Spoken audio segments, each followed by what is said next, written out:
95.7 The Fan presents Seth Payne and Sean Pendergast. We coming to H-Town. Let's get the work in, man. Let's go. Great day, great day. Oh, give me some juice, baby. Oh, yeah. Let's do it. Hey, let's do it. It's Friday, man. We got a football game tonight. The Astros won a series. I'm in a good mood. The weather's a little rough. Drive safe this morning, people. But, hey, welcome in on a Friday morning here on 95.7 The Fan. Payne and Pendergast with you for the next 4 hours. Man, we got a ton of stuff to get to. We're going to have some fun today, giving away some U of H tickets. We are giving away the tickets today, right, Byron? The phones are working. Yes, sir. We're good. We're good. Awesome. Yeah, we're giving away U of H tickets to the opener next week. We got college football this weekend. Oh, man. It's great to be alive, Seth. It's great to be alive. Yeah, it feels like everything is falling back into order. It's all coming Sean. together, man. Yeah. It's all coming together. Except for the lake that I grew up near. What do you mean? Lake America. Oh. It's, Oh, that lake. Oh, gee, yeah. Well, I know you live in a very rural area. I thought it was some water hole that used to... No, I'm not talking about some lake you've never heard of. I'm talking about Lake America. Yeah. I just heard of that yesterday.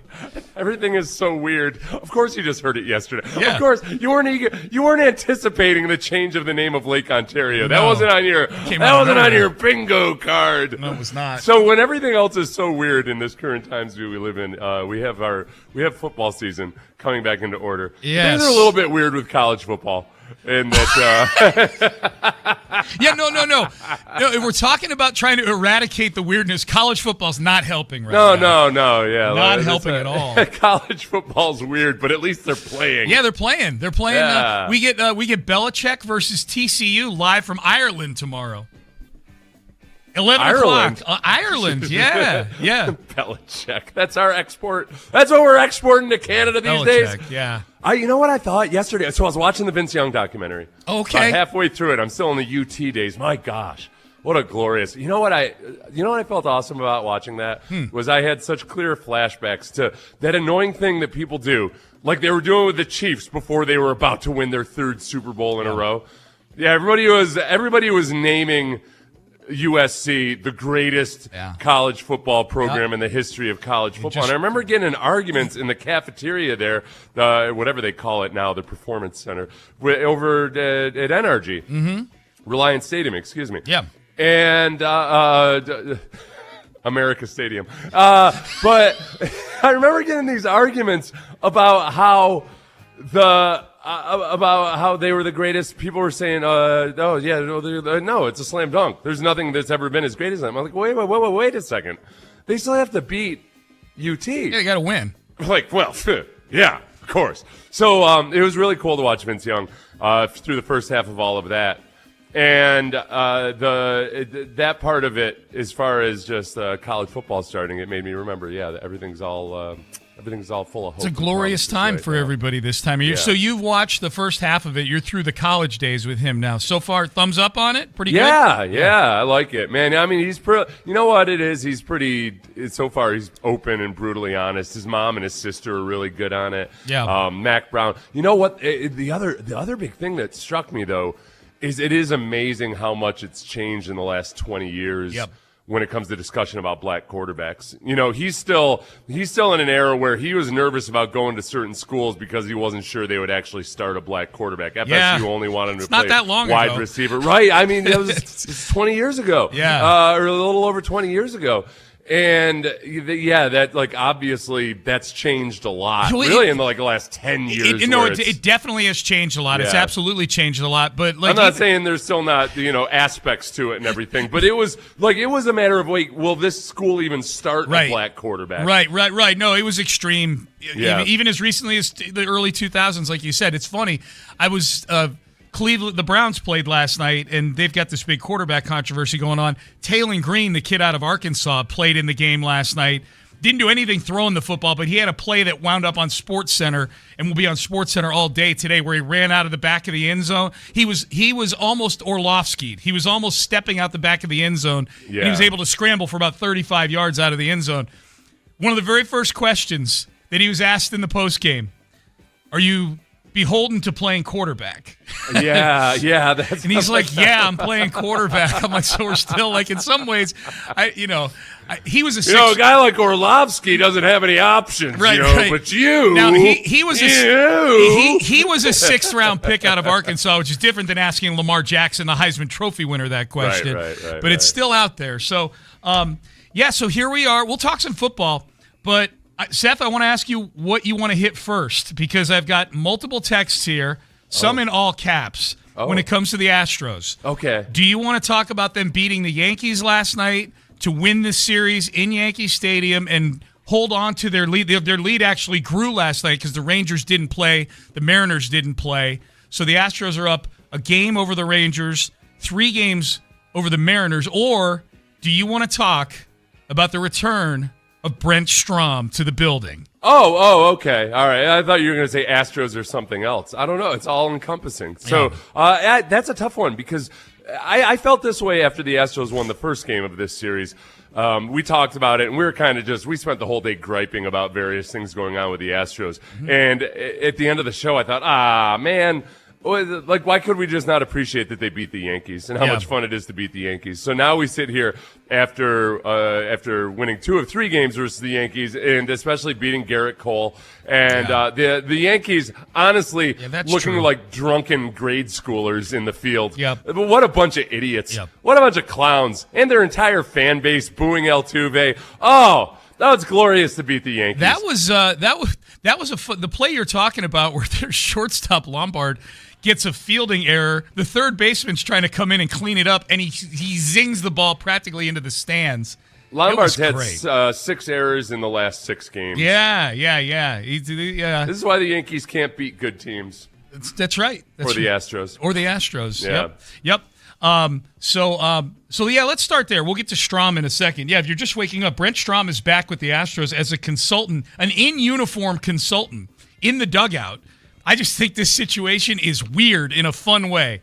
We'll get to that. It's awesome and weird, and you can see how it becomes. But you know what? Discomfort is good. That's good. Yeah, no, you can't. You can't get feeling comfortable, man. You can't. Remember, you know who got feeling comfortable? Spencer Arrighetti. Remember that? Mm-hmm. Oh, I got traded. Oh, I was so comfortable in Houston. Yeah, and your ERA was 9 over the last 6 weeks. Right. Sometimes you have a head on a swivel. Yeah, man. Sometimes you need some discomfort.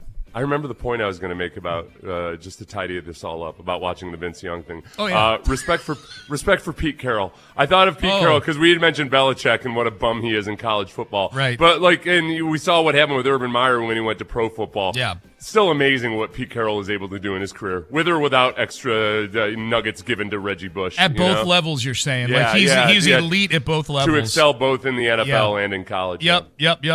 Props to Pete Carroll. So the Astros win last night. We'll get to Strom in a second, but they win 5-1. And I'm with you. They like beating Garrett Cole. Boy, it's one of those things for me. They haven't gone against Garrett Cole very much, especially over the last couple of years, because he's been out. He had Tommy John surgery, but he's back for the Yankees now. And when it was Christian Walker hit the home run. Yeah. The look on Garrett Cole's face. Yeah. The for Pete's sake look on for Pete's sake, that guy? Yeah, that guy. Well, yeah, especially Walker's not been great lately. The look on Garrett Cole's face giving up a home run to the Astros, did not realize that was going to feel as good as it did last night for me. I'm a very spiteful, petty person. Oh, if you want, I'm going to send you the clip. I think I cut it up. But I watched the highlights again this morning to jog old Sether's brain, and the Yankees broadcast crew. They're just everything about it. It's the Yankees, Lakers. There's a few teams where everybody who covers them is just the gaga-eyed, delusional weirdos. And it was like, well, if there was ever a Yankees home run, that wouldn't be a home run in such and such ballpark and everything. Yeah, it was the only ballpark that it would have been a home run. I know. No, but the Yankees announce crew has no right to complain. They act about like the that. Yankees don't benefit from it too. Aaron Judge hit 60 home runs. What the hell? Yeah, they'll gladly drop their panties for Aaron Judge anytime he hits a home run over that wall. Yeah, but Christian Walker doesn't. Well, it's just bad luck. Scoreboard. Man, scoreboard 5-1 last night. Hayden Wisniewski. That's something I'll get a little bit excited about. This is a couple good starts in a row. That one really bad start where he gave up 5 runs in 4 innings. He and Blanco in tandem gave up 5 runs in 4 innings, each of them that game.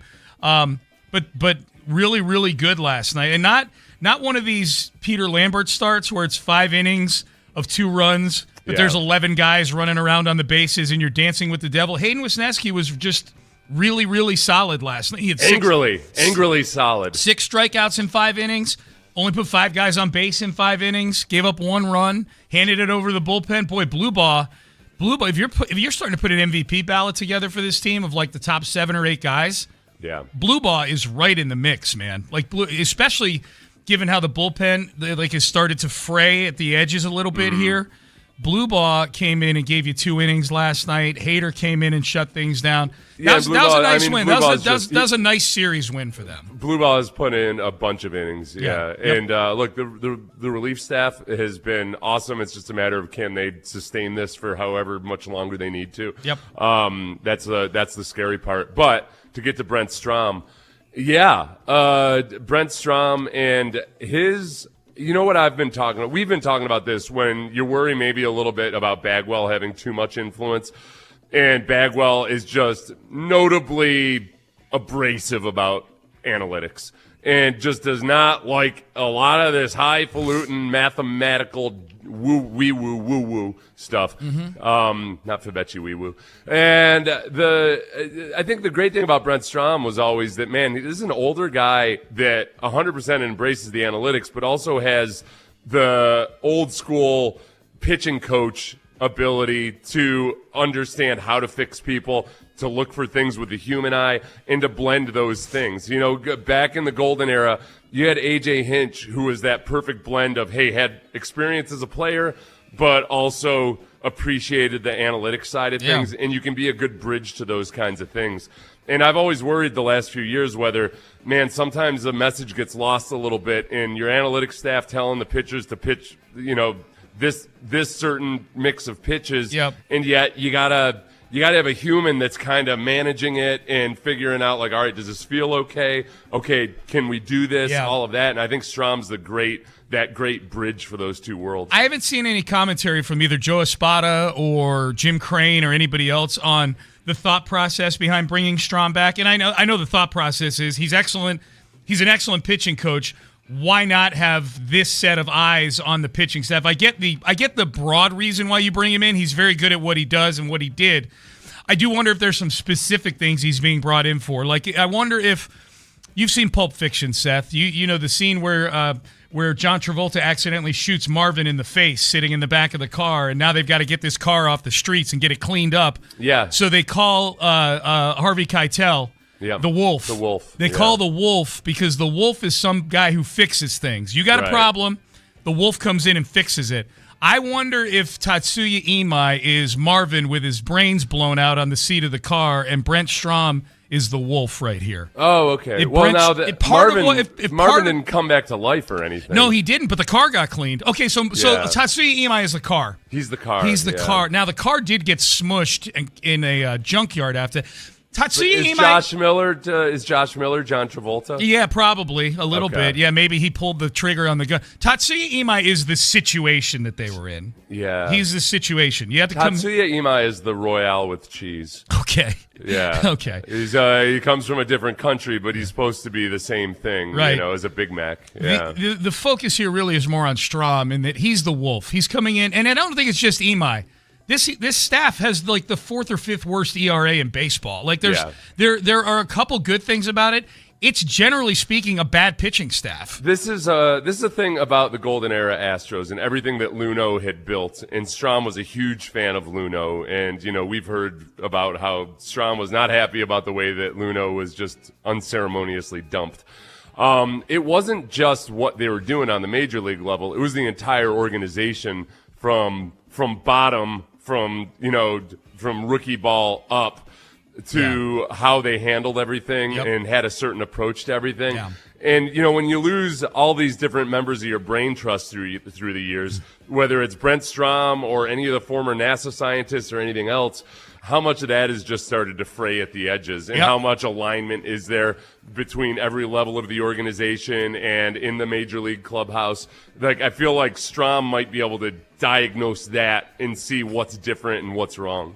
Now that it's Brent Strom and that there's at least some familiarity in the building with a few people there, probably makes it a little less awkward. Yeah. But this has got to be weird for Josh Miller, the pitching coach. It's got to feel a little weird. Now, you were on the Texans when they brought in Dan Reeves as a consultant, right? Yeah, that was weird. That was weird. Yeah. Is there any for you? Is there anything analogous about this in terms of just you got a bunch of coaches there, and now all of a sudden somebody else who was very good at their job is coming in and looking at their work? Okay, so now this is interesting because the weird thing about that was the suspicion that Dan Reeves might be the replacement for Dom Capers. Strom might be the replacement for Josh Miller. Yeah, well, or for Joe Espada. Either one. I mean, that's if you wonder, okay, what might entice Brent Strom to come back into the organization where he may have kind of been disgruntled about everything when it was coming back, the way it was at the end, that maybe this is his opportunity to be a major league manager. That would be on the list of things that would win Astros fans back, I think. Yeah. I would be very much in favor. They would be a little like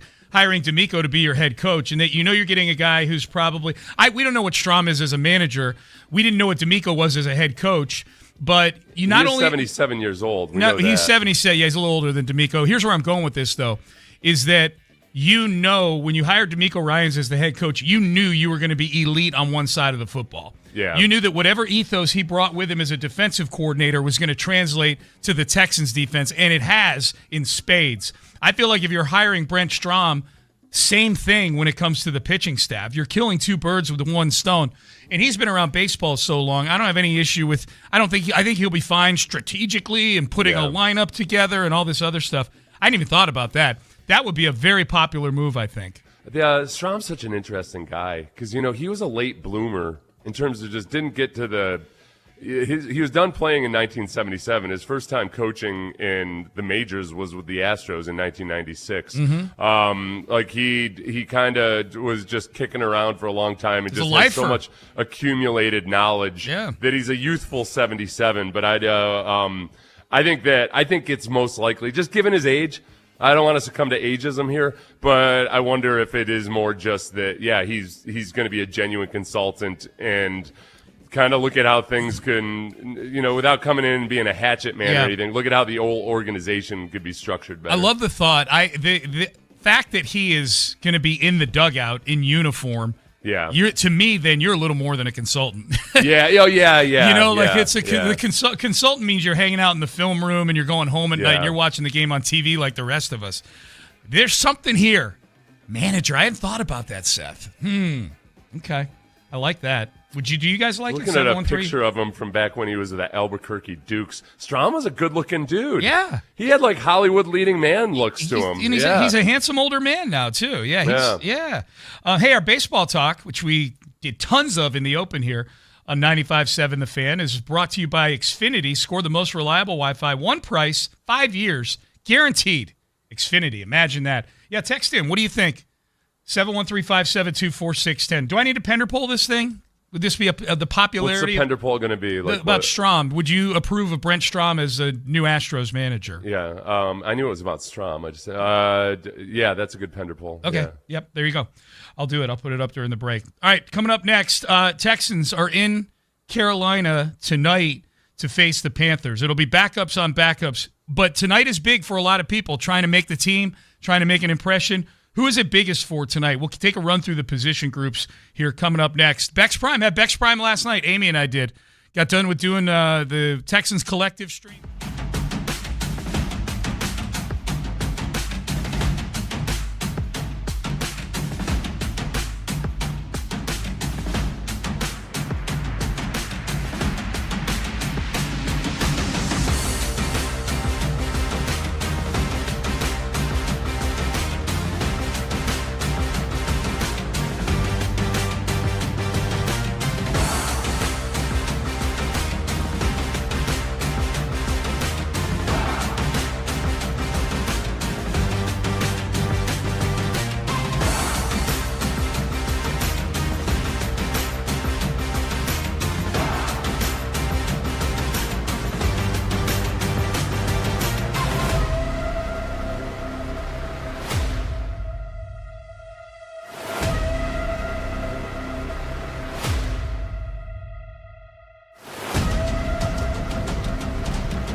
Live from the West Point Lincoln and West Point Lincoln of Sugarland Studios, here's Payne and Pendergast. All right, game tonight, 6 o'clock kickoff here on 95.7 The Fan. The final preseason game, man. The regular season is almost here. Very exciting. Seth and I will be with you at 3 o'clock today for a little Friday afternoon Texans countdown. Excited about that. I'm doing a little post game with Clint Stoerner afterwards, where we'll probably end up speculating about who did and didn't make the roster. This is a lot of guys on the bubble battling tonight, Seth, for their for a paycheck. The Texans, for the life of me, I can't remember. Are they a team that starts rolling in early with their cuts, or do they just kind of do it all in one fell swoop on cut day? I think I seem to remember them coming in dribs and drabs, but I'm not sure. I think it's more of like one fell swoop on cut day, but whatever. But sometimes it's probably different year by year. But they inside the building they bring the guys in one at a time, and then that guy tells his agent, and then Aaron Wilson tweets it out. So it's so we'll probably. So I guess it just depends on how many leaks there are in a given year. It's going to be a high leak or a low leak here. That's right. That's the question. 5 o'clock Sunday evening is the deadline to make all your cuts. So there are other questions outside of this game tonight. The biggest one probably is, what are they going to do with Tank Dell? To me, that's the most intriguing question out of all this is, do you put him on IR for the year? Do you put him on IR with a designation to return? I have a hard time believing it's going to be anything other than one of those two right now, just given how little he has practiced and played. I just have a hard time envisioning them using a roster spot for a roster where they've got a lot of good players in camp right now. Right. They got a lot of useful players in camp. Useful players in camp, and you only get 8 of those guys that you're allowed to bring back from IR. So you want to keep that option open for as many people as possible. Yep. Right now, at first when we hadn't seen Tank Dell for a couple days, I was either being naive or in denial. I thought, all right, look, they're just taking it easy and everything, and maybe it's a little bit of playing possum with the rest of the league. Don't let them know what we've got on tap for Tank Dell. At this point, it's been a week, and you'd want him. No matter how much you want to play possum, you want to get him out there and get some reps. So I think that my most likely scenario is IR with a designation to return, just because we've seen what he looks like when he's out there and running around. Yep. And you can envision, all right, we saw what happened last year when they were missing their star wide receiver in the playoffs. It got really, really ugly. That they want as much speed and menacing threat at receiver as possible. I agree with everything you just said. I think the one variable is, what is this latest setback, if there is a setback? How severe is it? We just don't know. Yeah. There's so much out there. So, and that would dictate whether it's a year-long IR or designated to return. But you and I are both in agreement. There's going to be some injury designation for Tank Dell. I feel like that's almost a lock. All right, so I've got a list of position groups and names here, Seth, that are battling for a roster spot. I'm going to leave this up to you, though. What's the most intriguing roster dynamic that tonight's game affects for you? Like in terms of guys making the team or climbing the depth chart or whatever. Like for me personally, and very selfishly, it's the defensive tackles. Mm-hmm. Just because last year, I think it's one of the more under-discussed by us and others elements to the end of last year's season was that the defensive tackles sustained so many injuries last year, to the point where they were playing with Naquan Jones and Foley Fatukasi at the end of the year, the guys that they had to pick up midway through the year, that I think D'Amico probably, as we know, he loves having as many good defensive linemen as possible. They might have a bloated defensive line room with more defensive tackles than they would even play right now. So Naquan Jones is a guy that I think D'Amico likes him. I think he's intrigued by having that size there. He's flashed too. He's had a good preseason. Yeah, and I think like right now, if you want a big run stuffing body in there, right now he's a better option than Caden McDonald. Mm-hmm. So for getting actual viable play out there on the football field. So I think that Naquan Jones is a bubble guy that D'Amico would really love to keep, but the numbers might not work out. Yeah, that's a good one. I think defensive end, there's a real opportunity for Solomon Byrd to finally solidify a spot on the 53 out of camp. He's been really good, and that position has been hit with a bunch of injuries. And he's healthy and playing well. I think he's got a real opportunity. If Solomon Byrd goes out there tonight and gets 1.5 sacks and flashes in the run game, he's going to make the team. Yeah, it feels like it's Solomon Bird versus Dominique Robinson at this point. Yep. And Solomon Bird would, you would think he has youth on his side, but he was also an older rookie, and he's now in his third year. But he has he's flashed a lot, not just in the preseason games, but in practice. He's been in the backfield a lot. Yes, yeah, he's just had a really good preseason overall. Yeah. The offensive line, just flipping over to the offensive side of the ball, there's definitely some battles for some spots over on the offensive side of the football. If we believe Fabechi Wiwu, the 4th-round pick, is going to make the team, and I think he is. For a 4th-round pick, he's at a good camp. He's been running with the 2s. Yeah, I would say he's a lock. Yeah. Unless, and even if they keep 10 offensive linemen, by my count, one of these 3 who contributed to the team last year is not going to make the team. Either Jarrett Patterson, Blake Fisher, or Jake Andrews is not going to. Maybe 2 of them might not make the team. I think speaks to the depth that they've built this offseason. I'm not as high on Blake Fisher as I know John Harris is, but I definitely think he's improved a lot, and I think they'd trust him having to go in there if he had to. I think that Jake Andrews is the guy that's not as versatile as Jarrett Patterson, and I don't want to mark him down too much for just getting destroyed by Foley Fatukasi in the last game, but it wasn't a good look either. Right. Yeah. You can't have that happen. If I had to choose between those 2, I think it would be Jake Andrews that would be gone. But it would be gone, yeah. Between Jarrett Patterson and Jake Andrews. And Patterson can play 2 positions for you. They just restructured his deal. I don't know how much that factors in. It's not like it's a big contract. Yeah. Wide receiver, with Kayshon Boutte now in the fold, all of a sudden there's a battle for that 6th and 7th wide receiver spot, too, on this team. Lewis Bond, I think Jared Wayne, notably. I think you and I have both done our projected rosters. I just didn't write mine down. But you and I both kept 6 wide receivers. Yes. And it's when you talk about how competitive it is and special teams contributions, I think there's no way you can keep 7 when you're probably going to keep 4 tight ends. And you're probably going to keep an extra offensive lineman and an extra defensive lineman. That the wide receiver room doesn't end up being overly bloated, but that makes that 5th and 6th spot super competitive. Lewis Bond, Jared Wayne. If it came down to those 2 and your Nick Caserio and D'Amico Ryans, who are you keeping? I think they go to who's got a better chance of making it through waivers. I agree. It's probably Jared Wayne. I agree. And they'd keep him on the practice squad. Yep. Lewis Bond is a draft pick and he's had a really good camp, and I think there are a lot of teams out there that like him. There are a lot of teams out there that might have liked Lewis Bond and would look at the reports, not even, the preseason games notwithstanding, aside from those, they're going to see that it's been a really good camp for him, and they would pick him up on waivers. The running back position is really interesting because people are all over the place on that one. We know who the front 2 guys are. It's David Montgomery, Woody Marks, and if they had to play a game this Sunday, those guys would be getting practically all the touches in the backfield. But it's really interesting because Jawar Jordan came in as almost a given to make the team. He was treated that way in answers from D'Amico Ryans. He hadn't been on the field for nearly a month now. He played the first week of camp, and that was it. Noah Whittington. And he's a smaller guy who's had injury concerns before. Yeah. So and then you go back to, okay, would he make it through waivers? Well, yeah, he's made it through waivers couple before. Times, yeah. That they could probably keep him on the practice squad. Noah Whittington is an undrafted guy who's looked really good, but he's got an ankle issue right now. Yeah. British Brooks is finally back. I think that's also a position too, Seth, where on cutdown day there may be some interesting names out there that the Texans might kick tires on too. Like that room, it's interesting. I don't know that there's a room that's more solidified at the very top with Montgomery and Woody Marks and is more mushy on the back end than the running back position. And I think Noah Whittington has done – I was really impressed with him in the first game. The second game, I thought he did some good things. The blocking wasn't as good in front of him. He did get absolutely destroyed in pass pro on one play, which happens.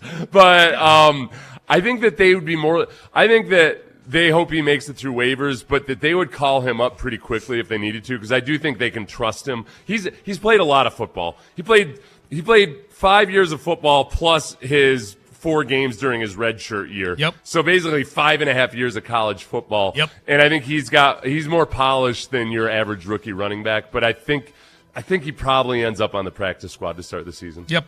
All right. There's still a ton to get to here. Even with the game tonight, even with it being a bunch of backups, there's stuff we didn't get to. We'll get to it as we roll on with the show. We've got headlines coming up next. We'll talk about a little bit about it there.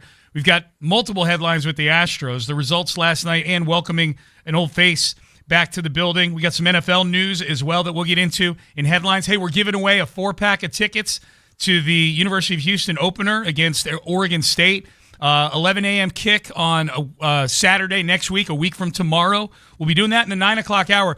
We couldn't give away tickets yesterday because we had some technical issues with the phones. So the giveaway yesterday, we're actually pushing to Monday, I believe, next week. So we're going to be doing this today and on Monday. But get lined up, man. Get ready to get some U of H tickets. Let's fill that place a week from tomorrow. Those tickets, of course, courtesy of the University of Houston. Want to talk about West Point Lincoln right now. Love West Point Lincoln.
out at Bex Prime online, bexprime.com.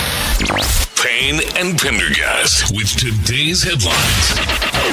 All right, let's start with the Astros. They win last night, 5-1 the final score. The big story in this game, Hayden Wisniewski, for a team that the starting pitching just overall is at best inconsistent, at worst not very good. Hayden Wisniewski gave the Astros a nice solid outing last night. 91 pitches, 5 innings, 6 strikeouts, just gave up 1 run. And the Astros, on the strength of a 2-run home run by Christian Walker to put them ahead 3-1. They go on to win the game. Jeremy Pena would hit a bomb. They beat after a scare early on, man. Crushed in the fingers with a 96-mile-per-hour fastball from Garrett Cole. Yeah, feels intentional. I don't know, but yeah, that was a little scary early in the game. But the Astros beat Garrett Cole in the process, but they expand their lead in the AL West by a half game. Rangers and Mariners both off last night, so they're a game up now, Seth, on the Rangers. They are 3 games up on the Mariners, and the Astros head across town to face the Mets this weekend. Yeah, fun little trip up to New York. Yep. That's with Brent Strom. When does Brent Strom show up? I don't know. That's a good question. And for those who don't know what Seth is talking about, that's the other headline for the Astros. Brent Strom is back in the building. He is being brought in on a consultant basis for the Astros, I guess for the remainder of the year. He is going to be with the team in the dugout. I'm curious what Josh Miller feels about this, the current pitching coach. Look, the results are the results right now, and the pitching has not been good this year. Granted, they have been injury-riddled again this year as well. They've started 17 different pitchers in games this year, which is the most in team history, which is crazy to think because they've had injury issues on the pitching staff the last 3 years, and now it's sustaining so much, it's continuing so much that this is the year that they've broken the record for most guys to start a game for them this year. Well, and with Josh Miller, it's interesting just because he was hired by Brent Strom. Yeah. You know, he's been there since 2019. Strom was there through 2021. So it's not like it's some stranger coming in. It makes it probably a little less awkward, I would think, right? Less awkward in that also, I mean, nobody knows exactly what the plan is for Brent Strom beyond this season. And Jim Crane might not know if there's a plan for Brent Strom.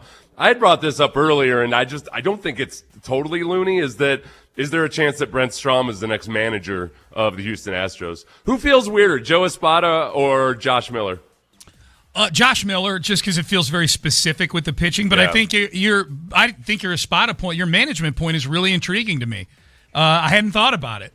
I was just thinking purely as being brought in to do what he's done for years, which is coach pitchers. But last time the Astros brought in a guy that people thought was too old to get the job done, they won a World Series with Dusty Baker. No, I'm open to anything right now. But I think it's Josh Miller just because I think that's what he's going to be working on, obviously, in the short term here is the pitching stuff. But I think it's a popular move. At top of the hour, we'll circle back to this because we got to get to some football here.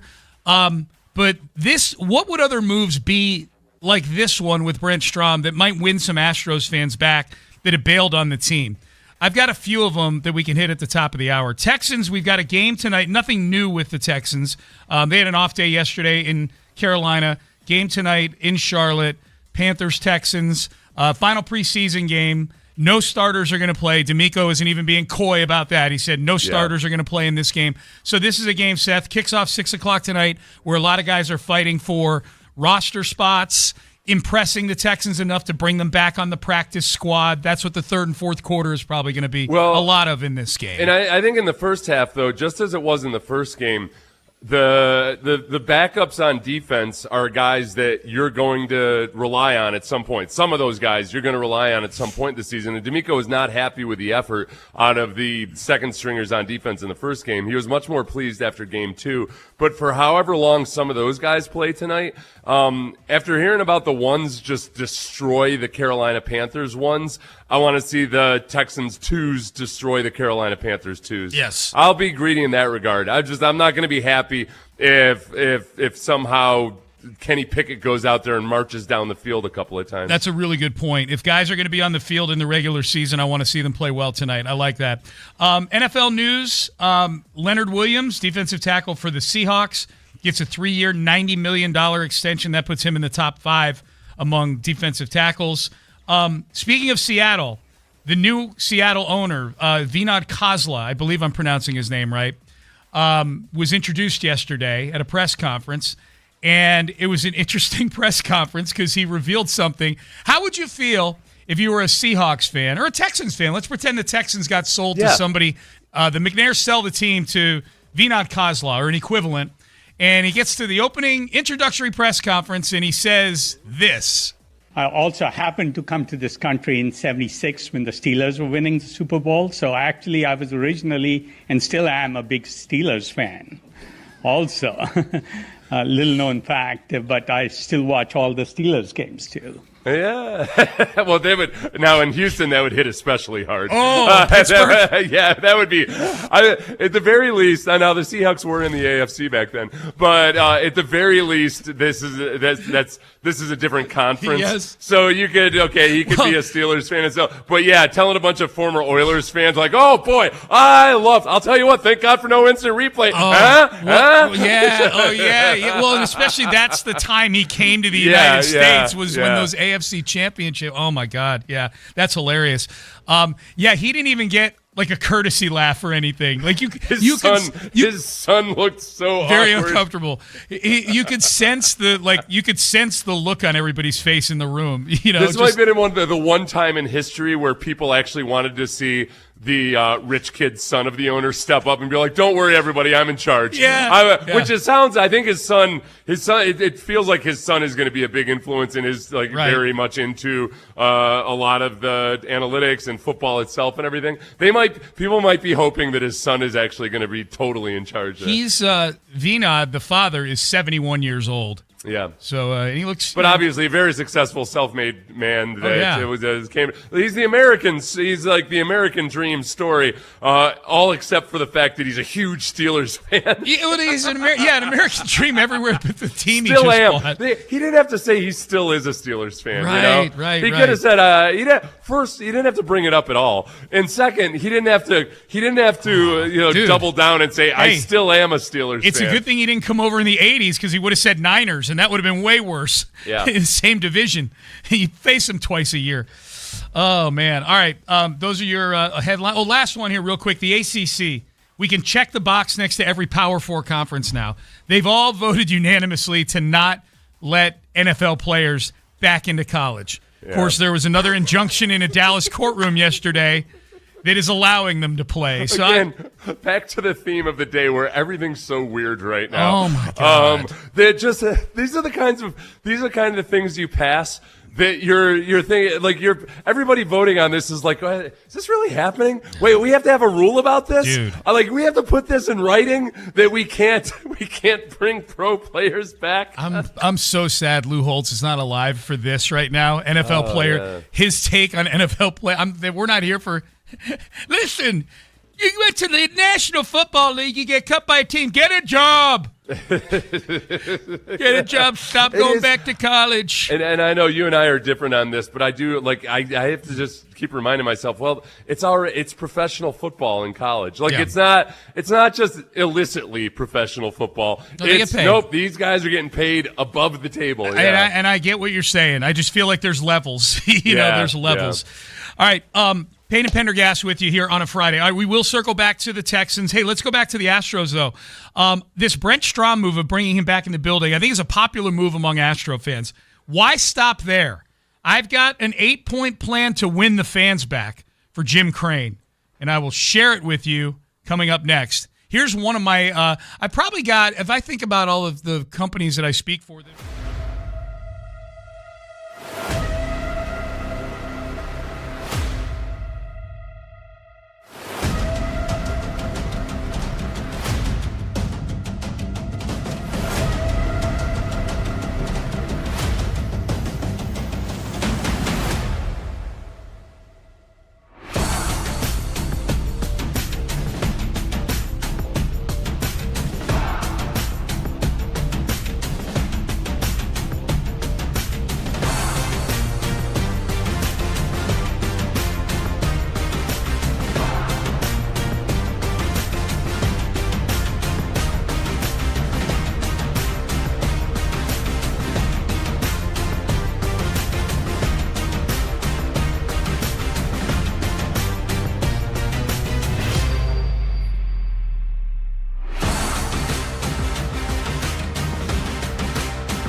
KIKK AM Houston, your home for the Texans.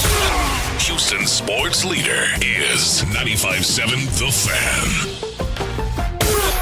95.7 The Fan. Live from the West Point Lincoln and West Point Lincoln of Sugar Land Studios. Here's Payne and Pendergast.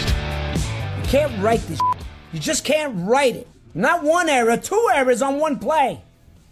And now the guy who I thought was going to be an improvement has made 6 errors in 6 games. Unreal, man. The most frustrating crap. That was Big Nick Turturro, actor from back in the day. He's been in a bunch of things. He's most notably his main role that he's got the most critical acclaim for over the last several years is that of extremely frustrated Yankee fan. You know, very realistic role that he plays. Very realistic. The one thing that's not realistic about him is that he tends to give the Astros their due credit. When he'll get mad at the Astros, but he's not always like whining about the being better than everybody else. No, he's not. He whines more about the fact that the Yankees, that the Astros are kind of their daddy a little bit. You know, that the Astros are inevitable. Yes, yeah. Except that lately when they've been inert. More than inevitable. Well, last night they were inevitable. Yep, they were inevitable. You want more Nick Turturro? He got mad. That was his initial anger. That was over the shortstop who's had 6 errors in 6 games, Lombard. And it was a particularly comedic error there because he bobbled the ball and the third baseman couldn't handle and he rifled it over 10 the feet first over the baseman's head. Yeah. Like it was comical. It was great. Oh, it was so good. It was so good. Here's more Nick Turturro. He's mad. He's ready to retire from Yankee fandom. This is why when you invest your heart and soul in this on a day-to-day basis and you can't catch a ball, you can't move a runner over, you strike out, you do it on a day-to-day to watch this, and then you got to listen to the same It's just beyond. Nothing ever changes. You get a glimmer of hope for a second, and then boom, you go right back to being who we are. I retire. I retire. They drove him to retirement. The Astros drove Big Nick Turturro to retirement. That'll stick, I'm sure. Yeah. I wonder how many times he's retired from fandom in the last 10 years. If they play the Yankees in the playoffs, we got to try to get him on the show. Okay. That would be fun. I think we could. We got to try to make that happen. He's so entertaining, especially when they're losing. It's good stuff. All right, so the Astros win last night.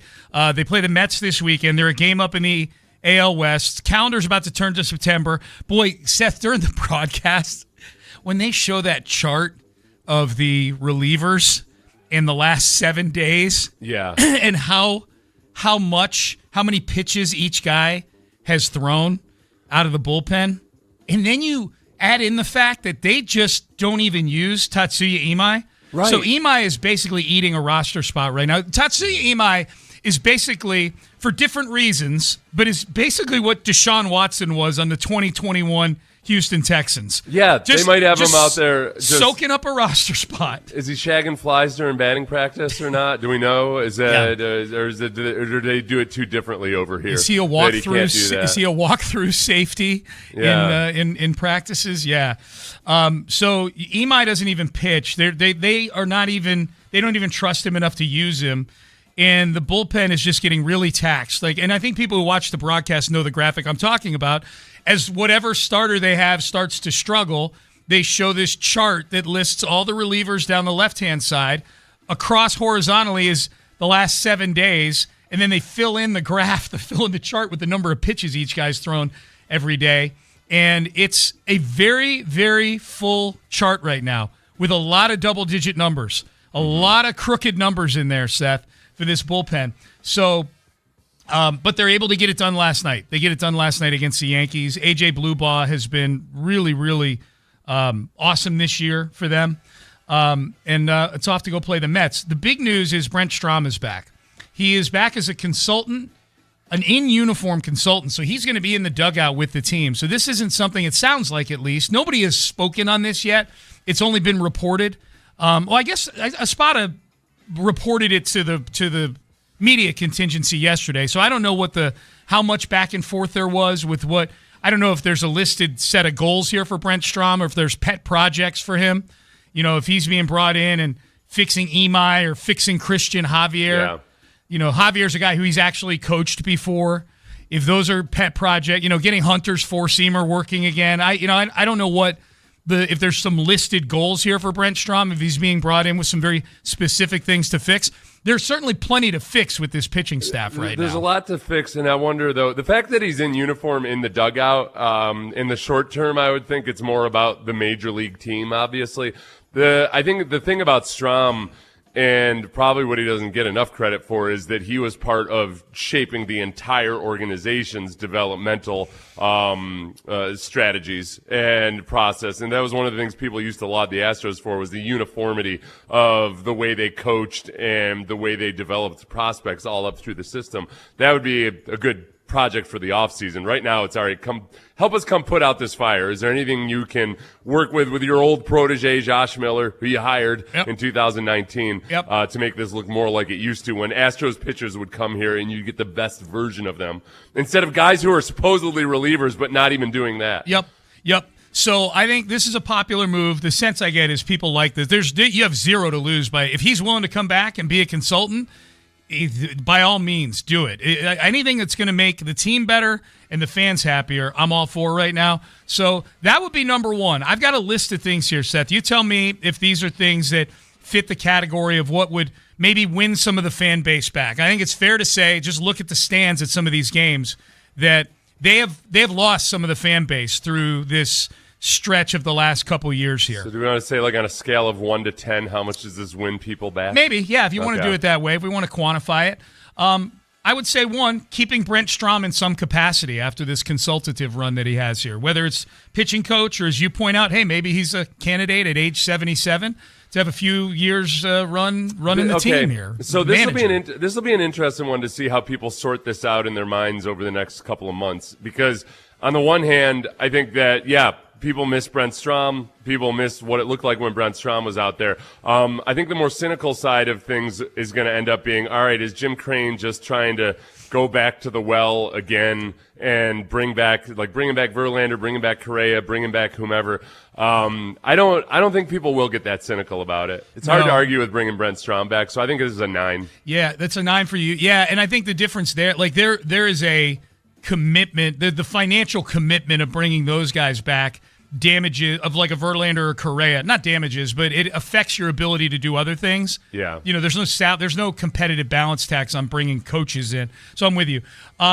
Hiring Jeff Luhnow as the next general manager of the Astros. That would be a 10. A return of Jeff Luhnow. That would be a 10, yeah. I think universally that is the thing that would have the fan base energized if he brought Jeff Luhnow back to be the GM. And what a poetic story that would be for him to return 6 years later to the relative shambles that have been created here over the last 6 years by some questionable decision-making in the aftermath of the great run that he had as general manager. I guess the only thing for me on this one is I'm skeptical that it would ever happen. It seems like Luhnow has moved on pretty completely, and he seems, every time I've seen an interview with him, he seems to be pretty happy doing what he's doing, managing like a dozen soccer clubs. But who knows? But I think the fans would be at a 10 over. I agree with you. I think that's the one right there. It would especially be fun because we would get all the hate from the rest of baseball. Oh, yeah. I would love that. That would be so much fun. Yep. Irwin checks in on the text page. Luhnow's number 1 on the list for me. He served his time. I think everybody that was involved. Now, look, A.J. Hinch is managing again. Okay, speaking of managers, promoting Omar Lopez to replace Joe Espada. Oh, that would actually be, as much as I like Omar Lopez, and I think, he probably has a future as a manager.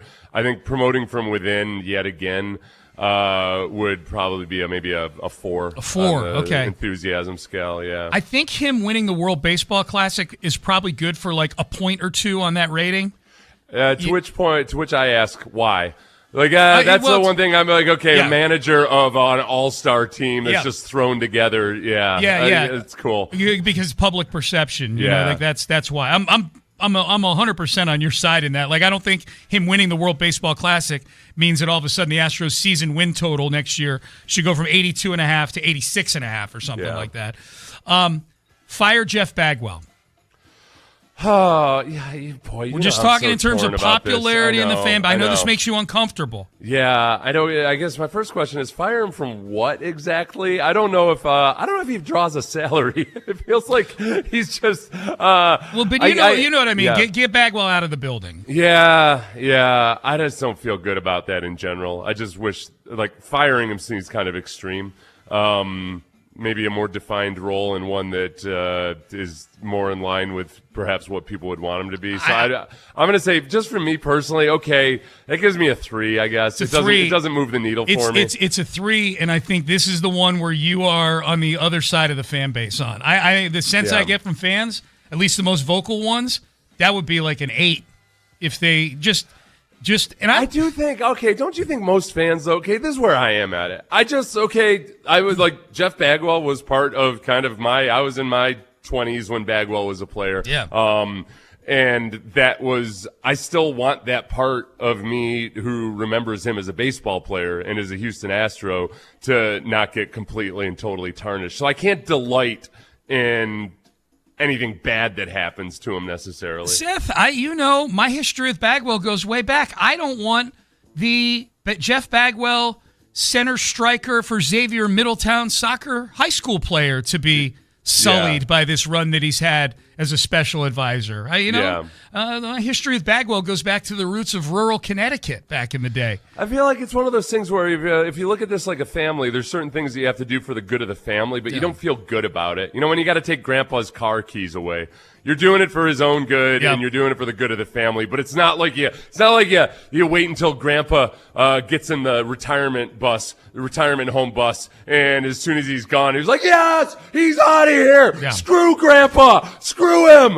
You can't do that. No. Well, I think there's some fans that would debate that with you. Yeah. I think this is the one where there's the bigger separation between you and how.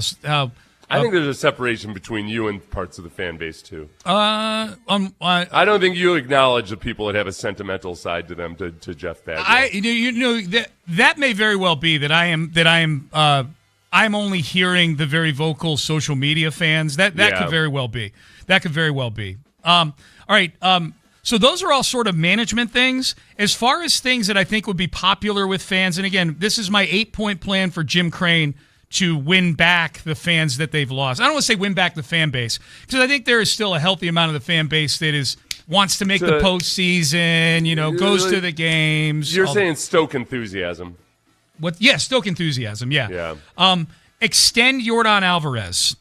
I know that he's still got 2 years left on his deal, but if you found a way to do a deal where you've got your foundational, soon-to-be MVP, who's still in his 20s, by the way, and has a skill that is going to age well. He just hits dingers. He swings. Well, he hasn't had many dingers lately, but he hits.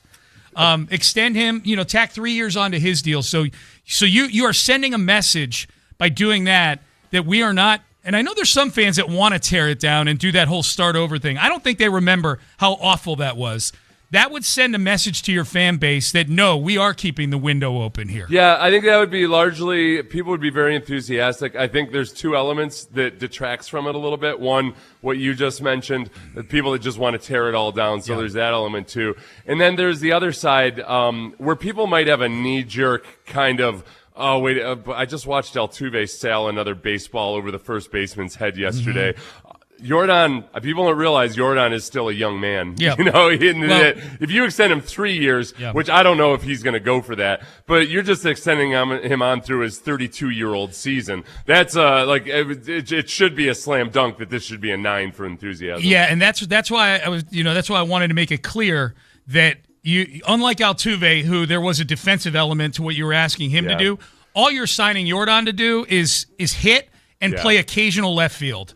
Yeah, and excuse me, extending him 3 years would put him at the 34-year-old season. Yeah, either way, I feel good about that. I still think, and I say that, of course, I say that after a string of like 3 years where he had some sort of injury along the way. Yeah. Last year, a ton of injuries. The hand thing seems to be behind us, though.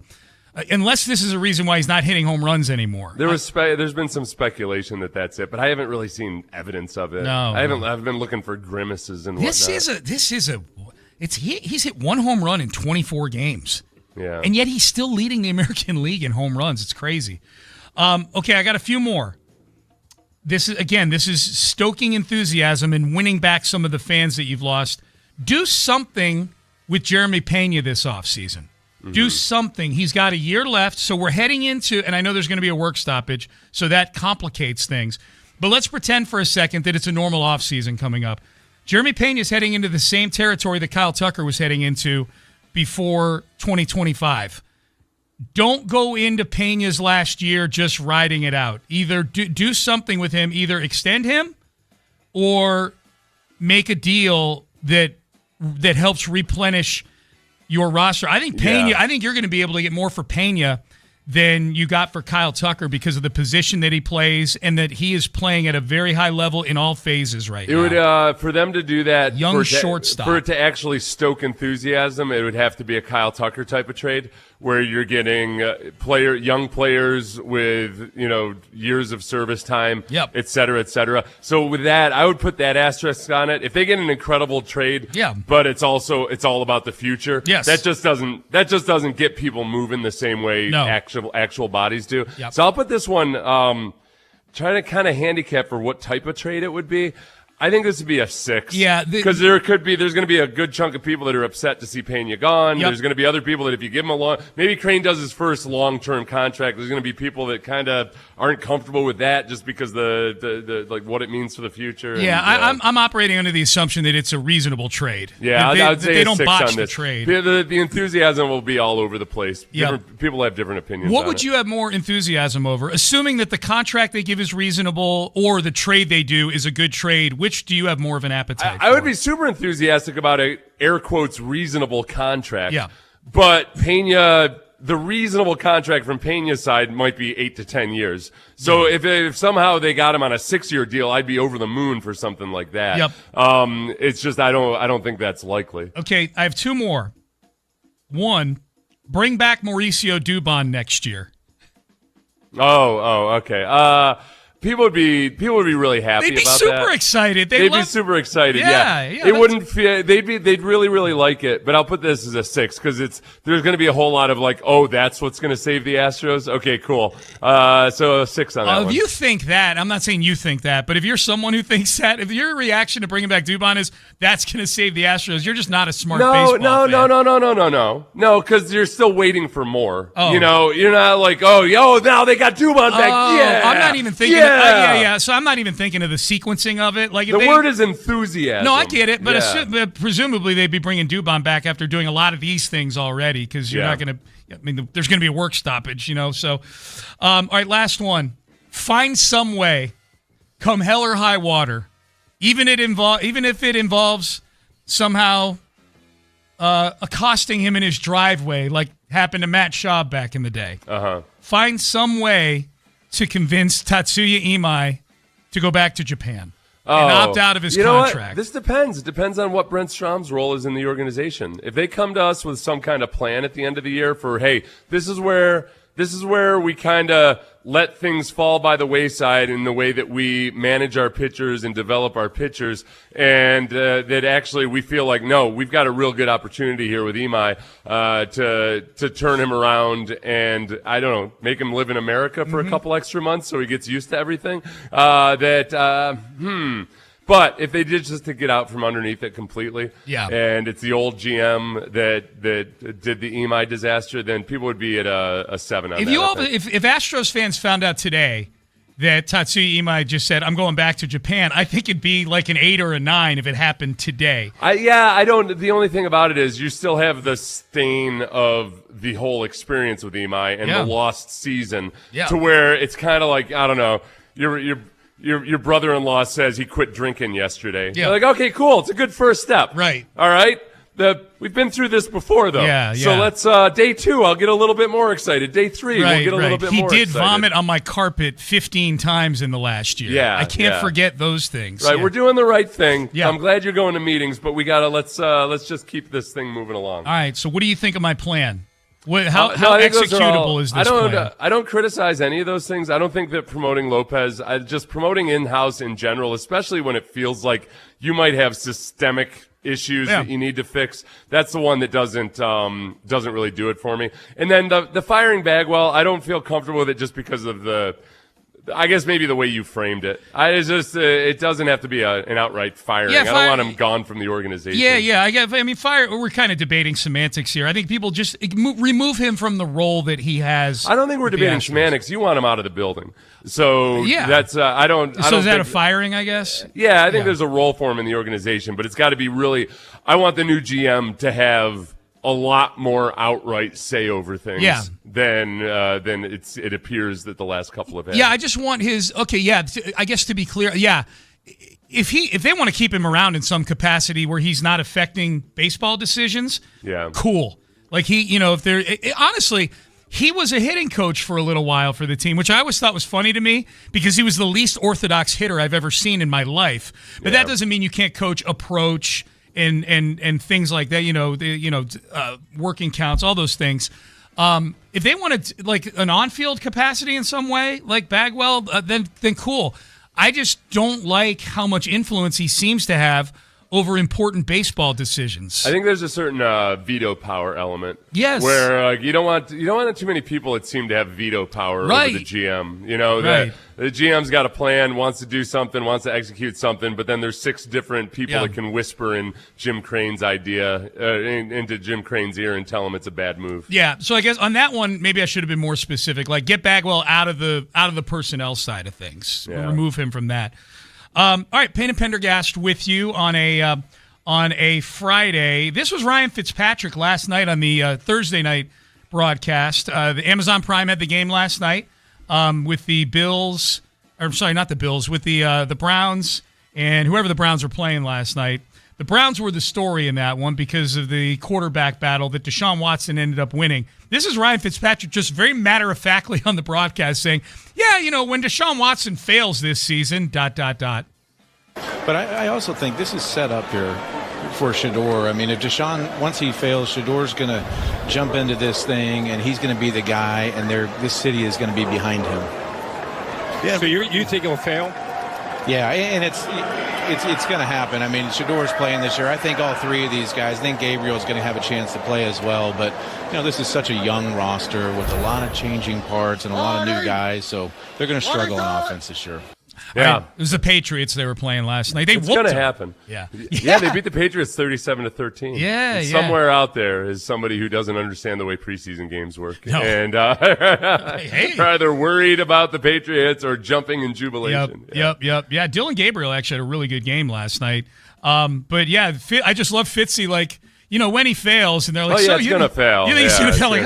Like, what do you? He wasn't. I think the reason he was casual about it though wasn't that because he thinks Deshaun's going to fail. He just went on to explain that it's a really young roster and that maybe he would have further expanded and said there's not many quarterbacks that are going to look good in these circumstances. Did you see Deshaun taking selfies with the fans last night at the game? Oh, did he? Before the game, before the game, he was kind of doing that thing as a player, when you're a fan-friendly player before the game. Remember how JJ used to toss the football around? Deshaun was doing the thing where you kind of walk around the perimeter, and you're signing things and you're signing posters and grabbing the fans' phones, and you're the one taking the selfie with the fans. Yeah. Good PR. It is. Well, the biggest thing about Deshaun talking about how the fans booed him and everything, it's just the one lesson I wish that athletes would learn, which they never will because they're young, that it's never every single fan that's booing you. It's never every single guy that's, saying stuff on social media. You got to learn to just not look at this mass of people as just one person, that all these people are all uniform in the way they feel about It's typically a very small subset, actually. Especially when there's an injury involved. Yeah, the people that are actively booing an injured player on the field, it's not the majority of fans. No. So that was I found that interesting last night's game. And apparently I didn't watch the broadcast, but boy, apparently they were showing Deshaun giving his paycheck to the workers here in Houston back in 2017. That footage. Oh, that's right. According to the guys I listen to in Cleveland every morning, that if you watch if you were just dropped in from a coma over the last 6 years, And first of all, you'd say, wow, Deshaun Watson's a Cleveland Brown? Huh. Yeah. And the other thing you'd say is, why would anybody have ever moved on from Deshaun Watson? You know, if you just watched the broadcast last night, you would have just never known. It was he gave that check to the Harvey. young, I cannot remember her name, but she was with the organization from very early on. Yeah. Yeah. It was awesome. Cafeteria workers. I loved him for that. I did too. It was a simpler time and place back then when it came to Deshaun. Technically, she was with Aramark, but you know what I'm saying. Yeah. They've been contracting with Aramark for a long time. Right. Chris Long, we played some of this yesterday. Chris Long, the Greenlight podcast, he was at Texans camp for the Raiders practice a couple of weeks ago, and had some observations, including Keelan Rutledge. Seth, you want to set this up? I didn't get to watch the Chris Long podcast. This was so Chris Long. He had some things. I think we played him yesterday, right, when he was talking about Deshaun Watson or CJ. Sorry. Yeah. What did I say, Deshaun? Yes. CJ, and sounded some of the challenges for him. But in talking about the rest of the offense, he was talking about some of the guys that they brought in, how physical and tough they are, including Keelan Rutledge. But he was curious about, hey, how's this play when you're the rookie who's starting fights all the time? How's that play with a bunch of these studs on defense? This Rutledge kid from Georgia Tech, a lot rides Big Red. him. And when you go to camp and you've been reading about the fact this guy's been fighting every All-Pro on the team, you kind of wonder what the All-Pros are going to have to say about it. And, I got a chance to talk to Will and Aziz and these guys and talk to a lot of the players on the team and ask them about, like, what's this Rutledge guy about? And, like, the defensive players love it. They love it. They weren't like, yeah, he needs to get it under control. They were like, this is the type of football that we play. Why wouldn't we want the offensive line to play the same way? We fight. And Quentin Nelson was a guy they brought up. When he's on the field, you have to look over your shoulder at the pile. He's going to try to finish you. If you want to get off this guy and shed the blocker, like, you have to shed him all the way.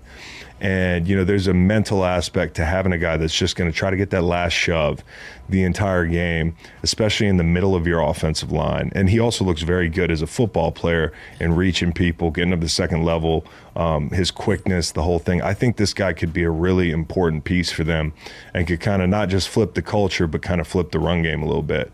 Yeah, so it's a great observation. Yeah. No, and I told you early on that I think the defensive players, when some of these offensive linemen now are getting chippy and they're not being dirty, like, that's the whole thing. If they're dirty about it, like, the worst is an offensive lineman who gets beat and then tries to drag you down from behind or something. That's going to start a fight because that's just dirty and stupid. But Rutledge is doing it just by finishing blocks. It feels like when an older brother sees that his little brother is going to fight back, and he's kind of proud of his little brother that he's fighting back. And I think the defensive players are probably like, oh, look at this. These guys got some fight. I remember the first time I started fighting back against my brother, because my brother and my stepbrother were both 3 years older than me, and they just used to torment me. And I don't know how old I was, but I remember one time I was just like, that's it. I have had enough. And I just started flailing, wildly at my brother. Yeah. And my brother was like, hey, Tom, talking to my stepbrother. Hey, Seth fights back now. And he was so happy and excited. Now, little did I know that just meant that it made it more fun for them. You know, they were still going to beat me up. But it was more of a challenge, that they were happy. It's like when a cat realizes that the mouse is still alive. That's right. But they were like genuinely excited that I was fighting back. Yeah, absolutely. Well, then, and that didn't surprise me at all. As Chris Long was laying that out, I could tell what he was leading up to, which is Will Anderson and Aziz Al-Shaair love this about Keelan Rutledge. And I think the big thing is it's not dirty. He's finishing blocks. He's doing stuff within the rules. And these are contact practices where they're playing in pads. So you got to simulate within the rules of training camp practice. Yeah. You got to simulate what goes on in a game. And I know you saw this, Seth, because you sent it to me. But it sounds like the exact opposite of that is going on in New York with Cam Scatterbo right now. Yeah. Who's just acting the fool at camp, in terms of either he's acting the fool. Dove at a defensive back's legs or something. Yeah. And they're getting tired people are getting of it. tired of his shtick. Yeah. They're getting tired of it. And so there is a difference, and it sounds like Keelan Rutledge is walking if there's a line to walk, he's walking on the right side of it right now when it comes to setting the tone at a training camp practice. Yeah. That's a great cut from Chris Long, man. It is. It's there's an element to this offense. It just feels different. It feels more. It started last year with, I think, Trent Brown and Ed Ingram are more blue-collar, lunch pail type of guys. Like those guys are just they're not trying to win Instagram on any given day. They just want to play football, and they kind of do it in a dirty and not a dirty way, like a gritty, nasty way. And I think Rutledge is that guy too. And I see that in Fabechi Wiwu. He's not as physically talented as Rutledge, but there's a certain mindset about him. Last one here from Chris Long on the Texans defense. Yeah, this is just a good metaphor, and I got to respect the metaphor. It kind of reminds me of when you're online now and you see all these stupid posts where they're like, you have to fight one of these animals to survive. Pick which one, and it's like polar bear, a crocodile, a grizzly bear, a great white shark, and you're like, there's no good answer, dude. Like, this is stupid. Yeah, okay. So happy great. that I remembered to put the bleep in there.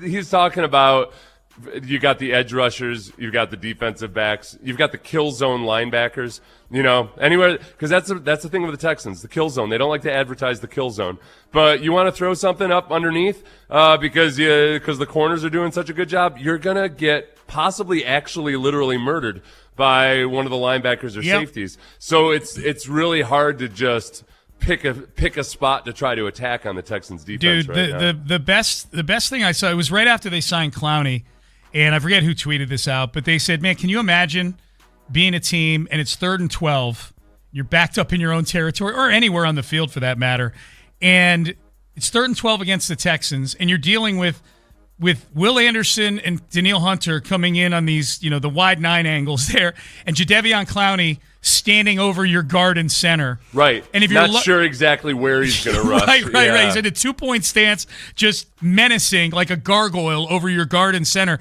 And if you're lucky enough to get rid of the football, you're throwing it into the teeth of a defense that has Derek Stingley, Kalen Bullock, Kamari Lassiter, and Jalen Petrie. Yeah, that's right. And you know what the other thing is, I'm thinking about Derek Stingley. 2 of Kayshon Boutte's more impressive catches in his career have been against Derek Stingley. That's right. And these are 2 guys that both excel at the 50-50 ball. And I think that Derek Stingley's probably excited just to have Kayshon Boutte to work against in practice. And iron sharpens iron. Yeah, no, and when you get into, you throw some passes in practice that you might not throw in games, I think CJ's going to have a lot of fun just kind of throwing it up to those 2 guys and see what happens. Yeah, man. In a game I wouldn't do this, but I want to see what happens. Yeah. I'm going to just throw a 50-50 ball up and see if I can place it the extra 3 inches I need to give Kayshon Boutte the chance. It's a good test, man. It's a good test. Text message going back to the Astros talk we had, where I gave the 8-point plan to win back some Astros fans. I framed it as fire Bagwell. I'm more along the lines of Seth kind of talking me back from how I framed it, and this texter agrees with you, Seth. I'm with Seth. Bagwell has a statue. You can't burn that bridge. He was already away from the team for years. Don't ruin his name. What if all the bad decisions were just on Crane and he's the scapegoat? This is what I mean, though, here. Stop with the ambiguity on who's making decisions. Stop usurping the power of whoever the new GM is. Don't have this 3-headed cabal of advisors for Crane that can overrule the general manager, which included Reggie Jackson for a few years there too. You just I'm singling out GM's Bagwell. got to feel like I'm not working against every grumpy old baseball player alive that has the ear of Jim Crane. And even the guys now that the guys that are running things in the wake of Dana Brown getting let go, 2 of them are assistant GMs that Crane is apparently fond of. What the heck? Like, if I'm Dana Brown, I'm looking at this, I'm like, okay, so I get fired, but my lieutenants are now these trusted voices in the room. It's just weird. Just remove the weirdness from the personnel side of things. It's almost like, I guess this is going to be a really bad, people please tear this apart because I'm not as familiar with the history of Apple or anything, the company. But when Steve Jobs dies, that's a tough you don't just replace Steve Jobs. Yeah. And I think Jeff Luno's the same way. Yeah. But it's not like Apple went and said what we're going to do instead is have 20 really trusted individuals tell what's his name, the current CEO, what to do. Yeah. You got to give the CEO some actual CEO power and trust that he has the vision moving forward. Yep. Is it Cook? Whatever his name is. Yep. Yeah. So likewise, you got to have, okay, he might not be Jeff Luno, but you got to give him the powers of a general manager and the authority of a general manager. Bad week for the Yankees. They lose 2 out of 3 to the Astros. Did this particular thing that popped up on the internet that also included the Yankees tangentially make the week worse for Yankee fans? I'll tell you what it is coming up next. Oh, boy, you can't make anything worse for me right now for the football season.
accident, call Mokaram Injury Lawyers at 281-222-2222.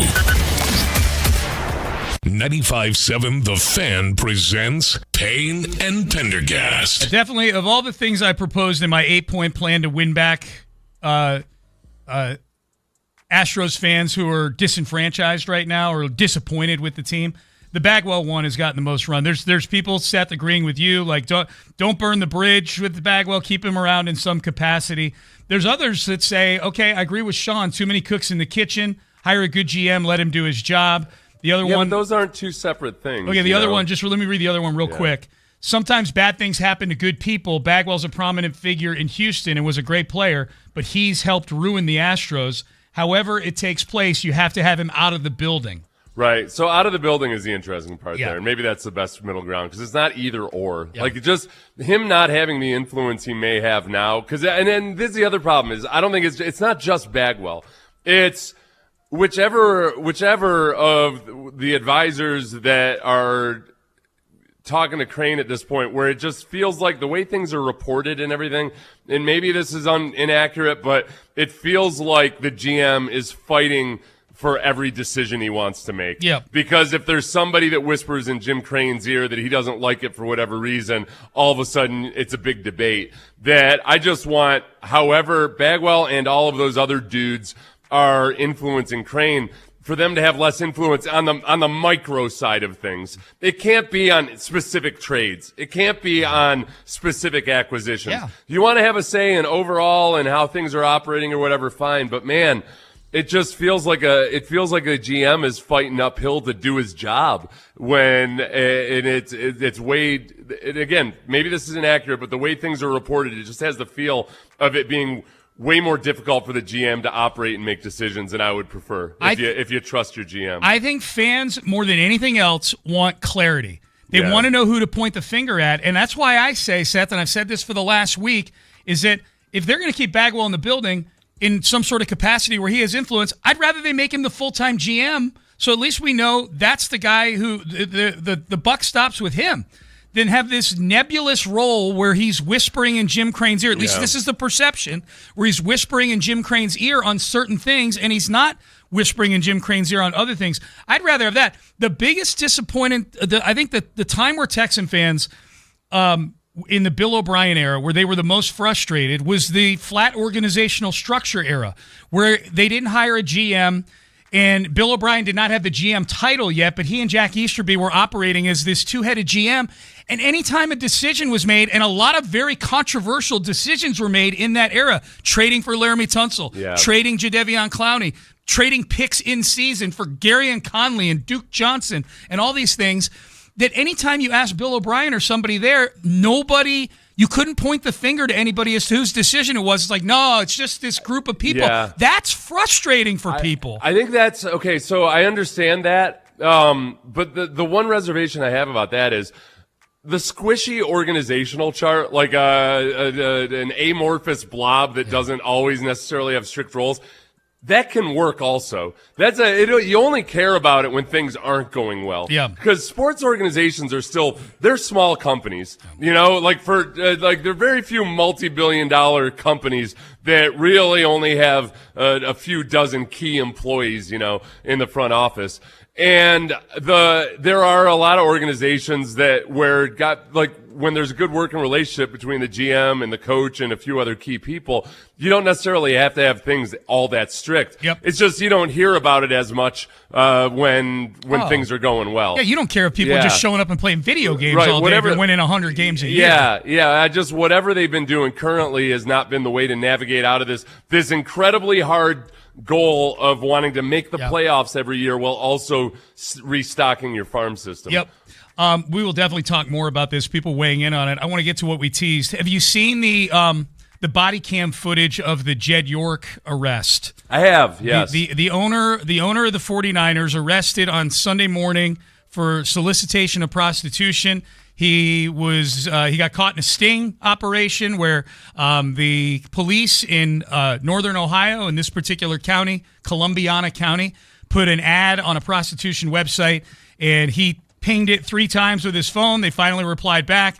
he was going to meet up with what he thought was a lady of the night or of the early morning in this case, and it turns out it was police. He got arrested. The body cam footage is out, about 2.5 minutes long. I got to say, I'm a big body cam footage guy. I couldn't wait for the Tony Romo body cam footage to come out. That was like 4.5 out of 5 stars, the Tony Romo one. Yeah. That was like 89% on body cam Rotten Tomatoes. This one, a little disappointing. I give it 1.5 out of 5 stars. It was fairly boring. He didn't put up a fight or anything like that. You could barely hear what he was saying. The body cam view, it's mostly just him from behind getting cuffed. Yeah.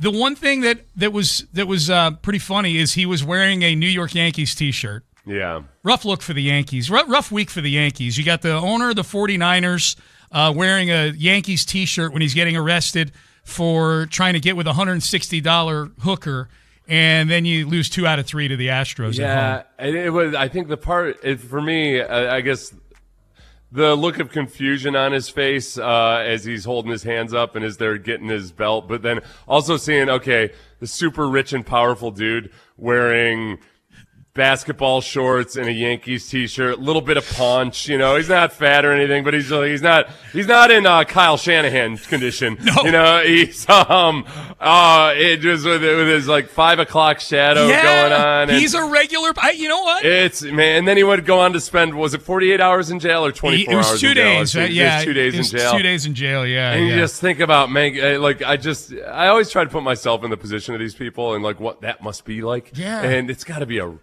that's a rough spot to be in life, and man. you know that the body he's already at a very lofty position in life, right? Yeah, he's the owner of an NFL team. There's only he's about to go have to poop in front of his cellmates on a toilet that has no seat. Just for the next 48 hours. Yeah. I'm guessing he got put in his own cell.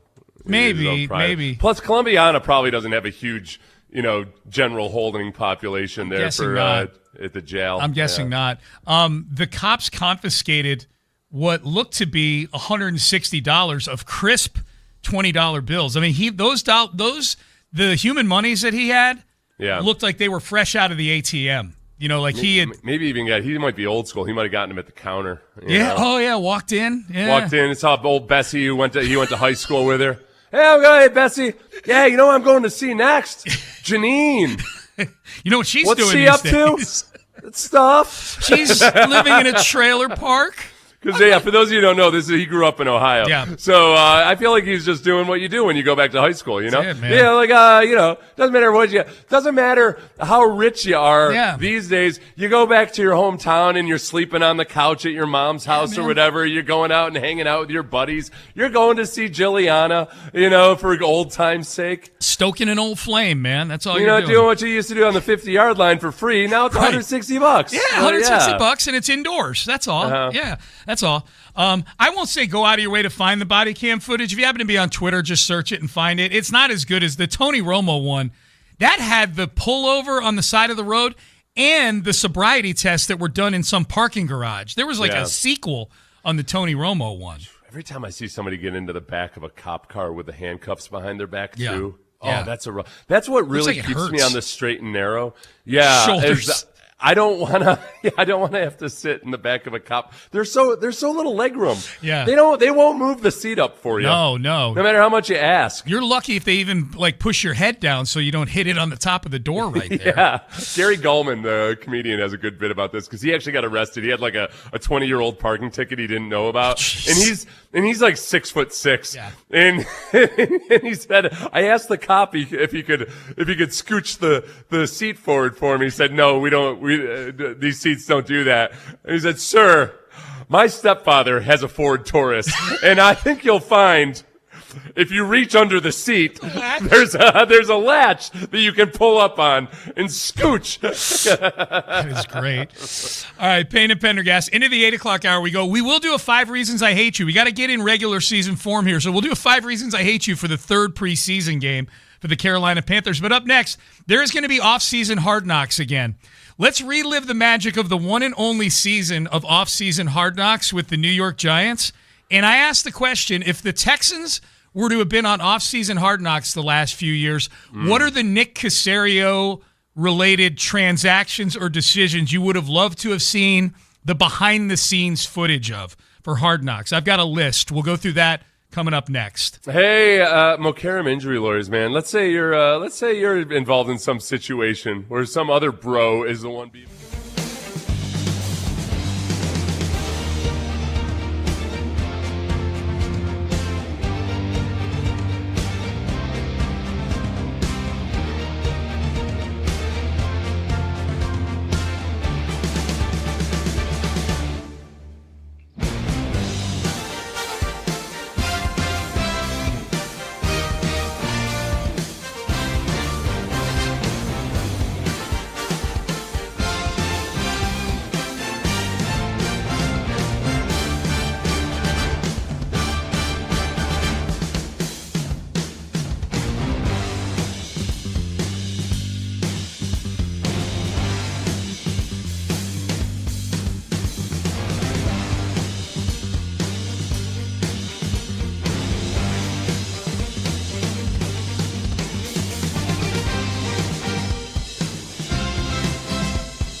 Texans. Houston sports leader is 95.7 The Fan. 95.7 The Fan presents Payne and Pendergast. Indeed. 6 o'clock tonight, kickoff Texans-Panthers, final preseason game. Plenty of storylines to watch. We'll get into those as we roll on here in the second half of the show, into the 8 o'clock hour. Sean Pendergast, along with Seth Payne here on 95.7 The Fan. Quick text. That's what Jed York gets for wearing a Yankees shirt. I agree. I totally agree. Yes. Petty Astros fans. I love it. You know what? I feel like an obligation to bring this up every time something like this happens. It was because one of the cops on one of the task forces in Houston reached out to me during the whole Deshaun Watson scenario. Yeah. And it was that sometimes what people don't realize is when they go to frequent establishments like this is that a lot of these women are basically human slaves. They are not choosing to be there. Or in abusive circumstances where they're being forced to. Yes, et cetera. this is good work that's going on in Columbiana County, Ohio. No doubt. I know. Like a lot of times, people are like, just let people do what they're doing. Like, there's a lot of dicey. It's more complicated than that. Yep.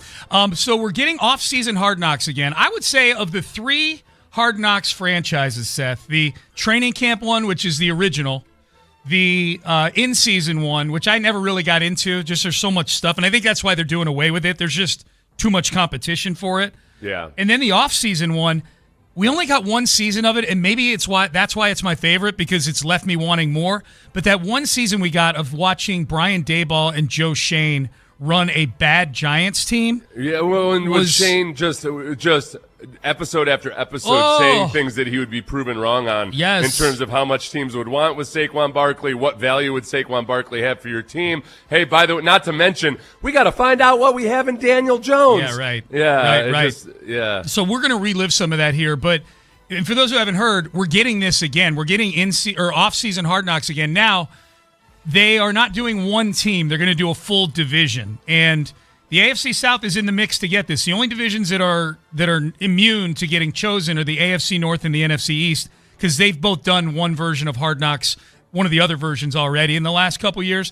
But it'll be 6 to 8 episodes starting in late May or early June, and it's going to run all the way up to training camp pretty much. Yeah. So you get to see a lot of how the sausage is made with the draft and free agency and the back and forth that goes on with the brain trust of them. We're just going off of what we saw with the Giants, but that's what we saw. We saw internal meetings where they're discussing decisions that are getting important decisions that are getting made.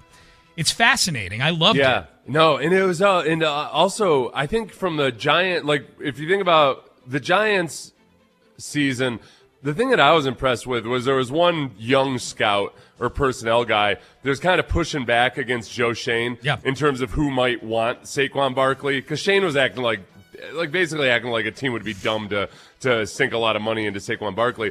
And the one guy brought up, I don't know, the Eagles. And Shane was like, the Eagles. Well, no, why the hell would they want him? Yeah. Like, I'm like, if that were the Texans that I was watching, I'm like, okay, who's that dude? Yeah. Like, A, wasn't afraid to push back against the GM, and B, was 100% correct. Yep. Yeah. So you're saying if you were like maybe looking to hire a guy down the road, like or just in general, like I want to see the smart people in my own organization that we don't necessarily. You get to see some of these guys that you see, on the periphery, but you don't necessarily know exactly what they do or who they are. Yep. I think that guy speaks up in this cut we're about to play. We're going to relive some of the magic of the Joe Shane era in New York, where miraculously he's still the GM of this team. But here is Shane and his staff discussing Saquon Barkley and what to do. Trading Saquon is a Hail Mary, and the drama and all that goes with it. We did that last year. It's 10 years off my life dealing with it. Emotionally was draining. We spent a lot of time on it. We're losing a large part of our offense, our explosiveness, our touchdowns. Quarterback, if it's Daniel, depends on the run game. We got to upgrade the offensive line, and you're paying the guy $40 million. It's not to hand the ball off to a $12 million back. My plan is to address the offensive line at some point here in free agency. We're sitting at 6. There's a chance there's an offensive weapon there. This is the year for Daniel.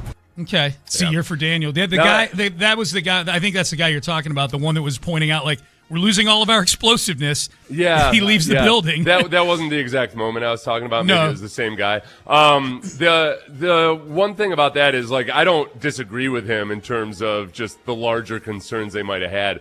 The thing that he ended up looking really bad at was in just gauging what the running back market was going to be. Because remember, he was tossing out all these different names of guys that supposedly you could get this guy for $4 million a year, $5 million a year.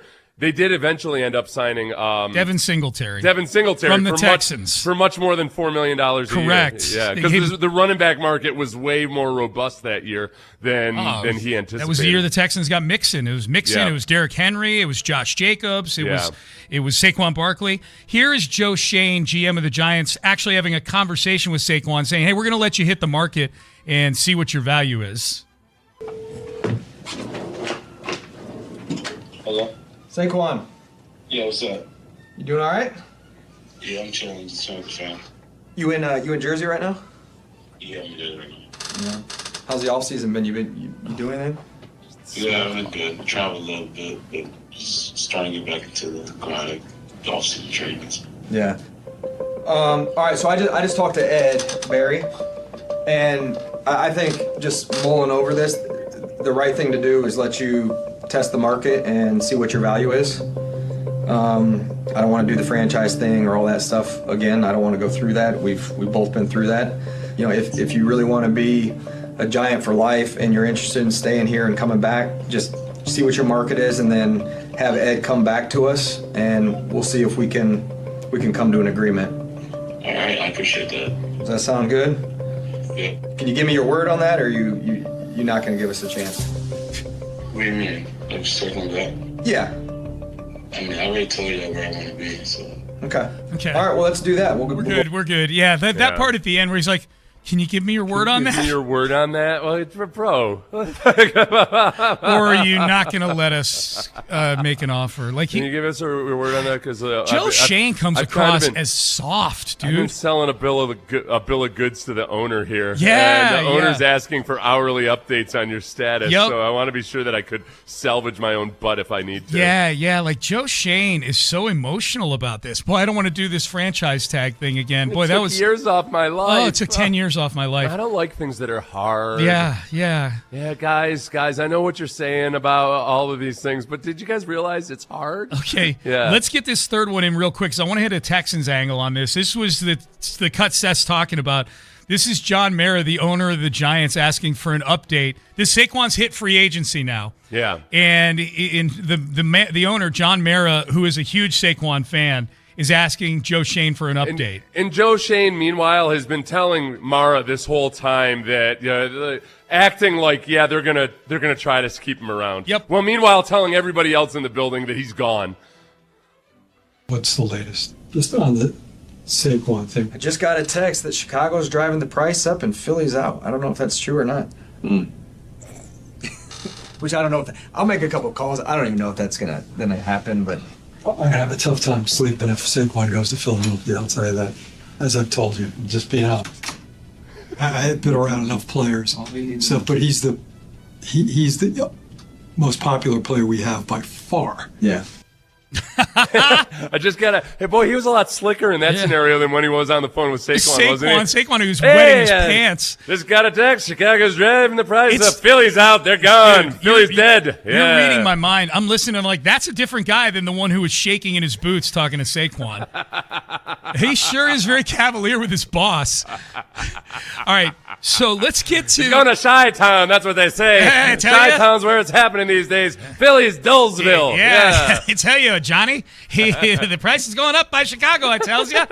They got a cracked bell and they can't crack this market. Okay, so if we were to look at the Texans in the Nick Caserio era, and Nick's going to join us next week. We're getting the date nailed down, but he's going to join us next week to preview the season. If we look at the Caserio era through a Hard Knocks lens, what are the offseason decisions? Doesn't have to be players. It can be coaches, whatever, that we would like to have seen get the Hard Knocks treatment where we see all of the inner workings of this. And why is it that the Deshaun Watson trade is by far number one in that? Right. thing? Now, and it would be interesting with the Deshaun Watson trade because there was a whole lot of just waiting and waiting and waiting. If you did the in-season Hard Knocks and I was in the front office, I would have come off really bad. Because I would have been like, you just gotta get rid of him, Nick. It's too much. It's too much. Get a second rounder for Miami. Will give you a second rounder. Just do it at the deadline. Yeah. There were talks at the deadline that we something don't know what's gonna happen in 2021. Here, Yeah, just trade him. Yeah. The Watson trade would have been fascinating to watch through that Hard Knocks lens of the discussions between, because these discussions, like the Saquon with Mara, went all the way up to ownership. I'm sure that there were legal situations involved. There were probably attorneys at some point in the room talking about it.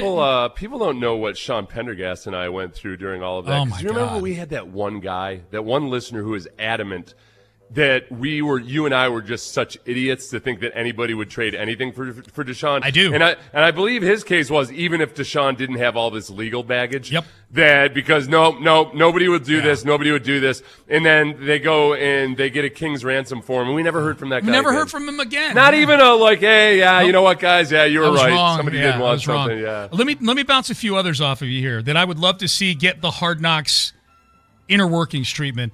Discussions about hiring David Culley as the head coach in 2021. Oh, God, yes. Oh.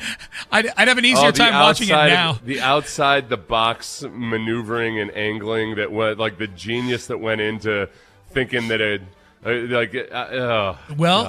I know who you're referring to. was still involved, but Caserio is the one that pulled the trigger on it. Yep. I would have loved to have seen that.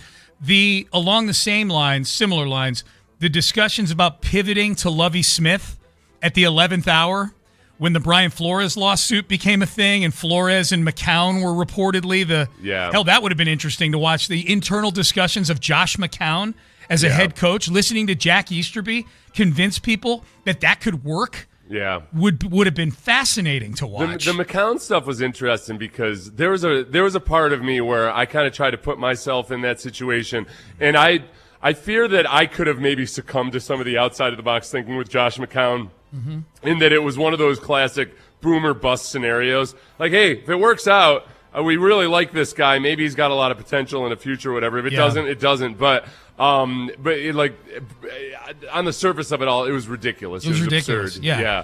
And they ended up that felt like the moment where somebody in the organization shook somebody else, like grabbed them by the shoulder and said, you got to see what Easterby is doing to you. Because this is just, but by the time they introduced Lovie Smith at that press conference, it was weird because Easterby was notably on the sidelines. Yep. Like, it was like, oh boy, there's something happened here. You're reading my mind because the next one on my list here is we're talking about giving the Hard Knocks offseason treatment where you get to watch all of this stuff unfold. Watching Jack Easterby slowly lose power in 2022, because I think Lovie Smith had a lot to do with that. I think Lovie Smith, and there were a few people that just could see what was going on. Yeah. And it just was somebody like Easterby that is so good at just kind of talking his way out of anything and putting the blame on others and always having a story about why something happened. It can be really hard for the people in positions of power to really see what's actually going on. And I think some people that, after others had tried to tell them and lost their jobs because of it, somebody finally got through. I'll add a few more here. This one just popped into my head, but I would have loved to have seen the meetings, because we saw in the Giants version of Hard Knocks the meetings with Caleb Williams and like the combine meetings with them, asking Caleb to go up on the board and draw his favorite play. I would love to have seen the meetings with C.J. Stroud and Bryce Young. And what those looked like, at the combine, or the visit, the 30 visit for Will Anderson. Yeah. Which is, he was the first one, and they were both sold on each other at that point. Like, Will wanted to be a Texan, and the Texans wanted him. This is the one that I wanted, Sean. And this goes back to Easterby. I know that, and this is the person that I know that this happened to is a very, very bright individual, and he knows how to deal with people like Easterby. That when you have a person like Easterby who kind of just tells whichever story he needs to get what he wants done, and let's say you are person A and then there's person B. Yeah. And Easterby says to person B, hey, person A said or did this or that. Yeah. And then meanwhile, Easterby is saying to person A, you, like, oh, no, yeah, well, person B says that. person A, the person that told me this, is like, hey, we need to get all three of us in a room. We need to let's hash this out, and that meeting never happened. Right. Of course. And you've got documentation of that meeting never happening, despite you wanting to do the right thing and everything. Yep. Those are the kinds of things when you're dealing with a compulsive liar. You got to document stuff, and you got to show that, like, hey, we had a solution for this if we would have just done, like, and you got to expose the person, but it takes some time. Yeah. And you might lose your job for it. You got to be ready to lose your job for it. Yep. No, that's a good one. That's a good one. I got a few more, but text in. What things during the era of the last 5 years would you have liked to have seen get the Hard Knocks off-season treatment where you could watch everything, most everything, in an edited version, I'm sure, that happened, the important stuff that happened leading up to it? Text in 713-572-4610. Also a reminder, about an hour from now, we're going to be giving away a 4-pack of tickets to the Cougs opener against Oregon State, September 5th. Morning kick, 11 a.m., which means you get morning tailgating. Very underrated. And so we'll be doing that literally about an hour from now. And let's pack the place. Let's get it sold out so it looks good on ESPN. And the Cougs are a top 25 squad, man. They are poised to do some big things in the Big 12 this year. Those tickets courtesy of the University of Houston. 5 Reasons I Hate You, Carolina Panthers edition. We got to warm up for the regular season, too, on this show. We're going to do it coming up next. One more reason to get excited about football season. And this is, man, I'll tell you what, the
95.7 The Fan presents Payne and Pendergast. All right, let's do 5 Reasons I Hate You. Byron, you know the music to play underneath 5 Reasons?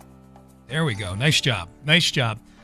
Before we hit that real quick, a lot of people sending in decisions and moves the Texans have made that they would have loved to have seen on Hard Knocks offseason if the Texans were ever the subject of that. And there's a few people taking a little bit of liberties with my rules. I said during the Nick Caserio era. Yeah. This predates it, but hey, there are no rules.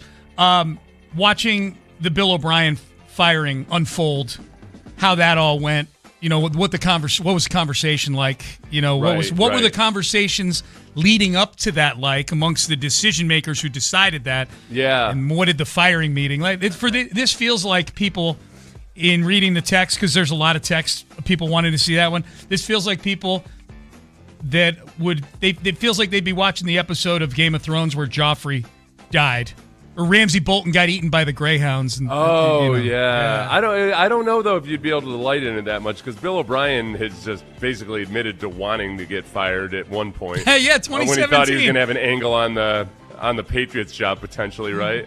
Yeah. He wanted to be OC for the Patriots. Yeah. And then was that the story? Yeah, I think so he could be OC for the Patriots and then be next in line to take the over lineage. for Belichick. Yep, coach in waiting. So there you go. Keep texting them in. We'll read them. Let's do 5 Reasons I Hate You, Carolina Panthers, because everybody needs to warm up for the regular season, including me and Seth. So here we go. Reason number 5, Dave Tepper. He's the owner of the team. He is a card-carrying psycho who went through like 4 coaches in 4 years before he's now seems to have settled on Dave Canales for now. Yeah. He also tossed a drink on a Jags fan, which I can't get totally angry about, but that is something that a psycho does. Well, no, the most degrading thing was when he went in and he took the hat off of some restaurant host in the Charlotte area because it wasn't it was some other NFL team, right? So he grabbed the hat off his head. Yep. Just boorish behavior. Yes. Everybody's piling on Jed York right now, where I would guess, like, if I had to pick which of the NFL owners has probably killed 7 hookers, you know who I'm looking at. It ain't Jed York. He's a gentleman. Sounds like it's Dave Tepper. I would never say that to a person that has much more expensive lawyers than I. Right. Yeah. You're leaving it I don't open know what the to hell you're talking about. Could you just shut the hell up for a second, My Sean? bad. God. Let's coincidentally continue with 5 Reasons We Hate the Carolina Panthers. That's number 1, Dave Tepper. He's not a likable owner. There are other owners around the league for teams that I'm not that fond of, but I'm like, hey, that owner seems fun. Even Jerry Jones. I don't like the Cowboys, but Jerry Jones brings the sauce, man. Mm-hmm. All right, number 4, their name and their logo, Carolina. Congrats that neither of the Carolinas really want full custody of you. Yeah, congrats on hedging. Yeah. We're the Carolina. Oh, we're the Mid-Atlantic Panthers, actually. Right. We're the southeast region of the Appalachian Mountain Range Panthers. Yeah. And by the way, your logo is janky as hell. It's so 1995. It looks like something you slap on the side of like one of those bad energy drinks at a Chevron or something like that. Do they have the same logo since the inception? I believe they do. It? Yeah. As do the Texans, but ours is badass, all right? Yeah, yours is not. Well, no, we're not nearly as old. That's we're right. several years younger than that. Like 5 years younger than that. Come on. 6, actually. 6. Yeah. So that's number 4. Number 3, I'll credit Seth C. Payne with this one. Bill Polian was the architect of those early Panther teams. Yeah.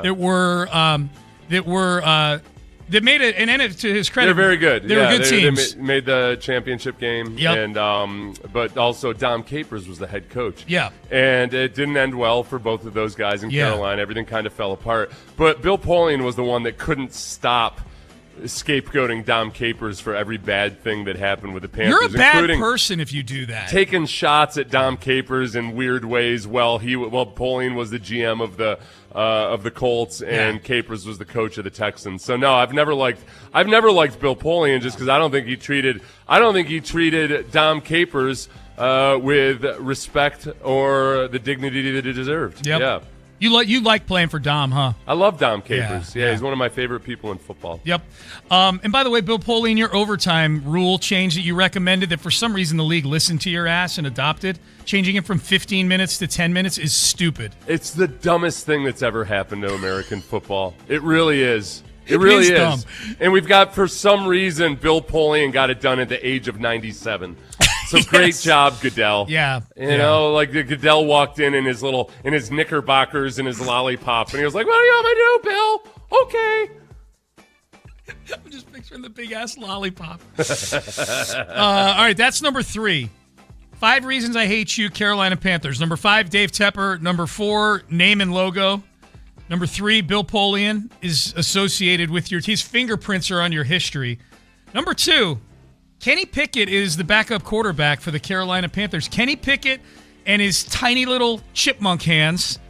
He was literally, Kenny Pickett, go find it on the internet. There's all sorts of memes of Kenny Pickett with, tiny little squirrel hands. Yeah. But he was literally like doing hand stretching exercises before the combine. Yeah. And he was able to stretch them from 8.5-inch span. Yeah. To 8 and 5 inches. 8 and 5. That's maybe 8 and 5/8 inches. Maybe that's why he was a first-round pick. I approve of that tactic. You do? I don't mind him for that. I mind that he acted like a petulant child when it came to the notion that somehow he had to compete for his job to be the starting quarterback. I'm a first-round pick. Yeah, you're a first-round pick in an era when guys who used to be fourth-round picks now get drafted in the first round just because teams are so desperate for quarterbacks. His draft. I would say this too. Like he was the only first round pick in his draft class. The next guy didn't get picked till like the middle of the third round. That was an awful. Yeah. And it's proven to be correct, by the way. The best quarterback to come out of that class was Brock Purdy, who was ironically literally the last pick in the draft. I would tell Kenny Pickett, you got drafted in the first round out of desperation. Yeah. He was you're the obviously. last. It's like you're your husband's 8th choice because the first 7 turned him down. He's on it was a very small dating pool that year. I hope the Texans backups cram his tiny little hands deep into the earth. I hope Kenny Pickett is flailing his tiny little hands about like the woman character on SNL there with the tiny hands. Yep. And wanting to quit football by the end of this game. I'm deeply invested in this. I'm gonna put money on it. That's right. I'm gonna go futures bets on a preseason game number 3 here. Oh, you're gonna bet on the game tonight, huh? Yeah. I like it. Welcome to my world. Reason number 1 to hate the Carolina Panthers. Bryce Young. What's up, guys? How we doing? Everyone good? Yeah, Bryce Young. Yeah, can we can it with everybody acting like he's a good guy? Right. Like, clearly, if there's a guy that's got some deep-seated secrets and skeletons in his closet, it's Bryce Young. Yep. I think it's obvious to the world at this Everyone point. good? Yeah. I'm tired of the charade. Yeah. Yeah. Squeaky little voice. What's up, guys? How we doing? Everyone good? Yeah. He's just showing up at some camp. How you doing? You sound a little too much like a creepy youth pastor about now. I'm going to tell you that much. That's all right. That's right. I'm not sending my kids to your youth camp. The Bears traded with the Panthers, and the Panthers traded the sun and the moon to draft someone who I still think his facial hair is fake. I don't think it's real. Oh, the little beard and the mustache. I don't think it's real. I think he bought it at Artie's party store, like in the costume aisle there. And he sounds like he's 12. What's up, guys? How we doing? Everyone good? Yeah. You know what he is too? Yeah, he's the guy that like his buddies are trying to pay somebody to buy beer for him outside of the convenience store. Dude. And Bryce is like, I don't know, guys. And he's got his short sleeve, his sleeve T-shirt on. He's the one that's screwing it up. Yeah. He's the one that's like, oh no, there's headlights coming. Is that a cop? Right. To the point where the cashier inside can hear. Yeah. Guys, I think the cops are here. Grow. Yeah. Grow a little. No kidding. At least before you get that second contract. If he doesn't grow 3 inches by the end of him. next season, you can't give him a deal. Can't give him the contract, man. Nope. But he's not playing tonight. Yeah, he's not playing tonight. That's okay if you get near the sideline and he's standing there and you're a Texans defensive player. Yeah. Maybe trying to make the team, but also trying to get in the good graces of Payne and Pendergast. Mm-hmm. Just, accidentally careen into his frail little bird frame.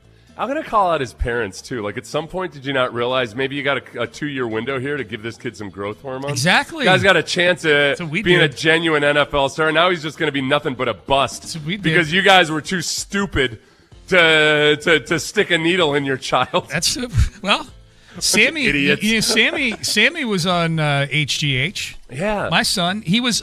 I sold him some Diana balls. So that's the transaction that was taking place. No, Sammy's like almost 6 feet tall now, but he was when he was a freshman. He was like half the size of the kids in his class. He was like incredibly small. He was like off of the grid for like the percentile. And so I used to make fun of him a lot. When you were out of the room, I'd be like, "You're so stupid and little." Pick him up by the neck and throw him against the wall. You're never going to amount to anything. You can thank me for the motivation that he got to ascend. He told me that literally and in education. He told me that inspired him when you would tell him he was nothing. All right, do girls even look at you? Those are 5. They do now. The ones here in the office do. I know that when he was here for the party. Yeah, no, yeah. Oh my God. So how long did he do that? How long was he on the growth hormone? Probably a few years. But by the time he graduated high school, he was nearly the height he is now. Like he shot up like a foot in high school. So yeah, it was. He was on it a while. I had another friend, and I had a kid in my class in high school that did the same thing. Yeah, it was totally. He was just really. He looked like a little child, It's by the crazy. Time he was a freshman. Did I ever send you the picture of Sammy standing in the huddle on the freshman football team? No. I got to send that to you. It's comical how small he is. Did you have to get like clearances for him to like? You have to like disclose that to the. Yeah. Oh, yeah. It was covered under our insurance, actually. No. I'm talking about for the high school sports. Oh. I don't know. That's a good question. I'm not sure if we did or not. Probably not. We don't play by the rules, man. All right, Payne and Pendergast. A reminder: about 40 minutes from now, 4-pack of tickets to see the Cougs open the season at home against Oregon State, September 5th. It's a week from tomorrow. It's going to be a blast out there. Let's fill the place up. The game's on ESPN. Top 25 squad we've got here, and they're going to take care of business that day. You want to be there. Be listening 40 minutes from now for a 4-pack of tickets to go check out the Cougs in Oregon State in the season opener. Up next, the Speakeasy, the fellas, Emmanuel Acho, LaShawn McCoy, they weighed in on the Kayshon Boutte signing. This is an opinion I've not heard yet. It's taken direct aim at C.J. Stroud when it comes to the Boutte signing. This is an interesting take from Shady McCoy. We'll get to that. We've got Take-A-Mania at the top of the hour as well. Stay there. Oh, but I got to save you guys some money on your power right now, your electricity. If you're a power company, if you get that bill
Payne and Pendergast. Yeah, we have a listener pointing out another reason to hate Carolina. Those early Carolina teams, and I guess I'll throw Jacksonville in too, benefited from advantages that the NFL gave them far more than the Texans did a few years later. Extra draft picks, I believe extra cap space. Yep.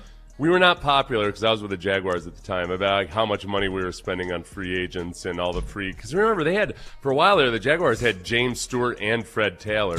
Which James Stewart they got with one of their 2 first. They got so in that first, I think the first year they got Tony Baselli and James Stewart, the running back. Yep. And James Stewart was didn't do great things or anything. But he was a really good back. And you had a tandem at one point with Fred Taylor. That wasn't from extra draft picks, but it's a Rob Johnson trade, it was, right? so because you had so many extra picks. One of those picks was Rob Johnson early on. You ended up flipping him for Fred Taylor, or a pick that became Fred Taylor. The league was kind of like, all right, we gave them too much. Yeah. Which meant that they weren't going to give the Texans nearly as much. Nope.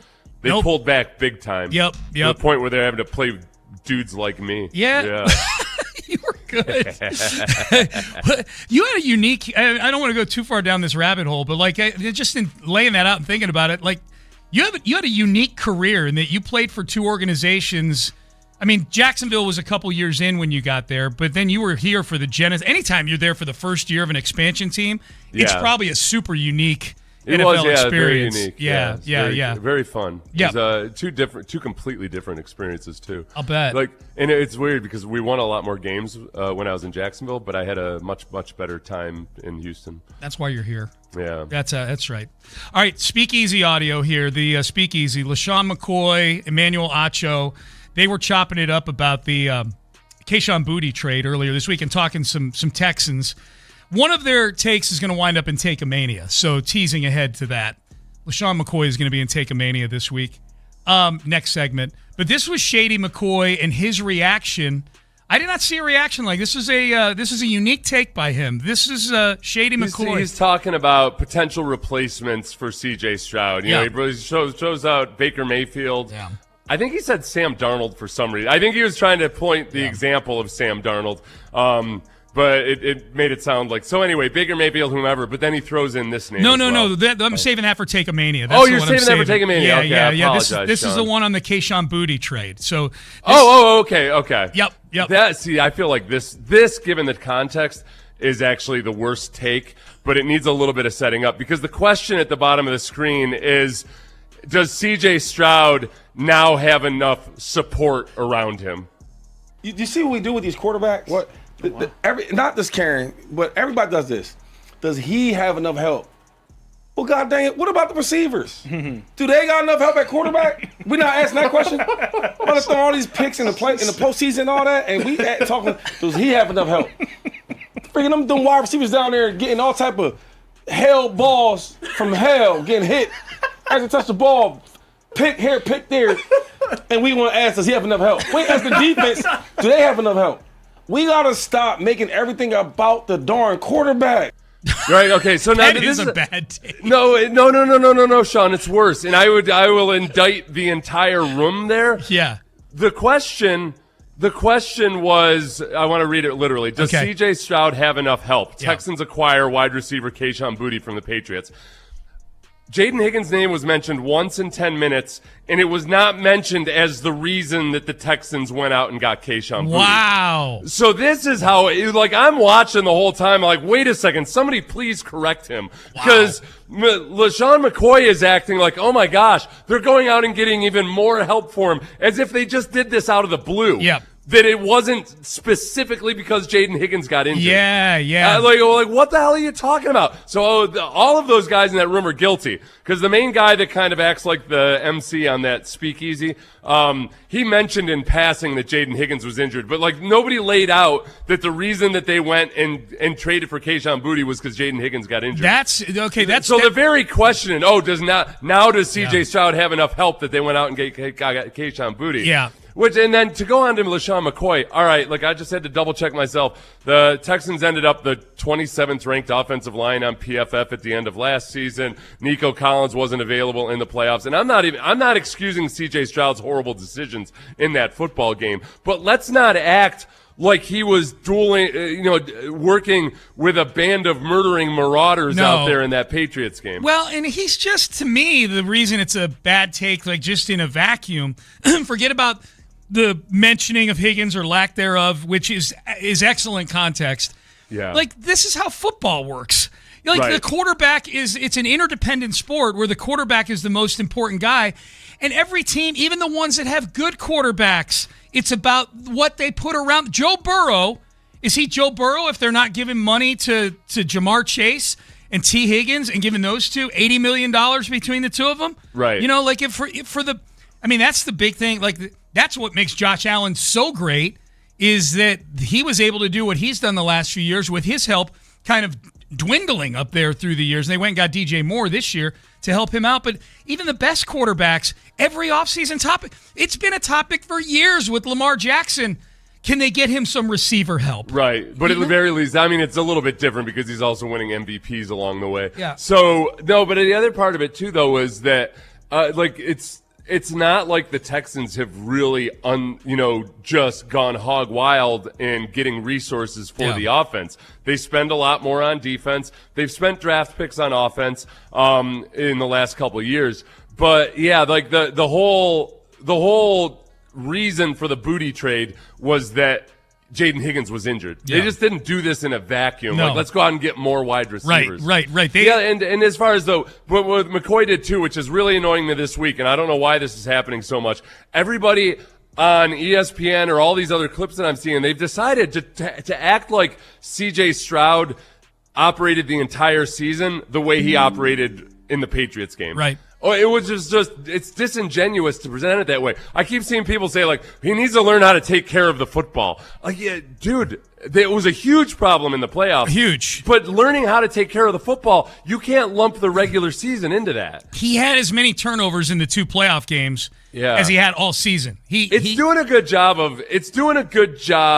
of radicalizing me. Yeah. Like, it's turned me into being way more defensive about C.J. Stroud than I probably intellectually am. Yeah. Just because I see so many people with just ridiculously, like, irrational and uninformed takes on him. It's lazy. Yeah. It's lazy coverage is what it is. Here, I want to skip down to this one since we're talking about CJ. I think this is a good one to hear. This is Emmanuel Acho on this, on the same show, saying they are removing any excuses CJ Stroud has. What I love about what the Texans are doing is this. They are removing every single excuse from CJ Stroud. So now, hey, bruh, if this don't work out, it's on you, Stroud. I would agree with that, actually. Well, though, you know what the thing is? I agree with it, but not in the way he frames it. Because it's not like the organization doesn't want to also win with these moves that they're making. Yeah. But so there's a contractual side of it, but then there's also a football side of it. Mm-hmm. If Casario's looking at it as objectively as possible, and maybe, let's say hypothetically the GM isn't real high on CJ. And honestly, I'm saying this 100% hypothetically. Yeah. But he also has to concede, all right, but you know what? It's really hard to operate as a quarterback when you've got one of the worst rushing offenses in the league 2 years in a row. And that's been the situation. So I can't really judge C.J. Stroud at the very least until we get him a good rushing attack. Yeah. And it felt like this entire offseason was, all right, we know that this is a big variable. Jacob Barzia had that good graphic of just the number of quarterbacks who have, like, how quarterbacks have operated when they had a bottom 5 EPA rushing offense, and very, very few have done anything when they have that. And that's what CJ's had the last couple of years. Yep. So at the very least, if you're trying to look at it as objectively as possible, we got to get him a competent rushing attack before we can really make any decisions on him. So I agree with him. I'm not so sure I agree with the way he framed it. Yeah. Because I think the Texans would also like to win along the way as well. Agreed. But when it comes to the contract side of things, yeah, let's give him all the basic ingredients and see what he does with it. Text message, Sean, thanks for ruining Game of Thrones for me. I didn't know Ramsay died. Sir or ma'am, that is on you. We are outside the window we're outside the statute of limitations for me having to say spoiler alert. Yeah, I was just about to disclose the ending to the Diary of Anne Frank. I guess I won't do that right now anymore. At least say spoiler alert. Boy, that's remember we were going to talk about the Civil War and say who won. We won't do that. Shh. Yeah. Some people don't know. Right. Right. If I could go back as a text, if I could go back and see, this goes back to a topic Seth and I did a couple of segments ago. If you could go back and look at any Texans decision over the last several years through a Hard Knocks offseason lens, what would it be? If I could go back and see Hard Knocks offseason behind the scenes, I'd want to know what the talks were before we drafted CJ. Were they talking about wanting CJ or Bryce Young? I was so wrong on that one, and I'm glad we got CJ Stroud. That's a texter.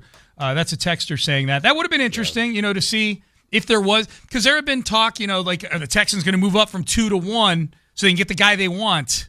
Are they just going to take the guy that falls to them? I'll tell you what, that guy is saying he's so wrong on that. I feel like you can not even be bullish on CJ and still look at those two quarterbacks and say, okay, which one actually has the potential to be a top 5 quarterback in the NFL? And I think that even if you don't like CJ and you think there's something holding him back, you at least see the potential for it. Absolutely. With Bryce Young, I just don't it's okay. He's got to prove he can be a viable NFL quarterback. The potential and the physical stature too. Yeah, This is something where the eye test matters. Bryce is just so tiny. He's so tiny. All right, take a mania. Hugh Jackson is our champion right now, claiming he was not a loser in Cleveland when he was the coach there and went 3-36-1.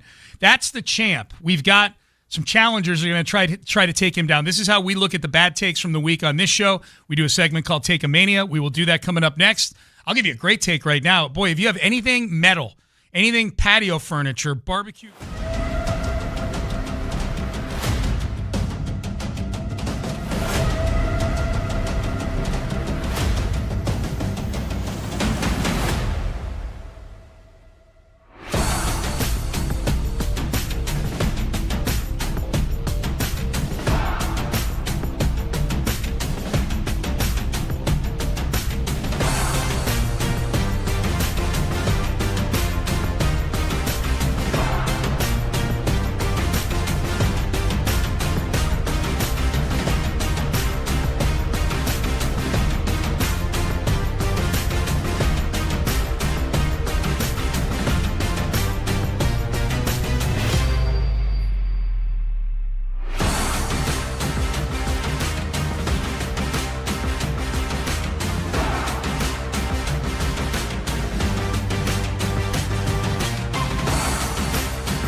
We have a champion that is the bad take from the previous week. We've been doing this for a year and a half now. We've had several champions. Some have lasted longer than others. Some don't even last through a whole segment. The way the segment works is the title holder from the previous week has a gauntlet that he or she must go through. And if Seth, who's the judge and jury and booker of this whole thing, if he determines that take is worse, then we have a new champ. Yep. That's how it works. And we've got a robust and historic title lineage that all roads lead to Hugh Jackson from last week, former Cleveland Browns head coach who was on the Pivot podcast with Ryan Clark and Channing Crowder and Fred Taylor. And they talked about his time in Cleveland where Hugh Jackson all of a sudden just starts spewing excuses and saying, despite his 336-1 record, that he does not feel like he was a loser in Cleveland. That don't bother me. These are big shoulders. I've been through the war. I know what this is like. I failed at Cleveland, according to what people said. No, according to what you said. Yeah, and I did say that because you know what? Sometimes you got to play the game, right? I didn't fail at Cleveland. Are you kidding me? Go back and look at the team. Go back and look and ask me who had the decision to put them on the field. Okay. I have my own algorithm as a football coach. You understand what I'm saying? Yeah. I know what players it takes. How was I coaching them in Cincinnati, but yet all of a sudden in Cleveland, I don't know what it takes to win? Right. No, it don't work that way. Yeah, I didn't all of a sudden fall off the turnip truck and forget football in a freaking year. I know what it takes to win. You think that I was going to put quarterbacks on my team that we had on our team in the beginning? Preach. Well, come on now, let's wake up. Look, you know the media, Ryan, as well as anybody. They can, once you start that fire, it takes off and run. Yes. And that's the narrative that everybody can create when they want to. Okay. Yeah. That was the winner last week. He won 3 games in 2.5 seasons. And as you pointed out, Greg Williams will go on to win a handful of games with those guys. 5-3. 5-3. Dude, you can't go. There have been a lot of bad teams that don't give good players, their coaches, to the proper things to work with and everything. How many teams have gone winless in NFL history? It's very, very hard to go winless an entire NFL season. Like, man, you got to own some of this. He went winless and then won one game the next year. Yeah, he was 1-31 in 2 years. Stop it already. Yeah, this is the kind of thing where, man, you know what? Hugh Jackson is really good at he gives a good emotional speech, and I feel like he was getting up on a soapbox here, or for something that he didn't need to get on a soapbox for. It's you can talk about I wish I should have known better what I was getting into, and I could have managed it differently or whatever. Like if you're talking to the way you handle it if things don't go well at your current job, but you got to get a new job, you don't just go scorched earth and blame everybody for everything on the that's a guy who's saying I was good at my job and everybody else was bad at their job. The Browns were just that bad at it. Yeah. Yep.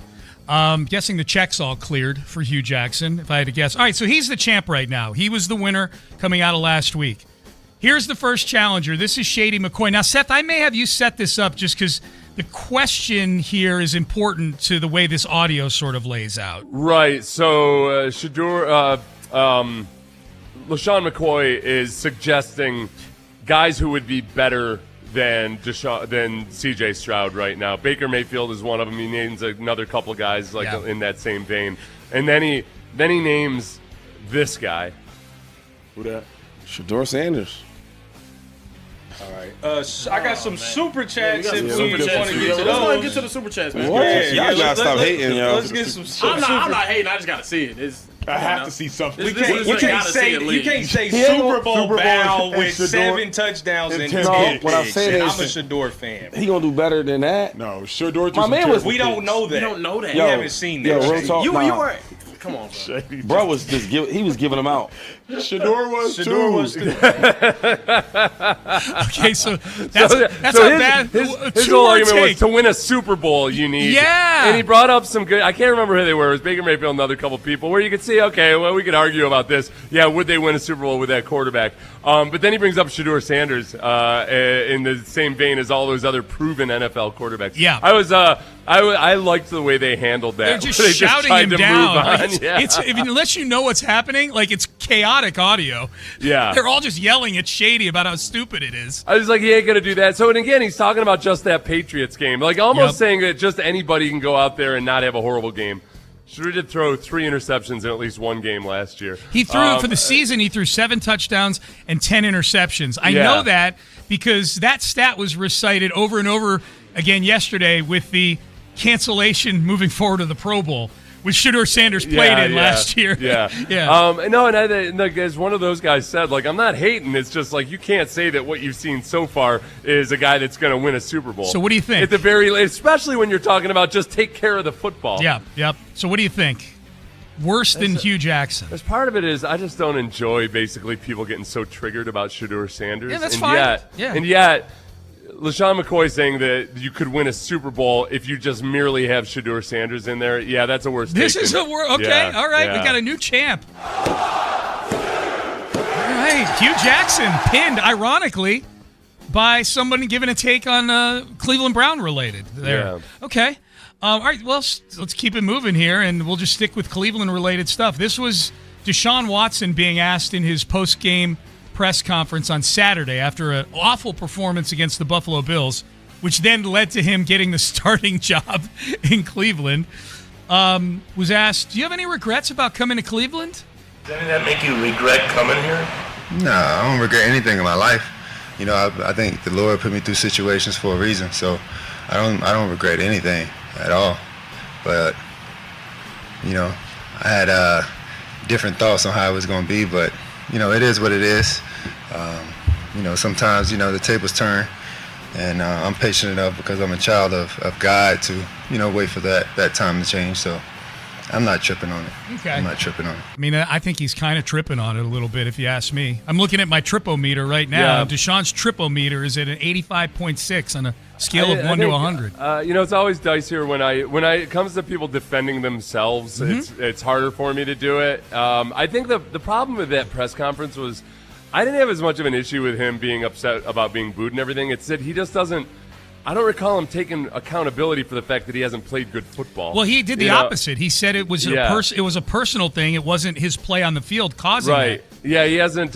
He never just said like, "Hey, maybe if we'd won games, or maybe if I had performed well, that they wouldn't feel this way." That actually might be the one I should have played. That's the bad take. It's personal. Yeah. The one we just played.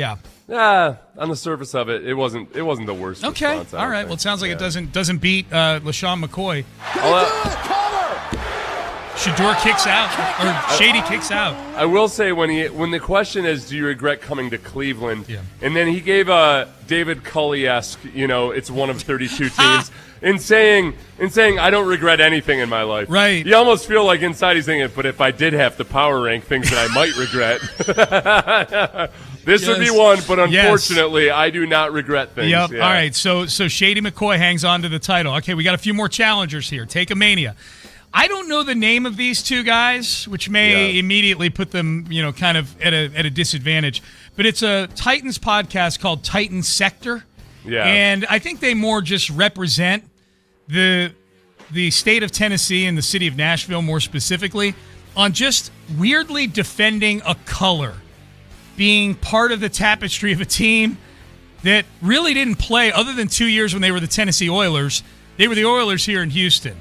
But this is the two guys on Titan Sector telling Houstonians, you hate us because you ain't us. It is the best colorway in the NFL. I mean, seriously, when you see all the, when you see people's rankings and stuff, when you see all of the logos on the screen. Yeah. Tell me the Titans doesn't look the best. It's no wonder they're pissed about it. Jesus. I know. I would be too. You hate us because you ain't us, man. You hate us because you ain't us. It pops, dude. The NFL and the fan bases never wanted us to go back to these colors. So here we are. Great job, Amy Adams Strunk. Great job. Hate you because you ain't you. We're wearing the color. I don't understand what the big deal is. And also, I can guarantee you, there's not a single Texans fan that wishes they had the Tennessee Titans' existence right now. Well, listen, I'll give those guys credit. They sound like they sound like a really good podcast, father-son, half-brother duo that probably does a lot of good stuff and everything. But no, we're not really we're wearing the color. I don't know why you guys are all bent out of shape. Yeah. What? We got it. What are you talking about? Both guys had teeth that I could, from what I could tell in looking at the podcast. Dentures, Sean, dentures. That's or the fake teeth, as they like to call it in Tennessee. So this sounds like it is not a winner of worst take of the week. Just judging by your tone. Why? No. They're kind of delusional. Yeah. But is it worse than Shady McCoy? Yeah, it's worse. It is? It's worse. Oh, yeah. Okay. All right. Yeah. Titan sector. All right. Like the notion that any Texans fan would hate the Titans because they ain't the Titans is ludicrous. It's absurd. even more even it's more a ludicrous. mockery of an organization. Yeah. It is. How bad is it? It's so bad that someone saying Shedeur Sanders could win a Super Bowl with the Texans is a better take than that. I wish the head coach we had fired had just made it to the Super Bowl the next year. Right. Oh, God, I wish that had happened to my team. Oops. Yeah. Oopsie. All right. This one, speaking of the Patriots, you're referring to Mike Vrabel there, obviously. Greg Bedard, who has covered the Patriots for a long time up in New England.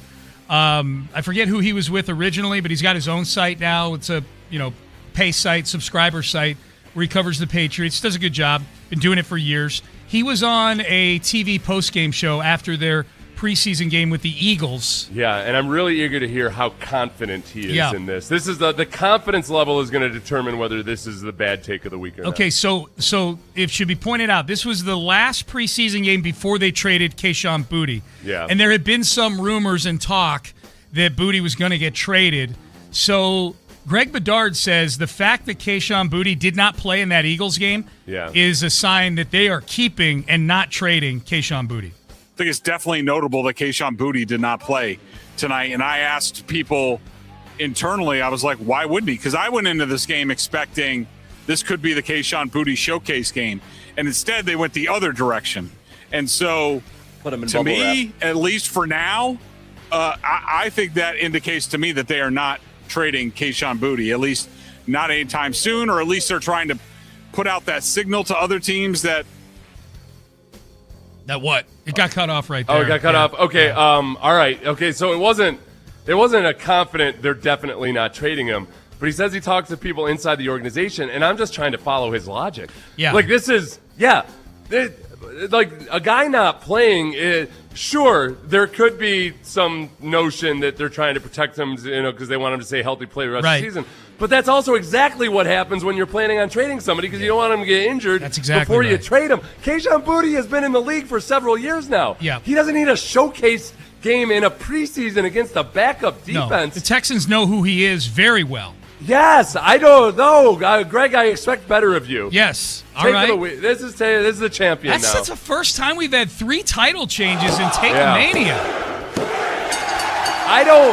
I don't like when I have to think extra hard or at all in trying to follow the logic of somebody when the logic doesn't make sense. That's horrible logic. A guy doesn't play, so that's evidence that they're not training him. When he's a veteran player, he's not a rookie that needs to show what he can do versus NFL backups. No. What the hell are you talking about? Yep. And this was a game. Now, this was a game. They did not play their starters in that second game.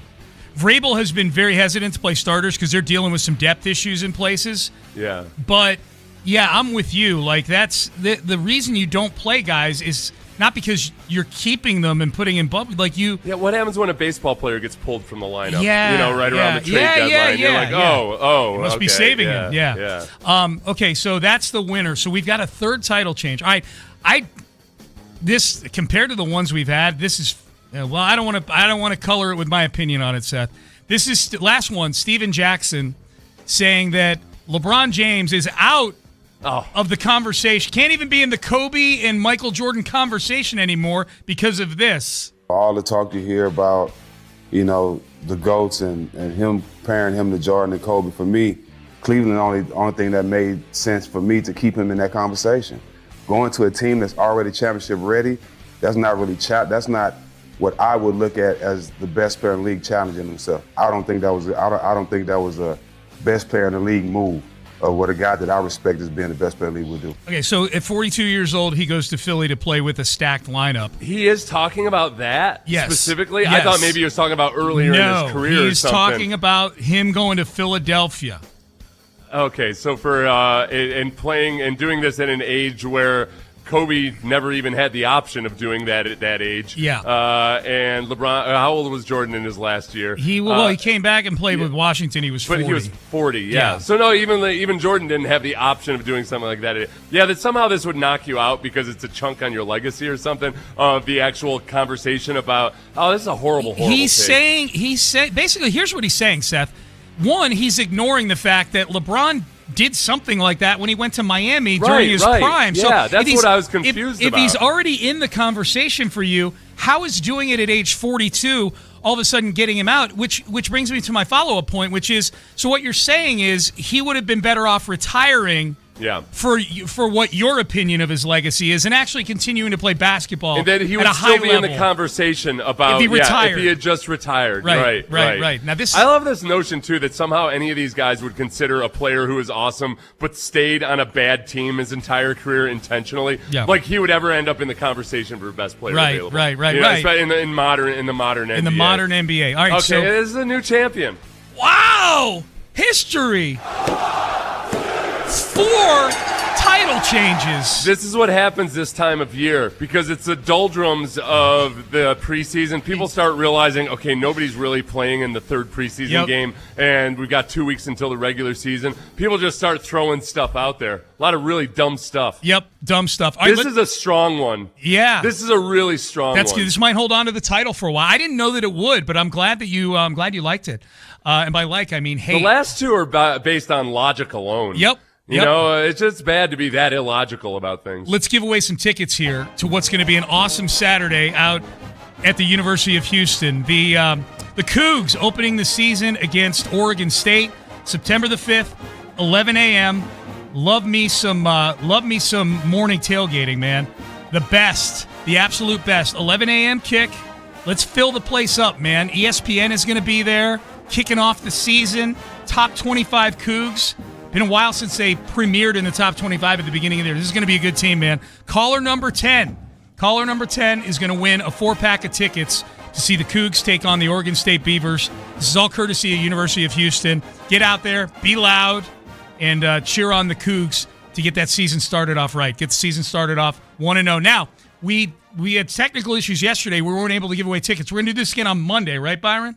Monday, we're going to give away another set of tickets. But be the winner today. Caller number 10. 4-pack of tickets for the electric home opener between the University of Houston and Oregon State. September the 5th, 11 a.m. kick, morning tailgating, and getting after it all day long. It means you get to go watch games afterwards, too. When it starts at 11 a.m., it means you got that whole day in front of you.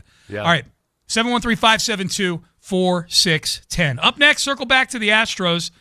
Do you like this move the Astros are making? What's the motivation behind it? Do we think there's something bigger behind the motivation of bringing Brent Strom back in the building? That's next. Hey, Sean was talking about it. You go watch football in the morning, and then you got the entire day and evening to watch even more college football, and there's nothing that goes along better with college football when you're sitting on your couch enjoying life than Daisy dips. Daisy French onion dip, Daisy ranch dip. It tastes like homemade dip. Why is that, old Sethers? Why does it taste like homemade dip? Because it's made with ingredients that you can find in your kitchen, herbs and spices that would be in your pantry. No preservatives, no artificial ingredients, just fresh awesomeness. And you can find it at a grocery store near you, whether it's chips, wings, veggies, however you choose to partake.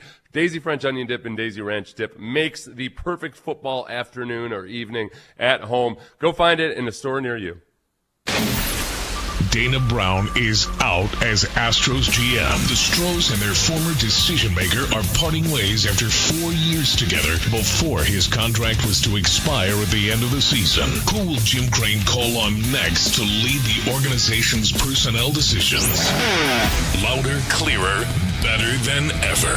Houston's sports leader is 95.7 The Fan. The holidays are coming, and it's time to get your home ready for them. Hi, it's Tom Tynan inviting you to join me at the 8th Annual Fall Montgomery County Home and Outdoor Living Show tomorrow at the Lone Star Convention Center in Conroe. I'll be there from 11 to 12 answering your questions, and many others will be answering your questions too at the 100-plus booths they'll have of specialists showing you how to make your home a better place to live. The Fall Home and Outdoor Living Show in Conroe, Saturday and Sunday at the Lone Star Convention Center. Doors open at 10, free admission, free parking, textwoodshows.com. You know, chicken and a waffle, making that a sandwich, you can't go wrong.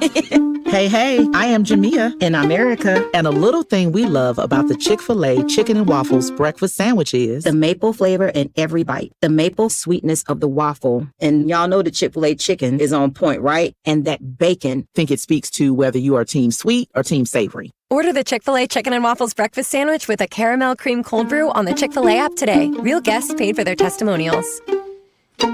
Hey, it's Brew, and between my radio show, filming content, editing videos, and trying to stay connected with family, reliable Wi-Fi isn't really optional anymore. I just need it to work. And that's why I like that with Xfinity, you get the most reliable, fiber-powered Wi-Fi with the best equipment at one price for 5 years, guaranteed. No contracts or commitments. Plus, Xfinity makes getting connected simple with same-day Wi-Fi so you can get online in minutes. Restrictions apply. Not available in all areas. Use of fiber or coaxial cable. Learn more at xfinity.com/same-day Wi-Fi. Xfinity. Imagine that. All right, good people, let me let you know, baby, something big is coming, and it is going to be here September 2nd. DraftKings Game Day arrives with massive exclusive deals and all-day celebration that's built for you, the sports fan. And guess what? The countdown, it's already begun. All roads lead to Game Day. The DraftKings Sports app, it is now live in all 50 states, and that means you, Texas. That means from California to Florida to Maine, wherever. Every fan is in on the excitement because it's one app, every sport, all 50 states. DraftKings Game Day is yours, and like I said, remember September 2nd. DraftKings Game Day is the kickoff of the new season, new era, and the biggest day in sports history. So get ready to celebrate right now. New DraftKings customers, you can sign up with the code SPORTS610 and spend $5 to get $200 in rewards within 21 days. That's code SPORTS610 in partnership with DraftKings. The crown is yours. Event trading offered by DraftKings Predictions, a CFTC registered introducing broker. Trading involves risk of loss. Market availability varies. Eligibility restrictions apply. $50 every 7 days via click to claim. Issued in non-withdrawable predictions dollars that expire in 1 year. Terms dkng.co/predictions promo. Nationwide based on sportsbook predictions and free-to-play sports contest. Availability varies by state. Hey, it's Sean Pendergast for the Men's T Clinic. Hey, did you know that 1 in 5 men suffer from low testosterone? If it feels like you might be one of them, you need to make that initial consultation at the Men's T Clinic, just like I did 6 years ago. I've been going every Friday for my testosterone replacement therapy. It's been one of the best things for me. It can be one of the best things for you. Get that edge back. Find the nearest of the 5 Houston area locations at menstclinic.com. Men's T Clinic, 1-800-246-OT. menstclinic.com. The Planet Ford Summer Sales Event is on.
was going to be an improvement has made 6 errors in 6 games.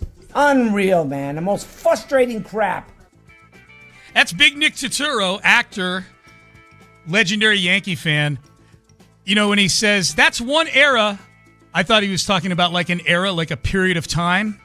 That's one era, not two. And I'm like, oh, no, he's saying errors, but he's saying it with a heavy New York accent.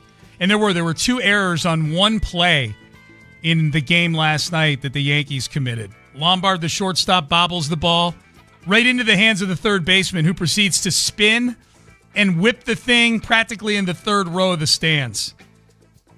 Astros go on to win 5-1 last night over the Yankees. They take 2 out of 3 from the Yankees, and here's what the pitching situation looks like this weekend, Seth. Confidence level in these pitchers going against the Mets. Hunter Brown going against Christian Scott tonight. Be nice to get a win for Hunter. They got to. That's the one thing that impacts their margin for error, maybe more than anything. They got to start winning Hunter Brown's starts. You know, they've not won. If I got to go back and look, they've not won many of the games he's pitched in since he came back from injury. You know, in a normal division, they're not surviving the fact that Hunter Brown just isn't winning. That they're not winning games that he's pitching in. It hasn't always been his fault. There's been run support issues at times. Saturday, Christian Javier versus Nolan McLean. And then, so come on, Javi. Get us 5 innings at least. And then Ethan Pecco and Zach Thornton on Sunday. This is where you're at with the Astros right now. You have this crucial road trip. This probably says everything about why Brent Strom is back in the building here. This is a crucial road trip that they're on right now, especially on the heels of going 3-6 in a homestand against the 3 worst teams in your division. You have to go and take care of business to some degree here on this road trip. Now they're off to a good start. They win the series with the Yankees, but this road trip, this 6-game road trip to New York, Ethan Pecco is going to wind up starting 2 of the games for you because of the way the rotation kind of unfolds here. But we've got potentially Brent Strom in the dugout. Well, that's it. Yeah, man. This is the old magic, the magic touch. Little game changer. Yeah. With Brent Strom. Maybe bring in Alex Bregman for a consultation. At least get him on a Zoom. Yeah. Yeah, that would be great. What do you think? I mean, we haven't heard from Brent Strom yet. We've only heard from Joe Espada that Strom is taking this position as a. Yeah. We may have listeners who haven't heard this yet. But Joe Espada told the media yesterday that Brent Strom is going to be back with the Astros in a consultant role for the pitching staff, and this role will be an in-dugout, in-uniform kind of role. So it's an immersive consultant, I think I would call it, maybe. An immersive consultant, right? Yeah, wearing the uniform in the dugout is a whole. They don't usually have Arthur Anderson do that, do they? McKinsey. McKinsey, that's who the consultants are, right? Yeah. They don't. Last I checked, they don't do that. So, what do you think? I mean, we don't know yet, but what's your appetite for this being a long-term thing in some way, shape, or form? It's huge. It's huge. I think that Brent Strom was one of the guys that was that good bridge between the old school and the new age analytics. And I think Brent Strom's a really interesting guy because he's an older guy, didn't even make it to the majors as a coach until I want to say he was in his 50s or late 40s. And was very open to everything that Jeff Luhnow was doing and had great respect for what Jeff Luhnow had created. But when it came to the on the field type of coaching and blending that with the information you're getting from the analytics staff, it was one of the things that made the Astros different.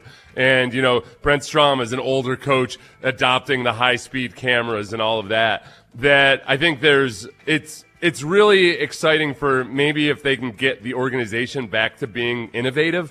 That's great. I just don't know how much that helps. I don't know how much it helps in the short term versus the long term. I think he might end up being a guy that really helps the organization in whichever phase they're entering. That he'll help a lot there. I don't know about the short term. This is going to be more about old school baseball coaching and things that maybe he can pick up on how guys are pitching. Yeah, I give the Astros credit because they're at a time of year. The trade deadline is come and gone. The only changes that are available to you out there in terms of the roster is bringing guys up, and they're already doing that.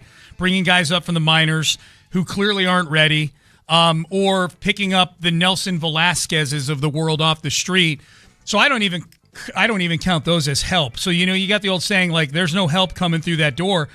This is actually something that's somewhat creative, that's thinking outside the box, bringing Brent Strom back. This maybe is something that can address what is a huge issue on this team right now, which is somehow getting these starting pitchers to be able to get more efficient and get you 6 innings on a regular basis. Right. And I they think still that's the haven't thing. done that since August 10th. Well, and there's two things. One is guys coming back from injury. How are they being handled there, and why are there so many setbacks so often? But then it felt like there used to be a time in Astros history, Sean, where guys might be scuttling for a couple of weeks, but they'll explain that they've got a mechanical hitch that they're working on, and they would fix it, and then they'd be better. And now it feels like mechanical flaws are just something that a guy has now, like it's a genetic disease or something. Yes. And there's nothing you can do about it. And whether that's Josh Miller's fault or not, or whatever else it might be, maybe Brent Strom is the elixir for some of that. Yep, we'll see. I wonder how Josh Miller is feeling about this. As you pointed out earlier, there is history with Strom and Josh Miller. Strom brought Josh Miller in, so this is not somebody that Josh Miller is new to or has to, he may feel like that the writing is on the wall. He probably should. I think the writing's on the wall for anybody in a coaching or management position right now with the Astros. That message was sent loud and clear on Monday this week when Dana Brown got fired. So the fact of the matter is that Josh Miller is probably on borrowed time anyways. But if I'm looking at pet projects for Josh Miller might be. Maybe he's happy about it because, look, they got rid of the pitching coaches last year, and, he might be next in line. But maybe Brent Strom, maybe he feels like, all right, well, if Brent Strom can come in here and at least point some of these things out that are going on, like whether Josh Miller feels like there's things working against him, that maybe that ends up being a really good thing for Josh Miller. Yeah, maybe he keeps his job. We'll see. I would love for Strom to work with Imai. I would love to get Strom's take on what he thinks is wrong with Imai. We talked earlier about Hard Knocks offseason in the NFL, things that you would like to be able to see that you don't normally get to see through a show, unless you have a show like Hard Knocks. We were talking about things we'd have loved to have seen with the Texans, like the Deshaun Watson trade and how it unfolded. I would love to watch Brent Strom evaluate Tatsuya Imai. He's going to sit down and take a look at film, probably going to go, down to the cages in there in the building and take a look at his mechanics and probably try to psychoanalyze him a little bit here. Yeah. That would be fascinating to see. Getting Javier back to what he was when Brent Strom was in the building would be a welcome change because you still got Javier on the books for another couple of years. And then I think, Hunter Brown hasn't been the Hunter Brown that he was at his peak when he was finishing third in the Cy Young last year. If you're asking me to lay out pet projects for Brent Strom, those would be my 3 right there. All right. Coming up next, I want to have a nice long segment here to end the week because we got to lay out what's going on with the Texans tonight. Who is this game big for tonight on this Texans roster? Mike Vrabel has spoken on the Kayshon Boutte trade. His thoughts on what Kayshon Boutte would have been had he stayed on the Patriots, I find very interesting. So we will have Vrabel on the Kayshon Boutte trade. We'll take a look at tonight's game with the Panthers and the Texans, and we'll find out what the guys got going on In the Loop. Brandon Scott in for John Lopez today. We'll see what the question of the day is. We'll do all of that coming up next. Look, you want to get the most out of the guy.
happy 50th. Injured? Call Mokaram Injury Lawyers, 281-222-2222.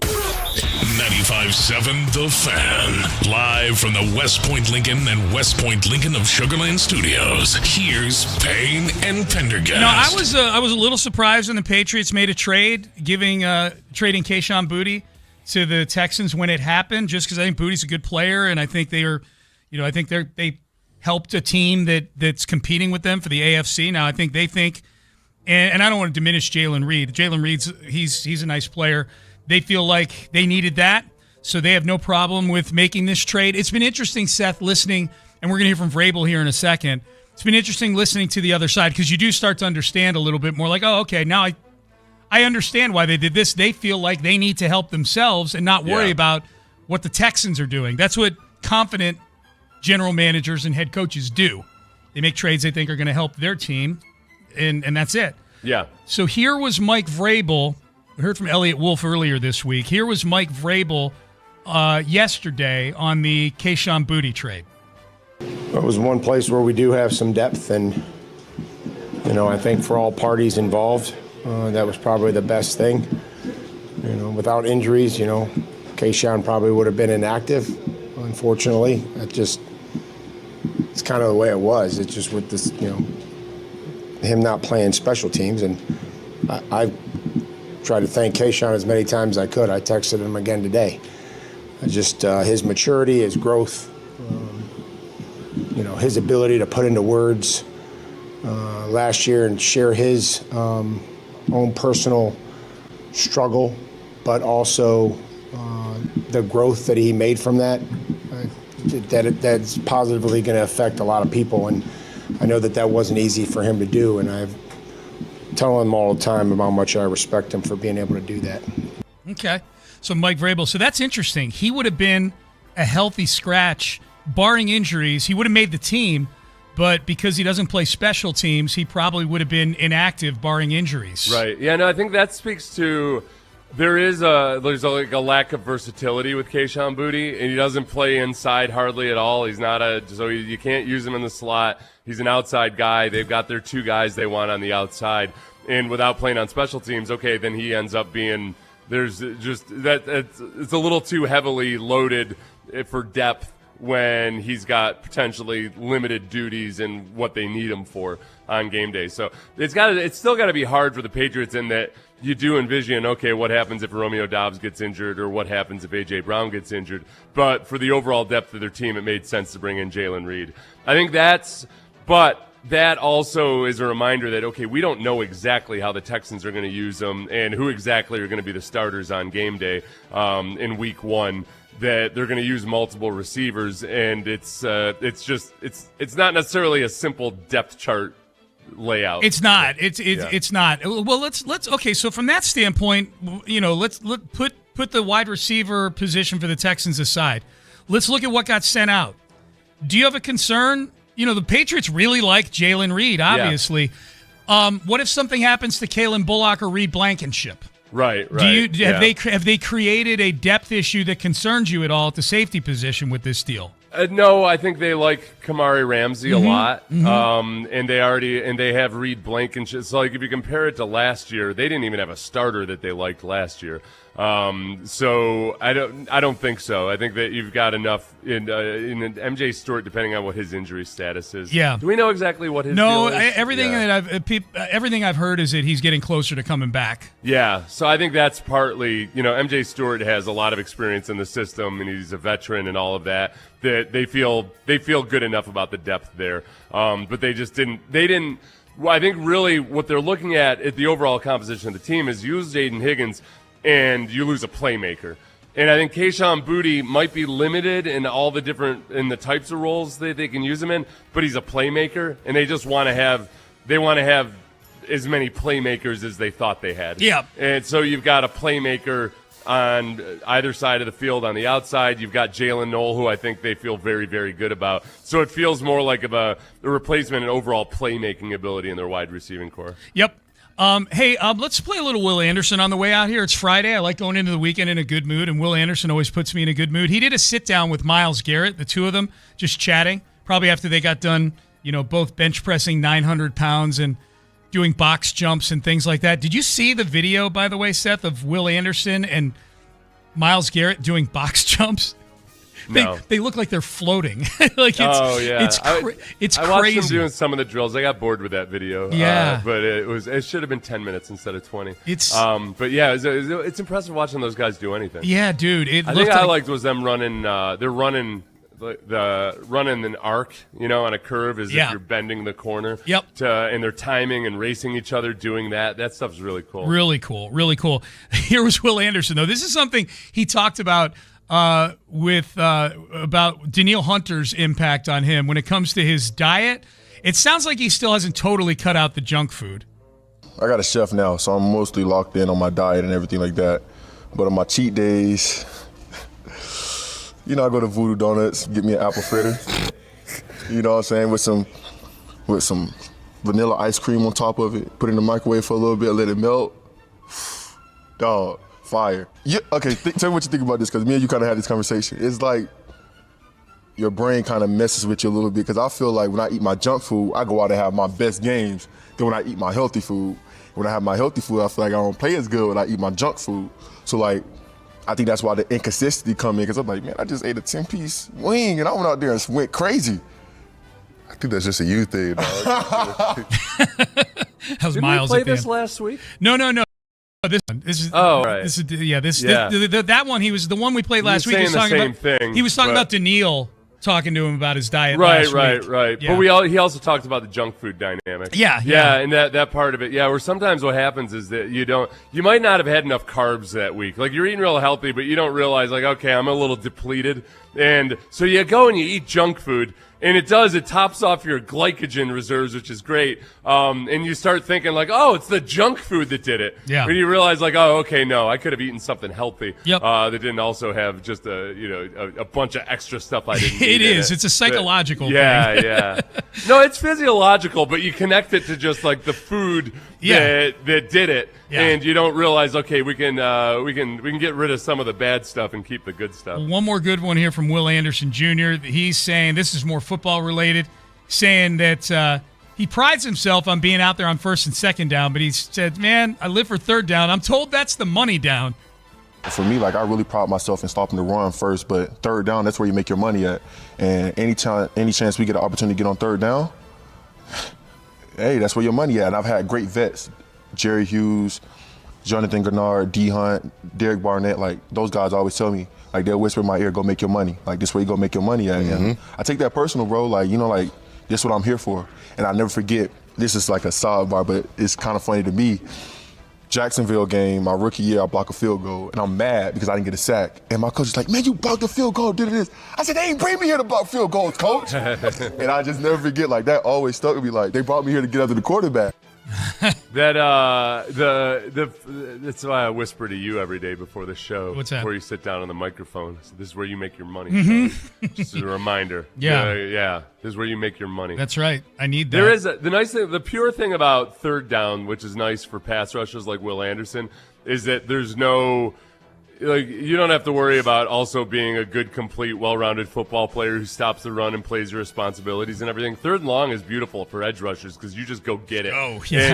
And you can be very singular. You can be very single-minded in what you're going to do. Yep. And it's you versus the offensive tackle in whichever bastard running back tries to break your ribs with a chip block. Exactly. All right, so I just wanted to end the week on a Will Anderson note. You feel good going into the weekend hearing him talk. So the game tonight. I don't think he gets cut Sunday. You think Will makes it? Yeah, I think he makes the cut. That would have been a hot take. We did this earlier in the show, kind of went through some of the position groups or guys that are battling to get onto the team, guys that are on the bubble. We did not hit one position group that we've actually talked about quite a bit over the last few weeks, and people reminded us of that on the text page, so we'll hit it here.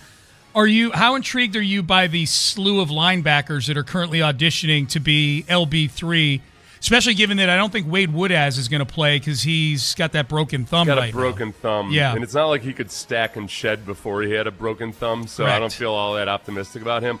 I'm not really impressed by any of them, and I think that there's a chance that the Texans go outside the building to get a veteran or something for somebody that they feel good about. Now, I do think Jake Hummel and Jake Hansen, they feel like if those guys have to play, They're veterans. They can do it. I don't think they're the solution for the guy that's going to be an every week solution or anything. And then they hope that Wade Woodaz comes along as he gets healthy and as he gets some experience. So maybe they don't feel an urgent need to go outside the building right now, but I don't think that they're probably super enthusiastic about the current situation. Right. And I think, obviously whoever they go get probably has to play special teams also, because all those guys you just named play special teams, including Jamal Hill, including Wade Woodaz, the two Jake H's, Jake Hummel, Jake Hansen.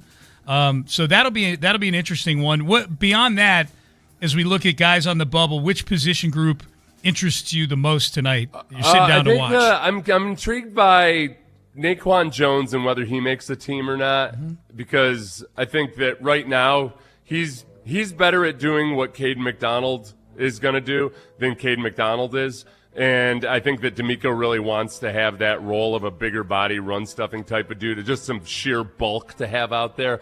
And he also wants to guard against so many defensive tackles getting injured last year, because he wants those guys to rotate in as much as possible. On the offensive line, I think the battles are probably for that one last roster spot. I would say Jake Andrews, Jarrett Patterson. Yep.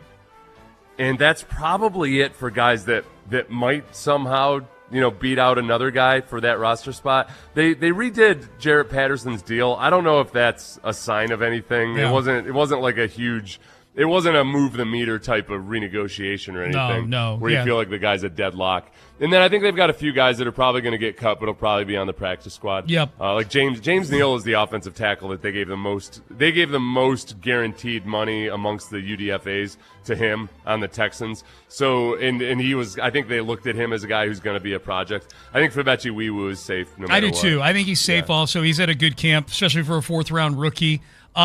This game last year was a game where I think Graham Mertz probably secured a spot on the 53-man roster. Yeah. I don't know. I think he was going to get cut and brought back on the practice squad, and he goes out and goes 12 for 14 for like $150, and they have to keep him on the 53. I don't know if Brett Rippon has that in him tonight. I don't know if Brett Rippon's going to play the whole game. Yeah, I don't think, man. I don't think you keep a third quarterback like that who's not a developmental guy or anything when you already have your veteran backup. Yeah, he's probably going to play the whole game because they're not going to put Davis Mills out there. I don't think that would be silly to put Davis Mills out there. No, there's too many position groups I think where you want to keep maybe an extra guy, and they're going to have to make some tough decisions in that regard. But if I've got a third quarterback on the team, I want it to be a younger guy who's ascending, or if I don't feel slammed up, maybe I've got a younger guy as my backup, but I'm not 100% convinced on him, then maybe I'll keep a veteran third stringer. But right now, I just don't think there's a reason for it. I hope he does have a game like that so we get some hot takes on a Friday night post-game show. Oh, yeah. This is the best thing about a Friday night post-game show is the blood alcohol content of the callers is much higher than a Sunday afternoon. Yeah, so you get some good drunk callers calling in. That'll be fun. They're not holding back for nothing. No. The third preseason game may as well be the Super Bowl for these people. So yeah that'll be good. You're listening to KIKK FM, KIKK AM, Houston, and Odyssey Sports Station. I'll mention here as well. Seth and I get started at 3:00 this afternoon with Texans Countdown. So we're looking forward to that. Kickoff is at 6:00 tonight here on 95.7 The Fan. Reggie Atatula, B. Scott. In for John Lopez. Gentlemen, how we doing? Doing all right. Just the blood alcohol content of the callers, right? Just the callers, yeah. Them. Okay. Well, there's probably some fans, too. Yeah. Oh, you're talking about me and Clint? I was asking. I can't speak for Clint. I mean, he's got some wild things he says sometimes, but I don't know. Probably shouldn't speak for Clint. Yeah. So I don't. Especially in that regard. He gets up. Clint's been really good though about drinking. Like he hasn't. I don't think he's taken a sip all year. Really? That's not even a reposado. Calendar year. That's a thing on the drive right now. Clint. It's been a dry year for Clint Stoerner. A dry year. I believe so. And I imagine that's intentionally so. So I shouldn't go out here and tempt him and say, "Hey, let's." Yeah. Go Okay. I just thought about that. I'm in a dry 2 weeks because I'm getting the Inspire sleep apnea implant next Friday. I'm excited for you, dude. Thank you. Yeah, I'm excited too. So, but I got 2 weeks before and 2 weeks after, I can't drink. That's part of the deal. So, how have they been handling that at Lizards? It's been good. I've been drinking Diet Coke. Okay, And so I'm you're still going. Still You're smoking a bringing cigar. your That's where I get my personality. work done, man. Yeah, it's where I get my work done. Yes. I thought you were just not going, and they were like, "Where the hell is Sean?" I don't like being cooped up in the house. I like getting out and seeing the people. You know? So everybody wins. You get better sleep. They still get your business. And I'm getting better sleep, no question about it. Yeah. Actually, this isn't the question of the day, but now that I think about it, it should have been. Yesterday, a confession I had is I just feel like I'm in a funk right now. Are you? Sometimes you just feel like you're in a little bit of a fog or whatever. What is your funk buster personally? I'm very curious for all of you. Like, what is the thing that you do to kind of when you feel yourself in a little bit of funk, you get yourself out? Oddly, alcohol. Yeah, I was gonna say a good vacation, like just take a flight somewhere, good. maybe even a trip to the Nugget. Yeah. Some That's Vice tough for a quick fix. Yeah. Okay, like just go to Vice real quick. All Yeah, right. no. I probably, for me, like I walk, I sweat.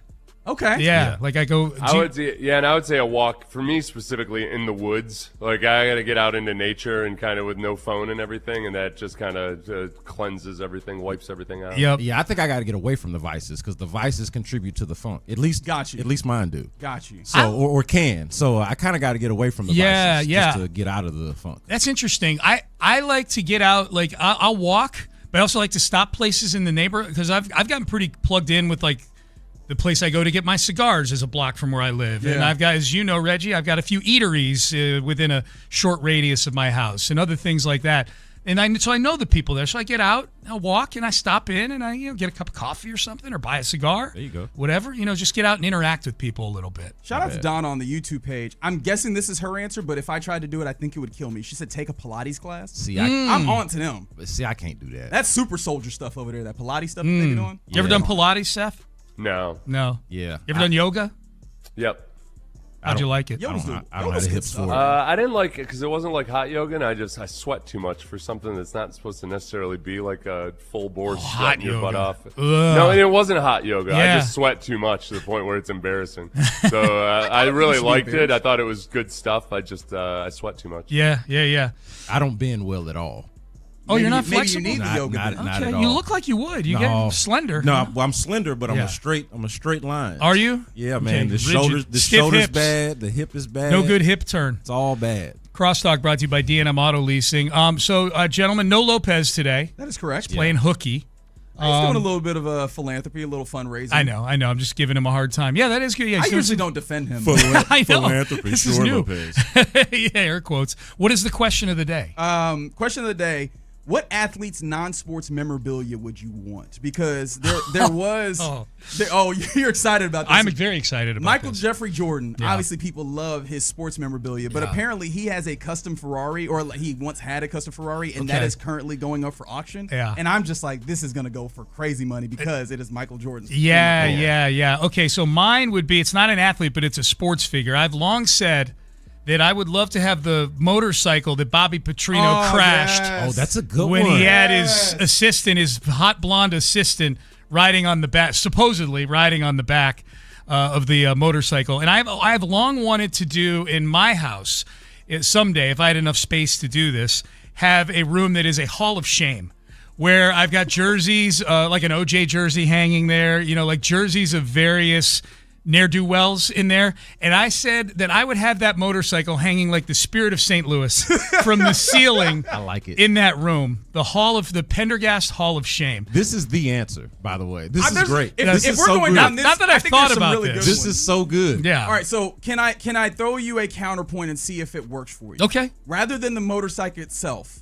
would you prefer the thing that I think is a little more picturesque, which is the neck collar and the hat? Yes. And we can do you remember how, was it Washington that strung up, was it the jersey as a memorial without the dude, just like had him standing up, and we just have like a pseudo Petrino hung in effigy. The first aid kit from the scene. Yeah, you could get the whole thing. A mannequin where I've literally painted the cheeks red. Yes. Remember how red his face was? He was so flush. He looked like he just got off the motorcycle. It looked like he landed on his face. It looked like makeup. Yeah.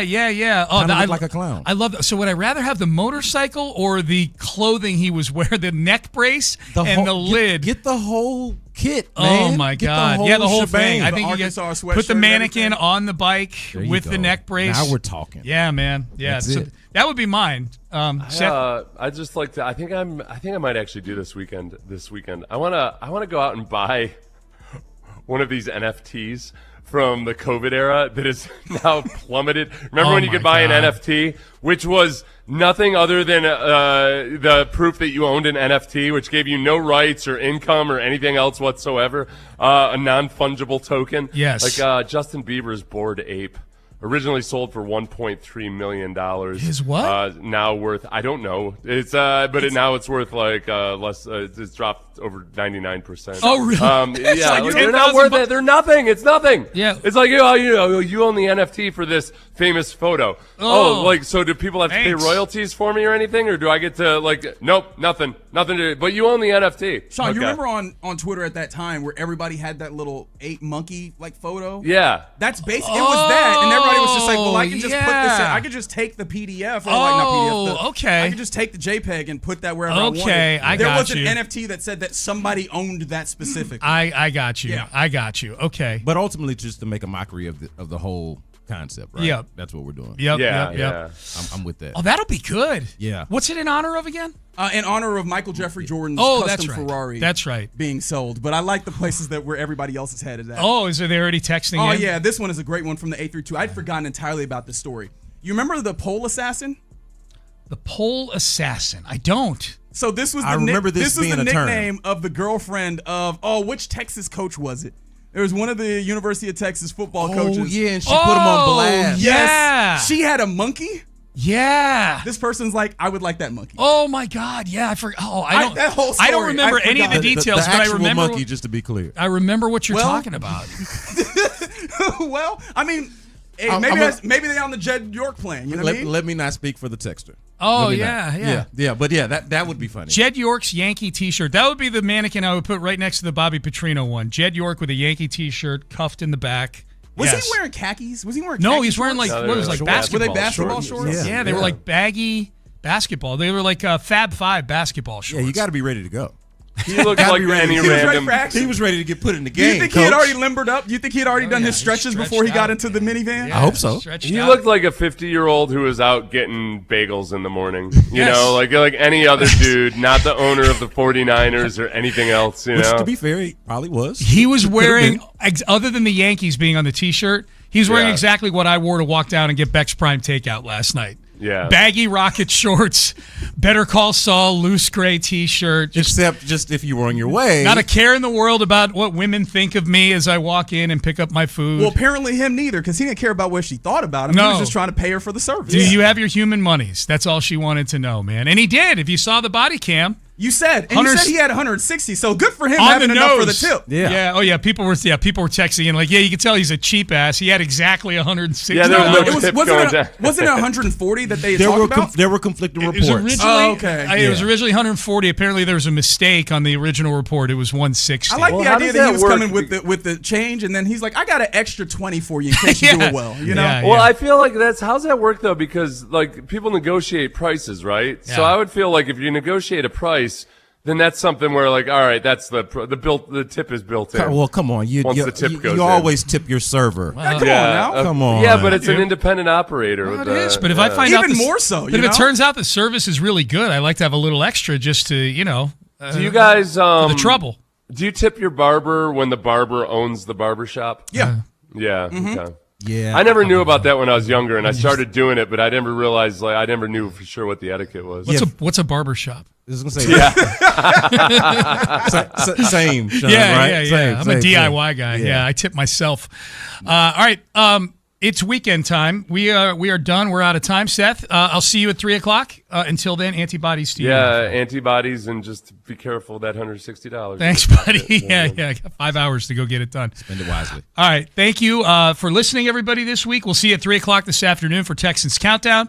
Until then, Crosstalk brought to you by D&M Auto Leasing, Reggie Atatula, B. Scott in for John Lopez, Figgy Fig. They are in the loop, and they start now. That's right. Happy Friday to you, baby. It is indeed in the loop here on 95.7 The Fan. You heard the head count, but I do it anyways. I'm Reginald Adetula on the ones or on the mic for you. The ones and twos has our friend and our the beloved and the lovely Figgy Fig, and sitting in for one John Lopez is a newspaper man himself, a jack of all trades and a master of a few of them himself. It is Brandon Kyle Scott. B Scott is what we like to call him. What's happening, man? Yeah, man, I'm glad to be here on a Friday for the full 4 hours. I was going to be here anyway, one way or another. True. It's not too much to come in just an hour earlier and then just stay a couple of hours later. So I'm glad for the extended stay today, man. Let's do it. And it's a game day on top of that. Rarely do I get to be here for a Friday for the full 4 hours and on a game day. So this might not happen again. So I'm here for it. Don't say that too loud. They're going to make sure they don't pay you for it. Appreciate you hanging out. Checks in the mail. I made sure of that.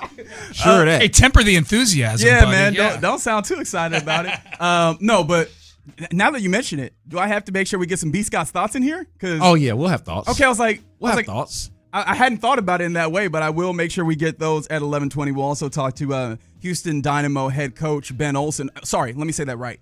First in the West, Houston Dynamo. Some respect on it. Manager and head coach Ben Olsen. We'll talk to him a little later. But you did mention it is a Texans game day. Preseason game number 3 happening later on these airwaves, as it is happening at Bofa Stadium there in Charlotte. But as we get ahead of that one, let's get involved with the program as we always want you to do. The text line is available to you. The number is 713-572-4610. We also rather appreciate the Mo Cameron Jewelers for the live streams. We keep it 100. The YouTube page and Twitch chat are both 95.7 The Fan. And make sure you say thank you to B. Scott for that as well. Yeah. Making us look good in that regard. All right.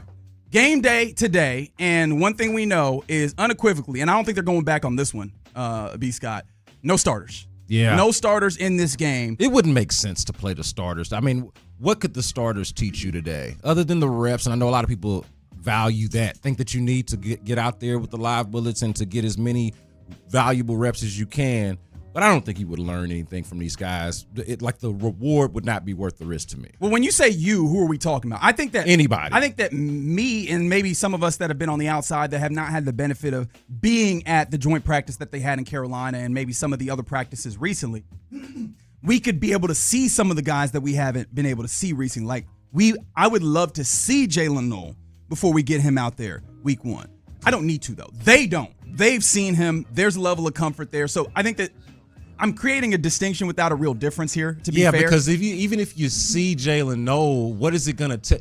Ultimately, whether Jalen Noel were to go out there and have a great game or a terrible game, you're still going to need Jalen Noel, or you're still going to, like, if you're in a space where you think the Texans need to find a way to get the ball to Jalen Noel more, I don't think anything that would happen in Carolina today would change your mind one way or another. Or if you're somebody that think that that's overhyped, I don't think you would see him in a preseason game and be like, oh, I see what everybody's talking about now. Yeah. I don't know how much it would swing the opinion of those players as much as we would like to see them.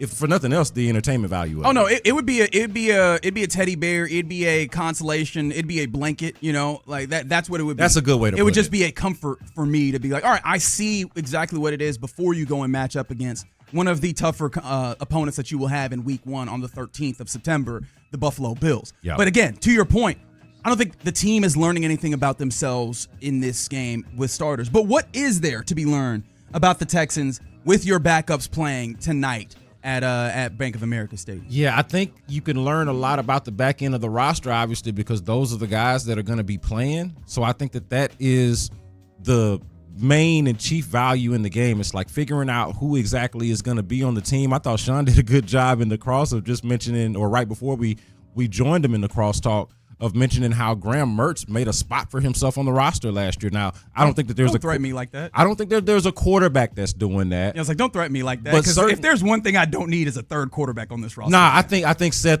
summed it up pretty well. There's not a need for a third quarterback that's not a developmental guy, which Graham Mertz was last year. And honestly, well, but you could also find, and this would be the case last year and now, you can find a Graham Mertz or a Brett Rippon if you need one further down the line. If you lose your quarterback and now you need a backup to the backup, you can cross that bridge once that time comes.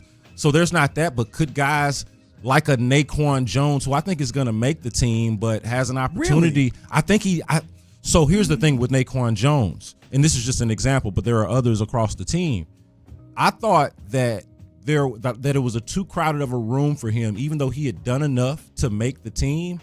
but how do they adjust to the injury to Dylan Horton and Ali Gay?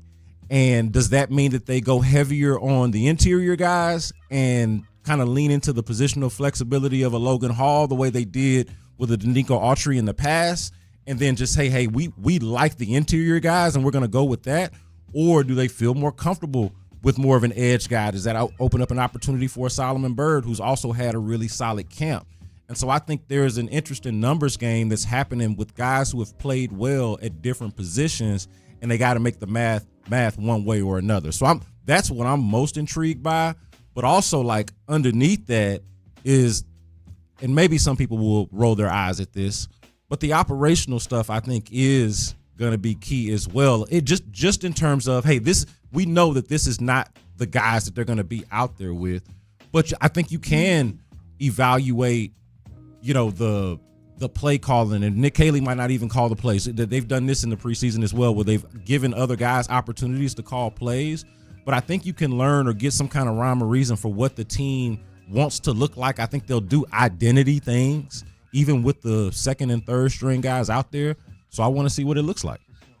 You said a lot there, and have I ever told you I like the way that you think? I do want to return to something, but you got me thinking, right? The idea, I don't know how much I feel on the operations of this, but there is a possibility that it isn't Nick Caley calling plays. Yeah. Would you prefer if it was Nick Caley calling plays today, or if it wasn't, who would you imagine is that secondary offensive play caller? It's such an interesting offensive staff because I don't know that there's somebody that immediately jumps out to me that I go, that's who I would have imagined is easily the guy who steps in the instance that Nick Caley cannot call plays. Yeah, so I agree with that, and I think that they actually have. It's funny because their offensive staff is a collection of guys who, whether they've been offensive coordinators or not, are like more experienced than Nick Caley. Like the quarterbacks coach, for example, Jerry Shaplinsky. Unlike last year when the quarterback coach was Gerard Johnson, the quarterbacks coach now is Nick Caley's like mentor.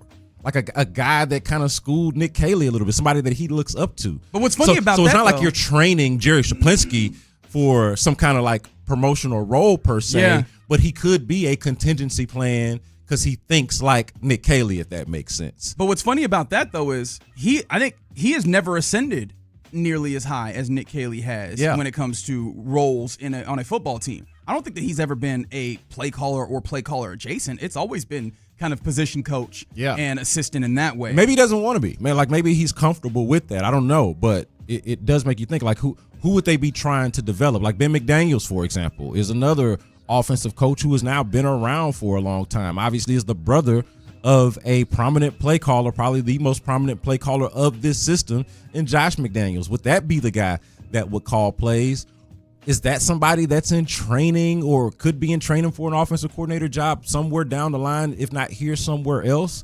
And if so, why wouldn't they have done that maybe already or gone down that road already? So it to me, it's more of a, if they are doing that, it's break glass in case of emergency. This is my contingency plan, as opposed to the idea that you're trying to train somebody up for a role that they're looking for down the road. I think this texter got exactly one of the things that I was thinking about. Would this not be a great opportunity to have CJ call plays? Oh, if we're talking about giving him ownership in the offense, which has kind of been a conversation point for the coaches on this team, and making sure that, hey, are we on the same page? What is he feeling? Like, where are we at? I would love for CJ to call plays for Davis Mills in the second team offense, along with conversations with Nick Caley on the headset, hearing some of this. Because one of the things we've talked about is trust and belief in this system. And what better way to have trust and belief than to have looked in all the nooks and crannies and done the actual play calling yourself? We are in the first segment, and I am stumped. I am so upset that I did not think of that. That is a great idea. That is just flat out a great idea. Shout out to the texter, and I think you laid it out perfectly. I can't believe that I didn't think of that myself. Let the quarterback call the play since you know he's not going to play, and the belief, the comfort, all of that. Like, all of that could be on full display in this moment, and they could even work out some things. Like, say, hey, you know what? I know we got to kind of grade on a curve here and account for the fact that those aren't the guys that will be running the plays, but maybe we just don't like that play operationally. Maybe we don't like how long it takes to spit it out. You know, something, whatever the case may be. Maybe we just don't like it as much. and to kind of test that out. Use this as an opportunity, even if you're not going to play, to test out the mental side of the game, which I think is obviously important for the quarterback. Yeah, man, I actually love that idea. I was actually just, I think maybe a week ago, talking with Joe Espada and some of the other Astros media about players who have managed before. Who would you like? And obviously the answer was Carlos Correa. Like, who's the player that you would call to manage for you if nobody else? Like if Omar Lopez couldn't do it, or if they run out of coaches, who would be your player manager? And so that's actually fresh on my mind. I hate that I didn't think of this, but this would be a perfect example. Yeah, I really want this to happen now. Like, can somebody call? And this is not something you can just throw into action. However, somebody get Nick Caley, get D'Amico Ryans on the phone. I kind of need this to happen now. Yeah, I'm assuming that's allowed, right? It is. I mean, we've seen other quarterbacks call plays before. I mean, they have the headset. What would it stop? Like, we've seen quarterbacks who are not playing have the headset on the sideline. All it takes is turn that joint on. Yeah, I also thought from watching Hard Knocks, and this is just a little separate thing, but watching Hard Knocks and Cooper Kupp, that's kind of a small storyline of how Cooper Kupp is like a coach on the field. Mm-hmm. And it did make me wonder, to localize it a little bit, of like, who is that guy for the Texans? I don't know what the answer is, but I was like, who would be that guy that's like helping the coaches? Is it Foster Moreau from the way he talks? That was the first thought I had. Like, who's the dude? Dalton Schultz could even be somebody like that. Like, who's the dude that the coaches go to and they're like, why didn't I think of that? That's a good question, and I don't know fully, but you really hope that that's the quarterback. Yeah, this feels like that'd be a great way to further foster that. It does feel like when we've been out there at training camp and practice, that there has been times where C.J. Stroud has been pretty demonstrative within their kind of little quarterback and quarterback coach and offensive coordinator circles that they have sometimes, especially during like special teams periods. So I would hope that happens. Like, yeah, Josh Allen was the person I was thinking about. I think he did it this preseason. Okay. Where he called plays. So, yeah, man, I would love for that to be the case. Yes. I don't know if that's something that we could learn about themselves, but I would love if that is the takeaway that we get. Yeah. I don't even have to learn. Let the learning be for them. Like, correct. I'm good with them learning. I just would, hey, let CJ call the plays. All right, you're in the loop here on 95.7 The Fan. Just getting going on a game day for the Houston Texans. Texans countdown starts at 3 today with Sean and Seth. But coming up next, the Astros got a win yesterday. They beat the Astros again, the Yankees' daddies, but also they had another type of win off the field. Brent Strom is back with the Astros. How much of an impact could that really make? 713-572-4610. We discuss it next on The Fan. Dana Brown is out as Astros GM.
is powered by Mokaram Injury Lawyers. Hurt in an accident? Call Mokaram Injury Lawyers at 281-222-2222. Figgy, let's hit him big time. Cause it's Friday, you ain't got no job, and you ain't got to do.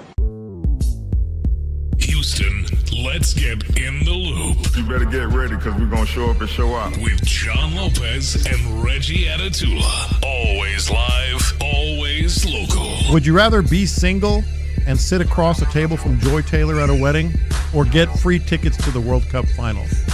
You don't have to answer, Reggie. I know yours is tickets. You're in the loop on Houston's sports leader. Lopez, I've never considered whooping the ass of my elders. I don't blame you either, man. 95.7 The Fan. That's right. It finally happened, and that's why he's not here. No, I'm just kidding. It's a Friday here in the loop on 95.7. Put that man in the ground. I'm Reginald Atatula. In the stead of the OG John Lopez, it is B. Scott in with us, and then of course Figgy Fig on the ones and twos, making it sound good. Don't worry about it. I did not whip John Lopez's ass yet. He is out doing a little good for the people, what they call the feeding frenzy, which is really cool. So salute to him, and check out his social media if you want to see a way to tap in with that philanthropy as well. But happy Friday to you. Hope you're doing well. I think I said yesterday, and I mentioned it again, I've been in a little bit of a funk. And so I guess I'm just going to kind of put this out here. Like, this is the benefit of being on the radio, is that you can use this platform to help yourself. Yeah, and we got to get you out of the funk too, man. We can't have that. I appreciate football season. We got to get you out the funk, dog. Right. I mean, Labor Day is coming next weekend. Yeah, come on, man. I got to be in a groove, you know? And so I've asked you guys to let me know, what are your personal funk busters? What are the things that you do when you're just kind of feeling, I don't feel quite right? On the text line, salute to this gentleman from the 832. He said his funk buster is going out on the property. Press pause. You got the property. The property. Shout out to you. Okay. Press play. And getting a sweat going. They said splitting wood is one of my favorites. FYI, celebrated my 70th birthday this August. 70 years old. Salute to you, man. Out here chopping wood. All right. Congratulations, man. Say, he's had much more time to get that property than I feel better knowing that he's 70, that I'm half his age than otherwise. So yeah, but shout out to him though. I wish we could all have it so good. You know? Yeah. I would definitely, if there was property to go out to, I would definitely go out to. Yeah, just go out to the property. Hell yeah, man. Yeah, I think we just got to go to one of them places where you could just break glass and all that stuff. Oh, like the demolition room thing? They have one of those here in town. Yeah. Do they? Yeah, they do. They I definitely might need do. to give that a shot. Well, they at least they did a few years ago. I don't know if it's still up and running. I might have to look into that. Because I was just thinking about going to the driving range, which is, I mean, it's fine. That could work. It's not bad. Driving range. But I feel like a dip in the pool. I think, are the pools still open? I mean, yeah. Yeah, I mean, it's warm enough. They better be. They ought to be open, yeah. Have you thought about getting like a massage or going to like a Korean spa? I have, but the last time I went to the massage, which technically was my first time at a massage parlor, it was cool, but it didn't feel like it did much for me. You should go to a Korean spa. Huh. It's a spot called GameDay Spa. I think it's out in Katy. Best place ever, man. Okay. Like, you can sit there and relax all day long. Free game. There you go. Yep. Speaking of getting out of funks, it feels like at least starting pitching wise, the Astros got out of a little bit of a funk. Shout out to Hayden Wesneski going 6. Let's go. And H-Town, Sam Houston State. Let's go. Hayden Wesneski. Let's do it, dog. I'd be forgetting that he went to Sam Houston. I know. Go eat them up, cats, baby. Cat. Yeah. Go ahead and talk your talk. I ain't mad at you. But the Astros back again at 500 with a 5-1 victory, in no small part because I think Hayden Wesneski, is it fair to say that he outdueled Garrett Cole? Yeah, they put up the graphic. I don't have the graphic in front of me, but they did that by the end of the game. Sorry, he went 5. I said he went 6. He went 5, but I think felt like he went 6. 6 strikeouts in this as well, but his pitch count got a little high. Yeah, but I mean, if you just comparing the pitchers, I think he did outduel him, and of course, obviously the Astros win the game, which is the most important part. But Hayden Wesneski, there were really only like small nitpicky stuff to really look at in his performance and obviously you want to see the starters go deeper in the games. This is the story of the team right now, is despite the fact that the bullpen has performed as admirably as it has, it is way too taxed at this point, and especially given the fact that, that we're here at the end of the season, right? And so obviously they want their starters to go deeper into games. You would like to see him to have gone into the 6th or finished the 6th, but for what you got out of him, I thought it was admirable to say the least. And does it feel like Brent Strom could be the funk buster for the Astros pitching, because that was one of the big news items yesterday, in addition to the Astros getting a victory and again dispatching the Yankees with a 1 series, right? Former Astros pitching coach Brent Strom is rejoining the team as a pitching consultant, is the official way that we're doing this, I imagine, so we don't have to fire nobody on no coaching staffs. But he will be here for the remaining 29 games of the season. And it's worth noting that he spent 8 seasons with the Astros from 2014 to 2021. He was the pitching coach then. And during that span, there was not an American League team that had a lower ERA than the Astros, and only one team that had a lower WHIP, which is walks and hits per inning pitch. So he was clearly very good for this team that admittedly had really good arms. Yeah. I'm not trying to make it seem like the dudes that he had in that time where he was just making a little something out of nothing. No, it was dudes that could pitch. However, he was clearly good for them. And the question that immediately comes up is, obviously, this dude is good at what he does. 77 years old, he's been around the block. How much good can he do for the Astros, and in what ways can he do good for the Astros in the remaining 29 games? You know what I mean? Like, how can you foresee Brent Strom making an impact on this stretch run? Yeah, it's possible that he doesn't, honestly. It's possible that he doesn't, but if anybody could, it would be this guy. It would be Brent Strom. I think Joe Espada did a good job of summing it up when he said he is the architect of what the Astros have done here pitching-wise. And so I think it's a big deal in terms of like what kind of acquisition at this point in the season, what type of coaching ad could you make that would make any kind of dent or make any kind of impact on the team? This is the one, or this is about as good as it's possibly going to get. So is there going to be an impact? We'll see. But when you think about Hunter Brown, let's just go down the line, right? Think about Hunter Brown, for example, and the issues that he's had commanding his fastball, and that not necessarily being the strength in his game that it has been in the past. Yep. He has been solid for them, and I think it shows just how talented that he is, the fact that he's been able to sort of fight through not having his best stuff, but he has not looked like the Cy Young candidate that he was last year. Could Brent Strom help him tap into whatever it is that he's missing, that he's lacking? I don't know how much of that is a mechanical issue tied to the shoulder strain from earlier in the season, if he's just overcompensating or somehow trying to compensate for pain or discomfort or an injury of some sort. Could Brent Strom, is there a solve for that? If anybody knows it, I feel like it would be Brent Strom. So we could start there with Hunter Brown. You look at, go all the way down to the bottom at Tatsuya Imai, who they're trying to avoid at this point. Yes. Avoiding him. And not just trying, they're succeeding in avoiding him. He hasn't pitched at least in the last 5 outings, if not longer. I'd have to go back and actually check. Yeah, but doing it, when I say trying, doing so deliberately, not that they forgot about him, but deliberately avoiding him, only having him go out there when the game is out of reach and you just got to eat innings or whatever the case may be. That's a guy who, when they signed Tatsuya Imai, I think there were some question marks, but people were excited because of his previous success, because of his pedigree, and because of his stuff, because he is a talented guy. And so for somebody to be that talented and to be that buried on your depth chart, there's a disconnect somewhere. Now, obviously, he's making the change from going from Japan to the States and all of the cultural things and actual baseball things that go into that.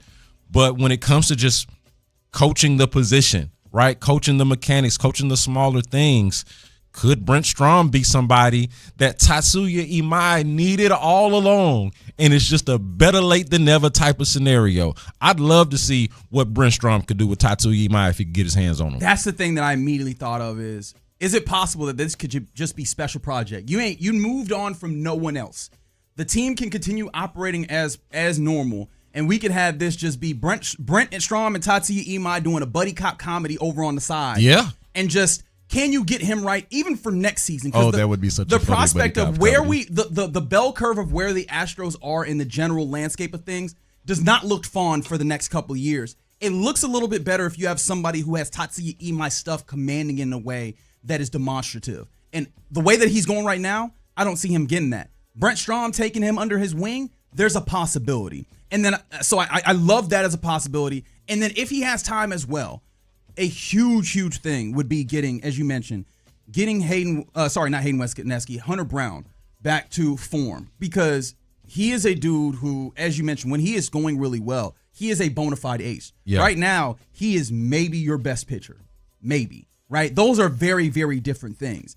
And so specifically that fastball getting back, and this isn't, I'm not meaning to do this as here comes Brent Strom with the magic wand to touch these guys and make them much better. I think that the way that, coaching in baseball seems to go, from my perspective, is you get a set of eyes, and maybe this guy can see from the outside something that the player isn't seeing or someone else isn't seeing, and goes, okay, maybe this is where it is. And for Brent Strom, who's seen a lot of pitching and has, seen a lot of people have to work through things and fix things, maybe his attuned eye can jump in with the other pitching coaches that are looking at Hayden West Nessie and go, you know what, back in 2014, I saw this pitcher have this problem, and maybe this is the answer for you, and boom, here we go. Like, is this just another set of eyes that has experience that might have something in his bag that can help you out? I think that's the benefit of the experience, and I hope that that's what can come in and help Hunter Brown get back right. Somewhere in between there. So I think Hunter Brown and Tatsuya Imai stand out the most. Hunter Brown because he's your best pitcher and has ace and Cy Young type of potential, and Tatsuya Imai because of what you invested in him and the return or lack thereof of that investment that you're getting now at this point. Somewhere in between there, I would even include Christian Javier, who, if I'm being honest, I don't have the eye or the exact coaching points that I want Brent Strom to focus on with Christian Javier, but that's somebody that he's coached before in the past and seen success and had success with. I would love to see if there's something, because there's a relationship there already, right? So I would love to see if there's even something there where he could get Christian Javier back closer to, even if we're never going to see the guy that he was in 2021 or anything like that, or, pre-Tommy John, could he get him closer to that? If there's anybody that's a candidate to do it would be Brent Strom. Yeah. The only other thing that I would point out, because someone on the text line goes, add Mike Burrows into that. Yeah, that's a good one. The only thing is Mike Burrows with the big league club? No, he's actually over there giving up home runs with the AAA club. And that's what I'm saying. So that's the only thing is there's literal physical distance on that one. This might be below Brent Strom's pay grade, and he ain't nothing but a consultant right now. I just wonder if, obviously I'm not moving Mike Burrows up to the big league club. Is Brent Strom signing on? Is this really and truly just for the remainder of the season, or is this something where they're hoping to continue it on after? If that's the case, then can you come over here when you're done looking at the carburetor? I got this other car that needs the AC fixed. Can you come look at this as well? Like, that's the way that I'm looking at the Mike Burrows on top of it. Worst case scenario is Brent Strom gets in there and goes, "What was Dana thinking?" Look at all them guys and say, "Man, what is this?" That is nothing small, right? I don't want to just laugh at that. The idea of someone coming in and who knows for certain that can look at this and go, yeah, this was a mistake, or actually it wasn't, you just need to do it like this. That's not insignificant. That is experience, and that is intel that is worthwhile. So all those things coming back with Brent Strom. How much does it show on the day-to-day remains to be seen, but I'm very, very excited to see this decision happening for the Astros. Shout out to all the decision makers in there, like Jim Crane, all y'all. Y'all get a thumbs up from me. I know I'm talking crazy about y'all a lot recently. This is good. I'm happy about that one. All right, you're in the loop here on 95.7 The Fan. And remember that Baseball Talk on The Fan is presented by Xfinity. Score the most reliable Wi-Fi, one price, 5 years, guaranteed. Xfinity. Imagine that. All right, coming up next, let's get to the question of the day. Inspired by Michael Jordan's former car going up for auction, what athlete's non-sports memorabilia would you want? 713-572-4610. We'll talk about it next on The Fan. The Texans offense has a new...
801-222-2222. 95.7 The Fan presents In the Loop with John Lopez and Reggie Atatula. That's right. You are indeed in the loop here on 95.7 The Fan. Reginald Atatula, B. Scott in for the OG John Lopez. Figgy Fig on the ones and twos, and you rolling with us on this Football Friday. Texans, Panthers from Charlotte happening tonight at 6 p.m. If memory serves, 6 p.m. God's time, Central Time. There you go. Don't worry about them over there on the East Coast. They doing whatever. Yeah. But God's time, 6 p.m., and you'll hear it right here on 95.7 The Fan. Texans countdown starts at 3, though, on these airwaves. So an abridged version of the drive. They'll give you a real potent version, just real quick, all of it in an hour and get you ready for Texans football.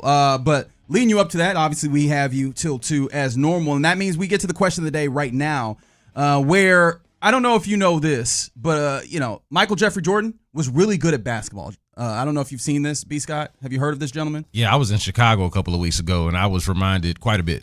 Really? Yeah, quite a bit. I don't even think about that because obviously there from was the locals there. No, just from or just memorabilia, stuff like that. Yeah, you go places. Like I went to this one really, and y'all figure you would have loved this place. Both of y'all actually went to this one spot where they got like hoodies and T-shirts, and then you can kind of decorate them with stickers, and they'll do it right there. They'll like imprint the stickers on there, and they're all like iron the iron joints them right there, and all that stuff. Exactly, Yeah. and they're all like Chicago mementos types of things, or things that are specific to the city. And there's of course a lot of Michael Jordan stuff in there to go with that. So I did give me a 2-3 on the shirt that I got. So, nice. Yeah, plenty of that. Yeah, it feels like it should be obvious that Michael Jordan, that's still his city, and that's crazy because that's a big city to be known for just kind of one dude. Yeah, and he's still in that place. And it's not that he's just the one dude, but he's definitely a dude for sure. One of the ones that's one of the ones. And that was almost 30 years ago. Yeah, correct. Yeah. Speaking of almost 30 years ago, actually this would be a little bit closer. No, it's 30. 1997 Ferrari 550 Maranello is a car that was once owned by Michael Jordan. It has a pre-sale estimate, because it is going up for auction, pre-sale estimate of $700,000 to $1.3 million. Yeah. Being brought to auction. Dude. Someone is going to spend an obnoxious amount of money to get a Michael Jeffrey Jordan formerly owned car. Yeah, it's wild because it's a Ferrari, but this is just a credit to Michael Jordan how Ferrari is like the underlining part. Yes. It's like it's the afterthought of it all. Like obviously you're paying for a Ferrari. I don't know nothing about how this Ferrari run, what kind of condition it's in, if it need a new motor or what's going on with it. Don't matter. And I don't care because it's Michael Jordan. So you're getting a Ferrari, and you're not just getting a Ferrari, you're getting Michael Jeffrey Jordan's Ferrari. Not just that, you're also getting the title that has his name on it and his signature on it from 1997, which I imagine is part of it. I bet you could ride this joint around on a flatbed and tell people, hey, this is Mike's car, and they'd be like, yo, word? Man, this would be a reason, and not that I need a reason, but this would be a reason to invite people over.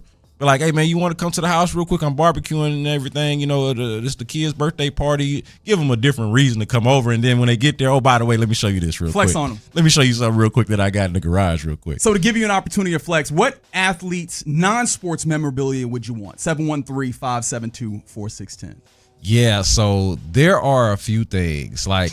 Wait, sorry. Let's do it. Someone said, I wonder what a pre-owned Michael Jordan Civic would cost. Could I get that for the cheap, for the low? You still think, I think you're still very much in six figures. Yeah. So I think about, since we're on the topic of cars, I think about that era of MTV Cribs, and athletes had a nice run on that show as well. And Shaq had at least 20 cars in a garage. Yeah. Right. And so I would take any one of those. Right. I immediately think about luxury living from an athlete. And Shaq's house, I think it was in Orlando at the time. He wasn't playing for the Magic, obviously, at that time, but he still had the crib in Orlando. And he had all of these cars. And then he had that big old bed. I don't want his bed. But yeah, the big circular bed. But he had that big old circular bed that made him look like a kid in it. And I was like, man, this is the life. Right? How you get a bed that makes Shaq look small? So any of the cars that he had way back in the day, I would definitely take for sure. I would say my main answer though, this is sports. Y'all tell me if this counts. Okay, right. This is sports adjacent, but this is one of my favorite memories as a teenager. Whatever article of clothing that Justin Timberlake ripped off of Janet Jackson's breast, at the Super Bowl that was here in Houston, by the way, I would want that article of clothing. I'll do you one better. Give me the ring. Give me the ring. Give me the ring. If she not still wearing it, that's a fair point. And even if she is, I want that. If you feel me, if you feel where I'm coming from, I do. So I sincerely do. So yeah, that's a good. Actually, that's an addendum right there. I'm with you, buddy. I want the article of clothing, and if I can get that ring, consent first. But if I can get that ring, I'm gonna take that ring. You know what I'm saying? I'm with you. I'm 100%. Does that count? That happened at the Super Bowl. Yeah, outside the game. I don't know if it counts, but I enjoy that. There we go. That answer. That's my answer. I love the way that people are going with this because people are going a little deeper than I appreciate that. Like someone earlier gave the answer that made my face light up immediately, which is pole assassin's monkey. And so in order to fully make anybody who was not there in what was the 2020 range, this was a couple of years ago. This was like 3 years ago, maybe. Yeah, so the University of Texas had a special teams coach named Jeff Banks, and he had a girlfriend, I guess is the way that we should say, that used to be a exotic dancer at a point and took on the name Pole Assassin, which I feel like you got to be really good at what you do to be called the blank assassin in your line of work. Yes. Like imagine if I tried to call myself the Mike Assassin. Yeah. I better be coming with the takes, baby. Yeah. That's a fair point. And I feel like the name doesn't get this much traction if it wasn't earned somehow, some way. And the reason we learned about any of this is that Miss Pole Assassin had a monkey that allegedly attacked a young trick-or-treater on Halloween. And so this is how we were like, oh, wow, someone at Jeff Banks' house got attacked on Halloween. Oh, no, it was a kid. By a monkey? Who owned this monkey? His girlfriend? What her name is? Pole Assassin? Man. Wait, this is a lot of things happening right now. Yeah, all at once. All at the same damn time. Yeah, that now I don't know if I have the right resources to house a monkey. But this is a fun answer though. I don't think I actually want the monkey, but I like the idea of you having it. Yeah. You know what I mean? Like I think that's funny. Assuming that the monkey is not still attacking folks. That you have the means to make, to keep the monkey. Sure, of course. We don't want PETA coming for us. Exactly. 100%. I feel you. The classics come in on the text line. Somebody said the glove from OJ, but sealed. Also in that vein, someone said the white Bronco. Yeah. That was on my list. Really? Yeah, I really like the Bronco, like just period. That's the thing that sucks, right? For a period of time, Ford had to be like, why us? Because that car was hard. Like especially that 90s edition of that Ford Bronco. Yeah. Gorgeous. Yeah, I had a high school friend who had one anyway, and I imagine it was inherited from that era, if you kind of do the math. When I was in high school, it was dope. Yeah, I seen one not that long ago. It was clean too. Like you could tell it was the original one. They kept up with it. It was real clean. Yeah. The Bronco, sure. The glove is crazy though. Yeah. The glove, I would say keep the glove. The Bronco is at least light enough. I don't know about the glove. People do not count as memorabilia, friends. I just want to make that very clear. Somebody said J.J. Watt's Scottsdale house. If we're going with like houses, I think I go. You remember that time that Cliff Kingsbury? That's the one. Did the draft inside of the house? It looked empty as hell though, but it looked really cool. Oh, I can fill it up if I need to. He's like, I got stuff. If I need to, I mean, I might like it like that once I get in there and see the view.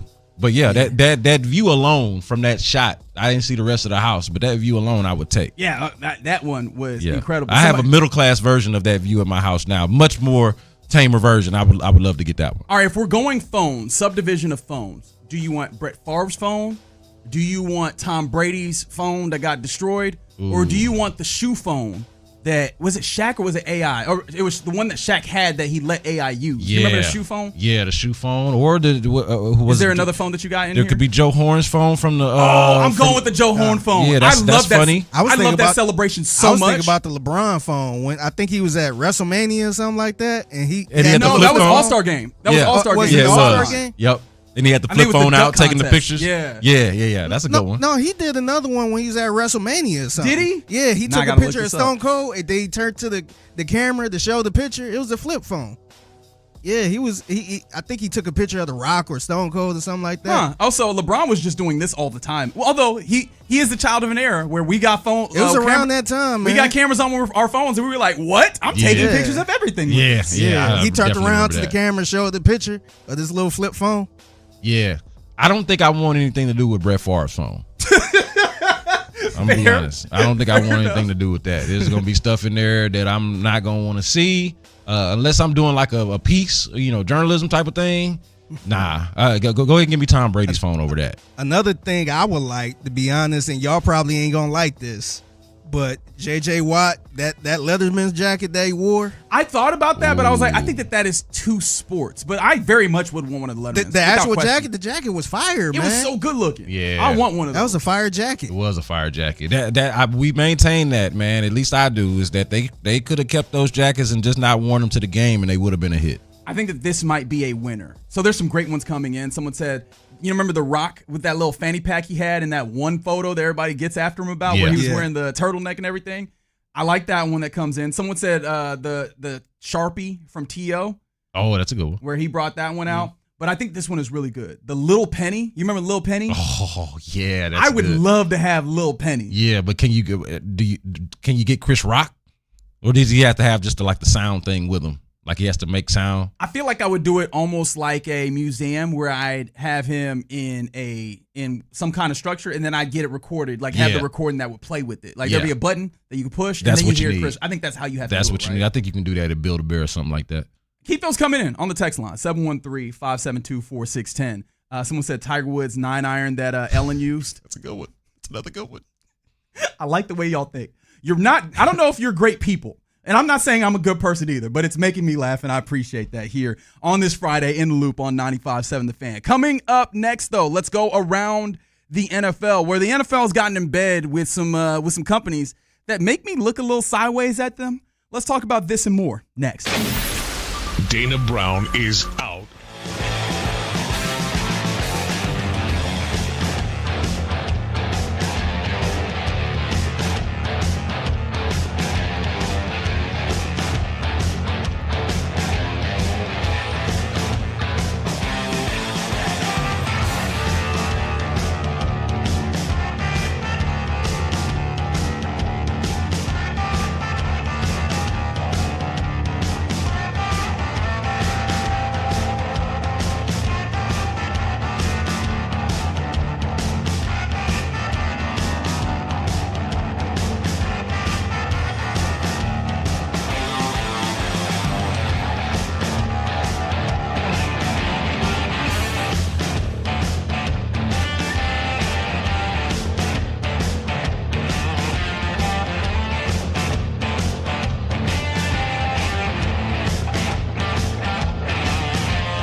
95.7 The Fan.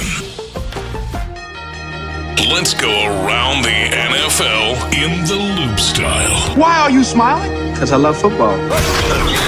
Here's John Lopez and Reggie Atatula. I'm going to tell you all about how much fun you're going to have this season. On Houston Sports Leader, 95.7 The Fan. All right, we're about to go around the NFL here in the loop on 95.7 The Fan. More of y'all still coming in on the text line with your non-sports memorabilia that you would like to get from various different athletes.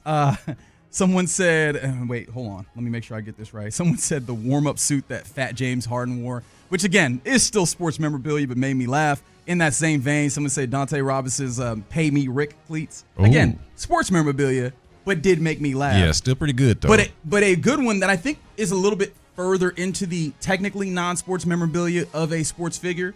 They went with former Houston Oilers head coach Bum Phillips. Get one of them hats. Yeah, one of them. Yeah, a Bum Phillips hat. That's a good one. Man. That's a good one. I bet that one is tough. And then, again, in the unhinged realm, which I think some of us went to, they said, give me that gun that Plaxico shot himself with. That is so unhinged. Very unhinged. That is so unhinged. It's that's a Friday, good though. That is a good one. I mean, that's just as unhinged as Brett Favre's phone, which came up. I don't know. I feel like one's more unhinged because what are we looking for on the phone? Why are we doing this? Yeah, fair enough. Oh, yeah, especially if you're, well, I am not here we listen, we don't judge. That is correct. That is correct. I have nothing on that. But yeah, just the idea as a concept. Yep. Strange. And then finally, someone said, give me the Mars Blackman hat that Spike Lee wore. Ooh. When it relates to Michael Jordan. I'm like, yeah, okay. That is pretty good. You go back to some of those commercials and everything. Oh, I hadn't even thought enough about commercials. There's probably some like athletes in commercials things that I would love. Yeah. To get my hands on. Anyways. Hey, I ain't gonna lie. I'd like any of them honey buns that James Harden used to give little baby back in the day. See if I can make something shake out of that. Yeah. I wouldn't be mad at that. That's non-sports, ain't it? Or what about the James Harden section at the strip club? I'm saying, hey Jim, show some love, man. Speaking of, did you see that James Harden had his birthday party recently? He had Trill Burgers being catered. Oh man, I missed this. It is around that time though. Yep. I wish I got an invite. Come on, James. I would have definitely won. I know you would have. And it would have been even fun. Maybe that's why you didn't go. They was like, we don't need you taking all these videos, Fig. I don't know if you need all this. Yeah. All right, let's go around the NFL, and we start in a way that only I could, right? After having that fun, let's be serious. Come on, serious now. Serious talk. As the NFL has reached commercial agreements with 3 companies. You might be familiar with them. DraftKings, FanDuel, Fanatics Betting and Gaming for the upcoming 2026 season. And this is one of those things where it is not as abnormal as it might sound.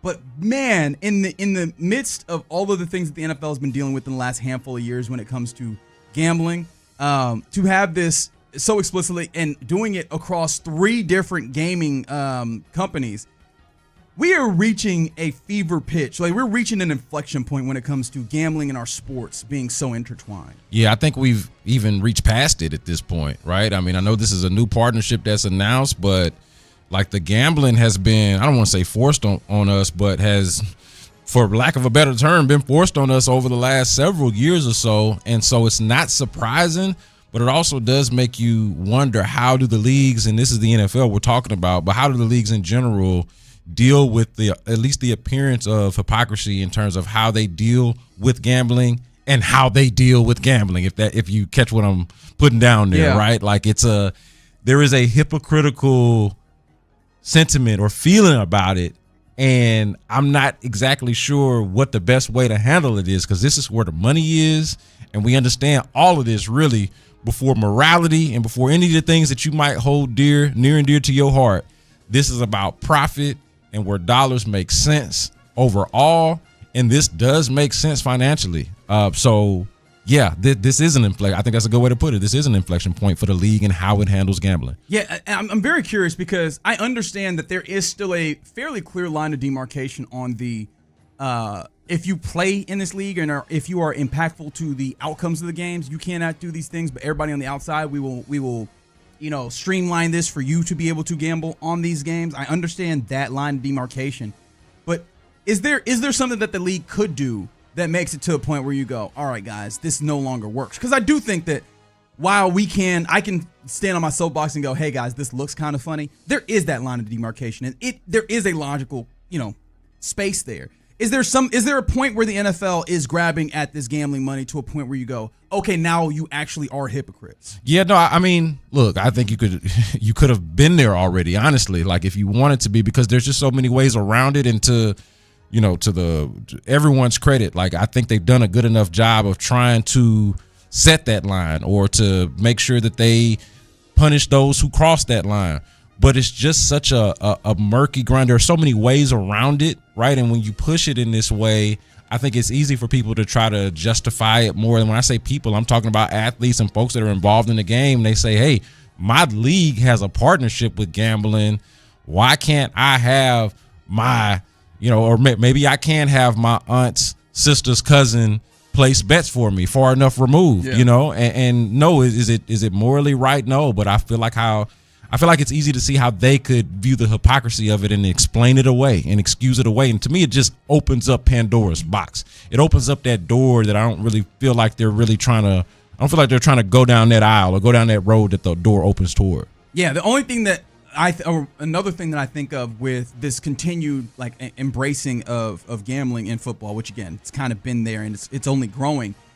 I would love if the NFL would take more of an onus on themselves to kind of cut down or find ways to cut down on the abuse that players take from folks due to gambling. Because that's one of the things that's become very prevalent is players letting you know, hey man, there's people in my mentions, there's people hitting me up, there's people stopping me in the street, talking to me about how I lost them money gambling somehow, when in all reality, that is not my fault, and that should not be the interactions that we have. Yeah, and that is a kind of a difficult realm, because I agree with you. Harassment, obviously it just goes far beyond, but then how much, where does that line cross of freedom of speech and being able to just say something to somebody versus harassment? Could they institute a rule that says, hey, if you go after a player directly on social media or in any kind of way, you won't be allowed to bet, or something to that effect? I don't know if they can actually do that, if it violates some kind of First Amendment protection or what.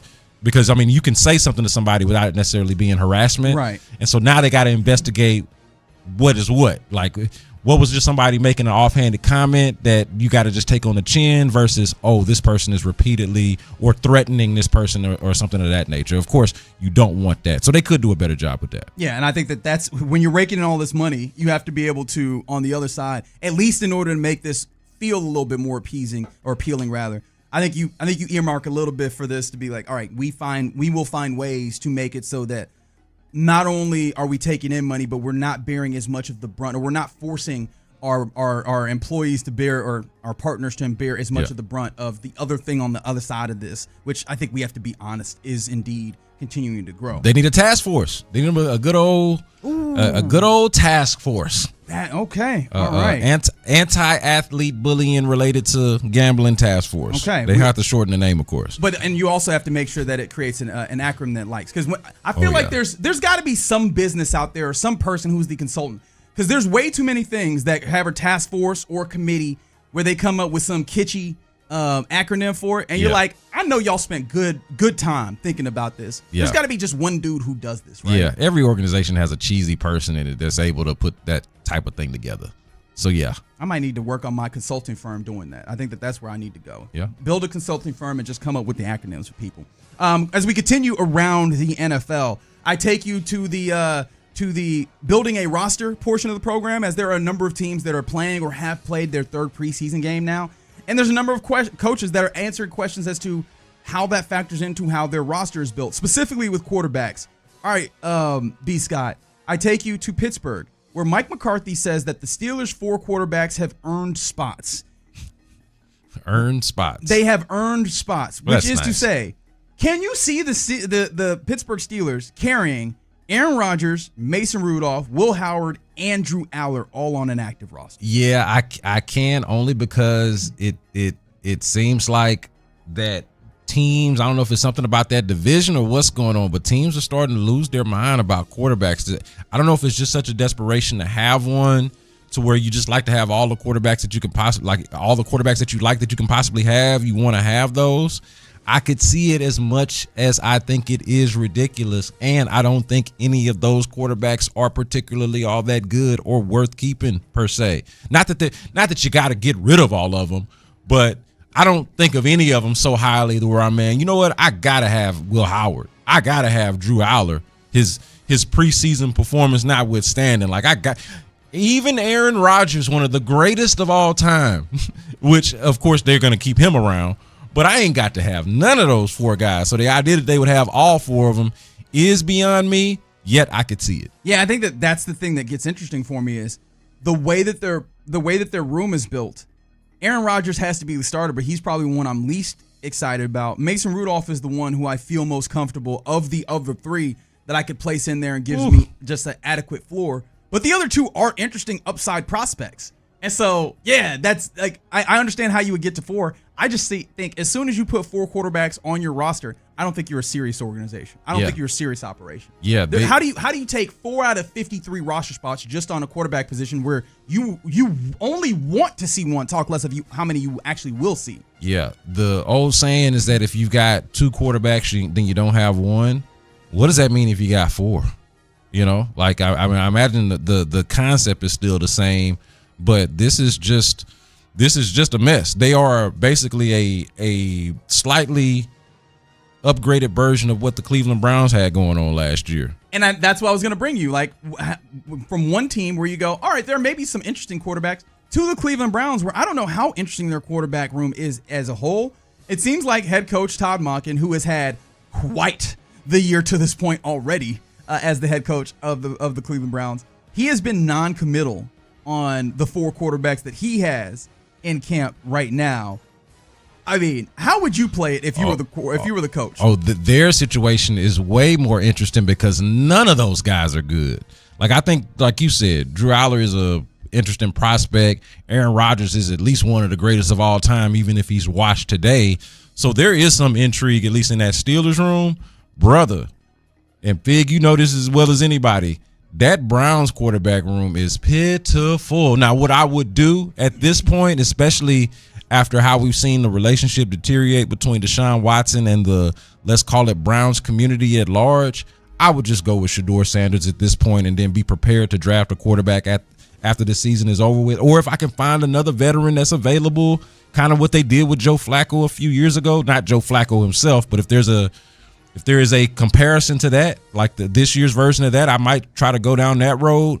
But just in terms of what they have in there right now, I would just go ahead and let Shedeur have it and not try to convince myself that this is more than what it is. The thing is, man, they shot themselves in the foot so many times. Even last year, remember, they drafted 2 quarterbacks in the draft, and one of them in the 3rd round. That's not Shedeur. Right. So you got that going on, and then this year you draft another quarterback. Was it Taylon Green? Taylon Green. Yeah, they've been talking about him up in Cleveland. They want to see him. You got 4 quarterbacks, and 3 of them you drafted in the last 2 years. So I don't know. To me, it just seemed kind of silly, man. Like, I feel like the best person to probably get rid of would probably be Shedeur, because that's a 5th round pick, and I mean, you ain't really spent much on it.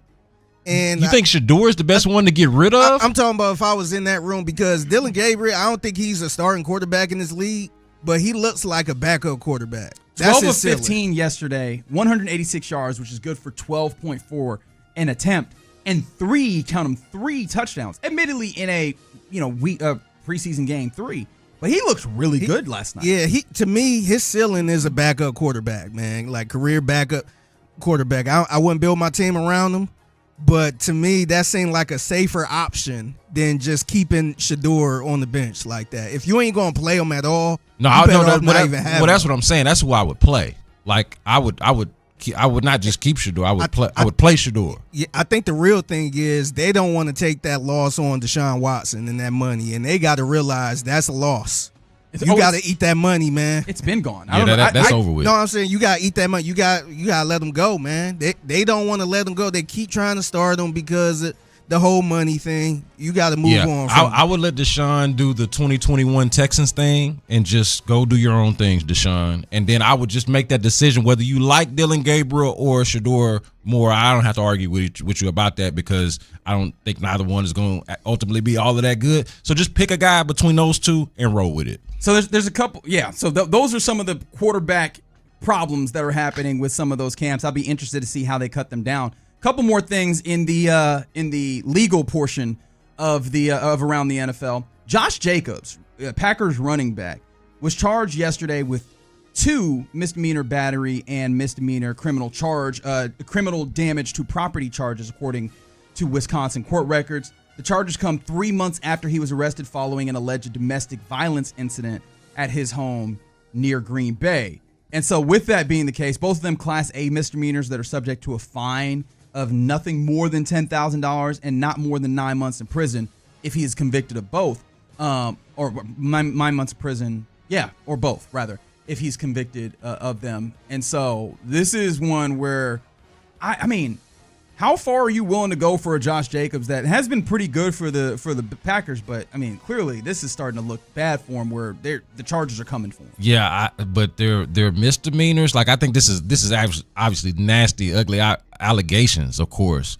But I don't get the sense that the NFL and the NFL teams are all that offended by things like this. Like one of the big stories in the league as well right now is how, a week or so back, a couple of weeks back, the Seattle Seahawks brought in Terrion Arnold, who's got 4 kidnapping and robbery charges open right now, right? This is obviously more of a domestic violence situation, but the league just, like, if a guy is available and has any kind of value, they don't really seem to be all that bothered by this. So I don't know if this is going to do much. Yeah, especially when you look at the Packers depth chart. And again, this is not the way that you should, I guess, in a vacuum and in a utopia, view these things. No, not at all. Are you familiar with a Marshawn Lloyd? Yes. How about a Chris Brooks? Yeah. Pierre Strong Jr.? Pierre Strong Jr. I don't have Pierre Strong Jr. These are the running backs that are on their roster. Yeah, and I don't have him. Yeah. Even if you're familiar with those other guys, they are not hitting for the same way that Josh Jacobs hits. Like that is the uncomfortable truth that we've always lived with and that we are going to have to live with again in this space. But That's there you fact. go. That's around the NFL here in the Loop on 95.7 The Fan. Coming up next, because B. Scott is in, I hadn't even planned for it, so let me make sure that we get this in. How about we get some B. Scott's thoughts next on The Fan? Go. Guys, John Lopez here for Ability Trees, and you know it by now. It's all around us.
The Loop is powered by Mokaram Injury Lawyers. Heard in an accident? Call Mokaram Injury Lawyers at 281-222-2222. 95.7 The Fan presents In the Loop with John Lopez and Reggie Atatula.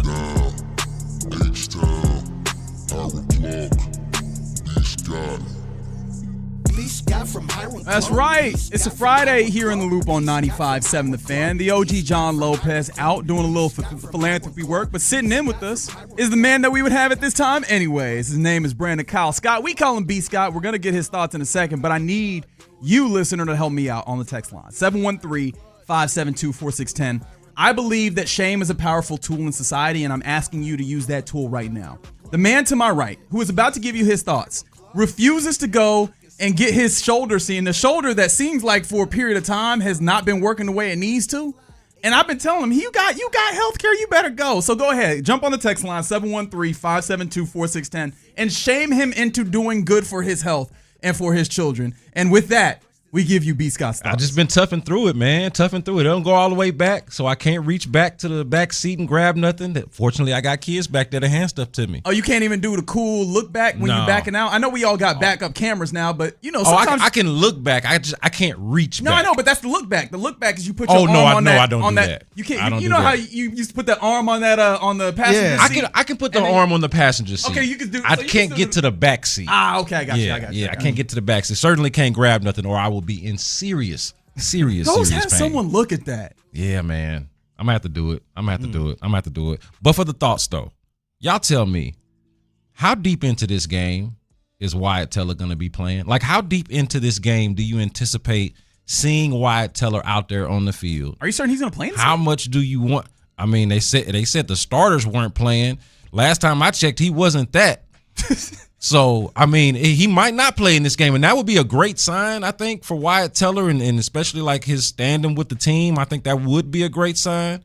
But how deep, if at all, so let's frame it that way. How deep into, if at all, do you anticipate seeing Wyatt Teller in this game? And is it too early to give up on the Wyatt Teller signing overall? And here's why I asked that. I don't feel like this was somebody that was brought in to be a depth piece per se. I could be wrong about that, and maybe I am, but I thought that they brought him in. It seemed like from what they paid him and for what his background and pedigree is, he was brought in to be a starter, but not necessarily promised that. Obviously, if he didn't win the competition or if somebody won it over him. And so is this somebody that perhaps they view as, and maybe he views himself as, a potential starter elsewhere if he doesn't win that job, and therefore he's not depth on this team, but potentially a trade candidate of some sort, or somebody that they release and let him go find somewhere. I don't know. That probably would be a little bit too punitive for what they paid him, but I'm reaching that point of wondering, like, what is Wyatt Teller's role on this team, if not as the starting left guard? Because that looked like it's Keelan Rutledge. They also look like they got fairly decent depth pieces for whatever that's worth along the interior of that offensive line, whether we're talking about Fabechi or we're talking about Jared Patterson or whoever it may be. So I just don't feel like that is his lot in life right now, or at least maybe he may not view it that way. Doesn't seem like he was signed to be that. So I'm curious what y'all think, whether it's too early to give up on the Wyatt Teller signing. I'm about there at this point. This is really interesting because I'll start with the game today. Remember, game day today versus the Carolina Panthers in Charlotte, 6 p.m. on 95.7 The Fan is when kickoff is. 3 p.m. is when you get Texans Countdown. Wyatt Teller's played over 100 games in the NFL, man.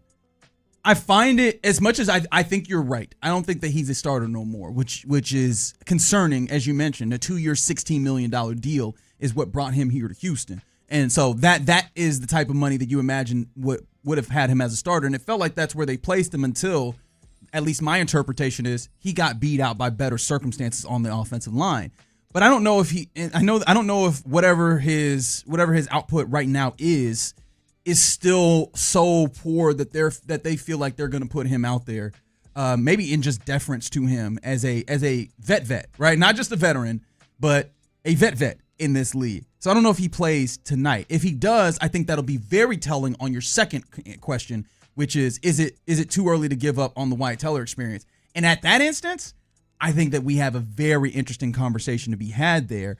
I still think, though, that even where he is, there's a value in him being an experienced player on the interior for this group that you have, where you have Evan Brown, who's played in the league, don't get me wrong, but Keelan Rutledge, who was new to this, and then Febechi Wiwu, who you mentioned, who was new to this, and then some of the other guys that you have depth-wise aren't exactly new like those guys, like rookies, but they haven't been around all that much, and they also could probably benefit from a 3-time Pro Bowler talking to them a little bit here and there, Plus, he might be a guy that you could still put in there in case of emergency. I wonder what his personal appetite is for remaining around. But I think that with what this team has seen recently, I don't think that I think it is too early for you to damn the Wyatt Teller experience at large, because the money that you have in on Wyatt Teller specifically, I just kind of put into a pot.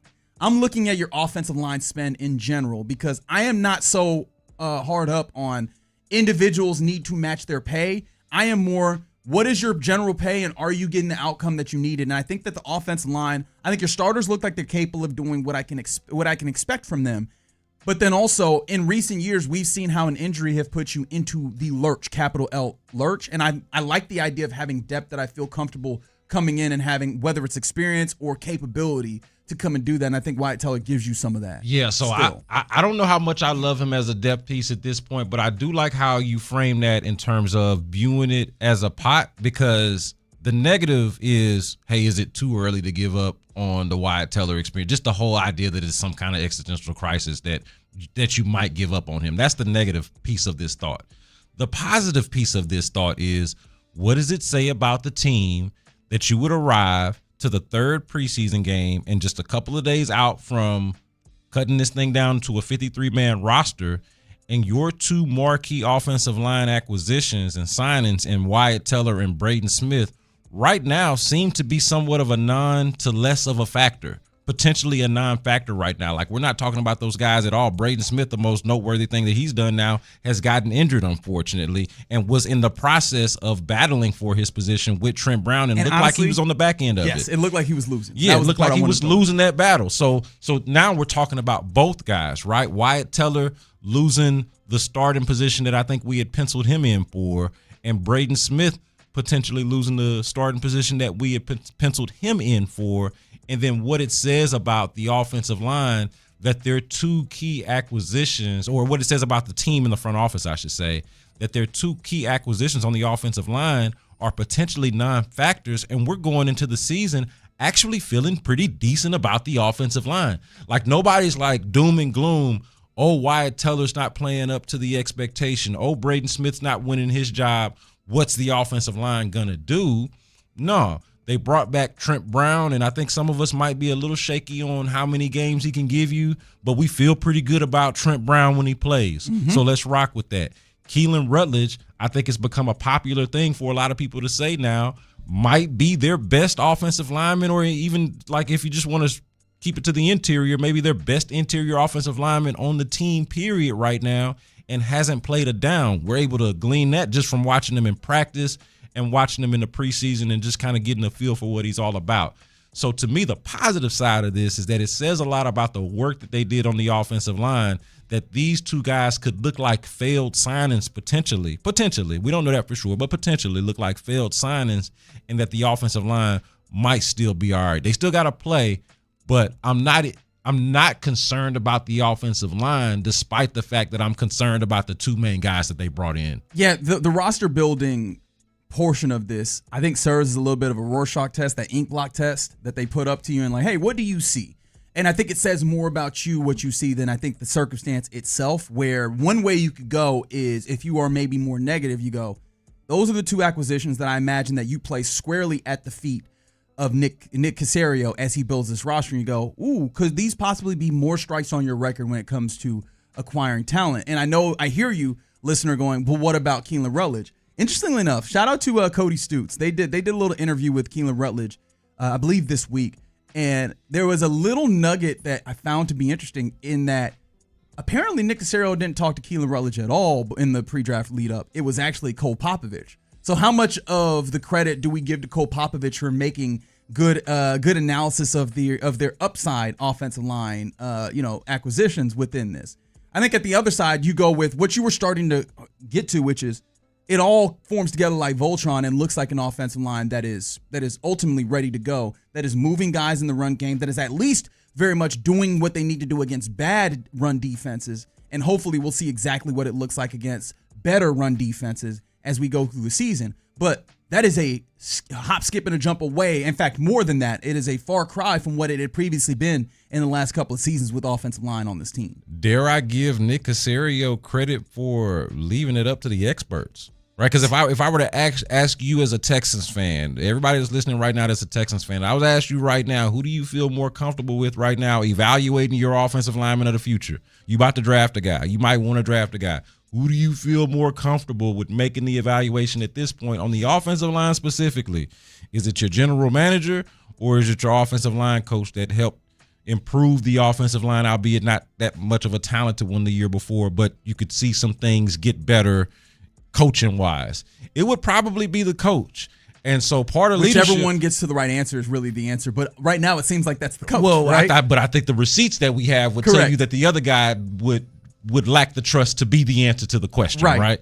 So the tip of the cap though would be recognizing game and leaning into your resources. That's one of the key parts of leadership, is knowing what you know and also knowing what you don't know, and being able to recognize the people that work under you that might have a skill that you don't have or insight or talent that you might not have, and to be able to compensate for your blind spots or to see them. So shout out to them for doing that, and hopefully Cole Popovich is the one that's evaluating the offensive lineman going forward if this is what we're going to get. Yeah, agreed. Now, ultimately, to the question that you originally asked, is it too early to be out on the Wyatt Teller experiment? I think it is, in part because, again, I am trying to have my mindset not just what does it look like in week 1, what does it look like in week 4? No, this is a team that is fully judged by 4 as opposed to 17. Yeah. And I say that to say they are judged by what the outcome is in the latter portion of the season, and more importantly, the playoffs and what they're capable of doing there in order to get through the entirety of hopefully 20 games or whatever,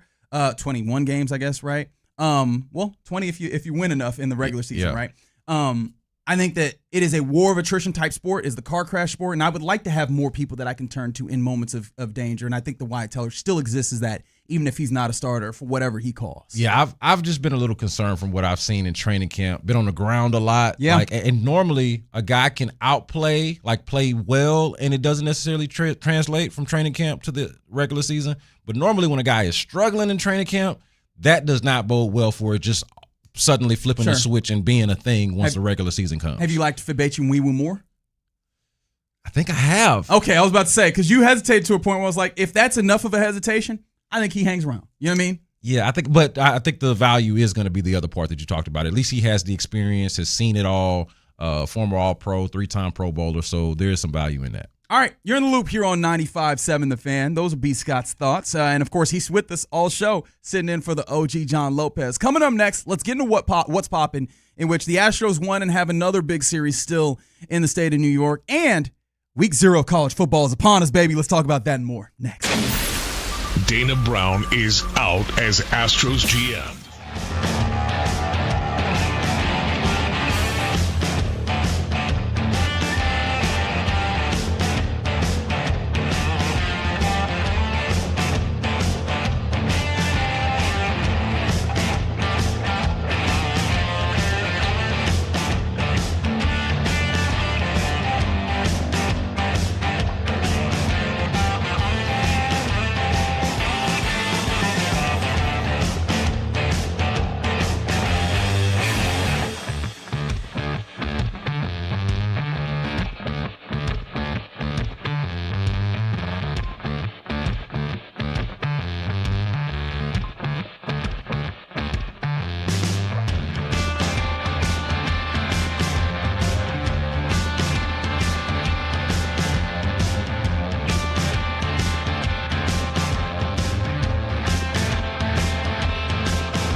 888-666-SKY-RIZZY. Injured? Call Mokaram Injury Lawyers, 281-222-2222. The biggest stories in sports and entertainment. 95.7 The Fan Style. In the Loop presents What's Poppin'. What's poppin'? All right, let's get into what's popping here on this Friday in the Loop on 95.7 The Fan. It's a Texans game day, preseason game 3 on the road at Bank of America Stadium in Charlotte, North Carolina versus the Panthers. No starters are expected to play, but still, we got you covered regardless here on 95.7 The Fan. 3 p.m. is when Texans Countdown get you going with Seth Payne and Sean Pendergast. And then, of course, kickoff at 6 p.m. on these same airwaves. You know, these are your home of the Houston Texans, 95.7 The Fan. There's a lot of people, B. Scott, that are telling you to go get that checked out, big dog. They're like, hey, man, it's only going to get worse. Yeah. I agree, man. I need to go get it checked out. And y'all are not the only ones that have held my feet to the fire on this. My youngest daughter, both of my daughters, actually, they're like, dude, why won't you get that checked out? Why don't you just go handle up on that? And honestly, man, it's just that I think that I let the schedule and the days get away from me, and then I kind of just focus on specific medical attention, the stuff that feels like it is existential, the stuff that it feels like is more life or death.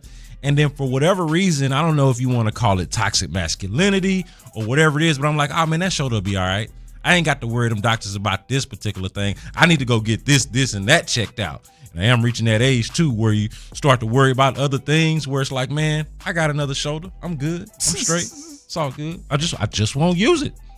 That has been my solve for the issue. So, but y'all are right. Yeah, I'm not saying that, I'm not justifying it. I'm just saying this is kind of how I've approached it. Wrongly, I'll admit. But yeah, we'll get something done. All I heard, Fig, is that B. Scott looked them beautiful little babies in the face and said, "Nah, I ain't doing that." Man, what y'all That's talking all about? I heard. That's all I heard.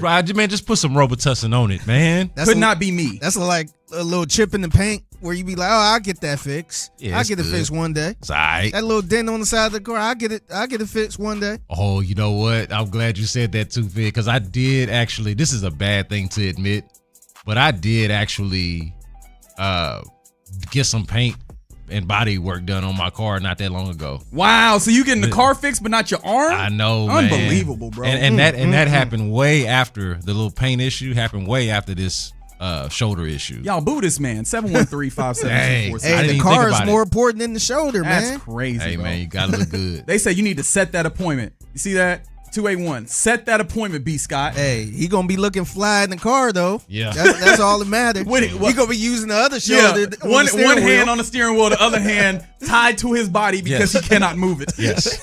Yes, and reminded every time I try. Like, oh, don't do that. That ain't it. The Astros get a big time victory, 5-1 versus the Yankees, and shout out to Garrett Cole, who got beat here. Although he looked really good. It took some pretty good swings of the bat for the Astros to get this victory, but they did indeed. So they'll win that series versus the Yankees. Was there anything that was big to you? I saw that Joe Espada after the game with a couple of home runs. One was a Christian Walker home run that didn't seem like he got it really that well, but shout out to that right porch in a Yankee Stadium for helping that one go. And then Jeremy Pena with a pretty good swing as well. But even with all that, Joe Espada says the biggest at-bat of the game was the one that comes before the Christian Walker home run. It is a Dalton Varsho working a walk and then ultimately making a 2-run home run, which I think opened up the game really. But yeah, salute to the Astros getting that victory. Was there anything of this game that really stood out to you? Yeah, I think, well, obviously Pena is one of their best players, but they were able to make this happen, this offensive explosion, if you will, happen without the production of a Yordan Alvarez, right? Cam Smith is at the bottom of the lineup not doing anything. I mean, they get it from Pena. They get it from, I think outside of Pena, they get it from the others. Jose Altuve also went over in this game. So for a team that is as top heavy as it is at times, I thought it was cool to see them kind of spread it around, and it was like an overall cool team effort, I thought. So I like that. And of course, we talked about Hayden Wesneski earlier. Yes. Shout out to him, local kid, eat 'em up cats and all of that. But him being able to go out there and give you, at this point, you're grading Astros quality on a curve. You would love to get 6, and I know 6 is what constitutes official quality, and so this was not that. But the 5 that he gave you, I thought was was more than decent, and then the bullpen did its thing, of course. So, which it has been doing throughout the season for the most part, albeit a taxed bullpen. So, that was good. These are your three best. Okert, Bluebaugh, Hader, all of them handled their business. That's how you want to see it go in that order for sure. 100%. And so, shout out to them doing that. I imagine those three a little bit. You might be able to get. Nah, I feel like you probably don't see those. Okert throws 32 pitches in his 2 innings of work, so I don't think you see either of them in tonight's game, where they went from the Bronx to Queens, where they'll be facing off against the Mets for a 3-game set. And ideally, we'll see what Hunter Brown's got tonight. Yes, but ideally, they don't really need all of those guys, right? Like fingers crossed. Come on, Brent Strom. Maybe Hader to close if they need, but if you can get Brian Abreu in there. And of course, Hunter Brown can give you as much as he possibly can. That would be ideal, that your supposed ace could get you as deep as possible. So I'm looking at, tell me if I'm crazy for this. Give me 7 from Hunter Brown. Let's go. Give me Enyel De Los Santos and then Brian Abreu to finish it out, and we're done here, right? Yeah, that doesn't sound crazy to me at all. I mean, it is crazy. Come on, let's be honest. Let's make it happen. Well, why it's got to be crazy? Why we can't ask for reasonable stuff? Why can't we have nice things around here, Astros? We used to have nice things. Like, remember in The Wire, they say they used to make steel here, no? That's right. Didn't we used to make steel here, metaphorically speaking? We used to be a proper country. I'm just saying. Or I'm sorry, we used to be a proper baseball team. What happened to us? Let's get right. Yeah, no, and by the way, I am going to attribute, if Diesel, if Hunter Brown gives us that throwback performance, I am going immediately to the nonsense of Brent Strom, who just joined the team as pitching consultant. I'm going right to. You're ready to do that already? I mean, I'm telling you right now that it's nonsense, but I'm going to do it because it's going to be the most fun. The most rational guy at the station is going to have the most irrational take about this. But this is the rational part, is I'm letting you right now. I recognize it's stupid. Like Brent Strom, who is returning, he was the pitching coach for the Astros from 2014 through 2021, if memory serves. That's right. 8 seasons. And this team was really good. They had the best ERA during that time period in the AL, and only one other team had a better whip in that time period. They dealt during that time period. And so he is coming back as a pitching consultant. We learned that yesterday. But it's insane for me to think that he would immediately just come in and press a button on Hunter Brown and he'd deal. But I talk about it that way. Yeah. I would. I mean, to be honest. I wouldn't be mad at it. Of course, like you said, on the front end, we're acknowledging how ridiculous it is. And as long as we know, and if you know, then that's good. That's the first step, is just knowing. That's right. I think G.I. Joe said knowing is half the battle. There you go. Knowing is half the battle. But to the point, Figgy though, smiled. He got that reference. I see you. Hey, but somewhat related though, and I mentioned this with Christian Javier earlier in the show. There's a relationship there as well, right? The early days of Hunter Brown, if I'm not mistaken. So Brent Strom should have some insight on all of these guys. And it'll be real interesting to see what kind of magic he's able to work with them, if any. Yeah, for sure. Some other things that are popping. Shout out to just full, brazen, unabashed, I guess, what is it? Lack of shame is what I would go with. Shamelessness. Shamelessness. Thank you. Did you see what the governor of Louisiana, Jeff Landry, did? No, the governor of Louisiana. I can only imagine. That's right. That's right. When asked about, all of these conferences trying to adopt measures that aimed to stop teams from bringing players back from the professional level, he said, quote, "This whole thing is ridiculous. Don't hate the player, hate the game." He said that to The Advocate, by the way. Hey. So he said that to a bona fide, legitimate newspaper. I don't know if there is a less shameless. That's the word. Is that what I'm trying to go with there? I don't know if there is more shameless. Yes. I don't know who got less shame than the folks of Louisiana. That's what I'm trying to say. Let me just make it plain for y'all. I don't know who got less shame than them folks in Louisiana. They don't know shame. He said, "You just mad you can't do this on yourself." They wear everything with a badge of honor, both the things that are honorable and the things that are not. That's how they get down. He said, "You could do it too." Yeah. Like, you can do it too if you really wanted to. We just want to. I did it. I did it. You could do it too. You know where I'm going. For real, one. Thank you. I appreciate it. I'm so happy. J-Lo wouldn't have gotten that. You can do it too. No, there's no way. J-Lo wouldn't have came up with it. But to be fair, that would be a high. That's kind of a deep cut. It's a great song. Oh yeah, I love that song so man. much. You know what else I love? Getting a college football watch grid because college football's on the TV. We made it. Oh, let's go. We did it. Week 0. something that also wasn't a thing probably 10, 15 years ago. It really is about like 10 years that this was started. And it's basically an ESPN invention. 2014, I believe, is when ESPN basically had someone schedule a game a week ahead from week 1. And that's why it's called week 0, because they never used to schedule this. A few, and now we've got a nice grip of games, including tomorrow at 11 a.m. God's time. Now they'll be playing in Dublin, Ireland, but it's North Carolina and TCU. And mind you, I forgot that Petrino was there now, applying his trade offensively with North Carolina, because I was like, North Carolina is not going to be good. TCU should be pretty good. I'm still leaning that way, but that looks like that's a really fun game. Maybe the best game of the weekend is actually going to be a late night game tomorrow.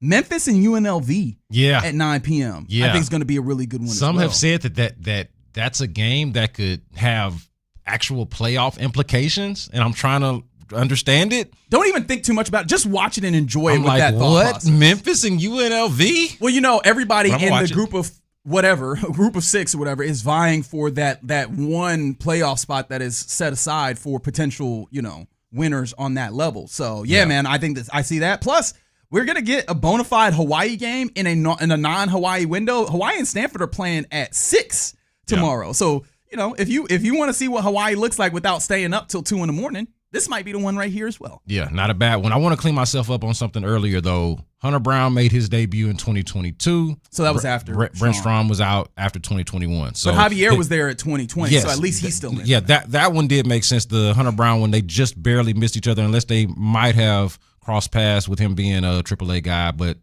unlikely. Even more magic for Brent Strom. Hey, I just met you. He shook his hand, and then all of a sudden, 4-seam fastball in there. There you go.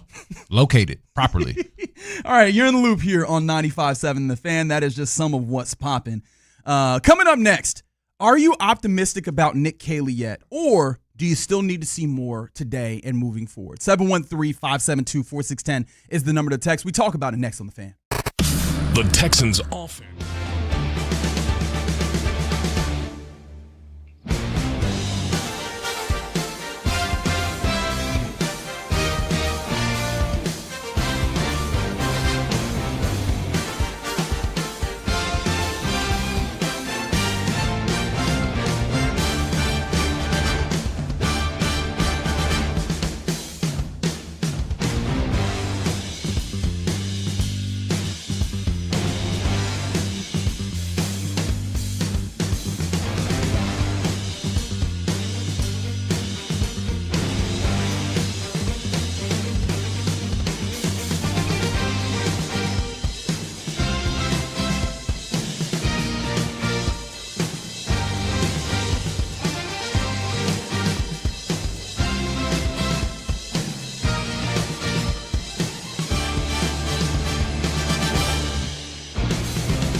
for the Texans.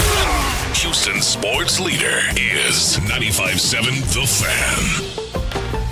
95.7 The Fan presents In the Loop with John Lopez and Reggie Atatula. That's right, Big Voice Man. You are indeed in the loop here on 95.7 The Fan. One correction, though, Big Voice Man. No John Lopez today. He is... Do you remember where... I be forgetting. I'm a forgetful individual. I'm not proud of it, just saying what is factual. Do you remember where the feeding frenzy is? I don't. Okay. I don't remember. But yes, John Lopez doing a little bit of philanthropic work. He does this every year, the feeding frenzy, where they do a little bit of a gala of sorts to raise money for. Actually, now that I think about it, I need to do more research because what exactly is it for? Couldn't give you the answer to it. Somebody getting fed. Somebody's getting fed, right? And I know it's. Did he do a good job explaining it? Because we did ask him on the air. Look, I'm not going to blame John here. I probably could, but I'm not blaming John here. I still this don't, is me. like, if somebody was to ask me what is it, I'm still not sure exactly what it is. Somebody getting fed. Someone is getting fed. That's what and it is. And they raising a lot of money for a good cause. That's all I know. Yeah, man. I don't know where it's at, how people could get involved if they wanted to get involved. But you do know somebody that wasn't eating before is eating now. And it's a frenzy. More or less. That's right. That's right. I know that he said it's on the Bite Me podcast Facebook page. There's more information there as well. We go. But I ain't tapped into Facebook in literal years, so that is also a barrier for me. Yeah. He did a bad job promoting this on the air, man. I like how you have turned my particular negligence in finding out information. I just thought about this because fault. I think I asked him on the air, like, where can the people? He's like, on the Bite Me Facebook page. Yeah. I'm like, that's all. Everybody ain't on Facebook, man. Yeah, look, if you're going to do promotion, you got to bring it because Figgy is going to be a tough critic on that. Like, that's one thing. Figgy, and obviously all of the stuff that he does on social, Figgy is going to judge your promotion tactics harshly, as he should. Yeah, I'll take the responsibility on my side because I should probably have a better answer on what the actual work is. But I know that it's good work that's being done. Work out there, man. But yeah, that's indeed. Speaking of the Lord's work, the people that are shaming you right now on the text line because B. Scott has what I've come to find out is at least a 3-year injury with his shoulder. That you got Lance McCullers, man. 3.5 years. Yeah, he just carrying it around, not going to seeing nobody about it. And so I appreciate all the folks on the text line shaming him, including this text from the 281 who said, my brother had a pain in his shoulder, ended up being a major infection, had 4 surgeries 2 months ago. See, that's the worst right there, man. So when it's something you don't think is a big deal, and be like, "Hey, man, that's correct. That sound kind of cancerous, man." That's right. That's right. You need to go find out about that, big dog. Go ahead and set that appointment. Man, I hyperextended my shoulder, man. I ain't got no cancer. Ain't nobody trying to hear that, B. Scott. Man. How you supposed to hug the babies if one of your shoulders don't work? With the other one. Come on, what you mean? Boy, if you don't go, I didn't say both shoulders. Boy, if you don't get. What you mean? You don't get to the doctor. Put some Robitussin on it. How you gonna do the shoulder lean dance, man? That's a great point. Your south side is not gonna be sturdy right now without that shoulder. That's fair. You know what I mean? That is fair. How can you rep for Hiram Clark if your south side ain't sturdy? Well, because I still throw up them signs that I'm not gonna throw up here on this YouTube channel with the interest of Mo Karam Law and West Point Lincoln Studios. You know, I'm pretty sure they don't want to be associated with such things, but we gonna still rep.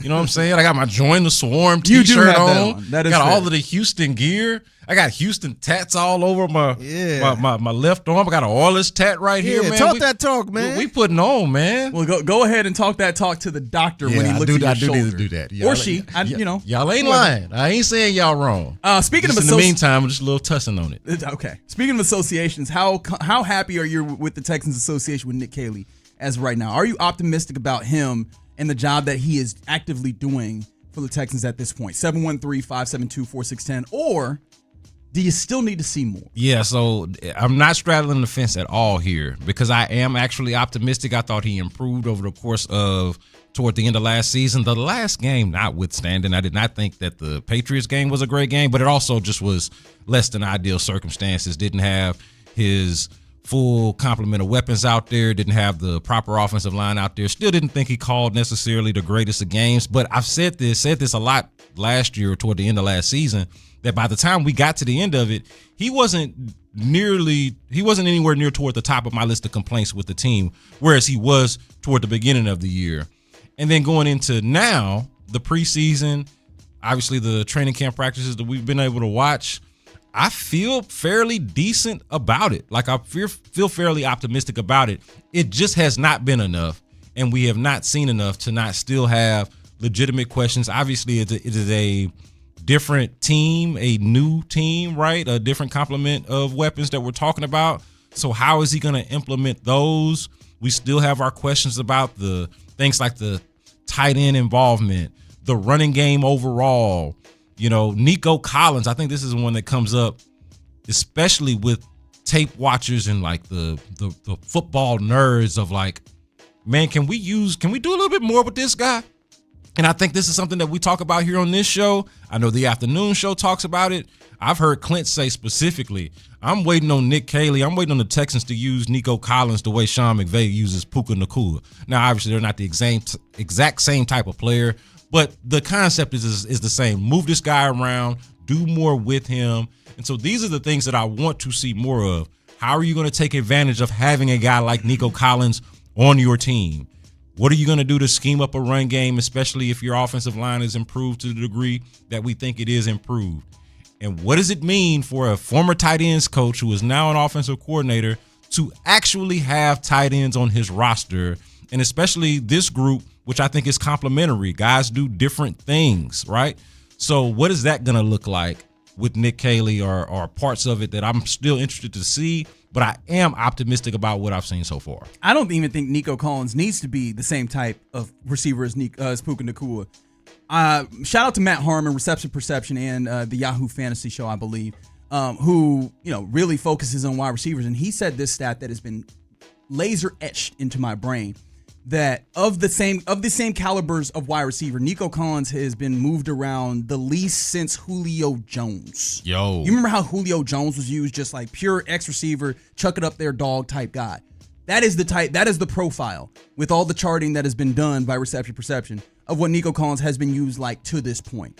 And so, yeah, he needs to be moved around. And this is where I will actually, oddly enough, with all of the negativity that I've had for Nick Caley to this point in his tenure as a Texans offensive coordinator, I will say that I'm optimistic while I am not certain about him. And I think you understand the distinction that I'm making. Yeah, for sure. I'm optimistic because, to that end, we talked to Nico Collins. This is one of the benefits of having, being able to be out there at training camp and sitting down and talking to the people that we do. When we sat down and talked with Nico Collins, he seemed very excited, and he spoke to the idea that he's moving around, that he actually said he thanked Nick Caley for moving him around more. So I'm excited for that, and it seems like that's there. Jaden Higgins kind of said the same before he ends up being injured and lost for the season. So the idea of moving guys around is there. You can clearly see that there's more weapons that are in tow, as you've talked about, to possibly have some of the things that maybe would have been in the playbook last year that they couldn't get to, or things that maybe he even added over the offseason that feel like the trends in the NFL, whether it's tight ends with multiple personnels or, moving guys around and taking different advantages. I think that those are opportune here now with the tools that you have, and they have shown that at least they are intrigued by those possibilities. The thing that I'm still interested in seeing is how quickly are you getting plays in, because that was an issue last year that ultimately held back some of the operation. And then what do those plays look like in the real pressure times? You can call them right now in the preseason. You can call them during practice when we can slow this down and we can stop and we can reset, even though there's not been as much of that this year. But it's when you get into games, when you get into big games, are you handling that moment with the right kind of timing and with a level of conviction? Because I think for the play caller, it's not just, am I getting the play in? Is it the right play for the moment? And those are things that I don't know that I can say definitively are there until we get to that point and we see them. Yeah, and this is going to be a big part of this is going to be just being on the same page with the personnel, specifically the quarterback. Another thing that I really want to see with Nick Caley, mentioned this earlier in the offseason or as we were approaching training camp. I think after we first heard from C.J. Stroud back in, whether it was OTAs, minicamp, whenever exactly that was, and he talked about them doing more of the things that he likes and that he's had success with and that he's used to doing and implementing that. And I remember at the time I was like, well, why weren't they doing that already? But, of course, the next question for me was, okay, so what does collaboration look like in this context? I see what it looked like last year, but what does it look like now when you have C.J. Stroud a year into the offense, more comfortable, not just more comfortable running it, but more comfortable perhaps in his own voice, and expressing those sorts of things, which is why I really love the idea from the texter earlier of allowing him to call plays in his final preseason game. Because first of all, I just think that's a fun concept and idea, but also could help the collaboration. Like, you just imagine after this game tonight, by tomorrow or Sunday, whenever they meet back again, have their meetings in their meeting room and everything, and Stroud's like, all right, you see this play that I called in this situation? This is what I really think, or how I really like it in this kind of particular situation, and see how that looks. So, yeah, man, I think that there are some things to be concerned about, but also some things to be curious and even, dare I say, optimistic about when you look at both them having a certain level of comfort and the added personnel, right? We talked about the tight ends. Jalen, I think you might have just mentioned Jalen Noel, but that's another one.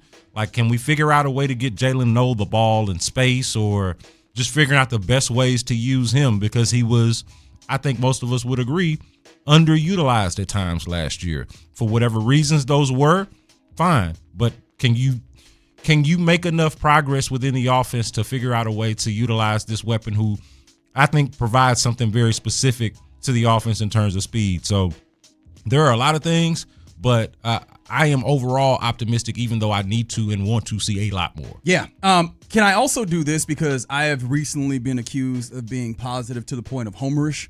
So here comes the negativity. You ready?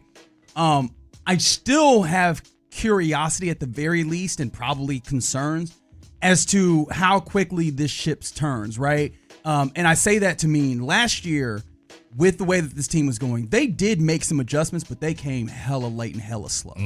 With how, I think it's fair to acknowledge for Nick Caley and the offensive staff at large, you were looking at a toolbox that was kind of bereft of some tools that you would want, right? One of the tools that they ultimately used to try and stem the tide of some things is, hey, Blake Fisher, can you be the sixth offensive lineman that's pseudo tight end, right?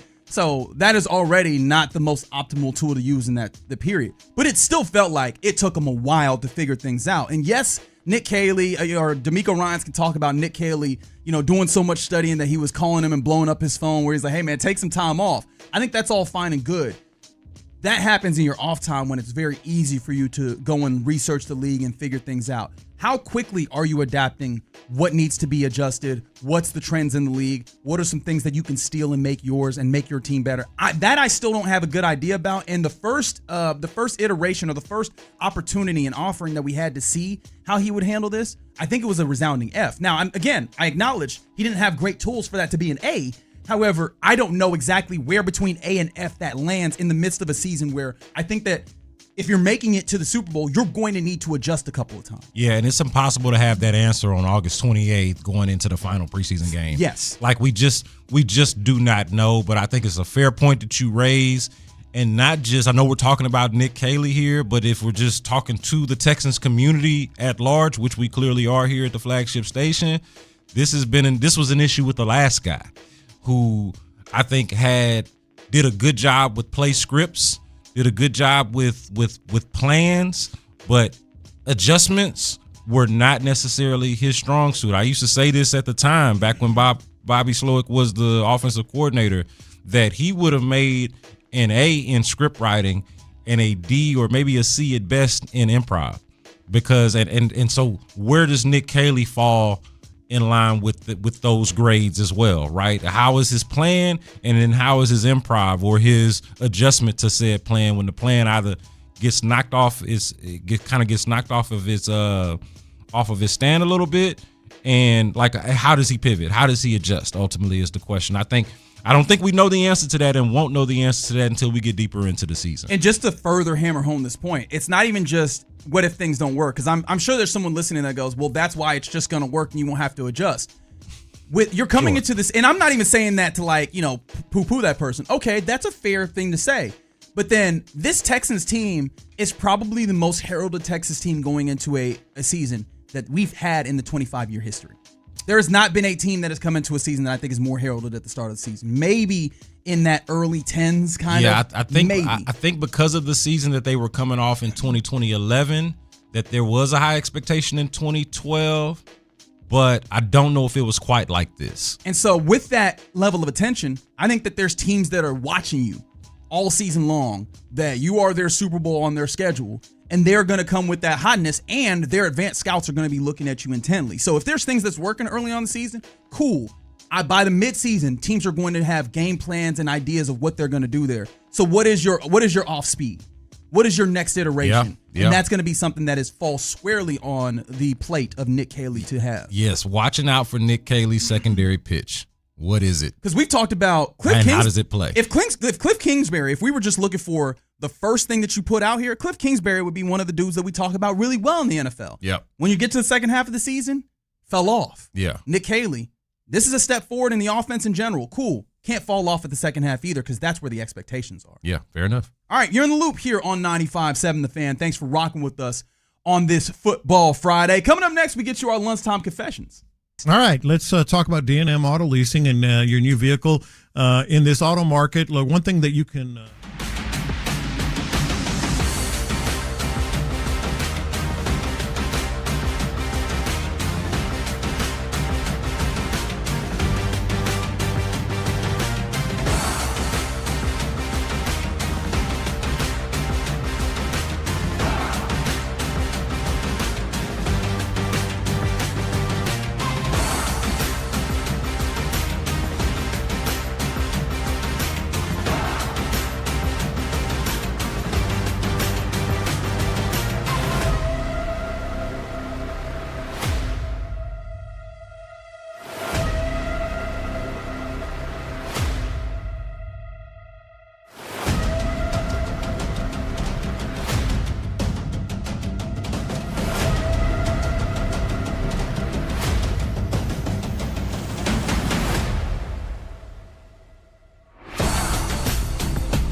hotter than ever. Houston's sports leader is 95.7 The Fan.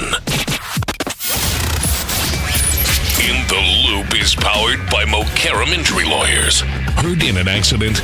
Call Mokaram Injury Lawyers at 281-222-2222. Sometimes it's sports, sometimes it's not. Whatever it is, Reggie and John are keeping it real. It's In the Loop's Lunchtime Confessions on 95.7 The Fan. Watch this. These are my confessions. Before I get to my confession, I just heard that promo of J.J. Watt on Flip Day talking about how, he really appreciates what we do here at The Fan. And I thought to myself, I wonder what JJ's favorite segment on the station is. Ooh. You know what I mean? Great question. I'm just curious. What do you think it is? Text in 713-572-4610. Yeah, what would it be? Unfortunately, I would have to lean that morning show because of the relationship. That's what I think so. Would it be like a Take a Mania? Would it be Acknowledge Me? What if he's just like, I'm a real petty cast guy? Yeah, he could be a petty cast guy. I could see that. I could definitely see him being a petty, but almost like closet petty cast because maybe he doesn't want everybody to know how petty he is. Yeah. Or maybe he does at this point. He's a made man and is retired and all of that. Is in media, obviously. So, yeah, no, that would be interesting. What if he goes like the complete opposite way? He's like, actually, I'd be here for Dirty's Daily, actually. Oh, yeah. That's a sleeper pick. I'm just very curious as to where Nah, that'd be the case. it's not Dirty's Daily because he wasn't a fan of Clint poo-pooing the idea that Shania Twain was a legend. And honestly, he's correct. Yeah, no, he is. Not Clint. I just want to make that clear. Not Clint is correct. JJ would be correct in that moment. Yeah, no, yeah. I agree. Yeah, like yes, JJ is correct. Shania Twain is a legend. That's right. Wait, Clint don't think she's a legend? Buddy, on Flip Day, he was saying this. He was saying it the day before on the drive, but then he brought it back. That was our first segment. He spun the block on that one, which I was surprised. Because the idea was now that we're on the FM station and we got all these music listeners that are tapping in, at least for today probably, let us know, is Shania Twain a legend? And everybody was like, yes. What is you talking about?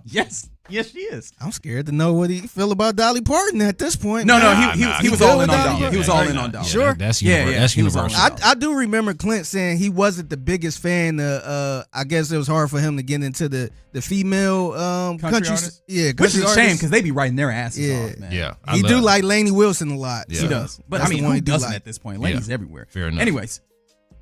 These are my confessions. I recognize, and I know this is going to shock you guys, I could be a little pretentious from time to time. Right? Yeah.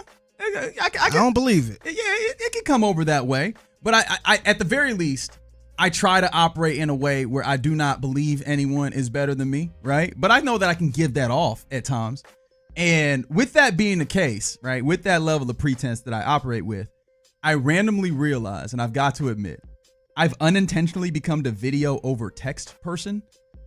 Ooh. As in, like today, I caught myself this morning watching a short clip of an author that I like talking about something when I have a book of his on my shelf that I've not cracked open.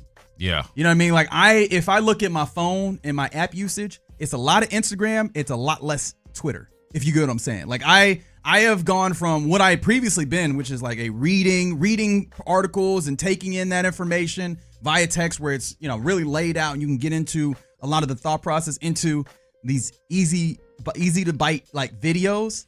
And I don't know if I like that about where I am right now. Yeah, it's a fair point, but I don't think it's just you. I think it's just kind of the sign of the times. Like I spent about 30 minutes this morning watching a Stephen A. Smith video, whereas 20 years ago I might have been reading a Stephen A. Smith column. But Stephen A. Smith don't write columns no more. Yeah. He just talk. So, and a lot of people, I would even include myself in this to a much, much, much, much lower degree, as somebody who used to write a lot and writes very little, as I sit here with a pen and a notepad over to the side right now. But I do way more talking and videoing than I do writing these days. Yeah. And this is just a sign of the times, dog. Maybe so, but there's something about my brain that goes, I mean, you the dude that likes prestige TV, you are going to be the person that breaks open The Athletic and reads all the articles to learn about this. And I'm just sitting here listening to people talk about stuff. I'm like, hey, this feels like I am getting lesser information, or at least not as full of information as I once would. Hey, Fig, let's not let Reg ride on this, man, because he was on here a couple of weeks ago on this very station, on this very show, citing an almanac, right? Like he went in. He went into the almanac, whereas I feel like you got to even be of a certain age at this point to even know what that is. Yeah. Much less be using it as content or as any kind of entertainment. Or you getting it as entertainment. Yeah. Well, I mean, you read an almanac. I did. So read give yourself some credit. All right, fair enough. Thank you. I appreciate that. There you go. I'm back to being pretentious again. These are my confessions. I'm gonna get it checked out, man. Yeah. I have not set the appointment yet. I'm gonna try to stay focused on the show up until 2. Oh, you can take a segment off. Just let me know. No, I got a lot to do. I got a lot to do even in between breaks. But after the show, I am going to set this appointment to have this shoulder looked at. I'm not going to even call it bullying because y'all are right. It would be one thing if it was like I was peer pressured in a way that was like untrue or inauthentic. But this is a legitimate concern with the right shoulder of mine. I cannot reach back into my back seat. Like under any circumstances, I will cry if I do so. And we just cannot be living like that. I think I gave it long enough to say, hey, this thing is going to heal on its own. But it's been 3.5 years and it ain't done none of that. So I'm going to get it looked at. To me, I've been negligent and we are at the point to where it's time to take this thing seriously. So I'm going to take it seriously. Look at that. Bullying works. So what took you so long? Like what was the issue? You just taking all of this time to do it? Just didn't want to do it.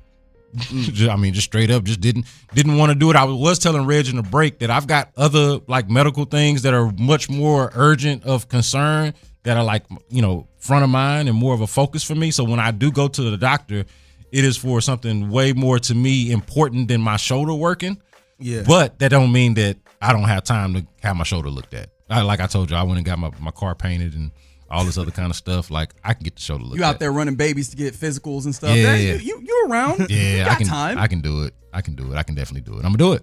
I love it. Love to hear it. Again, sometimes shame is a powerful tool in society, and sometimes you have to use it for good. Yes. And enough is enough. Finally. These are my confessions. So I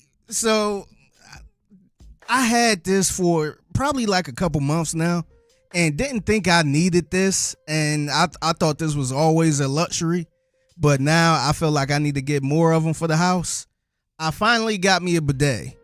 Yeah. I got me a bidet. What? Yeah. And look. Life changing? He's got water shooting in his booty now. 100%, man. I'm so proud of you. Yeah, like to me, I did. First of all, I got it. It's true. That's what it does. Yeah, I know. I got it as a sentence. It was funny. Yeah, you sound too excited to say that. I'm happy for you. But yeah, I didn't know they were that cheap, man. Like I got one from Amazon for like $25, and I'm like, dang, I installed it myself, and now it's to the point now like we got it in our private bathroom, in our bedroom.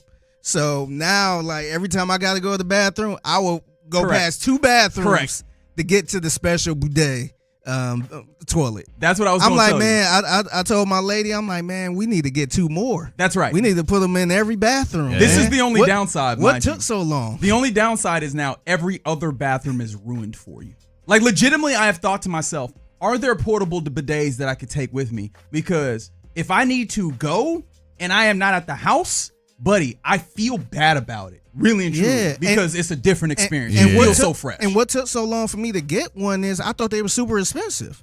I thought I had to get some work done to the toilet and all of this other stuff. I thought it was going to be thousands of dollars. I didn't know it was one on Amazon for $25 that you could put together yourself. Yeah. Like, damn, what took so long? That's because those are the gateway bidets. Soon enough, you're going to start looking at the Japanese ones that are like hundreds, if not thousands of dollars. But speaking of, that part of your body will feel really good. Yeah, this is the evolution.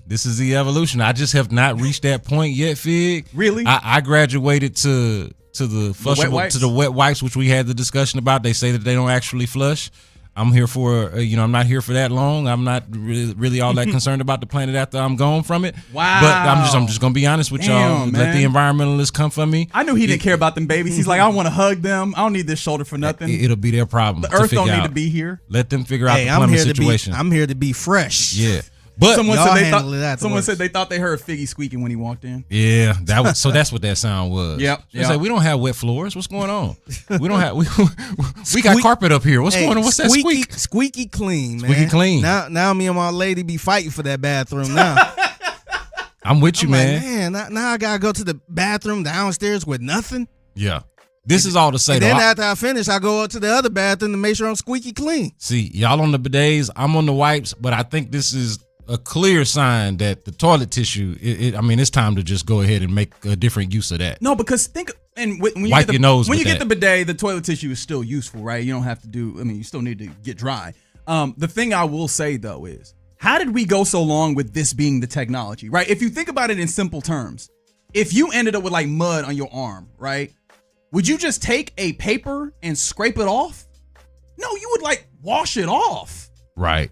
Fair enough. In this instance, it is not mud, but you know what? And we just taking paper wiping this off? I do one better. Like when you take a shower, you ain't just gonna get in the shower with no water and tissue and just try to clean yourself. Well, unfortunately. Oh no. No, not I. Not I. No, I know you, but I'm just saying. Don't overestimate. Don't overestimate the people out there who might think that that's okay.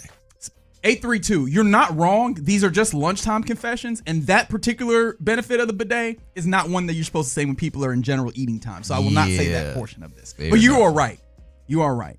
It does help things move along. I hope I ain't mess up nobody lunchtime or lunch. Just saying I got a bidet. Well, I hope they're not visualizing you using it. Is that graphic? Only if they're trying to play it out mentally, like, oh, so how does this work with Figgy in the bidet? You know how it works. Don't give it too much thought. Yeah, I think that we kept that relatively clean. I hope we did. And if we didn't, I apologize. It's an audio medium. We didn't pop up. Not just audio. Well, but it's video now. I'm looking at our video. We didn't pop up no pictures of Figgy using it. You know what I'm saying? Which, if we did, we would deserve to be fired. Yes. I'm going to be honest. No, absolutely. They would deserve to get us out of here if that was the case. Yes. Yeah, for sure. Single ply TP still exists? Does it? Well, I guess it does. Like, this is what the babies be getting really robbed on that, because schools are the places where I think about where they just have the one ply, and I'm like, what am I supposed to do with this? Yeah, no, that's not gonna get it done at all. Not gonna get it done. The messy situation. Anyways, those are your lunchtime confessions here in the Loop on 95.7 The Fan. Coming up next, let's talk to our friend who happens to be the head coach of the number one team in the Western Conference in the MLS, the Houston Dynamo. We talk to Ben Olsen next. The Texans offense has a new wide receiver. Former Patriots pass catcher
Fan presents In the Loop with John Lopez and Reggie Atatula.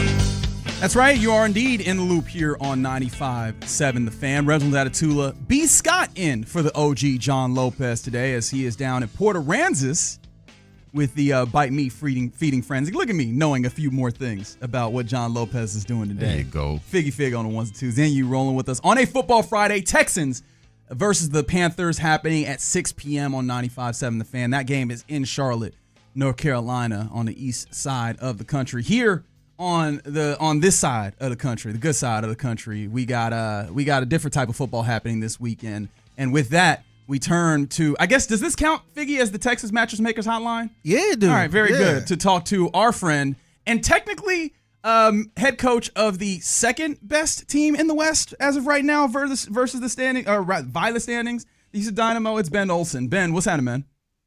Not much. It sounded better when I was the head coach of the first place team 2 weeks ago. But I know. That's how quick this can happen, you know. Yeah, one loss to St. Louis midweek, and I even forgot. I said it, in the tease. I was like, number one team because I was so excited. But I guess that's the work that needs to be done, right? Is getting you back atop the West, right?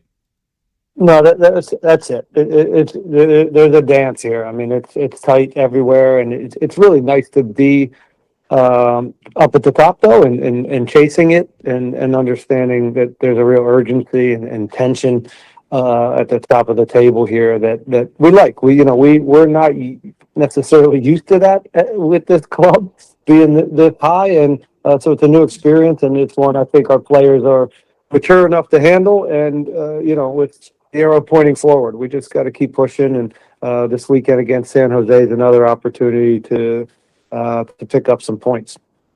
So one of the things that is really notable about y'all's performance as of late was that you recently tied a league record with a 5-match shutout victory streak, and that you've also held opponents scoreless for an impressive 485 minutes, which tallies up for the second longest streak in Dynamo, or at least over the last decade in Dynamo history. What would you say is the source of that, the reason why you guys have been able to perform at that level? Well, you guys know this from every sport, right? You don't do that by having a good goalkeeper.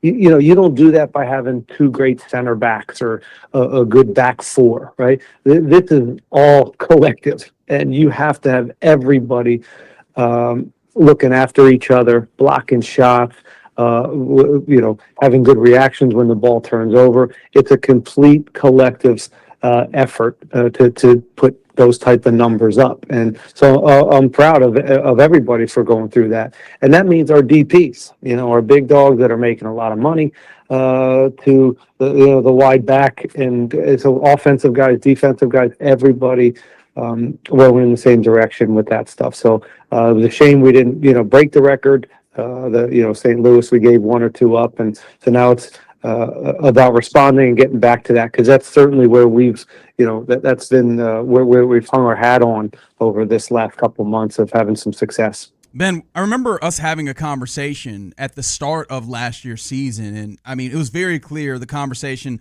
led us to have to talk about the idea of needing to build the squad. And I mean, this week we're seeing you guys send Andre Linger off of the squad, and it feels like it's because he did not have a way to break into the 11 of what you have. Like, how can you tell me, like, kind of what is the thought process, and how do you feel as a head coach with where your roster is, with where your squad is, especially compared to even a year ago? I think we're in a good place. We're deeper, we're more talented, we're more experienced, and we've had those conversations. At the end of last year, I thought we were naive, we weren't talented enough. And we didn't have enough men and experience. And we went out in the offseason, and Asher and Pat Onstead, the GM and technical director, and the scouts did a good job of, putting this group together. And it's taken some time. When you get this many new players, it's still a work in progress here. But again, I credit them. We're talented. The DPs are playing at a high level. We got, Hector Harris come back and giving us some real experience and moxie in the midfield. We're deep in the back. So We're just set up differently, and then then there's going to be casualties. When you build a deep team and have a little success, there's going to be guys that can't get in the lineup, and they're going to look for playing time somewhere else. People's careers are short, so you don't want to sit on the bench. So if it's not the right place for somebody, let's all work together to move you on to a better place. And that he's not going to be the only one. There'll be one or two more moving out and two or three moving in the next couple of days before the transfer window closes. That's the nature of this sport. And we're trying to get better. We're trying to get better in this transfer window and keep pushing this team forward. We're talking to Ben Olsen, head coach of the Houston Dynamo, right here on In the Loop on 95.7 The Fan. You've got San Jose coming in, and so I have two questions here, but I'd start with how good does it feel to be back home? Like, obviously, the last couple of matches on the road, especially coming off of this World Cup, you got the real big bounce that happened versus Galaxy. How excited are you to be back at Shell Energy this weekend? We're pumped because the Vancouver St. Louis trip was it was long. It was long. Vancouver is just continued to be a tough trip. It's on turf, and it takes a lot out of the guys, and then we kind of roll to St. Louis. And so we've had a full week of training here back at home, and our home form in general has been really good this year. And we want to keep that rolling. Please the home fans, send them home happy. They've been great. They've been showing up. And San Jose's they're real though. They're in fourth place in the West, and we've got a very tough schedule. It was St. Louis. Now it's San Jose. We play them both, and we're starting to see some teams at the top of the table over the next month. So we're going to have to be dialed in. Yeah, I'm expecting goals, though, because San Jose hasn't – I mean, I'm not telling you anything you don't know, but they haven't kept a clean sheet in quite a while. So I'm expecting goals tomorrow, Ben. Yeah, they bring chaos. The way they go about the game, it's high energy, and they want a lot of transitions. And so we're going to have to, when those transition moments are available, we gotta stick the knife in, so to speak. But we also have to control the tempo, and we can't get into kind of the game that they want it to look like.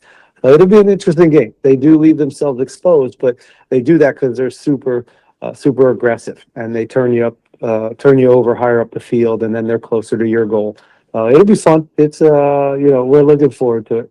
So you gave us sort of the lay of the land with San Jose, but just looking at the Western Conference overall, obviously you guys is second in the West right now, trying to get back up to that top spot. Before our listeners out there who may not be able to follow the MLS at large, kind of explain to us the landscape of the Western Conference and what you guys are looking at from a competition standpoint. Well, obviously the gold standard right now is Vancouver, and they've been up there for a few different, a few years now, and in CONCACAF.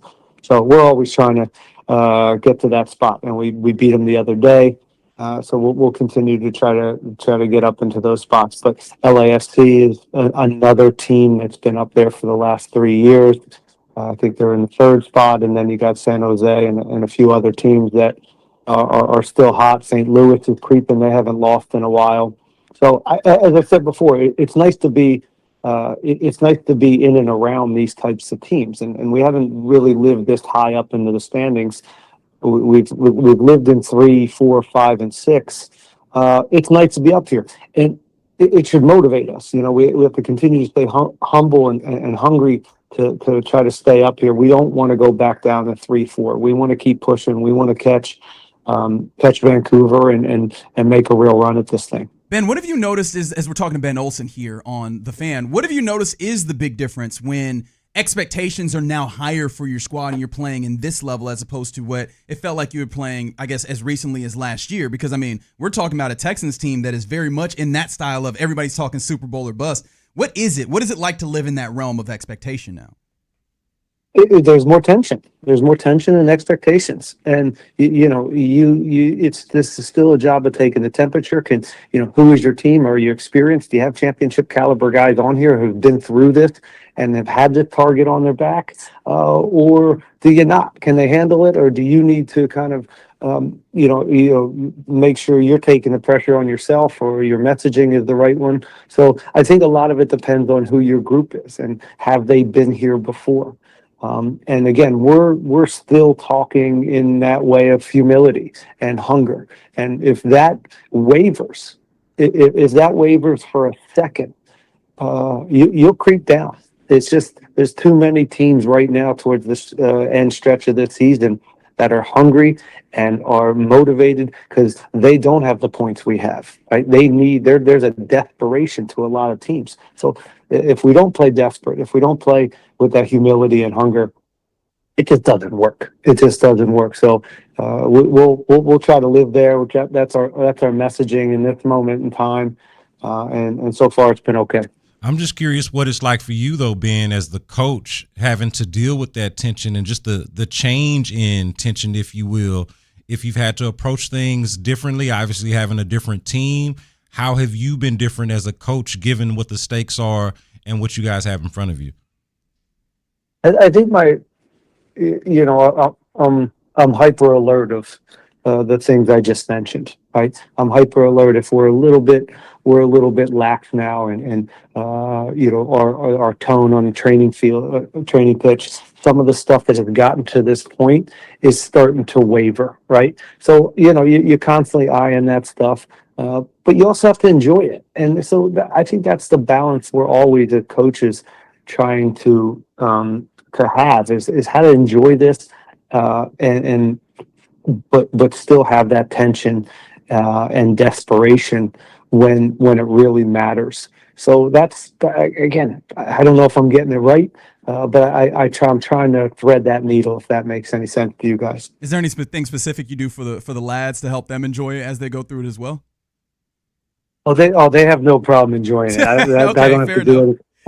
I get these guys they all live the charmed life.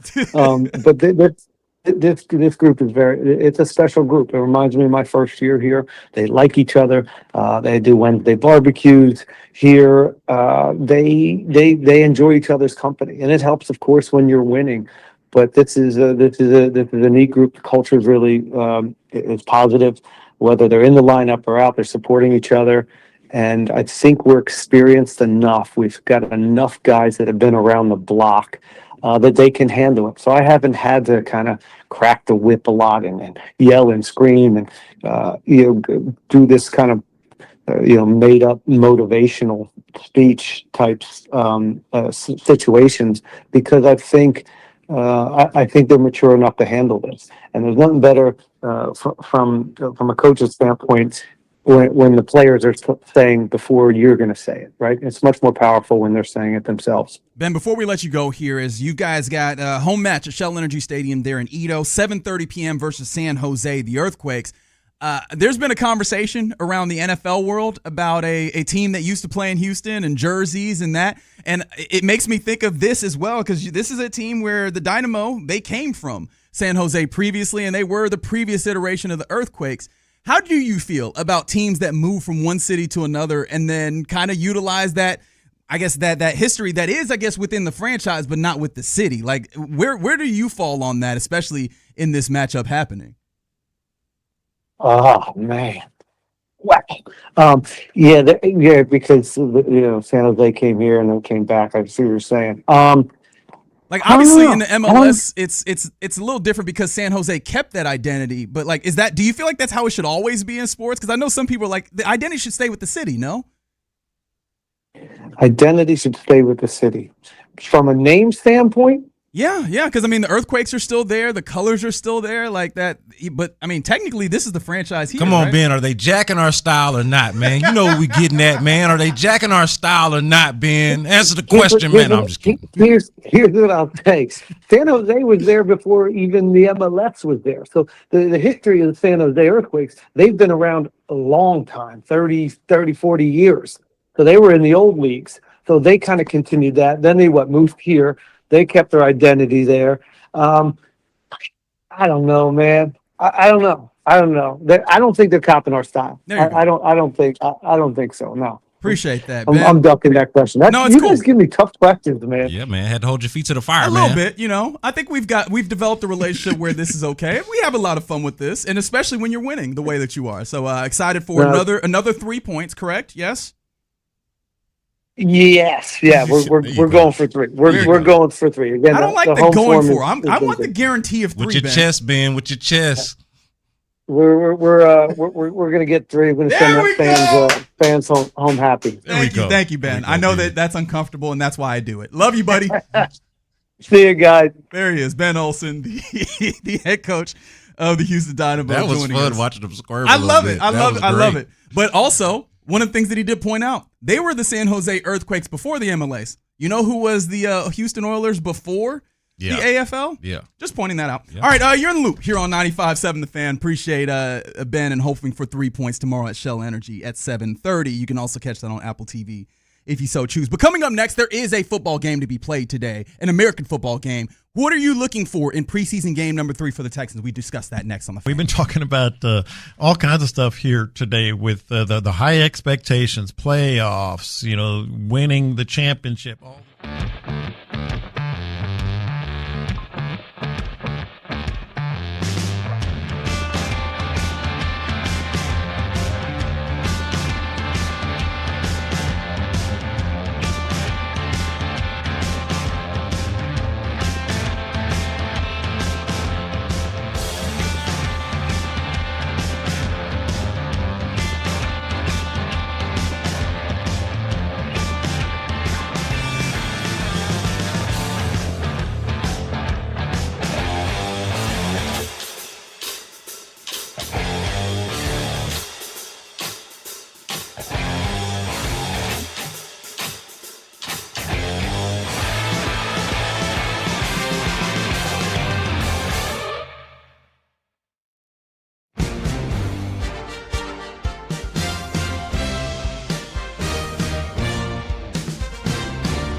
home for the Texans.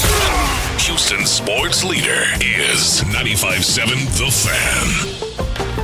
95.7 The Fan presents In the Loop with John Lopez and Reggie Atatula. That's right, you are indeed in the loop here on 95.7 The Fan. I'm Reginald Atatula. To my right, Brandon Scott in for the OG John Lopez, who has the day off, doing a little bit of feeding frenzy out in Ranzas Pass, supporting the people. Appreciate him and his hard work, and always appreciate Figgy Fig for making us sound good here on these airwaves. There is a football game tonight, fellas. Texans, Panthers, week 3 of the preseason happening out in Carolina at Bofa Stadium, as I like to call it.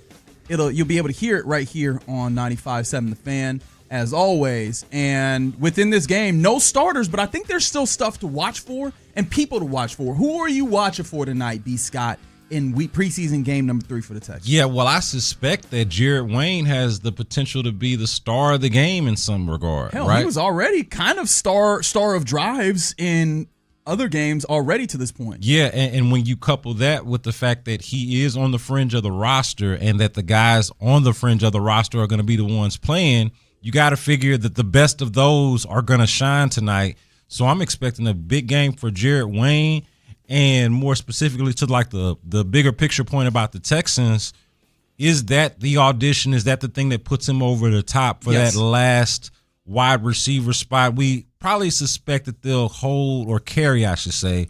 We suspect that they'll carry about 6 wide receivers. Probably would be a little bit more surprising if they carried 7. I don't think there's a way in hell they carry 7. Yeah, I would be shocked. I would be shocked. So we're all anticipating 6, and I feel like there is no less than 3 to 4 guys fighting for that 6th and final spot, right? Let's just go ahead and do it. Right? I got Nico Collins. Yes. I got Kayshawn Boutte. Yes. I've got Jalen Noel and Xavier Hutchinson. Let's just bring the Iowa State guys together. Okay, correct. So that's 4. I'm right there with you. I think Louis Bond makes the team. They just drafted him, and he's made some plays both in training camp practices and the preseason. I think covered himself in glory in a way. Plus, he's the draft pick in that room. Exactly. Right? I don't know if it ensures him a spot, but all roads or all signs point toward him making the team. So that's 5 that I'm willing to either write in pencil or pen as guys that are going to make the team. So that just leaves you with that 6th and final spot, if you in fact believe that it is a 6th and final spot. And so who is that guy? Is that Jared Wayne? Is that one of these veterans that they've brought in? Watson. Oh, you're thinking like Sterling Shepard and Zay Jones. Yeah, far less likely. Those guys just have such a hard time to latch on. Y'all just got here? Yeah, 100%. But when I say this is no less than 3 or 4 guys, I'm talking about Jared Wayne, Justin Watson, and then those 2 have to at least be in the mix to potentially make the team. So, and I don't think that they do, just to be clear. But it'll be interesting to see how that all plays out tonight in the preseason game. Where, if you had to cast your lot on what I'm just going to term a 2-man race for that 6th spot in the wide receiver room between Jared Wayne and Justin Watson, where would you? Where would I go? Which with those 2 dudes, which of those dudes are you giving the nod, and which of those dudes are you saying, appreciate you, but we're moving? I'm giving the nod to Jared Wayne, and I'm saying, Justin Watson, I appreciate you for your contributions, for your leadership, for your special teams acumen, and all of the things, the intangible things that he brings that they like from him. But I've seen more big playability from Jared Wayne throughout the course of this preseason and training camp to lean more into that. Now, I don't think that you're going to be in a position where you're like overly relying on whoever that 6th guy is, whether it's Jared Wayne, Justin Watson, or somebody else. But it is just, to me, good to have the higher ceiling guy, the bigger play potential guy. And I do know that you can chuck the ball up to Jared Wayne and he can go get it. It's funny because you call Jared Wayne the higher ceiling guy, and this is what, year 3 of him here? But it does feel like the way that he has played in preseason versus Justin Watson, and not just preseason, but camp and everything, it feels like he's shown more.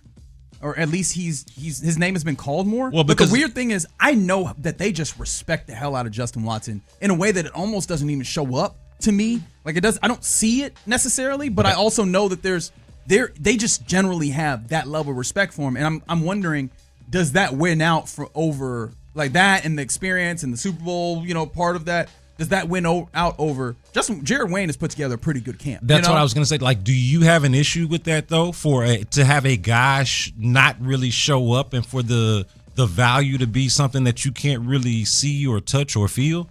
Whereas the other guy, because if we're going resume intangible body of work, then I think Justin Watson has the edge. But if you're just going based off of what you've seen as of late, and it is a what have you done for me lately type of league, then I don't know what the argument would be in the other direction, not for Jared Wayne and in favor of Justin Watson. So that would be my question to you is like, how okay are you with that if the value is something that you can't really tangibly feel or see or understand? Yeah, I'm not super okay with it. The only thing that I would try and keep, and I'm talking to myself in this moment, keep in mind is, well, this is all fine and good, but when can you break out your tools and display them? Because Jared Wayne, cool, we can do this in training camp.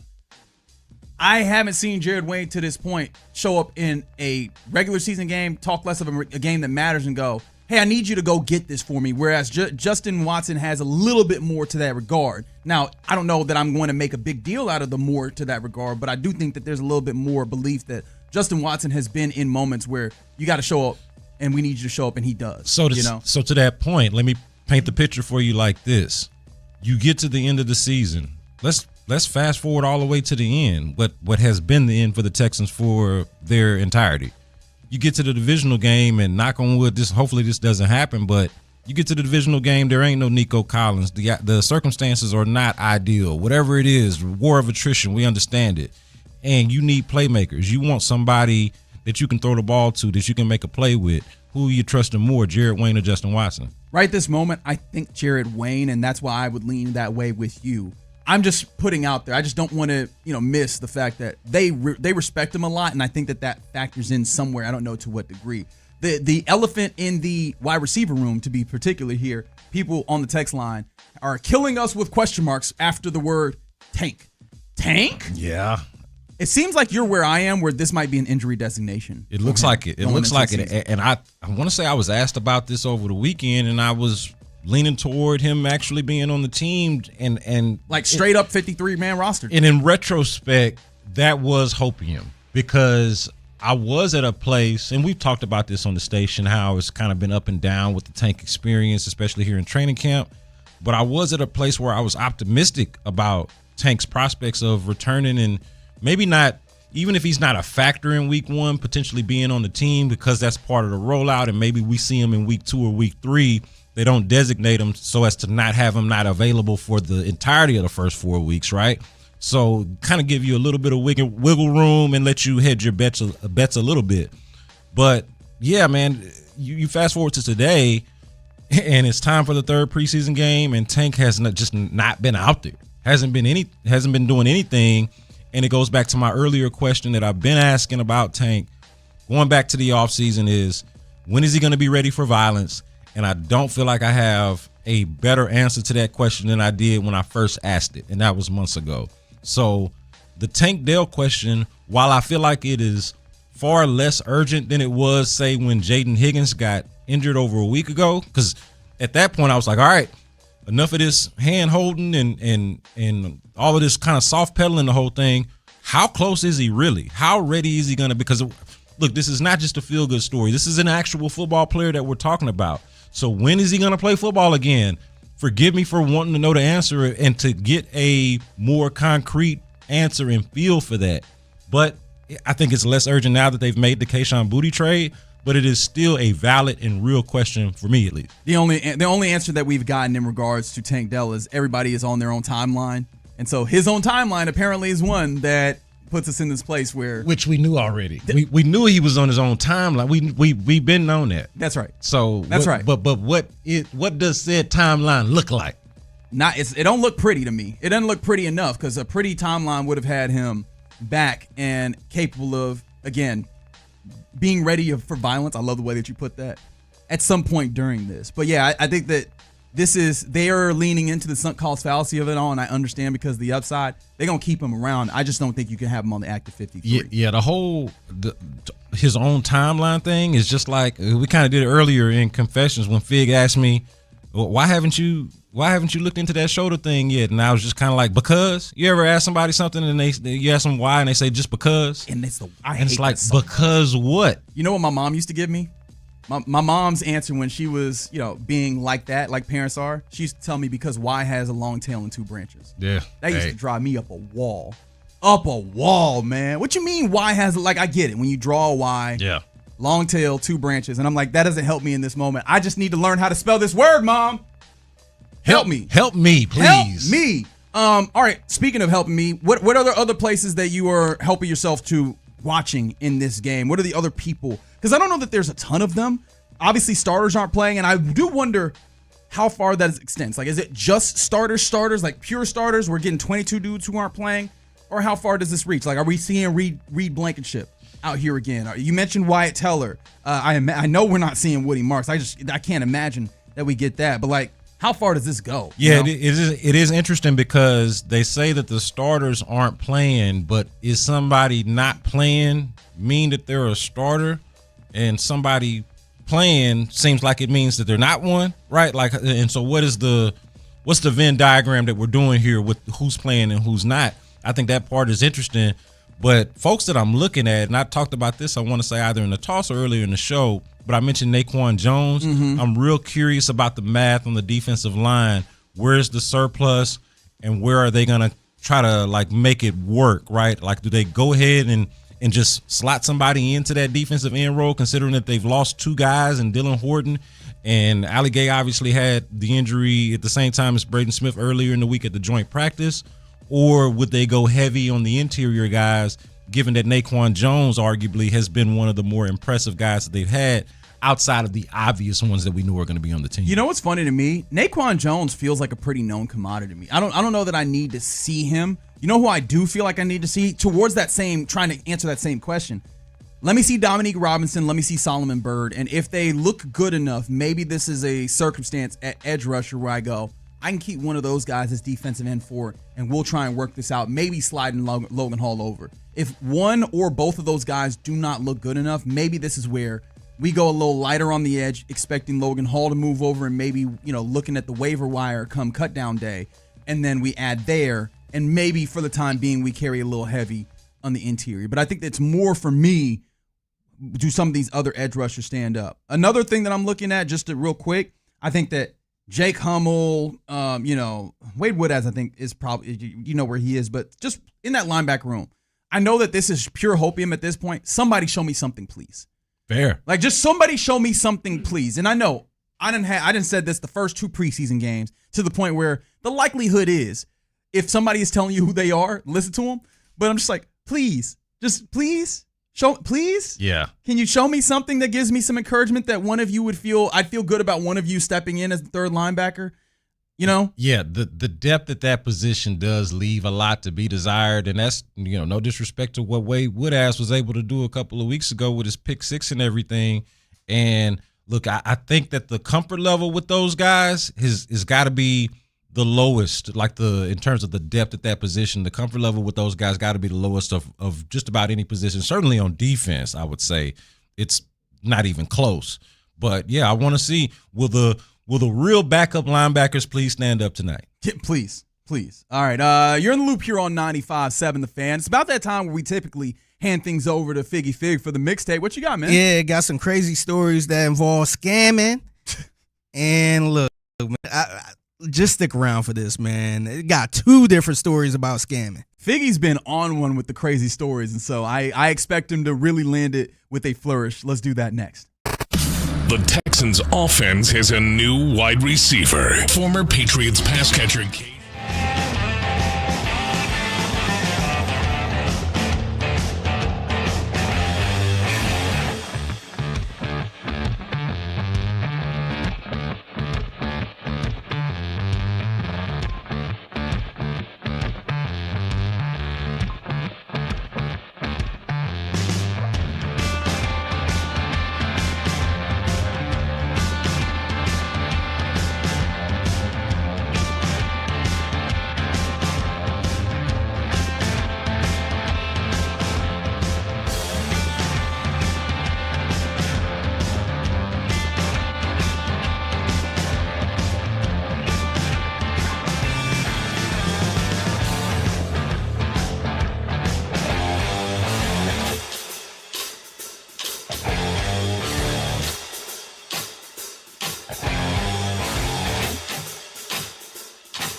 Mokaram Injury Lawyers.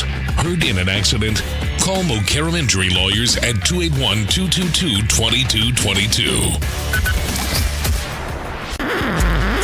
Pass the aux cord and crank up the volume. Figgy Figs in the driver's seat. Sit back, relax, and enjoy the ride. It's time for Figgy's Mixtape. Presented by Sheriff Injury Lawyers, the official personal injury law firm of the Houston Texans. On 95.7 The Fan. Yes, it is the Mixtape presented by Sheriff Injury Lawyers on 95.7 The Fan. Hurt in the accident? Don't face the insurance companies alone. Put the Sheriff team in your corner. Visit callthesheriff.com today. Happy Friday to everyone out there. It's almost football season, and apparently it is the season of scamming. Really? It's like one scam after another scam. It's funny because I would have imagined the season of scamming was somewhere in like the winter or like the fall as we get towards around tax season. Yeah, when we start getting to where hey, we need this money, baby, this money. The scammers do not take no seasons off. That's fair. That's a good point. Yeah. So we was talking about receivers and all that. Was it Keyshawn Boutte? The Houston Texans getting him.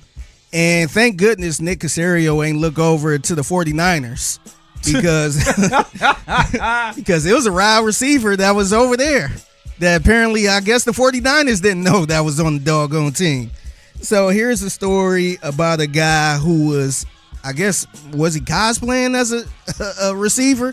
I don't know what the hell he was doing, but here's NBC News with the story of this scam. Okay, so I'm on my way to get my mom. I know I get a lot of fans who want to know how football works or how I got involved in the league. That's Dejan Love. Federal prosecutors say he faked being a San Francisco 49ers player as part of a scheme to convince women to give him money. This Instagram account, cited in court records, shows Love wearing 49ers gear and playing catch on the beach. He also posted stories, free agency, year one, and Super Bowl, all in the same week. Prosecutors say Love used dating apps like Tinder, Hinge, and Facebook Dating to meet women and entice them into fake investment schemes, mostly between 2022 and 2025. They say they found 26 women from Oregon, California, and Washington who were defrauded out of more than $1.3 million. Agents arrested Love and an alleged accomplice, 18-year-old Taylor Chan, at the Boise airport on Tuesday. They both face wire fraud charges. Court documents show screenshots from fake bank accounts and fake investment accounts. In an Instagram story, he used Google's AI overview, likely pulling from fake accounts he created, to try and convince people he played in the NFL. Love promised women their money would quickly double or triple if they invested with him and Chan, prosecutors say. Chan, who acted as a financial advisor, called Love a vet manipulator, according to iCloud messages published in court documents. FBI agents found no evidence that Love or Chan invested the money they got from dozens of women or repaid their loans as promised. When the victims had no more money to invest or asked too many questions, Love blocked communication with them and kept their money, prosecutors say.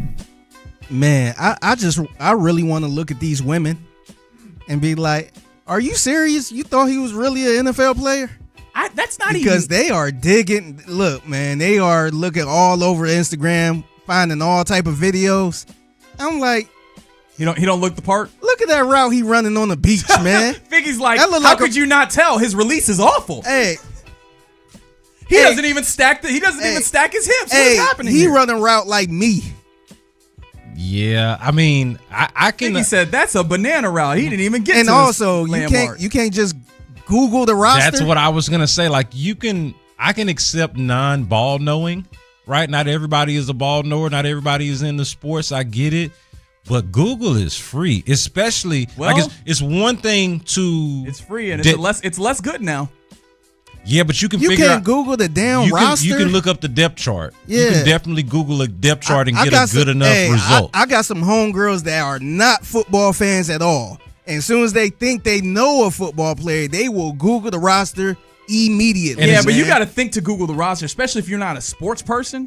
I bet there's people that. But I just told That's you. all the more reason to Google it. But no, here's the Yeah. thing. I bet people. You heard in the story, people did Google it, and if you trust Google to do that AI summary, he done already made it so that stuff that he put on the internet would be pulled into the AI summary. So I bet there were people that thought they were doing their due diligence, looking this up and saying, "Oh, the AI says this," which is why I keep telling y'all. You talk about women who could catch a man doing anything. That's why I keep telling you. And they can't sit here and Google the roster. They don't know Football Reference. No, I'm just saying. Do you know how many people don't know football? You know how much of a sicko you got to be. I'm obviously joking, but I'm just saying, Google it and have a more vigorous search process. Women find out anything, especially before you give money. It's one thing to date a guy, right? And he might be lying, but you okay with it because maybe you like him, and maybe you wanna be lied to for a little while. But once you start investing your money into this lie, I feel like you need to go ahead and do your due diligence. Oh, no, I was just pushing back to give y'all some pushback. No, I think this is insane. Because here's the thing that got me. Since when did anybody, mind you, go, that person is rich? You know what I need to do? Give them money. How does that make sense? Immediately when he said that in the report, I was like, the NFL player convinced non-rich people to give him money? Like, what are we doing? I would be trying to get his money, right? That would be the idea. Yeah. Right. The hypothetical thing, or like the stereotype would be that these women would see a football player and want him for his money. Apparently, they out here wanting to give you money. Yeah.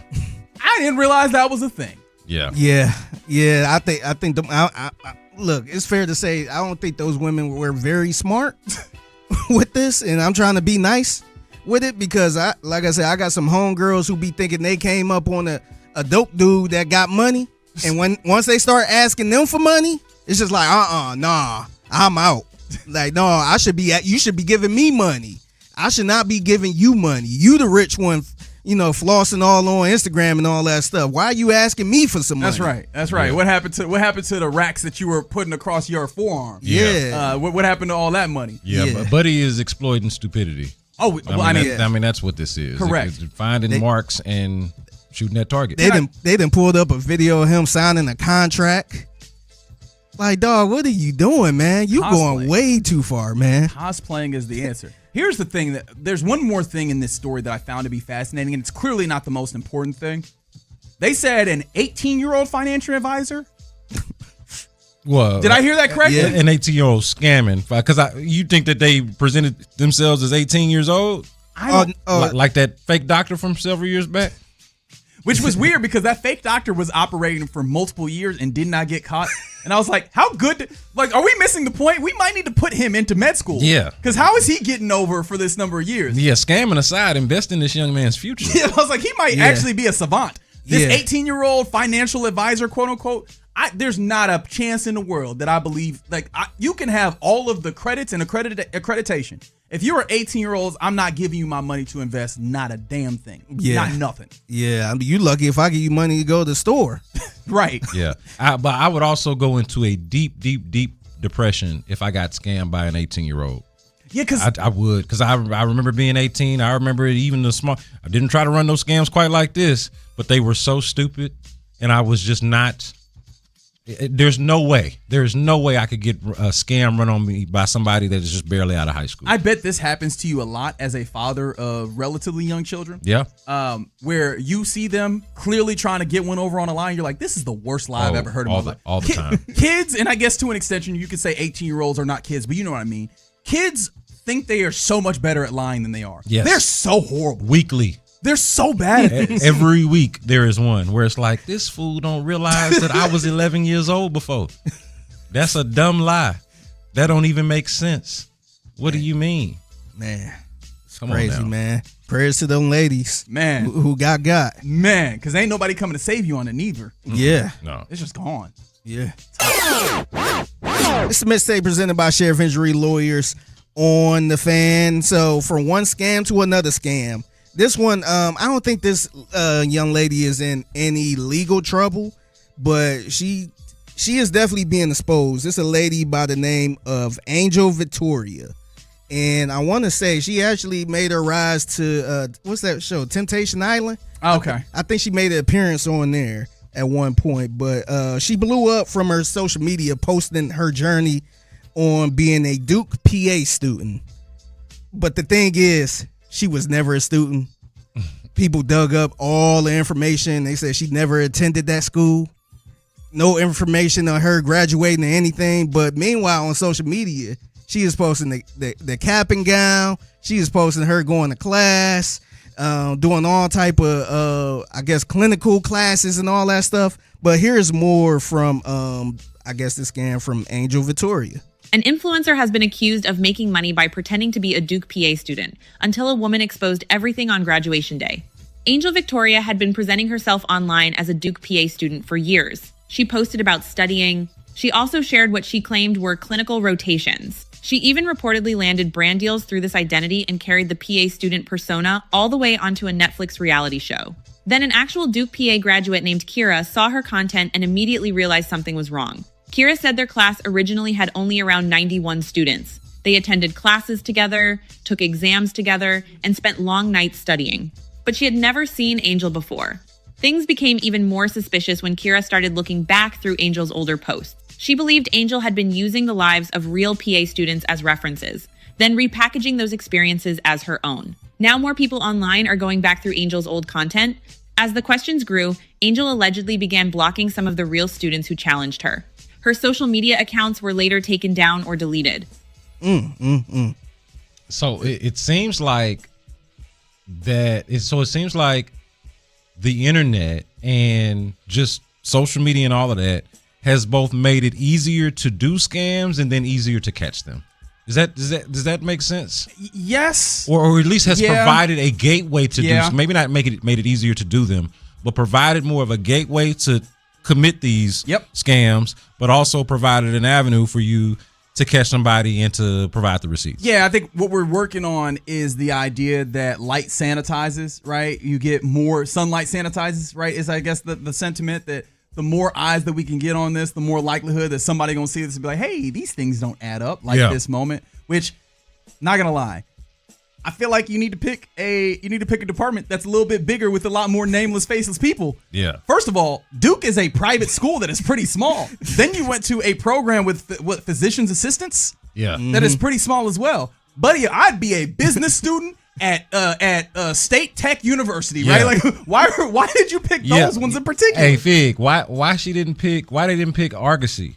What's the school that Dr. Cheyenne Bryant? Yeah. Why they didn't pick that school? Hey, that's a whole different conversation. Talk about scams. Hey, I'm just saying, pick a school where you don't feel like you're gonna get called out. Not that she didn't get called out on that one. Yeah. But you got to get ITT Tech up in here, Phoenix, the University of Phoenix up in here, dog. Yeah. And by the way, the same young lady also portrayed herself as a licensed real estate agent. Yikes.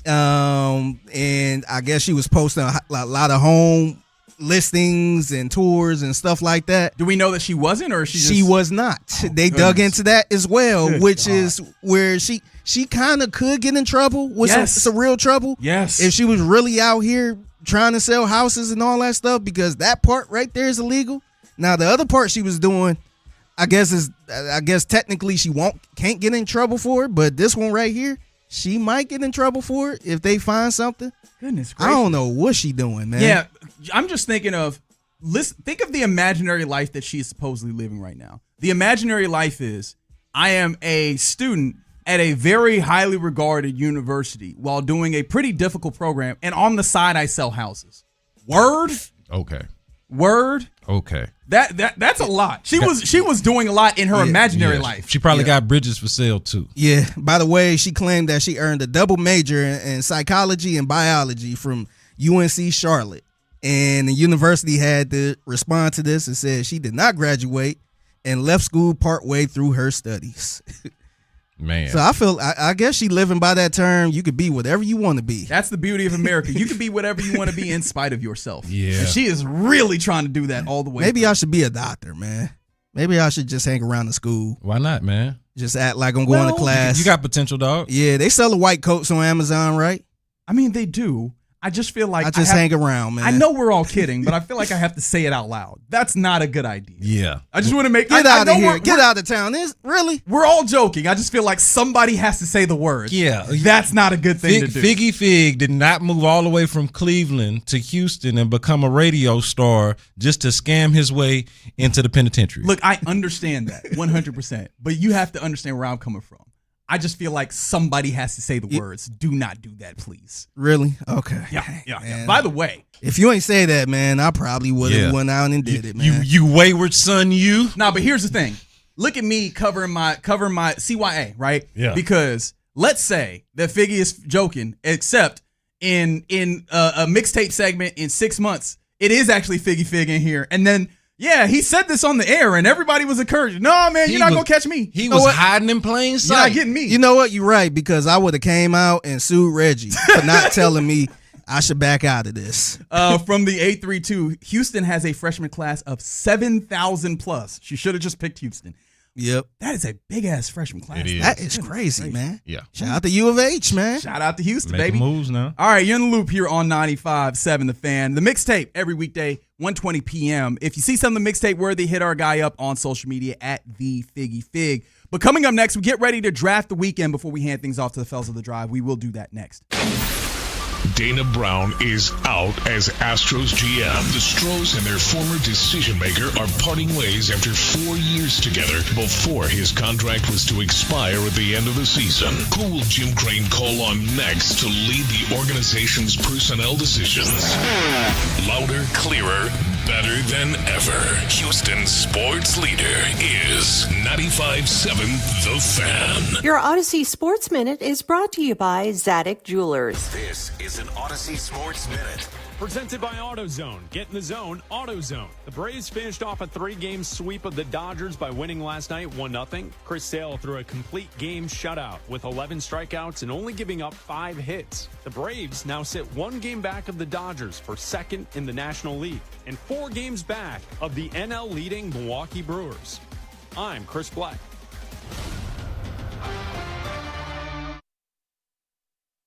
Pat Boyle here to help you get closer to Western One Sports. North Carolina and TCU open up the college football.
Questions required. Thank you, Figgy. 95.7 The Fan presents In the Loop with John Lopez and Reggie Atatula. That's right. You are indeed in the loop here on 95.7 The Fan. Been a fun Friday here. A football Friday still, though, as the fellas of The Drive have an abbreviated show. We'll help them get off and running here in a little bit when we hand things off, because they will be giving away at 3 to Texans Countdown with Sean and Seth as they get you ready for 6 p.m. when the Texans kick off versus the Carolina Panthers from Bank of America Stadium in Charlotte for preseason game number 3. Excited to see all the pieces that are involved there. One of the pieces I feel strongly that we won't see, even though there might be like a question about, you don't think we see Kayshon Boutte, right? Ooh. Kayshon Boutte. Because, I mean, he has not done really much with the team in a team dynamic. Even in the joint practice, he really just got out there and did kind of indie stuff, from what I could tell. So I don't know if we do see him, but do you think we should, perhaps, to give him some run? I don't think so, man. I don't think so. Because the way D'Amico was talking, he was still talking like he was trying to get him to ramp up a little bit. That's a great point as well, yeah. So, yeah, I don't think they're going to throw him out in the game. No, that's a good point. They are also, still ramping him up. He's also, and at this point it's been made quite a bit, he is also familiar with the offense. True. There is a learning curve with the chemistry with C.J. Stroud and just kind of learning your new workplace and all of that, the onboarding process, if you will.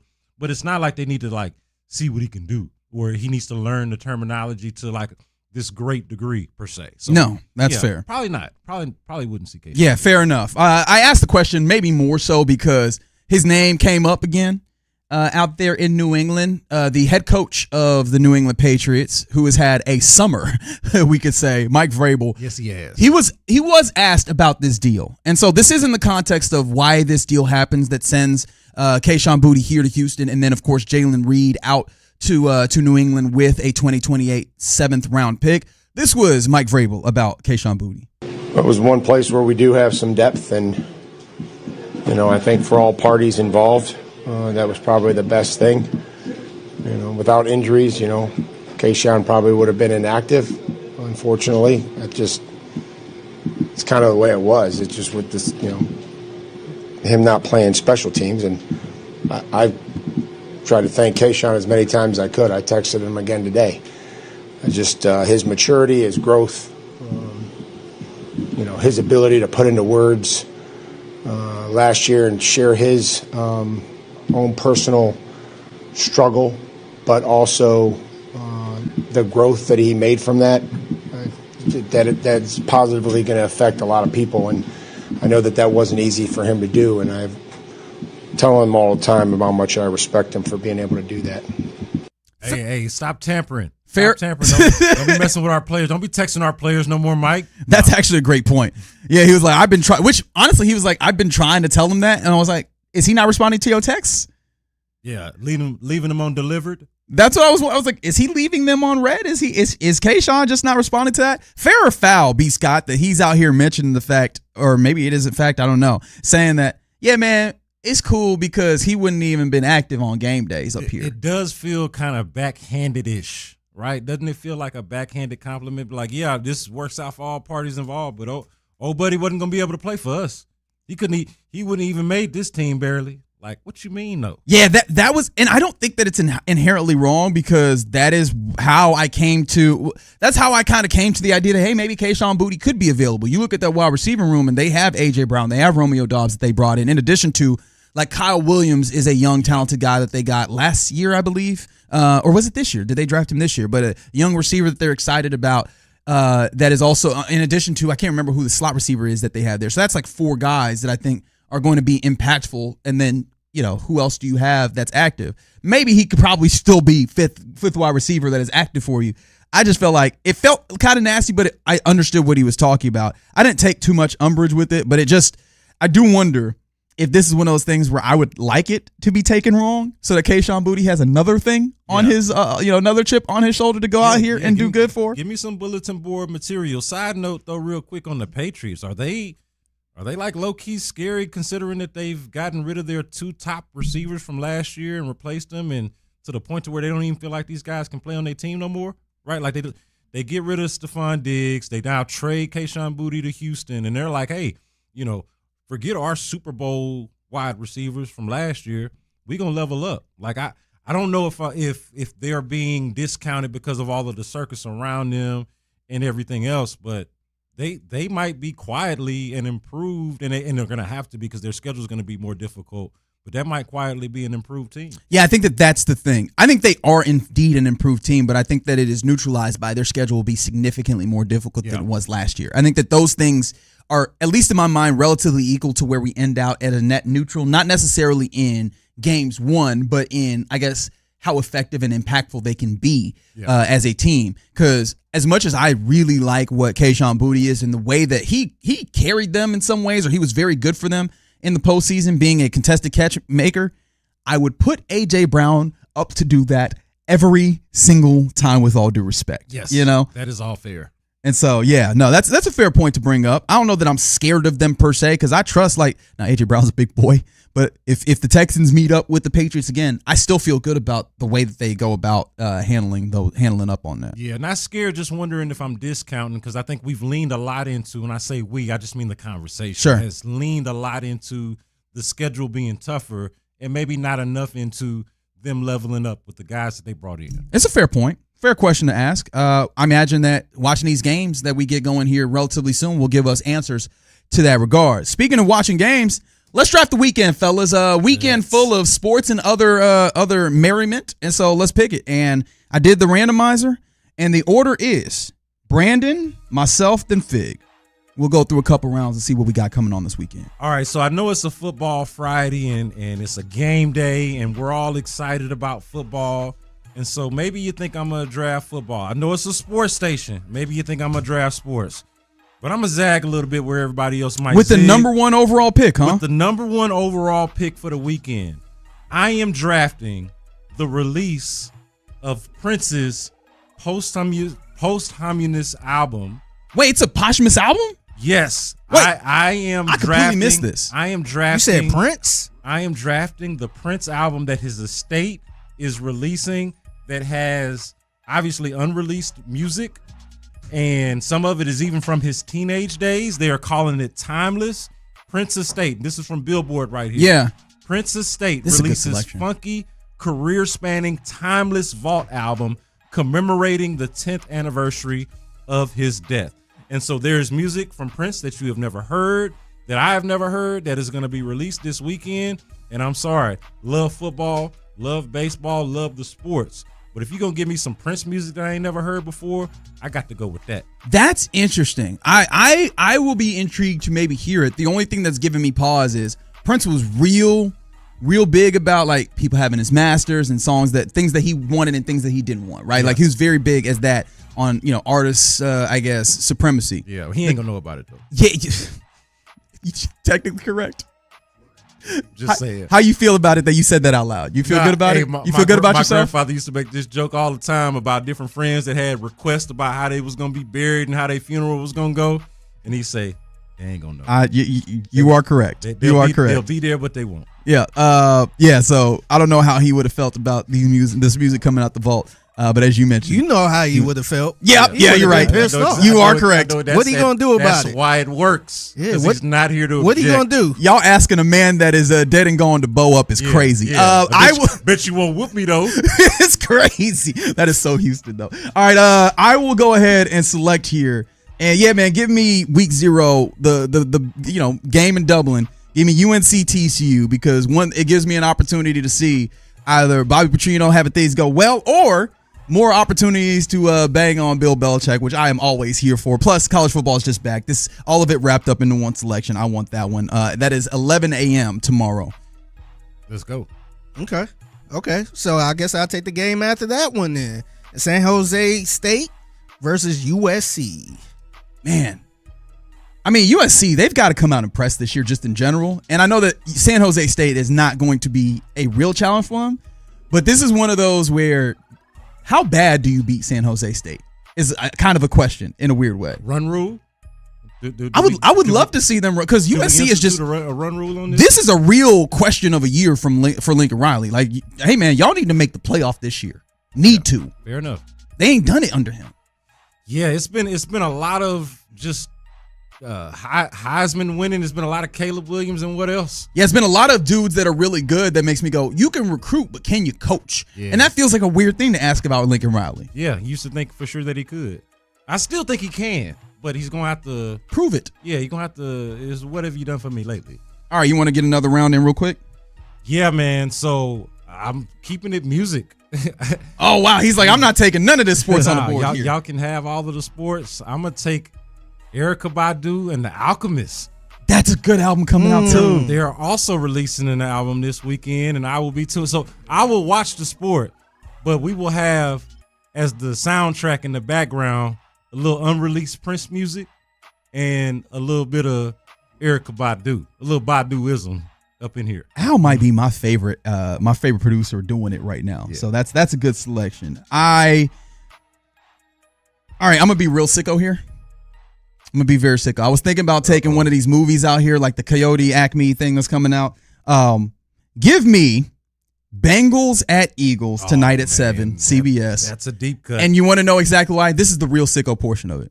I want to watch AJ Epinesa in case he don't make the 53-man roster because I think just real sicko stuff. Insane. Real sick. You're insane. That's right. I'll be with Erykah.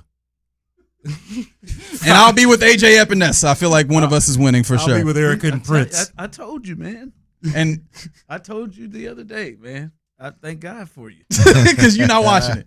You're not watching it. I know. I get it. No, I have never in my life. I don't think I woke up and thought, need to see what AJ Epinesa doing. What's AJ? Not now. Epinesa got? Early. Yeah, when he was in the draft, when he was a prospect. Coming out, but not the third preseason game. That's right. We got to have you. Got to see it. I got to see if he's gonna get cut. I got to see who's rushing alongside Jadeveon Clowney. I'll let you know what Prince talking about. Appreciate that. Thank you. I'm telling you, Monday if he get cut or somewhere soon, and that's an option, be like what you see. Yep. That's the hope. I'm trying to do this for you, really and truly, and that's why B Scott is helping me out. Because he's gonna listen to Prince and let me know what's hot. You know, that is called division of labor as we welcome in the fellas of the drive, courtesy of D&M Mall Leasing for the Crosstalk. And I remind you that you're listening to KIKK FM, KIKK AM, Houston and Odyssey Sports Station. Fellas, how you living?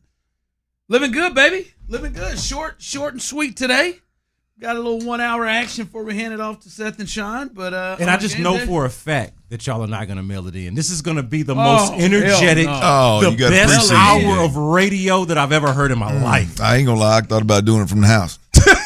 I thought about piping this thing in. Figgy piped me in, Chief. Clint said he's at work for long or for shorter than it. Hey, man. Took me longer to get here and get home than it does. I'm on this mic's hot right here, man. I'm actually shocked they got y'all doing this 1 hour. I'm surprised they got this. I'm surprised they got this going over. Hey, Fig, they couldn't let B Scott and my boy Reg go ahead. No, they couldn't have. Give me one more. No, they couldn't have. Give me one more hour. No, they couldn't have. Hey, I'll get y'all back. I'll get y'all back. It's too late now, so I'm glad that you said it at this point because I definitely could have piped in another hour worth of segments. You'd have been doing it by your lonesome. And I could have done it, but I'm glad to see y'all in state. Hey, I had a client meeting over in Katy this morning, so I was already in the city, so it was just easing on back.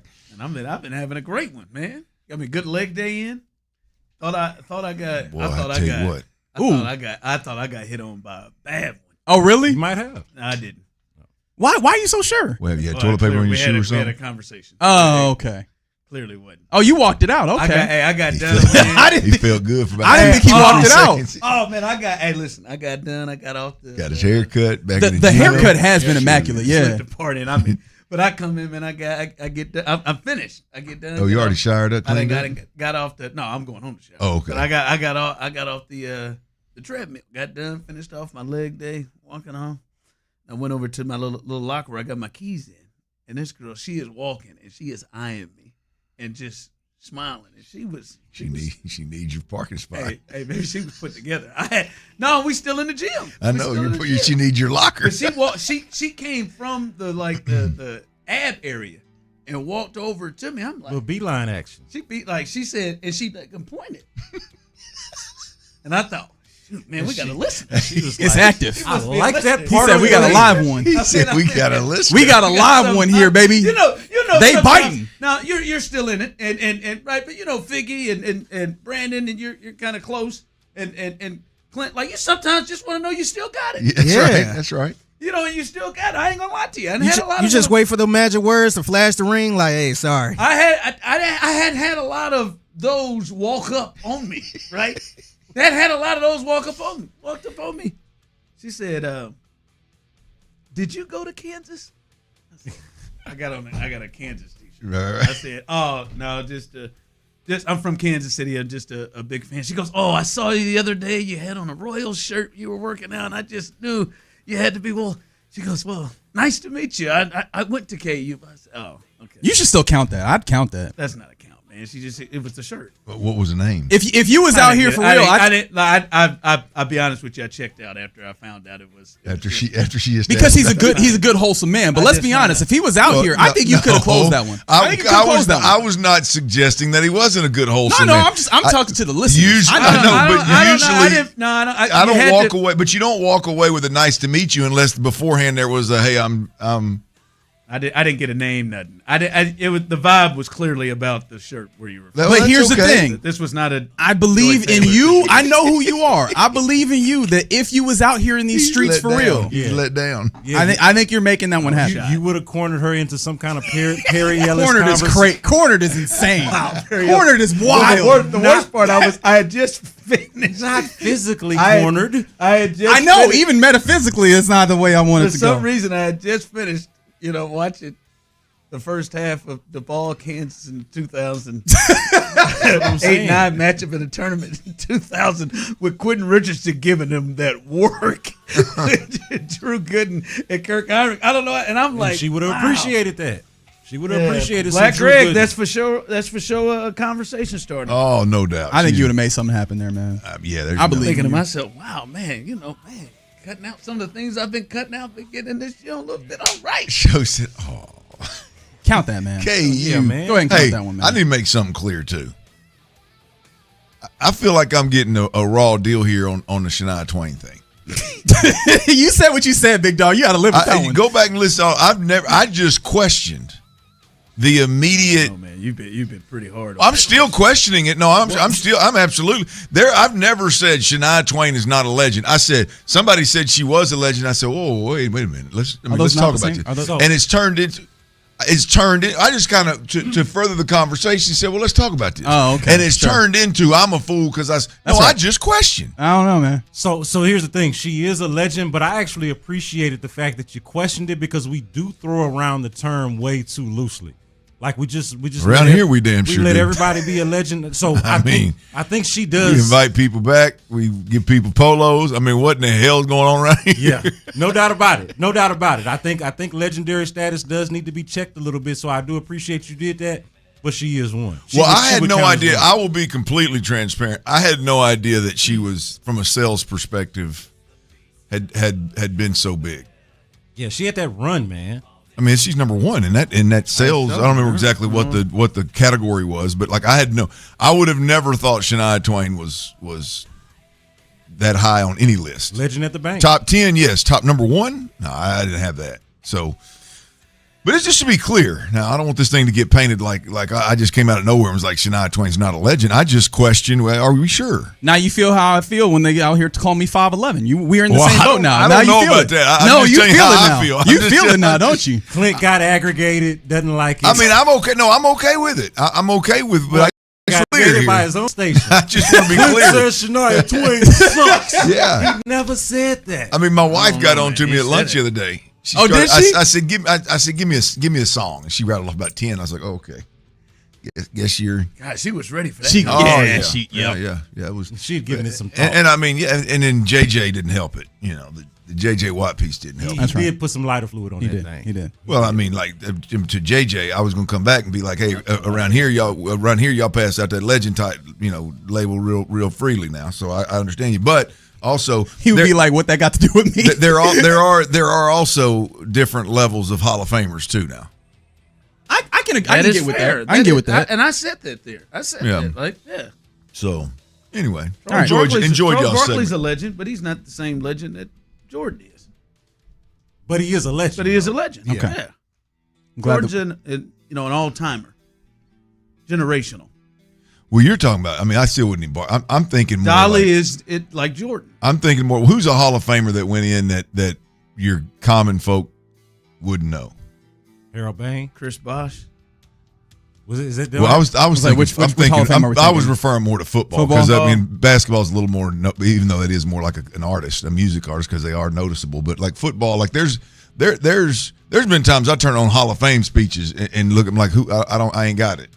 I ain't got it. Yeah, hell, they all walked across the street in front of us the other day when we were in San Francisco, and half of us didn't have all of them. Yeah.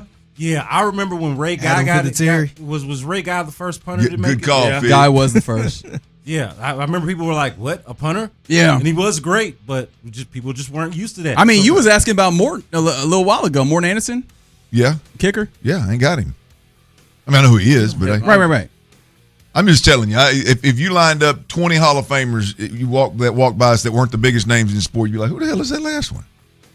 Yeah, I mean, it happens. It does happen.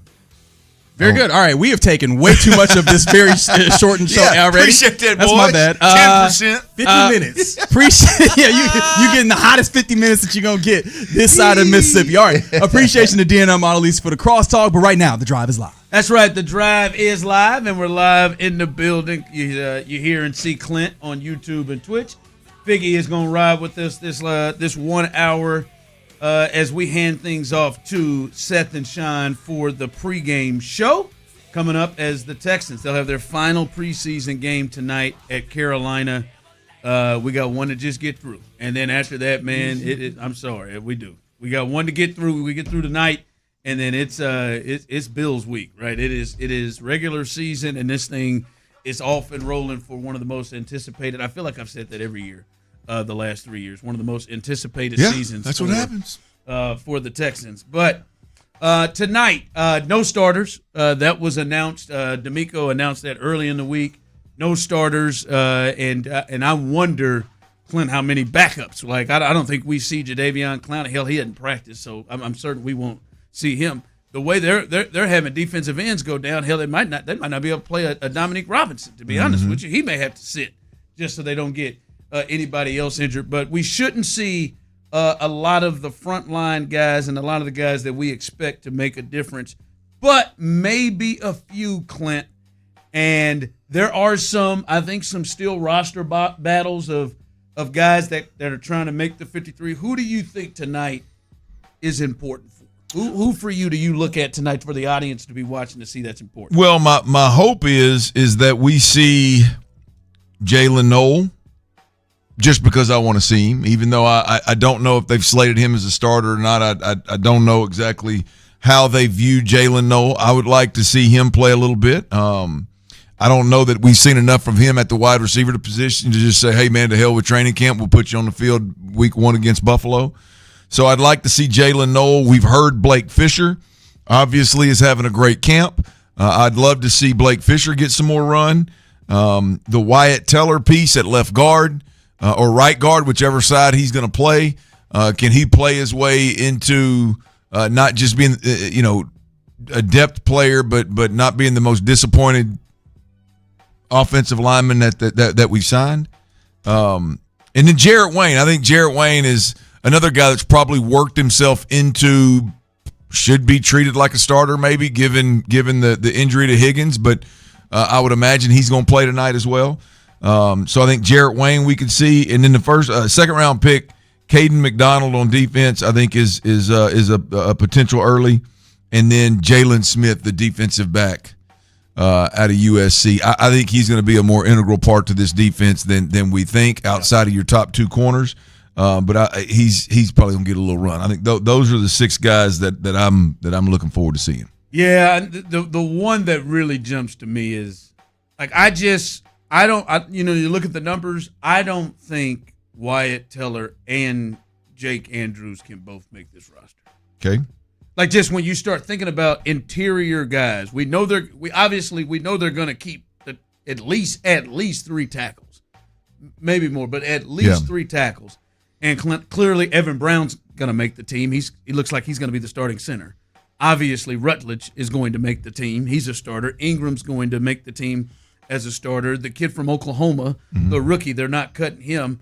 And then I think Jarrett Patterson is probably gave him some new money. Gave him some new money, and he is the one that one of the guys that have the ability to play all three positions. Him and Rutledge and Brown, they can play all three positions.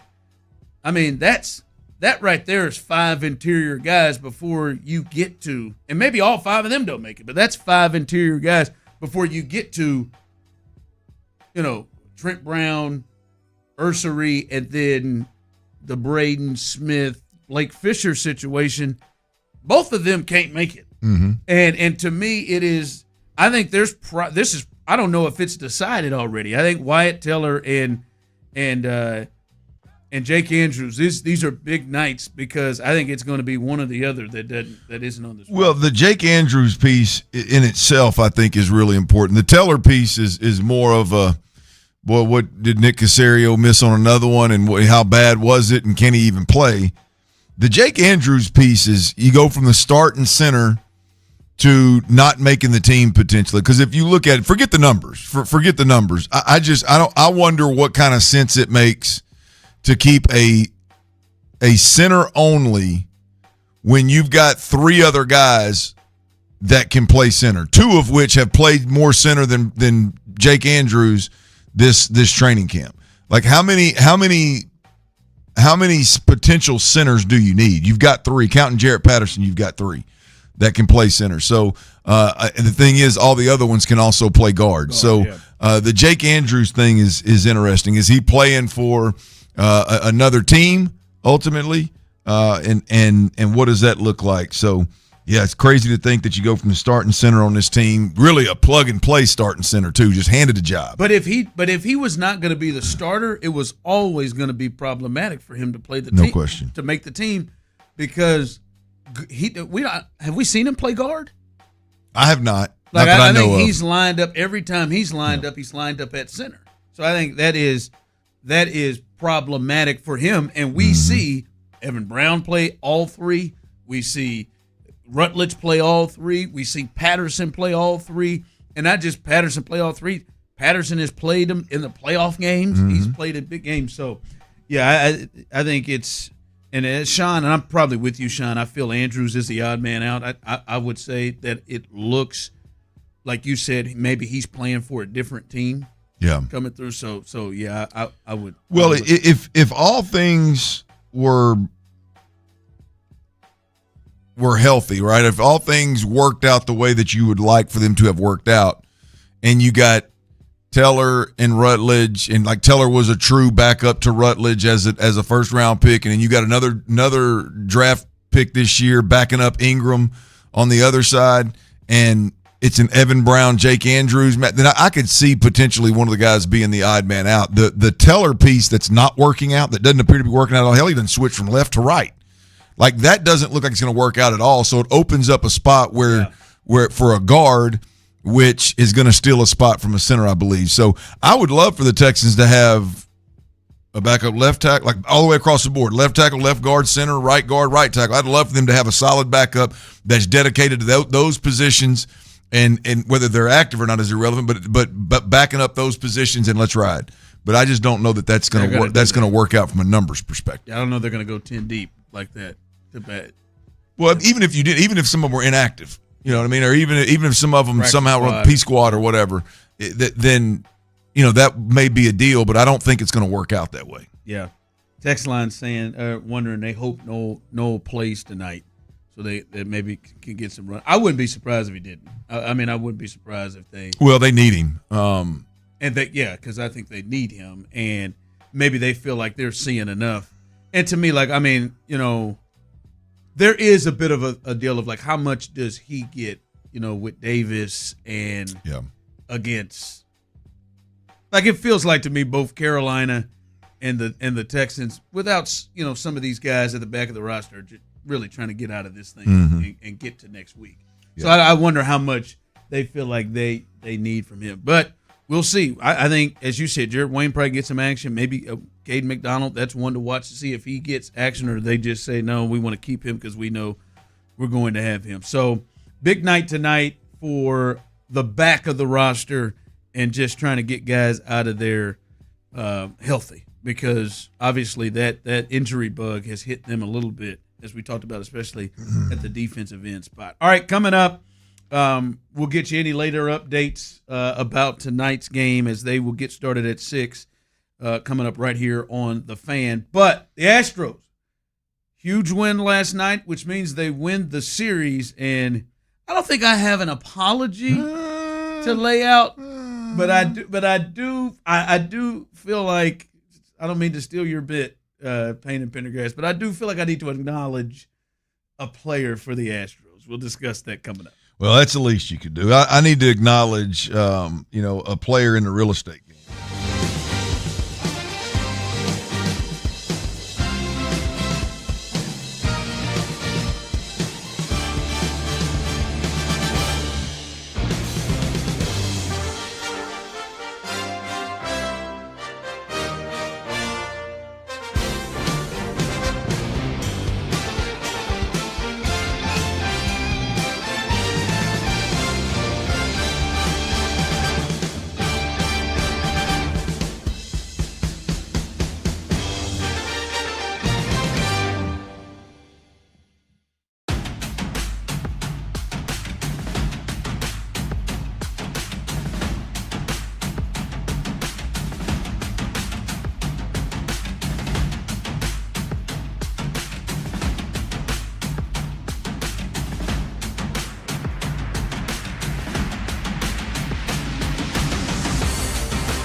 Drive is powered by Mokaram Injury Lawyers. Hurt in an accident?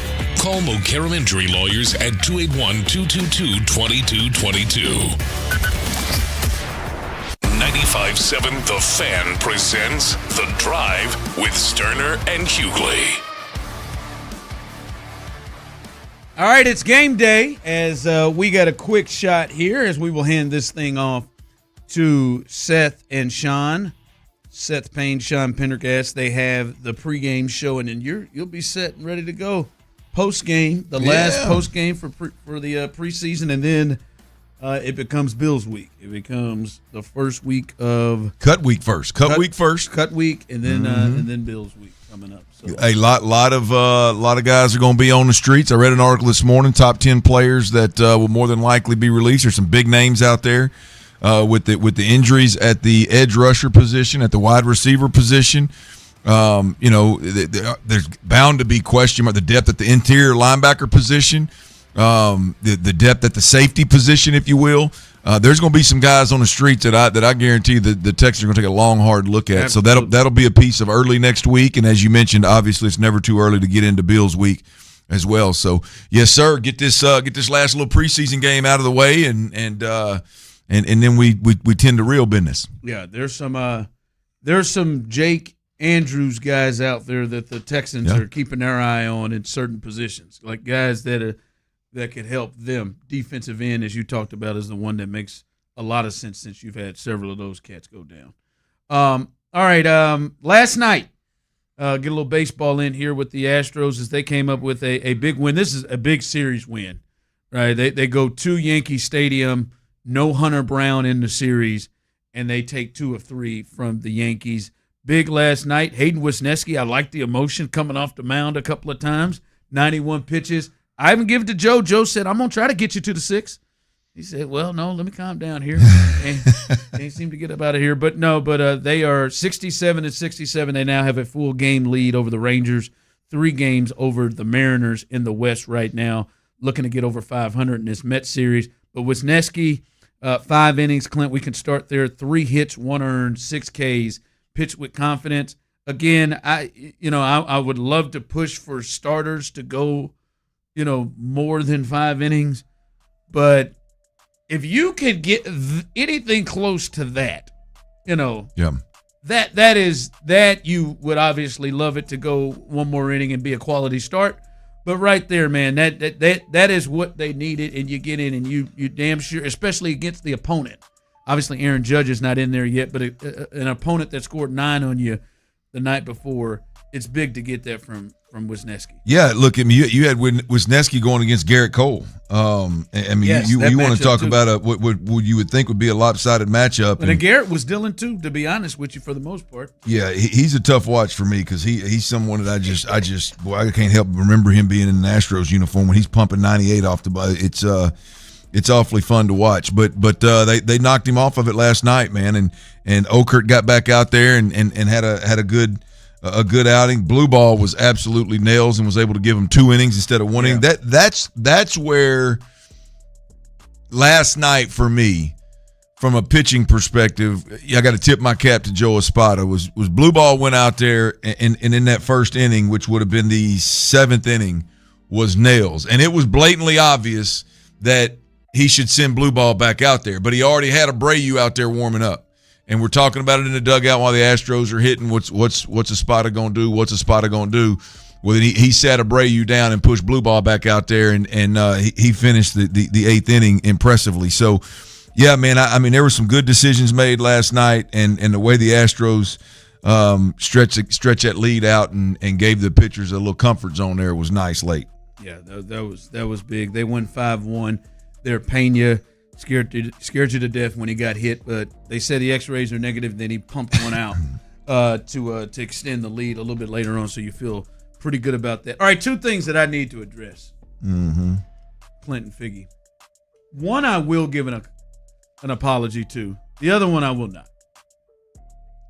Christian Walker, big time performance. Apology, right? No, he's not the apology. Oh. I will not apologize to Christian Walker. He did have a big time performance. 3 for 4, double, home run. You could tell he was trying to go to the opposite field. Turns me on, all of his hits are to the opposite field, which is something that a lot of guys say, hey, let's start there if you're in a slump. So that was a good sign, but he had a big game for the Astros last night.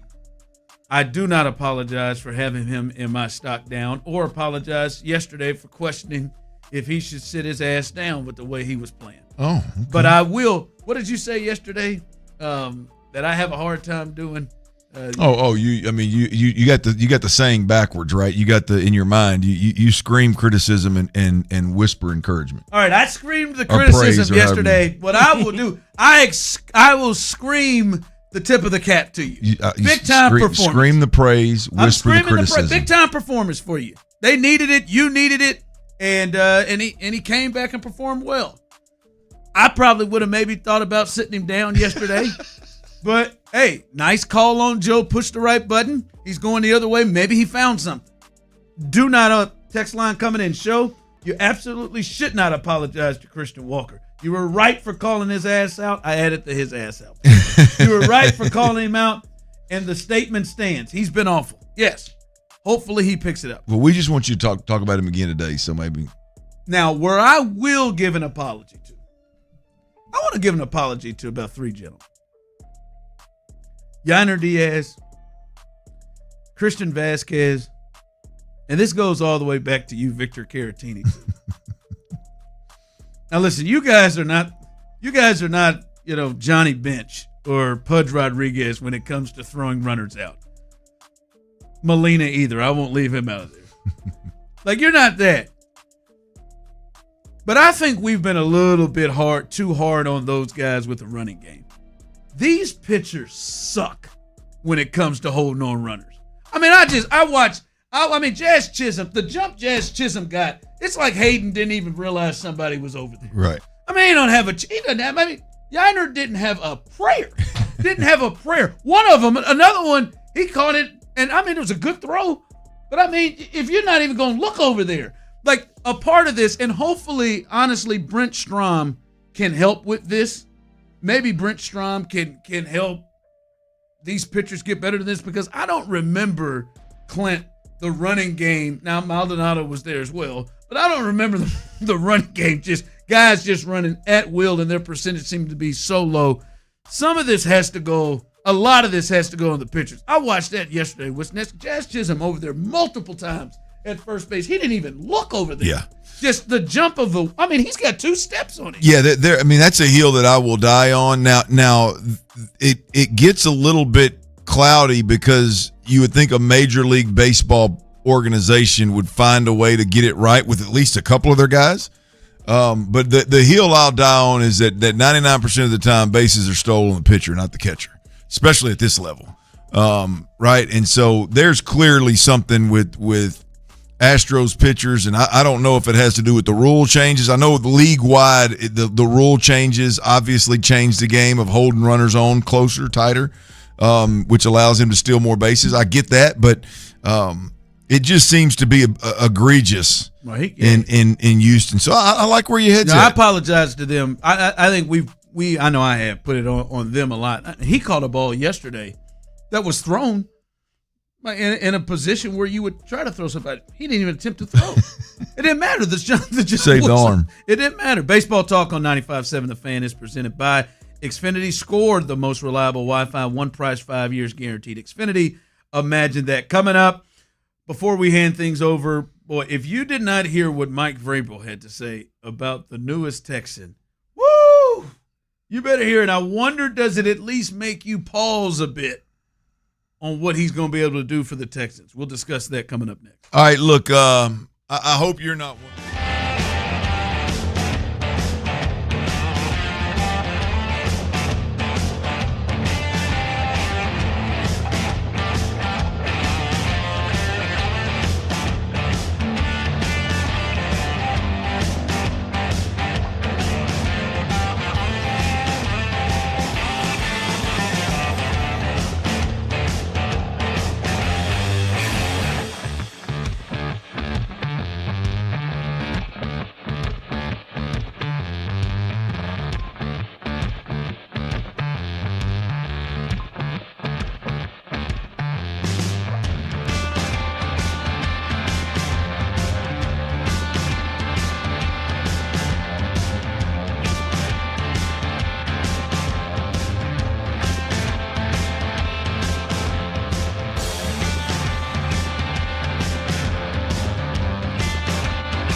Discounts and savings and eligibility vary by state. 95.7 The Fan. Live from the West Point Lincoln and West Point Lincoln of Sugarland Studios. Here's The Drive with Stoerner and Hughley. That's right. As we are set to hand this thing off, a quick hour show here on The Drive. Shout out to Figgy for jumping in and doing a little OT today. But we'll hand it off to Seth and Sean. Here, Sean is in the building already. We'll hand it off to them as they will have the pregame show.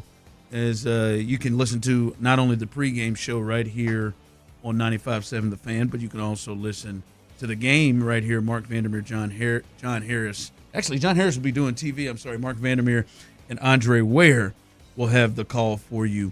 And then afterwards, Sean and Clint, you can listen to the postgame show right here on 95.7 The Fan. Before we get out of here, Clint, I don't know if you or at least some of our listeners have heard Mike Vrabel and his feeling on the newest Texan. Kayshawn, and what's his last name? Butte. There it is. Butte in the building. Yep. Confirmed. Caller confirmed. Yep. We will stay with that until he tells us something different. It's Butte. All right. Now, if he says booty, booty, booty, that's one thing, and he says it to our face, we'll change. But it's Butte. But obviously, we've talked about this week how big a move that was, and not just us. I've heard national people talk about it. Greg Cosell has liked the move. Multiple people have liked the move and feel like he could be a real addition to this team. The Patriots are obviously another AFC contender, and they've made some moves at the receiver position, but damn, listen to what Mike Vrabel had to say about Kayshon Boutte and his standing that was with the Patriots before they made the move to trade him to Houston. It was one place where we do have some depth, and I think for all parties involved, that was probably the best thing. Without injuries, Kayshawn probably would have been inactive. Unfortunately, it's kind of the way it was. It's just with this, him not playing special teams, and I tried to thank Kayshawn as many times as I could. I texted him again today. His maturity, his growth, his ability to put into words last year and share his own personal struggle, but also the growth that he made from that's positively going to affect a lot of people. And I know that wasn't easy for him to do, and I've telling him all the time about how much I respect him for being able to do that. All right, that's Mike Vrabel, head coach of the New England Patriots. I mean, he said Buddy wasn't even going to be active. He's going to be a healthy scratch. He is walking into Houston as the number 2 receiver right now. I'm just curious. 713-572-4610, YouTube and Twitch. I mean, you hear that, Mike Vrabel? This is a team that went to the Super Bowl last year. He's a really good coach in an organization now that knows what they're doing. Does this make you pause a little bit with another AFC contender traded away a player that they were saying was going to be a healthy scratch that we're looking at being, even if Higgins didn't get hurt, Clint, he would have been the second or third best receiver here. Yeah, no, it doesn't make me pause. I think Vrabel is, maybe he's protecting his guys, maybe whatever. I think he's full of bull. I mean, look here, it validates what I've been trying to tell everybody in Houston about Tank Dell. Is once you get beyond your top 2, maybe your top 3 receivers, if they don't play special teams, it's hard to keep them around. It's hard to keep them on the active roster. Right, so it validates that. I do think that piece of it is very, very real. Once you get beyond, I don't know that you can keep more than 2 receivers that don't play special teams, any special teams on a roster. Damn sure not 3. So, that part of it, I think it validates what we've been talking about with Tank Dell in particular. The other piece is you look at the depth chart in New England. A.J. Brown, Romeo Doubs, Demario Douglas, cool. They like even Kyle Williams as one of the depth pieces. They drafted him in the 3rd round. Okay, you like him. Mac Hollins, Efton Chisholm III, who's a white guy, by the way. That's you had to say. When I clicked on it and it showed me his picture, I thought, boy, that is not what I expected. That was Efton Chisholm III. That doesn't. That's his name's Efton. I mean, unless gotta have a nickname. No, it's Efton. Efton. I ain't never seen Efton. it. Chisholm He gotta the go third. by something else. Hey, I mean, I was like, damn. And but you look at that and you go, boy, it's hard to think that those guys would be on this roster or would be active over Kayshon Boutte. I just I think I think he's a tad bit. I think he's protecting his guys. It doesn't make sense at all to me. I mean, they clearly didn't want to keep him because they traded him for a depth safety. But I think it's a little aggressive to say he wouldn't have been active. That's a bit. I mean, much. I think he is a bona fide 2 for a lot of teams in the league. Yeah, like a number 2 receiver. I think he is Is it a foregone conclusion to me that Romeo Doubs is that much better than him? You know what I mean? Like that much better to where Romeo Doubs is the clear number 2, but then you look at Boutte, he's inactive every week. No, it ain't that, and certainly not over Efton. Sorry, I just found out. It's great. I mean, it is great. I gotta dig into the origins of that name. I mean, I got to get down to that. No, that didn't track. That didn't track. Efton Chisholm's got a real what's that second baseman that goes in for Altuve all the time? Oh, he's got a Nick Allen on him. He got a real Nick Allen look to him, man. That picture looks like he is recovering from what was a mohawk that he's now trying to grow some of the size. I mean, Efton had 4 catches and 4. Oh, that's this year. That's preseason this year. 4 catches, 45 yards. I honestly think this is a great thing for. I mean, you're trying to piss off Kayshon Boutte and get him motivated like this. I don't give a rip that you didn't called me multiple times. Yeah, kiss my ass. You mean to tell me I was going to be a healthy scratch every week? Is that what we were? Well, that would have been hard to get to anyway. I mean, I'm sorry. I don't care how many special teams Mac Hollins is playing. I'm sorry. He like that. There's not even that's not even close. He's 24 years old. Right. That was your big play threat on your Super Bowl team last year. Right. Go to hell. Well, I don't doubt the piece. Or to Diana. I don't. Sorry, that was. I know he's just getting over it, Mike. I don't doubt the roster piece. I don't doubt that your depth receivers have to be special teams guys, or they don't have to be, but your roster is going to be significantly better if your depth receivers are special teams guys. So I don't doubt that piece. I just can't in any way, shape, or form get to he would have been inactive. No, I'm with you every week. Yeah. I just had to roll him out. Hey, I'm thankful that Vrabel feels that way about Boutte because we got him, we needed him. Yep. Plug and play. Hopefully, it all pays off on against the Bills. Strong hour, Clint. Figgy, we appreciate you sticking by and getting a little extra hour in with us. Seth and Sean coming up with the pregame show, and then Mark and Andre have the call, and then stay back for Sean and Clint. Clint, Figgy, I am Ron. The show is always Houston. We love you, baby. The Texans offense has a new wide receiver. Former Patriots pass catcher Kayshon Boutte is headed to Houston in exchange for Jalen Reed and a 2020.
7 The Fan.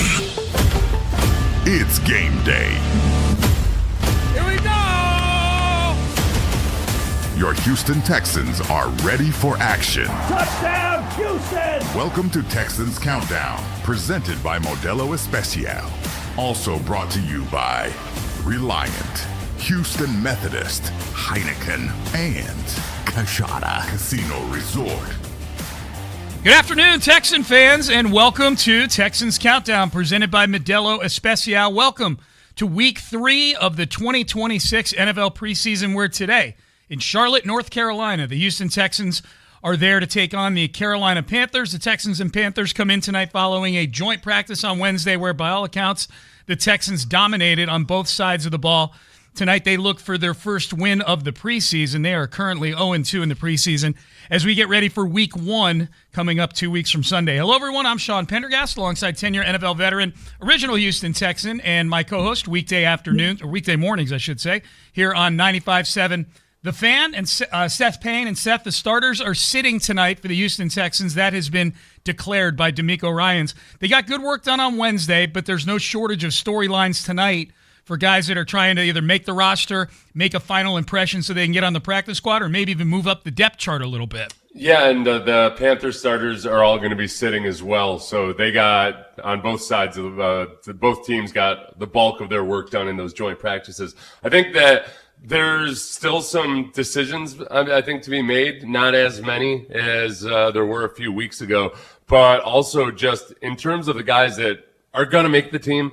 I think D'Amico still wants to see some more consistency out of the backup defense, especially. The first game, he wasn't happy with it at all. They came back and played a lot better, at least in the first half last week. One of the stories of these preseasons so far has been the tale of two halves, where the offense and the defense haven't performed particularly well in the second half. D'Amico doesn't seem as concerned by that because a lot of those guys just frankly aren't going to be on the football team. So backup defense tonight versus a more experienced quarterback in Kenny Pickett than they faced last week in Fernando Mendoza. Yeah, they're not going to be on the football team in Week 1, but we know how the NFL season works. Some of these guys who he's upset with will probably end up getting some snaps for the team this year. And I think a lot of the guys the guys that he was upset with, I think, are going to be on the football team, and that's why he was so upset. Yep. The second half of last week's game, if it was a regular season game, we would have been flipping out about it. But even D'Amico kind of brushed it off, mostly because those are younger guys. And in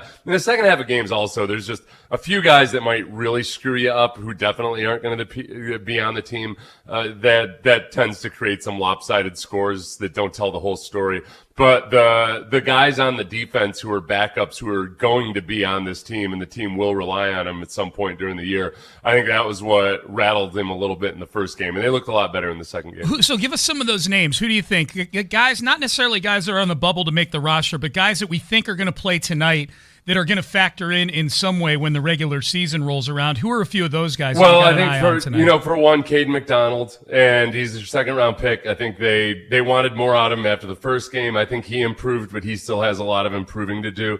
The Naquan Jones, I think, has done some good things in camp, and he's kind of a bubble guy, depending on how many defensive linemen they decide to keep. He may or may not be on the team. And then when you go to the linebackers, I think that's where, especially that's D'Amico's position, and that's what he really wants to have as a hallmark of his defense. He wants an Aziz Al-Shire. He wants a Henry To'oTo'o. He wants a Fred Warner. He wants a Trey Greenlaw like he had in San Francisco. And nobody's really stepped up to replace CJ Speed right now. Wade Wood, as a rookie, has a broken thumb, and he probably won't play tonight. But Jake Hummel and the other guys who are competing for that spot, none of them have really done anything all that impressive. Yeah, it's interesting. The offensive side of the ball, I feel like some of the rooms are maybe not as high a ceiling, but I'm cool with the depth in those rooms. Whereas the defense, the ceiling is sky high, and yet if you lose a couple of those guys, there's a massive drop off. At least right now, from the upper tier of the depth to, I think, the second wave that are going to be on this 53-man roster. Yeah, and the interesting thing about this team again too is that we saw what happened when Kamari Lassiter went down last year, how quickly the Chargers took advantage of that. And they've added youth in the secondary. They lost Jalen Reed. For those of you who haven't paid attention for the last week and you're just tuning in now, Jalen Reed traded for Kayshon Boutte. But I keep wanting to say Boutte. But I catch myself, and booty sounds a lot worse. Call myself mid-booty, and it sounded conspicuous. The afternoon guys were saying booty, so I think you're okay to say it if they're saying it. He pronounces it booty. I'm going to pronounce it booty. All right. Am I going to use the afternoon guys as my pronunciation guide now? Southern Louisiana, you know. Way to go, Clayton, as my pronunciation guide. Is that a wise strategy in life? Fair. Yeah. So, anyways, thoughts on the secondary with Jalen Reed? I think Kamari Ramsey has done some really nice things. I think they're really pleased with him. I think they like the potential of Jalen Smith. And, Colin Wright early in camp looked really impressive and didn't have a great first preseason game. Then he was injured. But at some point, you're going to get MJ Stewart back from injury. And Tremont Smith's been in the system for a couple of years. But there'll be, maybe one of those positions the Texans may or may not have made a decision on already. That'll be the interesting thing to me. The cut-down day is tomorrow, or is Sunday. 5 o'clock, and that'll be one of the things that's interesting to me. Like a guy like Jawar Jordan, who I think if he had stayed healthy was a heavy favorite to be on this team, and now he's been dealing with a hip flexor for nearly all of training camp, and you've had a few other guys come in and do some interesting things, and it's not like Jawar Jordan's done enough in the NFL to where they go, well, we know what Jawar Jordan is. And in fact, the thing that he is he's a little injury prone because he's not very stout. He's not a big dude. So guys like Jawar Jordan, and you mentioned Colin Wright. Colin Wright was a guy that heading into the first preseason game, he had such a good first couple weeks of training camp that people were putting him on the 53 already. He hasn't played since that first preseason game, and to your point, he wasn't that great in that preseason game. So is he now a guy that where, a lot of people thought early on in training camp he had a shot to make the team because there's not a lot of depth at cornerback, and he had played pretty well. Do the injury issues with him hinder his ability to make the team? Do they now feel like that he's somebody they can waive and bring back on the practice squad? So the injuries do create some interesting things. Now, Jadeveon Clowney's also been injured, hasn't practiced recently. He's obviously on the team. He's going to have a prominent role. But injuries, and the big one's Jaden Higgins out for the year. So the injuries have started to, I won't say pile up, but there have been injuries that have, started to kind of affect the depth chart here over the last couple of weeks. Right. And going back to that linebacker spot, Martin Mapu was one of the guys that you were kind of hoping was going to be involved in the competition at linebacker. He was waived with an injury settlement a few days ago. The injuries so far, they don't concern me just in that, we don't have any real information on them other than that Braden Smith looks to be minor or what have you. But knock on wood, Jaden Higgins one is just the biggest, most disastrous injury, given what we thought that it looked like he was going to do. C.J. Stroud looked like he was really forming a connection with him. Yep. Sean Pendergast, Seth Payne with you. It's Texans Countdown presented by Modelo Especial. It is Kayshon Boutte. I don't know. I feel like he's told people a million times, and I just checked for the 19th time. He didn't know why Belichick was pronouncing it Boutte. Okay. Everybody thinks trying to act like you know what you're talking about because you know we're in New Iberia, Louisiana. I got married in New Iberia, Louisiana. Right. Yeah. And if you would assume that somebody there would be pronounced Boutte, 100%. Because you're in New Iberia, but he's a renegade. Yeah. He says, "Don't label me based on where I grew up. I'm going to pronounce it Boutte." Part of why he's matured so much. He's going to lay the law down. Who was it? Kyle Brandt said, make sure they pronounce your name right. It's a sign of respect. So well, let's talk about Kayshon Boutte for a little bit. We're not going to see him tonight. He was at the joint practice, but he didn't do any of the team drills here. But he's got a couple weeks to ramp up. What do you expect his role to be within the framework of this offense for the Houston Texans? Look, it's a really interesting question because I think that you assume, they trade for him and he was a starter in New England, he'll be a starter here. But he's kind of limited in what he does. He's a deep threat. He'll run some stops and hooks. But he's great at slants over the middle, especially his adjustments to blitzes. But he doesn't have a really expansive route tree and he doesn't play down in the slot. So I think that he's added to the mix, and they're going to try to stretch the field with him and Nico Collins. And Jalen Noel will be your underneath guy. As far as who starts or who doesn't start, I don't worry too much about that. There might be times where they feel like they want to use Xavier Hutchinson or any of the other guys that might make the squad more heavily in one game. But I think he's going to be a guy that really helps them attack all areas of the field. Well, I think this team's going to have 2 tight ends on the field a lot more than the team did last year. I think that's the other thing too. Is what his.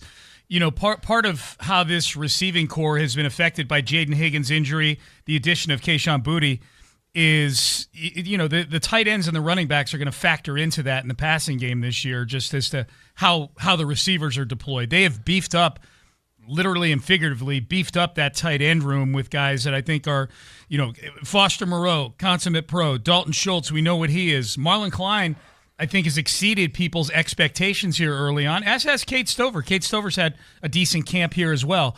So that tight end room, you add in Woody Marks and David Montgomery, their ability to catch the football. So I think, hopefully this is an offense that can approach the ceiling we thought it had with Jaden Higgins. But just does it in a different way. Sorry, Ben, I don't know if you can hear me, Ben. There's an echo. There's some new thing in the room that you got to mute because it's changed. So just so you know. We've been having trouble with this all week. I think that I really like the potential for what he might be. I also like him working with Derek Stingley, just in the because these two guys are cut from the same cloth when it comes to being great at 50-50 catches. And just being physical at the catch point and all those things. Boutte does a really good job with that. He doesn't win with burning speed. He wins with a certain savvy and a really good timing and body positioning at the catch. So I would imagine Stingley's had a couple long balls completed against him versus Boutte. Probably looking forward to working against him in practice. Yeah, no doubt. Should be some fun battles in practice. All right, the first look at this game is brought to you by Paramount Plus. Sign up for Paramount Plus today, and we'll see you Sunday for another thrilling season of Texans football with the NFL on CBS streaming live on Paramount Plus. Up next, we'll go down to the sideline. Texans sideline reporter John Harris, who's actually on the television broadcast tonight. He will join us live from Bank of America Stadium on Texans Countdown, presented by Modelo Especial. Stay there. More Texans radio coming up in a moment. You know what I was talking about, Ben? This is Modelo Especial, a full-flavored golden lager.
the preseason. John Harris joining us now.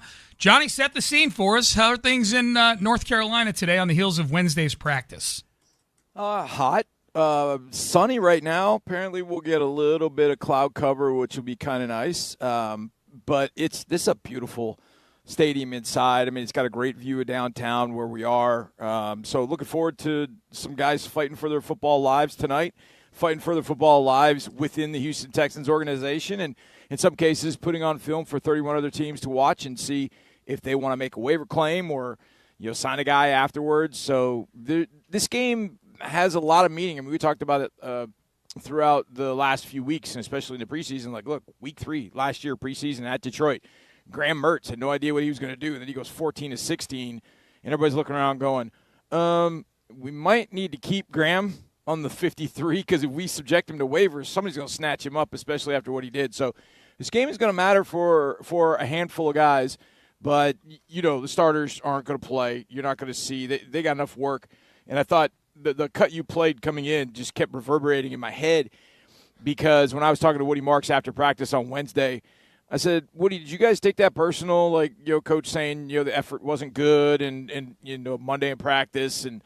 he goes, look, man, we face our defense. It's hard to do that every single time. He said, but they know your calls. They know what you're doing. You're late in training camp. So, they're trying to, jump routes and do different things. And he said, we just weren't sharp.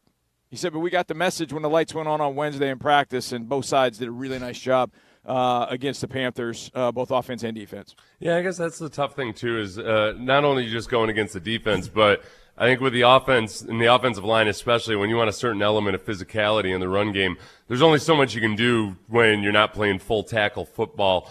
If you compare the offensive line at this point this year to the offensive line last year, what are the differences? One was good and one wasn't as good. Sounds too technical.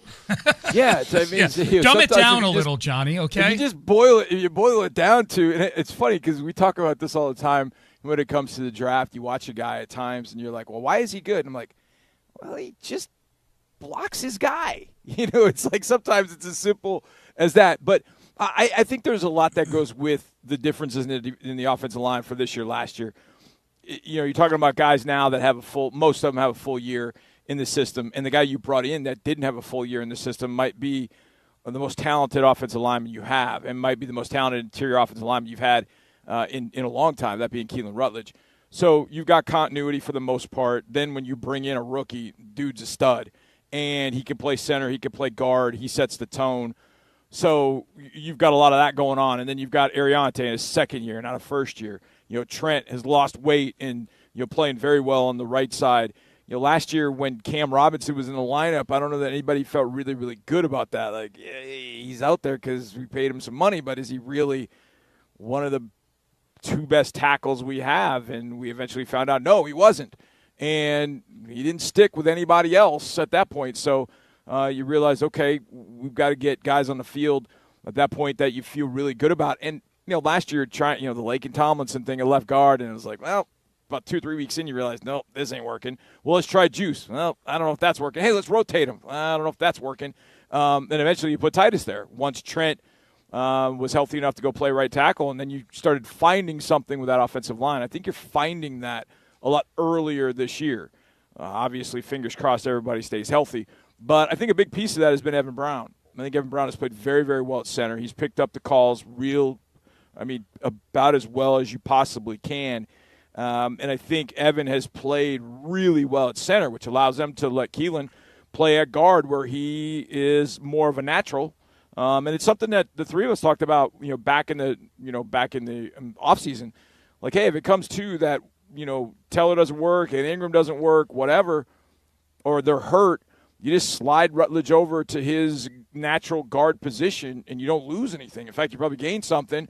And then you figure out who that center is going to be. Well, I think they found out who the center and who they feel comfortable with being Evan Brown. Now, we won't see them tonight, but I think that's been the key. There's been so much more cohesion, so much more chemistry. I mean, picking up blitzes in pass pro. It's been amazing to watch how different it's been year over year. And if they just did that, hey, pick up the blitzers so a free runner doesn't come in and decapitate CJ. Okay, we got that. And obviously the running backs, tight ends are all part of that. But the offensive line has been so good about getting the right call, getting the right protection, and making sure that 7 is protected. And then you can see what he can do when he's protected.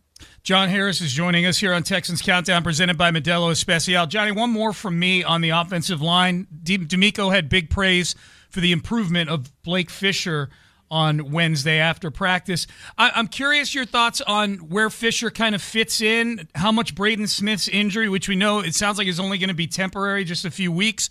So I would imagine Blake Fisher is making this team just in the short term, if nothing else. Did you have him making the team to begin with? Where do you think he fits in short term and long term with this offensive line?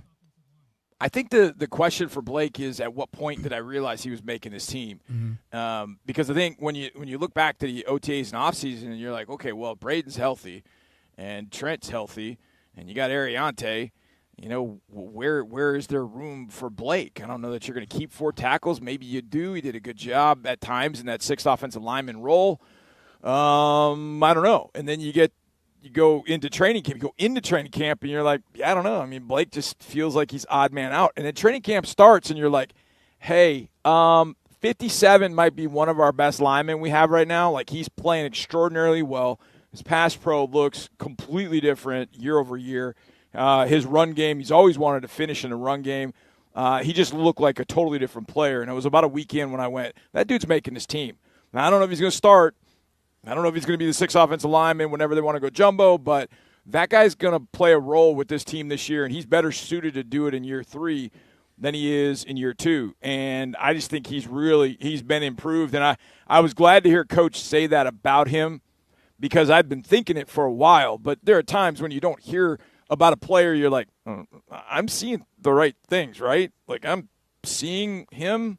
And then Coach kind of confirmed that. I was like, okay, good. I'm seeing the right things. All right, I'm not crazy. But he really has been very, very good. I think he has moved well. I think he has been very good in one-on-one pass pro when you have to you split the protection. He's got to go one-on-one. He was going one-on-one against Umamielen the other day, and I don't know that Umamielen got close. He kind of slid inside on one of them, but Blake played a lot of left tackle in that joint practice, and he did a whale of a job. So you just get to a point where I don't know that we have, over the years, we've been waiting to see a top 5 offensive line. Not in the league, but just 5 guys on the offensive line you feel good about. Now you're looking at Blake Fisher going, man, he's been really, really good, but I don't even know if he starts. So that's how this thing has changed on the offensive line, and I think that ends up being a good thing if everybody can stay healthy, and that's what we need next, just health. Get everybody healthy. One thing, John, I don't know if I admire this or I just despise it, but I've always been impressed that it feels like a lot of times NFL coaches will take a rookie that they like and they know has promise, and the guy's not actually all that ready to start in the NFL, but coaches are comfortable saying, all right, we'll roll him out there week 1 and see how quickly he can pick it up. And I'm wondering do you think there's a chance that that's how they feel about Wade Woodaz right now? That, like, if he gets out there with, let's say his thumb is okay and not an issue, if you put him out there with Azeez Al-Shire and Henry To'oTo'o, that they just see how quickly he picks it up and take advantage of the upside of his athleticism right now? Well, you know how this league works, Seth. You know exactly how this league works. All 11 better be pretty good. And if you're facing an offensive staff that knows what it's doing, I mean, you don't think Joe Brady's going to sniff out where number 30 is and try and put him in conflict? Wade's not – I'd like to think Wade is going to show up and be a baller when the lights go on. But I also worry about him getting overexcited. I don't know if that's the right word. Just getting over-amped up. And when he gets overly amped up, he freezes. He doesn't – when he's settled in, he moves really well. He can shoot gaps. He can really get to where he is in the run fit. But he has times where it's like he gets over-anxious and then he doesn't drop where he needs to. His eyes are on a quarterback. He's not finding receivers. Man, good offensive coordinators, and we face a couple of them right off the bat. Boy, they're going to find Wade Woodaz if that's what's happening. So I don't know if it's that simple. I think they like a lot of things about Wade, but I think they're also thinking, oh, boy, look, we play the Bills and the Bengals, and those guys are going to find a rookie that doesn't or isn't real sure of what he's supposed to do. Wade's come a long way in a short amount of time, but they're going to need somebody at that spot. Now, does that mean they play strictly nickel no matter what and just leave Petrie there? Does it mean that they have to get somebody going into the regular season after tonight? I don't know. Mark and I were actually talking about it at our favorite Midnight Diner here in Charlotte. We were talking about it today, and both of us were like, ooh, boy, linebacker. I mean, after Henry and Aziz, there are just question marks. And we're just, I mean, with no EJ Speed, with Jake Hansen still banged up, we're not totally confident in what they've got if they've got to go to their quote-unquote base set. Now, if you go to your base defense, your true 4-3 base, you're expecting run. But I guarantee you the Bills are going to go, hey, if you see 30 on the field, Josh Allen, go ahead and check to a throw in his area. And we've seen it. One guy can be the cause of a lot of problems, especially if offensive coordinators have sniffed that out. So he's not going to play tonight, but his first action might come against Josh Allen. And I don't know how much you want to live with a rookie against Josh Allen, Joe Burrow, Dak Prescott, Daniel Jones right off the bat. He's going to have to take his game up to just a different level. And look, you're right. They're probably going to have to throw him out there week 1 and see what happens, because maybe he rises to the occasion and everything's great. But, man, he's a rookie, and we've seen rookies get totally lost in coverage, especially at linebacker in this league. So it does worry me, and I don't know if they're worried about it, but I know Mark and I, as we sat there, having our country ham biscuit and hash browns, we got a little bit worried about what we could do with that. Couldn't even enjoy your country ham biscuits and hash browns. Johnny, couldn't even enjoy it. That's my question. Is it called Midnight Diner, or were you out at midnight at a diner? Okay, listen, Mark and I, especially we're on the road, midnight, we're looking at the back of our eyelids. It's called Midnight Diner downtown. It's right near the Spectrum Center where what are they called now? Hornets? Where the Hornets play. Yeah. Are they the Hornets or Bob? They're the Hornets. Again. Yeah, they're the Hornets. Okay. Again. We were walking around downtown, and I was scared LaMelo was around. We had to make sure that LaMelo wasn't driving around. They traded him, Johnny. He's in Minnesota now. You're good. Okay, good. They traded him. I thought that was the case, but, you never know. Guys, stick around in their own team. Apparently he's got a driver now, which I guess he probably should have had in Charlotte for all 10 of his cars. Yeah, no, he better have a driver. He's not not a great driver. Yeah, LaMelo Ball. LaMelo. Hey, Johnny, before we get you out of here real quick, we got about a minute. Give us one bubble position battle with names that you're watching tonight. Oh, boy. We went through this again at lunch, and we're like, man, there have been so many injuries at places. Linebacker is the one that we kept coming back to. Mm-hmm. And, with no Jake Hansen, no Woodaz, no Al Shire, no Toa tonight, it comes down to Aiden Fisher, Caleb Johnson just got here, Scoob, Jamal Hill. One of those guys is going to, maybe two, going to have to make this team in more of a capacity than just special teams. And so I think linebacker is definitely one. Running back gets really interesting because I just don't know the status of Jawar Jordan, Noah Whittington. We don't know their status. So Owen Wright is going to get a lot of carries tonight, a lot. And I like watching him run. He had a couple of really nice runs in the joint practice. Wouldn't it be something if Owen Wright from Monmouth, ends up your third running back? It's going to be interesting to watch that running back position tonight because it's going to be Owen Wright, who's been here for about 3 weeks, and then Deuce Vaughn, who's been here for about 72 hours. Yeah. And see what they're able to do tonight. But those are two positions we're kind of like, I don't know. Owen Wright and Deuce Vaughn could be cut tomorrow. They could put on a show tonight, and maybe you keep one of them and keep them around. I would imagine that one or both end up on the practice squad because you'd like to keep them around.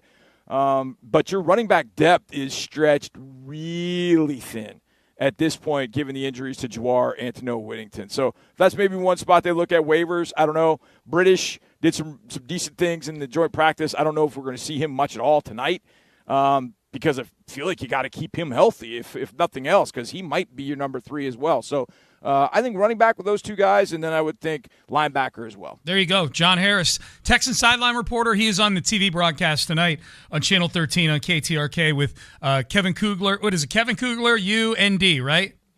That is correct. Shelby Coppage on the sideline. Shelby Coppage doing the sideline. It's our last one of the year, so looking forward to it. Appreciate you, boys. Yep. Love you. I'm going to hang up and listen. All right, love you too, Johnny. Appreciate you. Have a good call tonight on Channel 13. And, of course, throughout the season, you can hear Johnny on Sidelines here on Texans Radio on 95.7 The Fan. All right, coming up next, we'll go back out to Carolina, and we'll talk to Robert Hensley. We get our first segment with Robert Hensley of the 2026 season. We'll go around the league.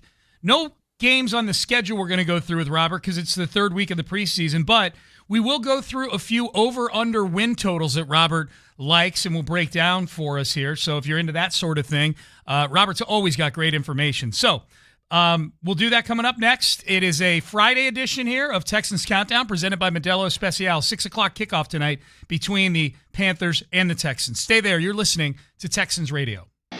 More Texans Radio coming up in a moment.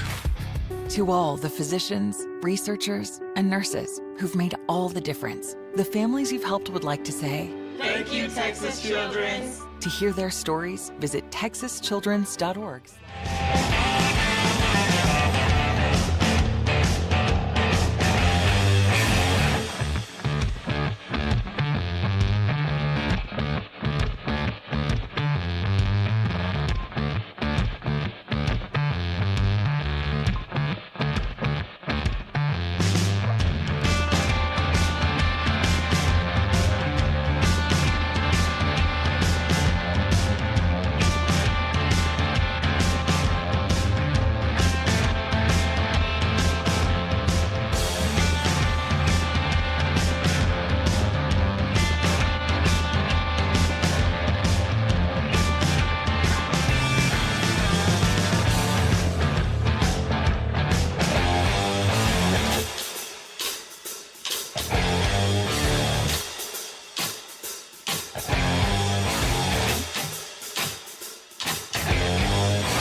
hear their stories, visit texaschildrens.org/impact. Texas Children's. Now, more Texans Countdown. In 2 words, Daniil Hunter, Will Anderson. I think that's 4 words, actually. But those guys are fantastic players. That's exactly what we need to see. Monroe needs it. Rashid needs it. When we dropped back today, we couldn't really do much other than Bryce extending and getting a couple of plays going. The rush was phenomenal. And that's exactly, just the information we need. That was Dave Canales, the head coach of the Carolina Panthers, and he did not sugarcoat anything. The Texans, by all accounts, dominated the Panthers on both sides of the ball at the joint practice earlier this week on Wednesday. Those were the starters going against the starters. Tonight will be backups and backups going against each other for both teams. But it'd be nice to see the Texans come out on the winning side in one of these here in the preseason. They're going for their first preseason win tonight in Carolina against the Panthers. 6 o'clock kickoff as we welcome you back into Texans Countdown, presented by Modelo Especial. Sean Pendergast and Seth Payne with you. And every road game, we go back out to the opposing stadium at about this time on the show, and we get a chance to talk to our good friend Robert Hensley, who we go around the league with. Normally we go around the league and preview a bunch of games that Sunday. We're not going to preview week 3 of the preseason. Instead, Robert's got a couple overs and a couple unders for the season he's going to share with us. But let's welcome Robert in right now. Robert, great to talk to you as always. How are you doing? How was your off season? How are things in Carolina treating you?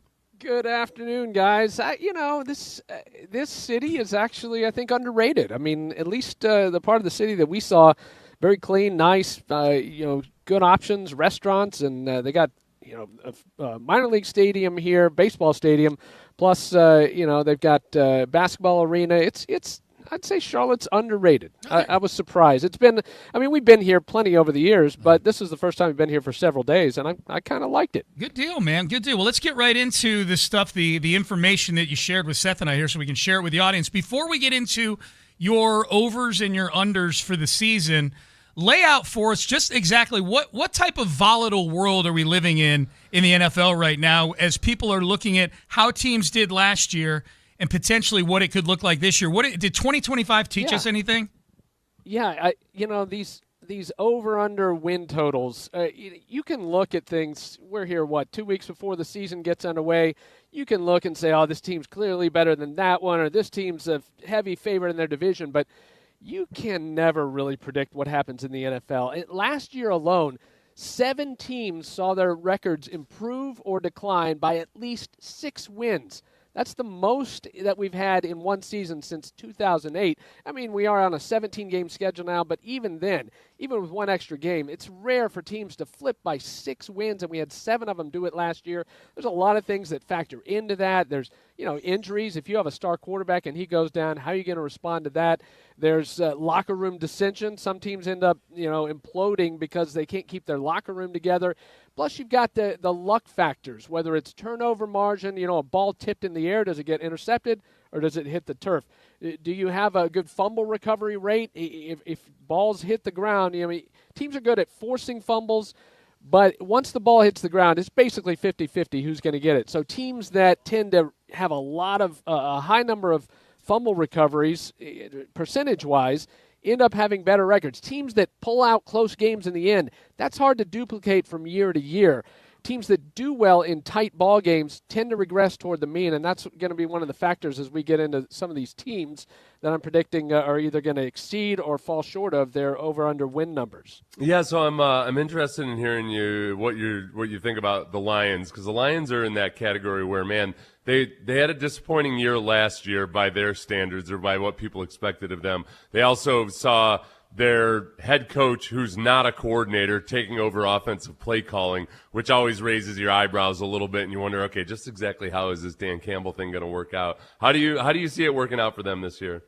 Yeah, they went 9-8 last year, and Vegas has still set their win expectation this year at 10.5. So that's a sign Vegas thinks they're definitely better than a 9-8 team. And when you dig deeper into the numbers, even last year just being one game over 500, they had a plus 68 point differential. That's the sign of usually an 11-win team. So, this is a team that we expect to, improve. Plus, remember, they finished last in that tough NFC North last year, And because of that, they'll play a fourth-place schedule. That just means, based on the NFL schedule formula, you'll face more teams that finished in last place last year than you did the year before. And that makes their schedule, depending on what metrics you look at, either the easiest or the second easiest schedule going into the season.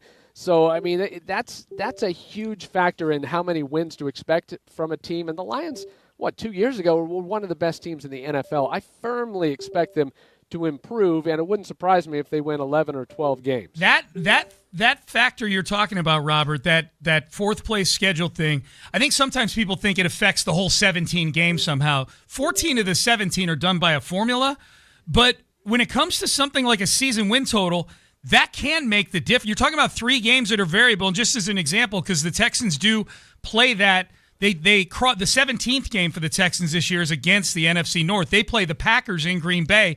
Detroit's going to play the Tennessee Titans instead of the Packers, who play the Texans, and the Bears, who play the Jaguars. Like that can be the difference in getting an over or under with a 10.5 win total like the Lions have. Absolutely. And when you look at some of those luck factors from last year, too, I think one of the reasons the Lions finished 9-8, they recovered just 29% of fumbles last year. That's just the 5th time since 1990, 36 years, that a team has recovered 30% or less of their fumbles. And teams that had those numbers in the past, who've been so unlucky when the ball hits the ground, the following season, if you go back and look at those 4 other teams, they won an average of 1.9 more games the following season. So that's, just natural luck regressing toward the mean puts them at 11-6. Yeah. I guess in the other team, too, if you think about the AFC's version of Detroit, where you look at it and think, oh, okay, well, they're better than what their record was last year, and especially in the case of Baltimore, with that quarterback, if he's just healthy, that Baltimore should exceed what they did last year.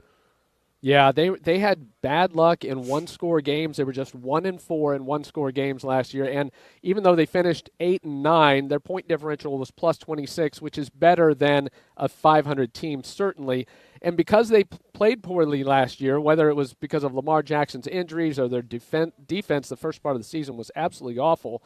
But they get the 5th easiest schedule heading into this season. And when you look back at Lamar Jackson, their offense, Derrick Henry's a great running back, but their offense hinges on how Lamar Jackson played. He got off to a great start last year before he injured his hamstring. He injured it in week 5, and he was, before that, on QBR, he had a 75 QBR, which was 4th in the NFL. So he was playing some great football. It's just the Ravens' defense was absolutely awful last year. They were 1-5 before they hit their bye. The defense alone was the main reason for that. They were one of the worst defenses in the league. Then after the bye, so after their first 6 games, they were 8th in the league in points allowed per possession and EPA allowed per play. Those are 2 metrics that tend to correlate to teams winning games. It's just that they couldn't pull out the close games. And I think even if Lamar isn't 100% or the MVP candidate he was in the past, they should bounce back from just an 8-win season. Wouldn't surprise me to see them win 11 or 12 games. Okay, so the 2 overs you have are Detroit over 10.5 wins, Baltimore more than 10.5 wins. Let's go to the teams you think are going to regress this year, and it looks like one of them is the team the Texans play tonight. The Carolina Panthers, who went 8-9, made the playoffs for the first time in nearly a decade last season in a bad NFC South. Vegas is saying 7.5 wins for the Carolina Panthers. So make your case, Robert Hensley. All right. They went 8-9 last year, made the playoffs based on a tiebreaker, though, and their point differential, which is the number of points for compared to the number of points against, was minus 69. They should have that was the worst point differential in their division last year, and yet on the tiebreakers, they ended up winning their division. And remember, because they won their division, their schedule this year is tougher. In fact, they will play teams on their schedule because they finished first on that tiebreaker last year. They'll have to play the Broncos, the Eagles, and the Seahawks this year. Oh, wow. 3 of the top teams in the NFL. There's no way the Panthers can win 8 games again, and Vegas has their over-under at 7.5. Not to mention, this is just as much about their preseason, which has been just terrible injury-wise. Both their starting tackles are out. Ike Ekwonu is dealing with a torn patella, suffered late last year. Taylor Moton, the other starting tackle, is out with blood clots. They had big plans for Nick Scorton out of A&M. He has a knee injury. He's been out. Tershawn Wharton's hurt. Chuba Hubbard, Xavier Legette. They just got a lot of injury issues. It's been a rough preseason here in Carolina, and just judging by how they looked against the Texans on the practice field earlier this week, I mean, the defense was eating up that Panthers offensive line. I fear for Bryce Young's safety. I would be surprised if he makes it through the season without having to sit out a couple of games. Boy, that minus 69 point differential in winning the division is so AL West. That's, yeah, I was thinking the same thing. They could be hell in this year's AL West. Yep. Yeah. And then, okay, the other team that I'm really curious to hear about is Chicago, because, like, at times – by Caleb Williams' by his coaches, what his coach would say. Caleb Williams was holding that passing offense back last year, and yet he made some incredible plays in the playoffs and late in the season, so you can see the upside. But I'm wondering if people need to tap the brakes on Caleb Williams and the Chicago Bears right now. I like watching the Bears. I mean, those comeback wins in the fourth quarter, they had so many games that they were – their chance of winning was under 10%, and they still managed to pull them out in the end. If there's a team that maybe can defy all the odds and the regression to the mean and all that, I think the Bears might be it. But they went 11-6 last year, and they had 33 takeaways. Their offense turned the ball just 11 times. They were not good statistically when you look at points allowed per drive on possessions, when they didn't have a fumble recovery or an interception defensively.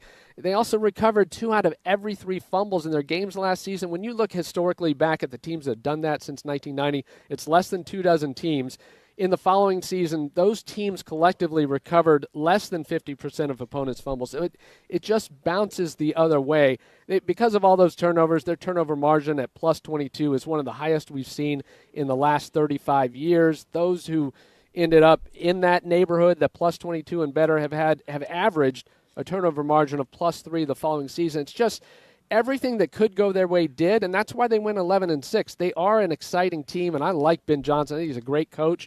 But I just think that the luck's going to even out this year. And even if they win 9 games, if they go 9-8, that doesn't mean it's a disaster or that Caleb Williams isn't all that he looked last year. No, but they'll be disappointed in Chicago. They got big hopes up there in Chicago this year. And that division is very difficult. There's not a bad team in that division. Minnesota's the worst team in that division.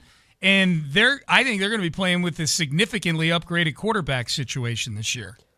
Yeah, Kyler Murray over J.J. McCarthy and Max Brosmer and whoever else they trotted out there last year. Absolutely. It is a tough division. I do think, the Lions should bounce back, as we talked about. You've already got the Vikings, who are banking on Kyler Murray combined with Kevin O'Connell to be a better team, to get back maybe a little of that Sam Darnold magic. If you can turn Sam Darnold into a good quarterback, what can he do with Kyler Murray and all of his skills? But, I do have to say, the Bears are exciting to watch. Like, I'm rooting for them in that division. I just don't know if they can duplicate what they did last season. Hey, Robert, real quick before we let you go, did you see the Benjamin Solak article on ESPN where he rated the watchability of teams, but 1 through 30? Just watchability, not how good they are, just how fun they are to watch. I don't know if you saw that article or not. And are the Bears right up there? The Bears are number 1. Yeah. That's why I think it's interesting you're talking about how fun they are to watch. Well, and they may go 9-8, but it'll be a fun 9-8 probably with Caleb Williams. Yeah, the shootouts, their defense, Chicago's defense is terrible. Caleb Williams and their offense have got to score 30 points a game to win, because the Bears didn't really add to their defense in the offseason, and they were bad last year. So it's going to be one of those. It wouldn't surprise me if they're the highest scoring team in the league. That's Robert Hensley. He goes around the league with us before each and every Texans road game. And, Robert, I'm excited for week 3, I guess it'll be, the next time we talk to you before that Colts game in Indianapolis. Can't wait to take a look at some actual real games on a Sunday morning version of Texans Countdown. But this stuff was great. Thanks, as always, man. Enjoy the game, and safe travels back to Houston. Absolutely. Thanks, guys. Always fun to be on you, and looking forward to this season. This is as exciting of a season heading into the season as we've had in a long, long time. No doubt about it. Thanks, Robert. We appreciate it. All right. There it is. Robert Hensley joining us here on the show. So there you go. Over for Baltimore and Detroit, under for Carolina and Chicago. Yeah. Yeah. So let's get it off started tonight with Carolina. That's Just right. inject some fear, doubt, and loathing into the fan base. Yep, the game won't count, but the crushing of their souls will ripple Yes, into the they regular already did it season. in that joint practice. Apparently, after the first Texans offensive drive, they had a whole bunch of people in Carolina saying, "Ha, we're taking care of business." And then in the ensuing 6 drives, Yes, they got destroyed. something like that. Yeah. Yep. All right, we head into the 4 o'clock hour here on a Friday afternoon edition of Texans Countdown, presented by Modelo Especial. Up next, the player spotlight. Jalen Petrie, Texans do it all, nickel, hybrid linebacker, slot corner, whatever it is, safety, whatever it is you want to call him, he can do. He is the subject of the player spotlight, and we will hear from Jalen Petrie coming up next. This is Texans Countdown, presented by Modelo Especial on Texans Radio. This is Texans Radio on 95.7 The Fan. Raise your hand if you don't like saving money. Anyone?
Houston sports leader and your home of the Texans is 95.7 The Fan. Back to Texans Countdown, presented by Modelo Especial. Pacheco in motion to the left as Mahomes takes the snap, looking, firing over the middle, tipped, and Petrie with the pick. A diving effort at the 45-yard line. Tips and overthrows. We got to get those. And the Texans get it.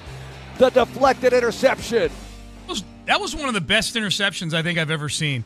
That was Jalen Petrie last year against the Kansas City Chiefs, who himself jumped the passing lane, tipped the ball up in the air, and then was able to locate it and come down with it. And then later on in that game, he would murder Rashee Rice in cold blood on the field. That was a hell of a night for Jalen Petrie. And on that play, Kalen Bullock also murdered the intended receiver too. Yep. He cleaned it up, and that was, you know what, that was some classic Texans defense football in that game, because the final interception of the game, it's an imperfect pass by Patrick Mahomes, partly because Tommy Togiai was shoving him as he threw it, and then Kelsey sees Azeez Elshire bearing down on him, I'm guessing out of the peripheral, or knows exactly where Azeez Elshire is, the man from all this scary stuff on Twitter. Yep. And he coughs it up, and then took a big hit from what? MJ Stewart? I think MJ Stewart came in. Miles Bryant. That's right. Miles Bryant came in and cleaned him up on that one. Yep. Like, they didn't just intercept. It wasn't enough to get an interception. They had to further punish the intended receiver they had to break on his those ribs. interceptions. Yeah. yeah. Just they like to. The Texans defense likes to add insult to injury. Yeah, I like or that. Or injury to insult, I guess. Yep.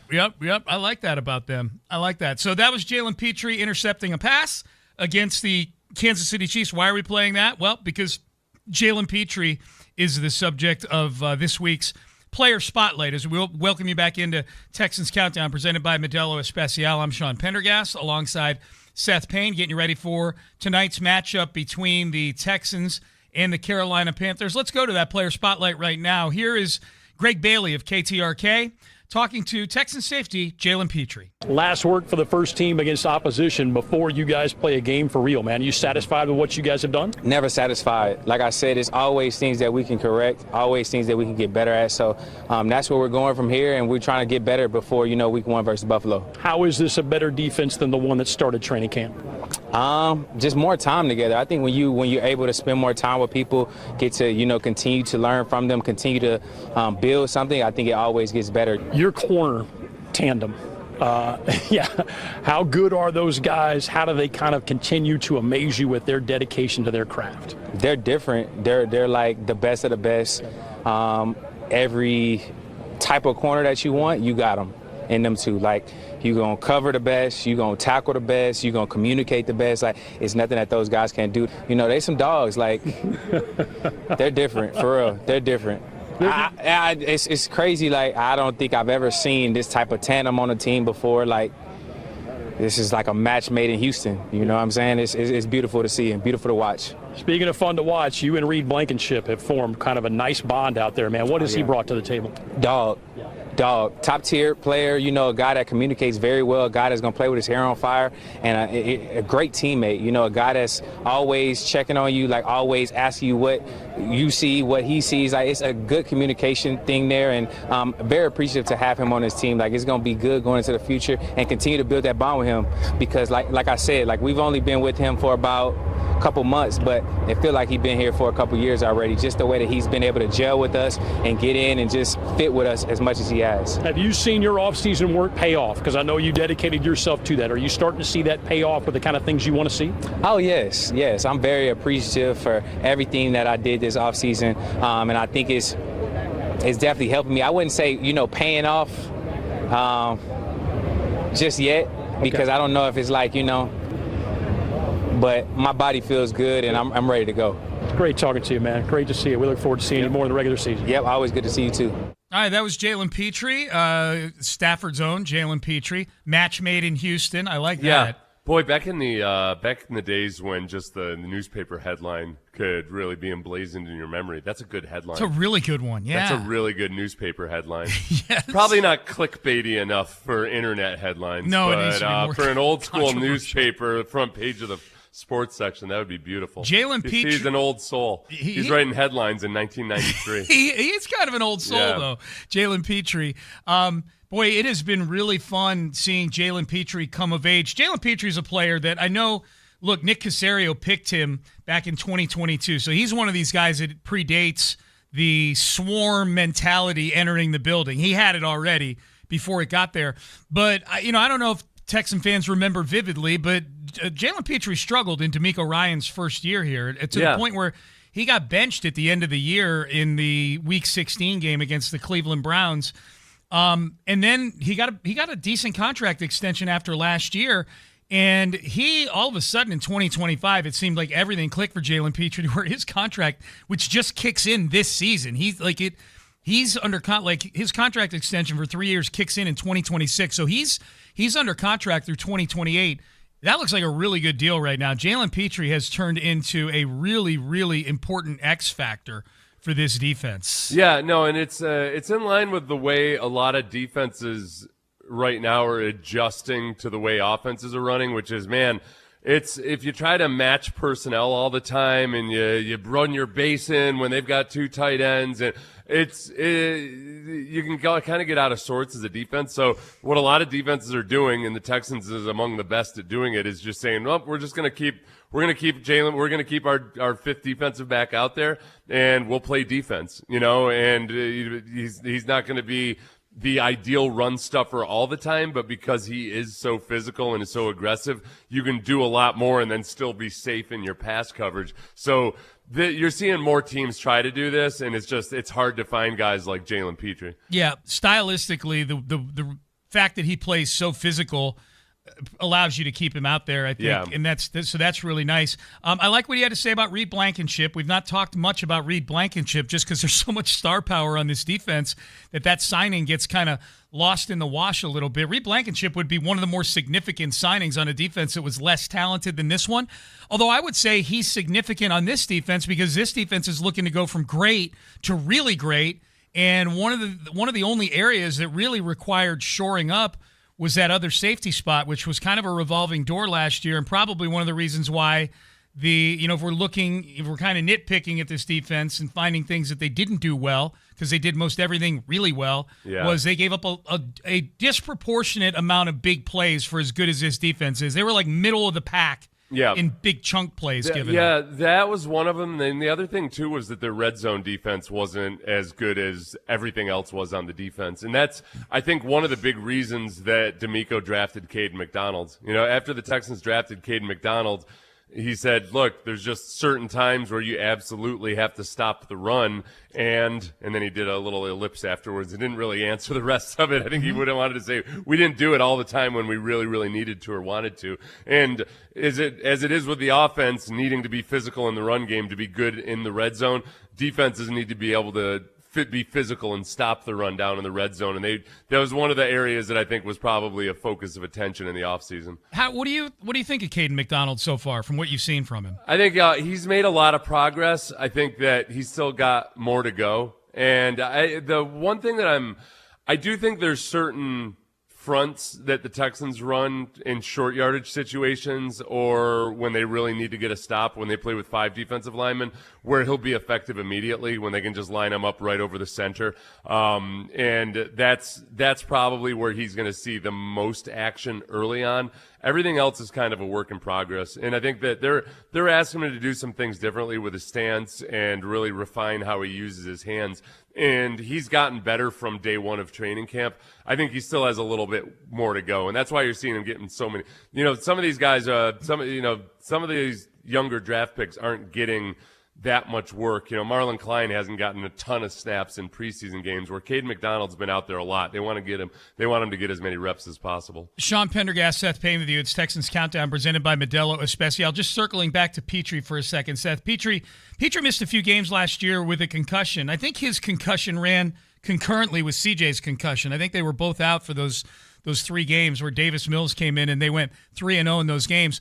But in terms of the importance of Jalen Petrie to this defense, how irreplaceable is what he does for this defense? It's it's because he's such a unique player that It's hard to say that. I don't think you ever directly replace him. Right. But I think what you have to do end up is there's times where, okay, maybe let's say Jalen Petrie isn't available, then it takes two players. Sometimes you're going to want a linebacker in there. Sometimes you're going to want somebody who's really good in coverage, and it can be more of a cornerback type. And that's where it's nice to have him, is because he's a combo linebacker / safety / cornerback, and more on the linebacker and safety side of things than that.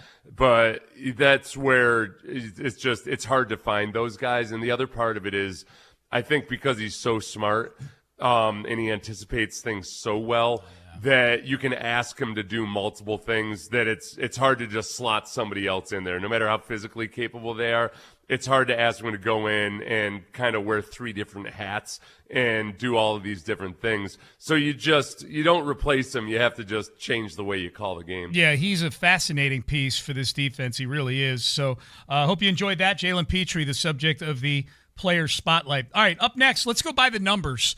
Let's take a statistical look at the Houston Texans, and as we wind down the preseason and start to head towards the regular season, and what's going to be a really fun first month and a half of the season. 3 home games against Buffalo, Cincinnati, and Dallas, and 3 road games in the division.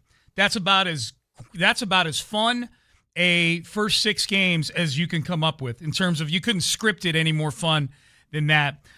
So that's what we're headed towards. But tonight, let's get through preseason week 3 and see what some of these backups can do to try to make their final statement to make the team or make the practice squad.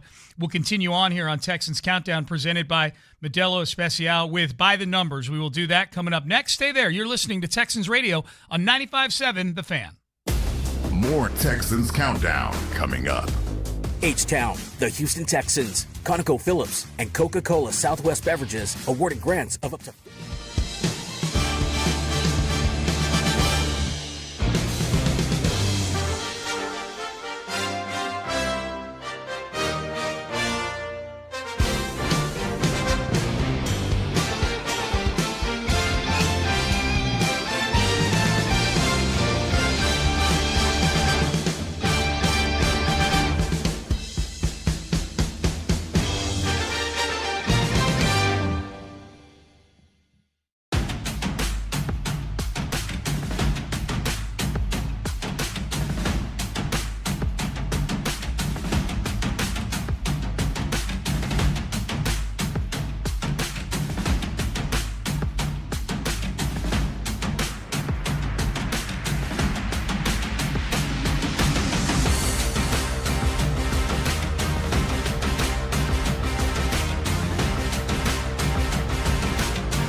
conversations with players and coaches, and your thoughts from the game on the official Texans postgame show right here on 95.7 The Fan. It's Texans Countdown. Now, back to the show. Yeah, adding Kayshawn was a big get for us. We know we lost a significant player for us in Jaden Higgins, and it's hard to replace him. When you try to go out and find a guy with the caliber of Kayshawn, we've played against Kayshawn multiple times over the past couple years. He's continued to make plays time and time again. He showed up. He's a young player, still an ascending player with a lot to improve upon, a lot to grow. So I'm excited to work with a young player who still has a very bright and promising future, that he has that big play making ability already. So it's been great to have him so far. We'll get him up and rolling here as the week continues. We'll get to buy the numbers in just a second as we welcome you back into Texans Countdown, presented by Modelo Especial. I'm Sean Pendergast alongside Seth Payne. Kayshon Boutte is one of the newest Houston Texans. They trade Jalen Reed and a 7th-round pick in a couple of years in 2028 for Kayshon Boutte. This is probably a deal they don't make unless there's a Jaden Higgins injury. I think it's a fantastic, swift response to a need for this team. Not that Kayshon Boutte is Jaden Higgins, but I think he's a good player who's going to serve a purpose for this team. What's interesting, Seth, is we're going to wind up having discussed Kayshon Boutte for the better part of about 3 weeks, and he's going to take the field for the Texans, presumably in week 1 for Buffalo, and we will have seen nothing of Kayshon Boutte yet in a Texans uniform.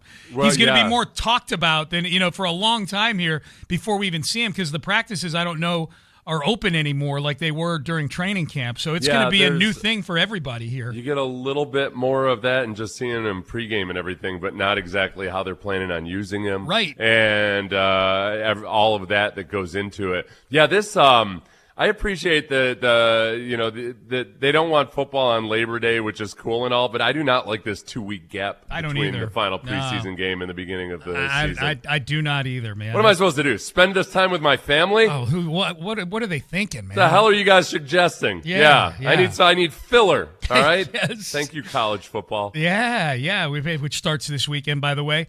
Kayshon Boutte, newest Houston Texan, and that might.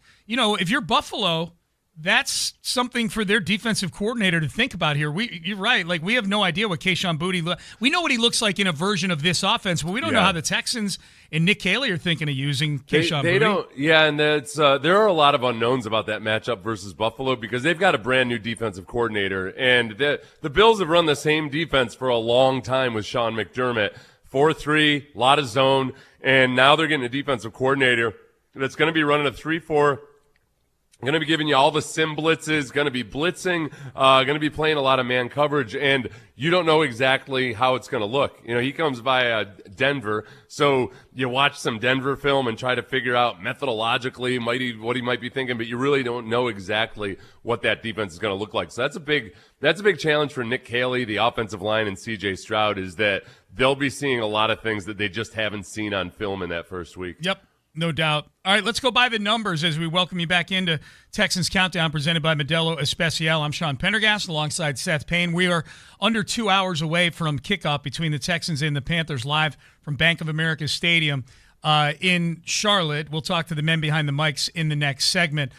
Let's go by the numbers, and let's start with the number. The number is 12. That's a simple one. That's the number of sacks that Will Anderson had last year as he finished runner-up for Defensive Player of the Year. He had 85 pressures, which is the second most in the NFL. Yep. So his pressure rate was around 20%, yet NFL.com's 2026 stat leader analysis points out, Seth, that the sack rate that Will Anderson had was a fairly low sack rate for somebody that pressured the quarterback as much as he did. Which you would think, okay, that he might really be due to really bust out. And the thing about pass rushers is there's so much that goes into learning how to finish at the top of your rush, and all of the, just getting a good pass rush is one thing.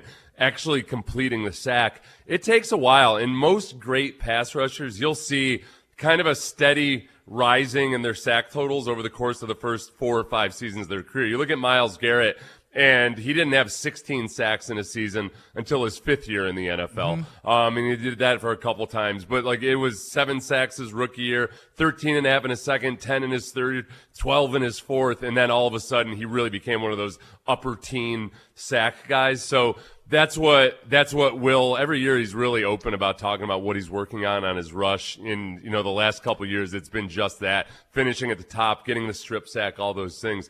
It's been really cool to watch him develop as a pass rusher. And he did that video with Myles Garrett that was dropped a couple days ago. And he talked about how, man, I was coming out of college and people were saying all I could do was bull rush. So I was going to learn how to do more than just bull rush. Yep. And it was an accurate scouting report. He was very unpolished.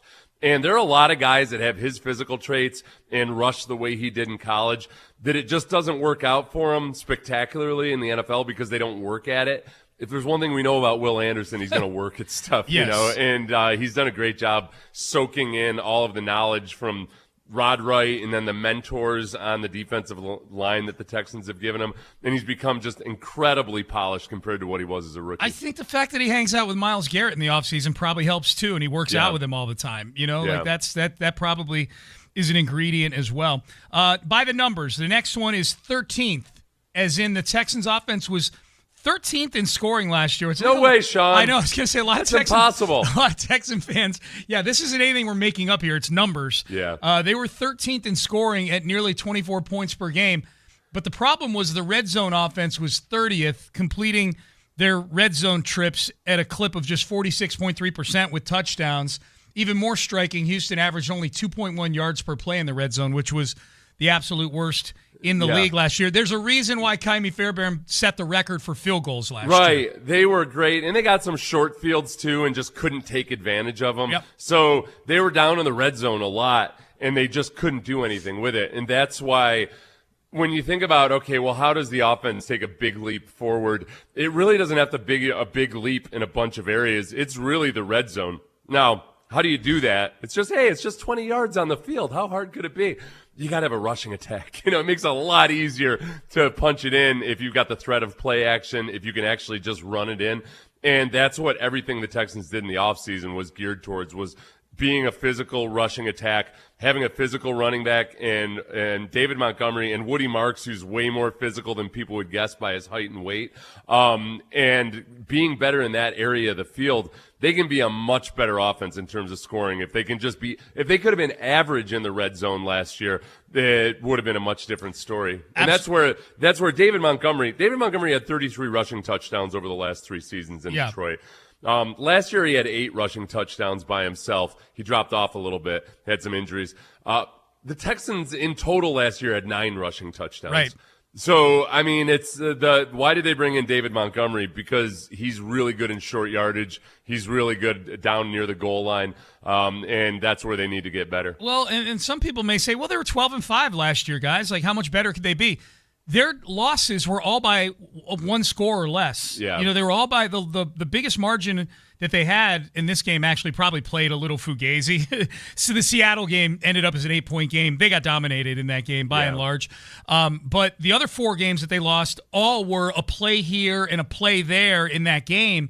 And if you're more effective in the red zone, you probably split those 4 games. Well, and if you just take it down to the Patriots game alone, without excusing CJ's decisions in that game or some of his bad passes, but how might that have looked differently if they could have run for more than 2 yards per carry? Yeah. They couldn't run the ball on a day where, man, you got to be able to run the ball on a day like this in conditions like this. And our quarterback isn't going to be at his best, just like Drake May wasn't going to be at his best. So let's run the ball and take some of that pressure off of him, and they were incapable of doing it. All right, the next number, as we go by the numbers, is 17.4. The Texans allowed only 17.4 points per game last season. That's second in the NFL. They led the league in total defense from a yardage standpoint at just 277 yards per game.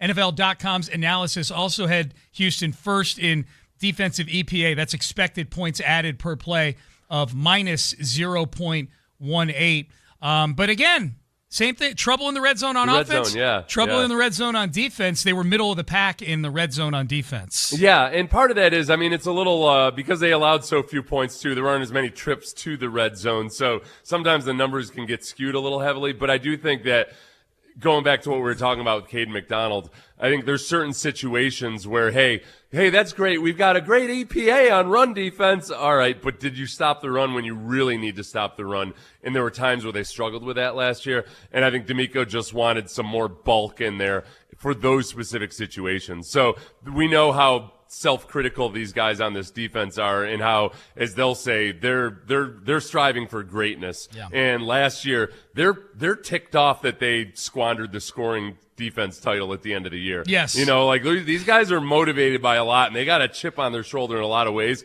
So red zone defense is one of those areas that they're going to be looking at and saying, all right, guys, this isn't good enough. We got to, yeah, cool. We were great last year. How far did that get us? No, we need to be one of the best of all time. I just remember D'Amico in the press conference that he did after the Colts game before the Steelers playoff game. And I just remember, I'm like, God, he seems pissed off today. And you and I speculated about that on Payne and Pendergast. I'm like, maybe it was the fact that they squandered the scoring title for their defense, and it turns out that was a big deal to him. It was, yeah. There were a couple articles written in the offseason about, man, that team. I mean, that team, the defense sets its standard as they look at the 2000 Baltimore Ravens. You know, they look at the 2015 Broncos, which the Texans were a better defense than that 2015 Broncos defense in a lot of ways. That was the one that won the Super Bowl within a barely capable of throwing Peyton Manning. Yeah, Von Miller was the MVP of the Super Bowl. Yeah, So that was that. But that's why that defense is remembered. It was a good defense that ended up being the catalyst to winning a Super Bowl. And that defense is going to I agree with you. Play to play, man to man. This Texans defense last year was better than that Broncos defense, and this Texans defense last year, unless they go on to win a Super Bowl one of these subsequent seasons, will get forgotten, and that Broncos defense will be remembered forever. You know, you got to do it in the postseason. Let's do a couple more, and then we'll talk to the men behind the mics. If you're handicapping tonight's game in any way, shape, or form, here's some numbers for you. The Texans, here are the numbers: 27-13. That's the Texans' first half scoring advantage in the preseason. Hell yeah. Get some. Yep. Get some. Seth, I don't know if you know this. They play two halves in a football. You know this. You played. I don't keep up with the rule changes, Sean. In the NFL for 10 years. You know this. 0-36. That is the second half scoring deficit for the Houston Texans. You're too hung up on details. What's the EPA on those? Oh, yeah, not good. Not good. Oh, my God. Honestly, though, I didn't realize it was that bad. It was that bad?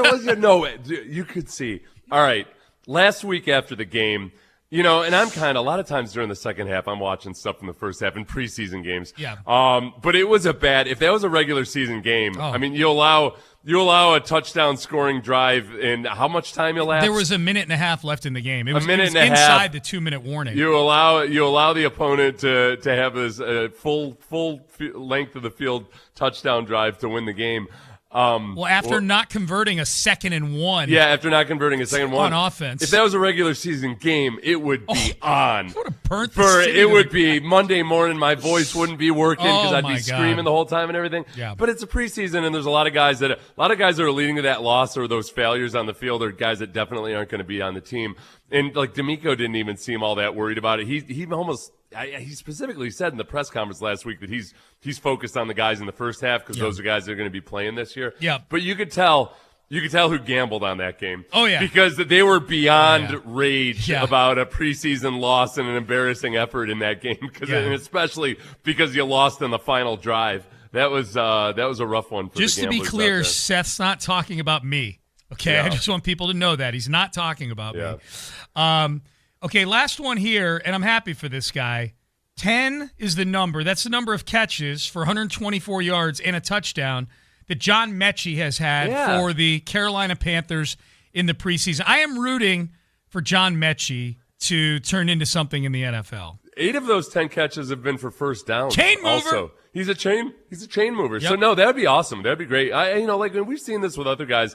Quesenberry had cancer, and the Texans stuck by him for a couple years, and they eventually parted ways. But he's still playing. He's still in the NFL. It's incredible. Quesenberry is still in the NFL. Yeah, it's wild. Like it's been over a decade since he beat cancer. It's right? a great story. Yeah. It was 2017 is when he started playing again. Yeah. So, and he's off in the other conference, and the Texans don't play him this year. So, I hope John Mechie really makes a go of it this year. Yep. All right, that was by the numbers. We take a statistical look at tonight's game. All right, coming up next, we will check in with the men behind the mics. Mark Vandermeer and Andre Ware, they're in Charlotte, obviously, for tonight's game. They are on the call, and we'll get their thoughts on who is battling for a position spot. We'll get their thoughts on the Kayshon Boutte trade as well for our first chance to get to talk to Mark Vandermeer and Andre Ware since that deal got done.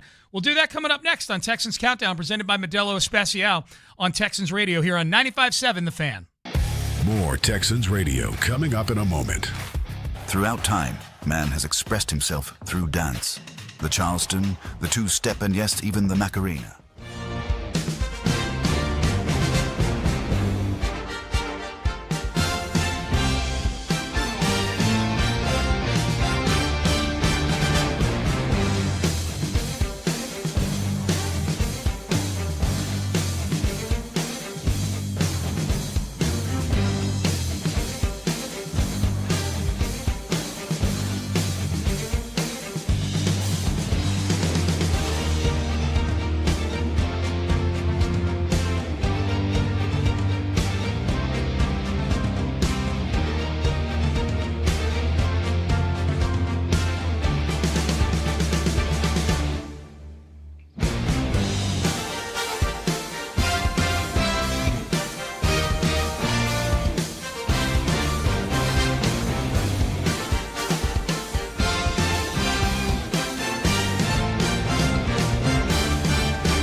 Opportunity to make one last case for themselves of why they should stick around. And it's not just on the teams that they're on, right? You get a chance to go put out great film for the entire league. And that's one thing I try to encourage our guys about, even if you don't make the Texans per se. Like, can you go put good film out there to where other teams may want you on their team? Like, I'm proud of guys. If they don't make it here, they make it somewhere else. Just making the NFL, fulfilling that dream, I think it's a huge deal for those guys. So I'm always pulling for the guys we're able to work with. It's a great point by D'Amico Ryans. It's a chance to put film out there for the other 31 teams for a lot of these guys tonight as we welcome you back into Texans Countdown, presented by Modelo Especial. Sean Pendergast and Seth Payne with you as we about 90 minutes away or so from kickoff in North Carolina. Texans and Panthers wrapping up the preseason, and now we head back out to Bank of America Stadium, and we talk to the men behind the mics, Mark Vandermeer and Andre Ware. They're presented by Mattress Firm.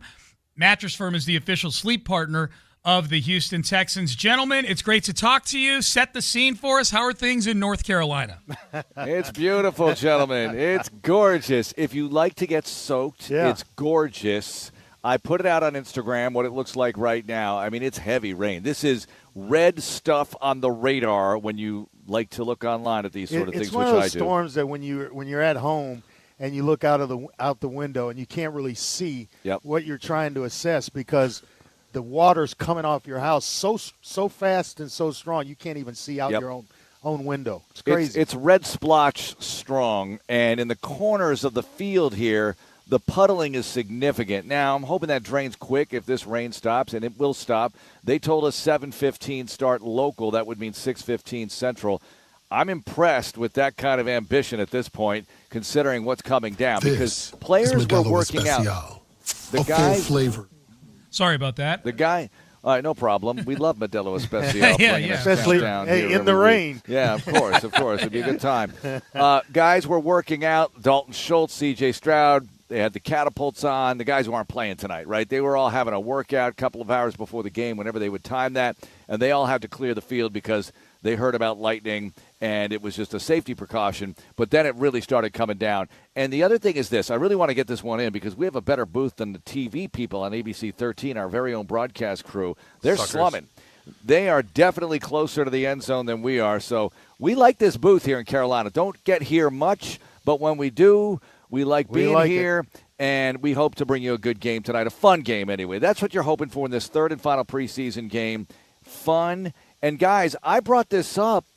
Remember when we first went to the 3-game format in 2021, that third and final game at Reliance Stadium, Tom Brady played and threw 14 passes in that game. They have definitely changed the MO in this third and final preseason game league-wide. Now it resembles that fourth game the way it used to be. Yeah, and that's, it ends up being a whole bunch of guys that at least have an opportunity to play against other backups. So if you're going to put your best foot forward and you genuinely deserve to be on the football team, then you should be able to do it in a game like this. What are you most intrigued by in terms of some of the battles going on for, coaches will always say that there's 2 or 3 guys maybe that could make the team or might not make the team on a day like this. Who do you think could really take a step forward? I think for me it's Jamal Hill, a guy that's been around for a while now in his third year. He could provide some depth at linebacker with speed out. Now you got Hanson. Wade Woodaz is out with a thumb, so and is expected back in about a week or so, provided he makes the team. But I think Jamal Hill, special teams-wise, could help there and provide some depth at the linebacker spot. I look around and I think 2 running backs are going to play tonight, and that would be both guys. Both guys did not exist on a Texans roster prior to camp. It would be Owen Wright and Deuce Vaughn. I think they're going to get all of it tonight. I don't think British Brooks is going to play, and they'll see what they get with those 2 running backs. But to me, guys, this is a game where you identify the party crasher for the 53-man roster, the initial 53 that comes out on Sunday. Last year, it was Graham Mertz. Graham Mertz wasn't going to make this 53. You figured they would cut him. They'd bring him back on the practice squad. They like him, but there's no way he's going to use up a spot. No one's going to pick him up off waivers, but the way he performed so well, somebody would have. So who's Graham Mertz tonight? Is it even an Owen Wright? Because what is the health of Jawar Jordan and Noah Whittington? Yeah. We don't know. Are they back soon? Are they going to take a few weeks? You got to go into the season with at least 3 backs, and I don't think British Brooks counts in that 3. I think he's more like a 4th guy, fullback, special teams. Mm-hmm. Yeah, he can carry the rock, but you need a quick, productive 3rd back. I would think they see it that way. We'll see how it goes. Maybe that 3rd back isn't even on the roster. I was right about now. to say exactly that. I don't think the 3rd back maybe is even on the roster. Yep. When you start to look at cut downs and things of that sort, guys are going to come free. And who knows? The way the camp that Dari's had and with the Raiders, yeah, who knows? He's familiar with the system, obviously. He's played here, and he's had a pretty good preseason. And he's an excellent special teams player that this coaching staff knows all about. So it wouldn't surprise me one bit. It would surprise me, though, if he got out of Vegas, but then to come back to the Texans it would wouldn't not surprise surprise you. How about a Brandon Codrington, okay? Seeing more time at nickel, rising up through that depth chart. He's the kind of guy who could flash heavy tonight and really make them think. Maybe he's already made it, I don't know. But maybe he locks up a spot tonight. Players like that will identify them as the game goes on. Well, and, the other thing, and one of the things that we probably haven't talked about enough, at least on, I haven't talked about enough regarding last year and the playoff performances or even the Patriots game is that by that point in the season, they'd had so many injuries at defensive tackle that they were really relying heavily on a couple guys in Naquan Jones and Foley Fatukasi that were mid-season acquisitions. And it seems like, we know D'Amico loves his defensive linemen, drafts Cade McDonald in the 2nd round this year. But I feel like, man, for D'Amico having been burned by not having enough defensive linemen last year, there's always that might be a bloated position group, and that somebody might step forward. And I don't know if it needs to be Naquan Jones or if it's like at defensive end, if it's Dominique Robinson or Solomon Byrd, but it feels like a guy could play his way onto the team if he really shows up tonight. We had Solomon Byrd in the production meeting yesterday for the TV broadcast. The guy is really impressive. And he has 4 kids now. Yeah. And just a devout guy. No, yes, he's been married with kids when he was drafted. Yeah. 4 kids. Yeah. And he's such an impressive young man. He's the kind of guy you really root for. And you root for him, seeing him play out. He was making plays, Dre, all preseason long. I mean, I'd love to see him make some noise, make this team. But you're right. You look at the depth on the D-line. It is there. They'll find a way. But I don't want to lose any of that front 4 action. I mean, those guys have to stay healthy. You can say that about the entire 11 on defense. Like, I don't want to test this depth. I love that it's there. Don't make me test it. I know they sub a lot. I get it. But I don't want to lose anybody on the front I think line. at the very least, Solomon Byrd has gotten the attention of others around the league, other teams, around the league with his play in the preseason. He's had good practices when they've gone joint practices against teams. So I think he is going to be on an NFL roster. It's just a matter of if it's the Texans or somewhere else. But I think he's got a healthy future this season. D'Amico told us Mario Edwards wasn't going to play tonight, and I don't know what that means. Does that mean he's locked up a spot as one of those reserve defensive tackles? And again, he wasn't here early on, right? They brought him in the same weekend, the same hour basically. They brought in Jadeveon Clowney, so we'll see how he figures into the mix. And then you're always looking at this linebacker depth. Dre brought up Hill, and Hanson's coming back from the ankle. Dr. Vandermeer's optimistic about Hanson. Just the way he's running around on the side field. Okay, I'm optimistic. I'm hoping for the very best there. I like Jake, leading special teams tackler from a year ago. Aiden Fisher has got to come out and ball out here tonight. That would be a great sight to see.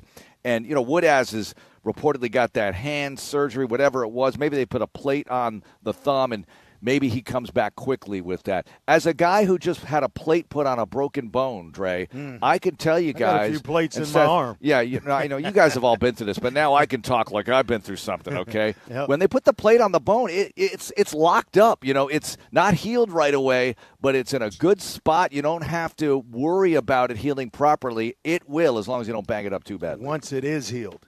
Add that little But it's caveat straight. to the It's not like you're going to mess it up in the first couple of weeks, unless maybe you play professional football. That might be the only thing that derails it. The plate in my head didn't make me feel any more solid. But it's a whole different scenario. Made you a better radio host, though. I will say that. All right. Okay, so now, we've gotten to about a week now where we really haven't seen much at all of Tank Dell. And I was trying to be clever at first. Sean scoffed at me because I said, you know what, maybe there's a little gamesmanship. Maybe they're, playing possum a little bit with Tank Dell. Now I get it. Okay, whatever is going on, it doesn't seem like he's rocketing towards being a huge factor in week 1. What do you think is the most likely scenario? Sean and I both feel like he'll be injured reserve with a designation to return. I totally agree with you. If I had to pick, I'd say the totally same thing. agree with you. He hasn't been out there. This feels like, Seth, something that we have gone through recently, where there's very little information being talked about and when a guy's going to return, and then all of a sudden we went a whole season and he didn't return. I'm not saying that's the case with Tank. I'm just saying that's a familiar feeling that that's out there. Well, I think that I guess with so. Tank, I think at the very least, Yeah. he will start the year on IR. At least Tank has been here. there. Like Mixon was just, we didn't even know where Mixon was. It was a big deal when we spotted him in the got that elevator. hint. Right. Well, Tank was definitely doing things, and he was in full team for 10 minutes or whatever it was. It was a bit. He got a slice of action with the team, and then not so much. Side field, whatever. So let's hope he can get back. But right now, I think with them having to make big decisions this weekend, and I think you keep 6 receivers. Johnny and I were going over it all today. Thought about 6 receivers you keep, and it's still a tough decision because you have some guys that you like that might not be around here. But we'll see. And you're going to see the new guys tonight. You're going to see Zay Jones. You're going to see Sterling Shepard tonight. Let's see if they can make some noise and make these coaches and Nick Casario's crew think twice about some of their decisions. I don't know if that's going to happen or not. But we're here for the entertainment and the infotainment as to how it affects the 53. But on Tank, I would be with you guys on this prediction. I'm hoping I'm wrong. Well, I'm hoping I'm really, really wrong. Yeah, that would be if meaning being wrong is he's on the 53 and he can contribute soon, that would be fantastic. That would be great. Yeah, that's it. Yep, talking to Mark Vandermeer and Andre Ware, the men behind the mics. Let's stick with receiver for a second, guys, because when we last did Texans Countdown, it was fresh off of the Jaden Higgins report of the ACL tear, and we had we spent a lot of time on that pregame segment talking about what do they do at receiver now, what are the names out there. Well, Nick Caserio pivoted quickly and brought Kayshon Boutte in. I'm curious your guys' thoughts on this and how does that affect the overall receiver. He's obviously going to be a big part of what they do moving into the regular season here. What are your thoughts on how quickly that deal was able to come together? Well, strength in numbers, right? Yeah. When you sign Zay Jones and you add a couple of other guys, Sterling Shepard, and then you trade for Kayshon Boutte, I think he gives them another weapon, a big-time weapon out on the other side of Nico Collins. We saw what he could do in the playoff game against New England last year. Stats are somewhat similar to Higgins in terms of the yardage or the touchdown production. Yeah, rather. Touchdown production. And, yeah. He's a guy you can move around. He's a bigger-bodied guy that can block on the edges. They like for receivers to do that, especially in the running game. And so I think they picked up a heck of a weapon and a guy that is familiar, and this really doesn't need to go unnoticed, with the system already. They did it with Brett Rippon. Now all of a sudden here comes Kayshon Boutte, who is familiar with this type of system. It's not a big learning curve like it's going to be for a guy like Sterling Shepard or Zay Jones. He's going to be able to step in and in a short amount of time contribute. I felt like the receivers in this joint practice with the Panthers, they all got the memo. They saw what happened with the Higgins departure for the year and Kayshon Boutte getting acquired, and they balled out. Wayne was looking good. Xavier Hutchinson had maybe the best practice I've ever seen him have on Wednesday against the Panthers. He looked amazing in that. Now, look, are you going to get that every game out of him? I don't know, but it was great to see everybody step up like that. Lewis Bond had a big touchdown in 2 minutes, and I thought in the 2-minute situation, and I thought that's awesome that they all get that message.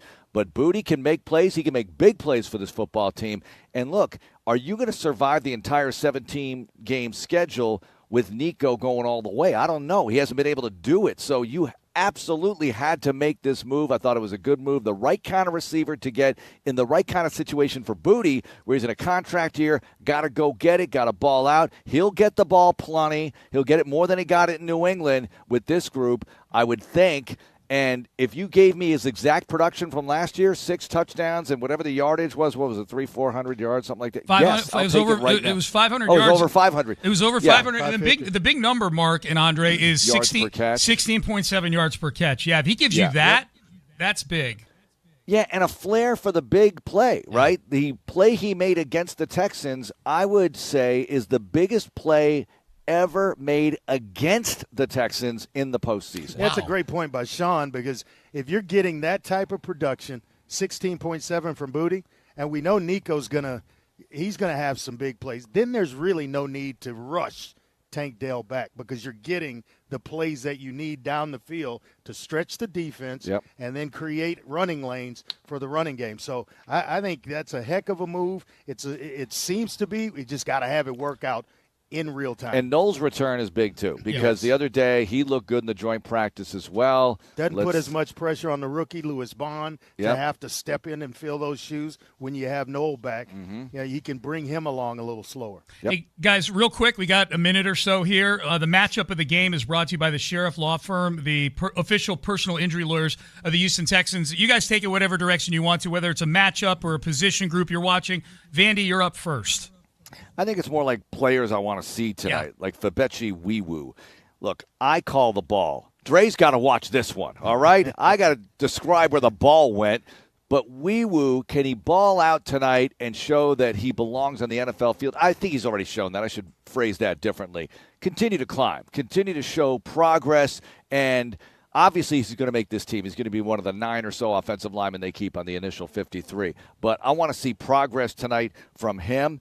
I want to see these running backs play well. It is interesting to me how the entire backfield you didn't even have when you started training camp. You didn't have Brett Rippon. You didn't have Owen Wright. You didn't have Deuce Vaughn. But they've got the show tonight.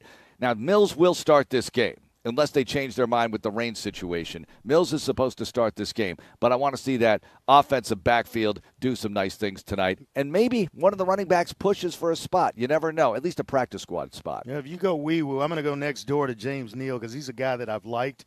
Had some struggles a little bit last week, but I still think there's something there. He's a big body guy at 6'6", 325 or so. And he's an Iowa State guy, so I like him for that reason and that reason alone. So do they. I'm longing for the day where we just have Iowa State players spread all over this roster. He had the highest. It's the running.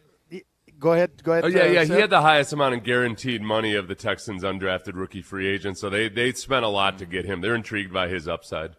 Yeah, it's just consistency with him. I think it's there. He's just got to be consistent with it. And so when you talk about those two offensive linemen, Weewoo and Neal, and then the running backs, it's obviously the running game that we need to have happen. With the weather the way it is, let's have a nice running game, an Army-Navy type game. Ooh. Quick.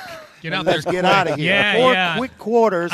Everybody gets out of here healthy, let's go home. We're running the wishbone tonight. We'll judge the passing game next week. I feel like Dre has me bugged in the press box. That's what I'm saying at all these preseason games. Run the ball. Let's go. Let's get out. By the way, weather update, gentlemen. Yeah. The rain is still falling. It's lighter than it was, for sure. You can actually see some daylight, but not clear sky, but the clouds have lightened up a bit. So we're getting a little progress here. Hopefully we can play some professional football here tonight. Robert Hensley is showing me the radar that the red splotch is starting to move out of the way. Now we just have the green splotches. Can you play with the green splotches? Do they have lightning in them? No? No lightning in the green splotches. That's what meteorologist Robert Hensley says. We got Cheetah Craft on speed dial here. We'll find out. We'll see. Yeah. Text message. Text message. Tank is in all the promos for the new uniforms and everything else. He's definitely making the 53. That is the ultimate Sean Pendergast take right there. I feel like I'm texting myself reading that text. Well, being in the whole thing about the IR designated to return, there's two guys that they don't have to count against the 53, right. So that's why you do it at the beginning of the season. Yep. For those two guys, so you got 8 through the sum total of the season. Yep. Hey, and fellas. We shot all that Jersey stuff in May, by the way, so I just want to break that to you as well. Okay. Sorry. I see. Oh, you just totally pooped all over that guy's take right there. All right. There you go. Mark Vandermeer and Andre Ware, they're the men behind the mics. Gentlemen, have a great call of tonight's game, and we look forward to seeing you back in Houston. Safe travels. Great. Thanks, guys. Thanks, boys. All right, thanks. That's Mark Vandermeer and Andre Ware, the men behind the mics. We got the Coach's Corner coming up next with D'Amico Ryans. We will hear from the Texans head coach, get his thoughts on tonight's matchup, really probably more so about training camp and headed towards getting this thing cut down to 53. Before we get to that, though, here's the HEB tailgate tip of the game with John Lopez. HEB is the official tailgate headquarters of the Houston Texans. All right, guys, John Lopez here with an HEB home tailgate tip. Let's talk about making sure whatever it is you're smoking or cooking for the big tailgate begins with what I've found is the number one most key thing you should do before you even start your fire. Let's talk about the meat. Now, you may not know what the different grades of meat are, but they are very, very important. It can make a difference, a big, big difference. There are 3 grades the USDA puts on meat: prime, choice, and select. Next time you're in HEB, take notice of this, especially when it comes to what you're cooking. For brisket, prime is like a cheat code, man. It's the highest grade with the best fat content within the meat. It's a little more expensive, but to me, it's absolutely worth it. If you're looking at nailing a perfect brisket, go with prime and thank me later. If you don't want to spend that much, that's cool. Just go with choice, but do this. It's very good. You'll just have to trim the fat off the brisket, maybe leave about 1/4 of an inch of fat at the most in the fatty areas of the brisket, and make sure you trim maybe some of the brown spots off the edges as well. Now, if you're cooking ribs, you can get away with select or choice. Just make sure you pull off the membrane from the back of the ribs and be very generous with whatever rub you're using. This is a mistake I see a lot of times. People don't put enough rub on the brisket or the ribs. You got to be generous. It won't be too much. Trust me on that. All right, if you're cooking fajitas, you actually can get away with choice or select again, so long as you put rub on the meat and what we call dry brining the fajitas a good couple of hours. In other words, put the rub on there, put it aside, maybe in the refrigerator for at least a couple of hours or even better overnight, and then make sure you cook them real hot and real fast. And for goodness sakes, do not slice the fajitas with the grain. You got to go against the grain. For now, that's it for HEB, the official tailgate headquarters of the Houston Texans. This is Texans Radio on 95.7 The Fan.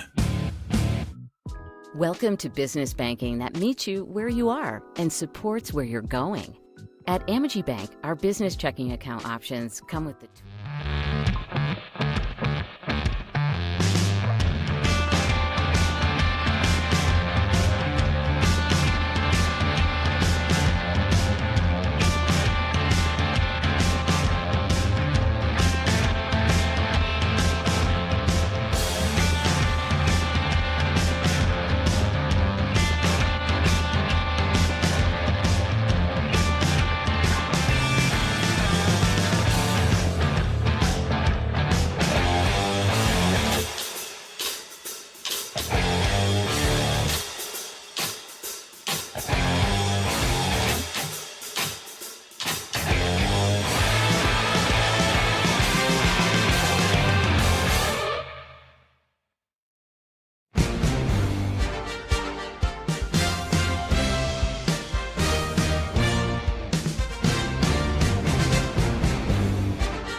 sports leader and your home of the Texans is 95.7 The Fan. Back to Texans Countdown, presented by Modelo Especial. Yeah, today was a really, really great day. Thought we got great competitive work versus the Panthers. They showed up, very gracious hosts. Thankful for them having us. I like the way our guys showed up from start to finish today.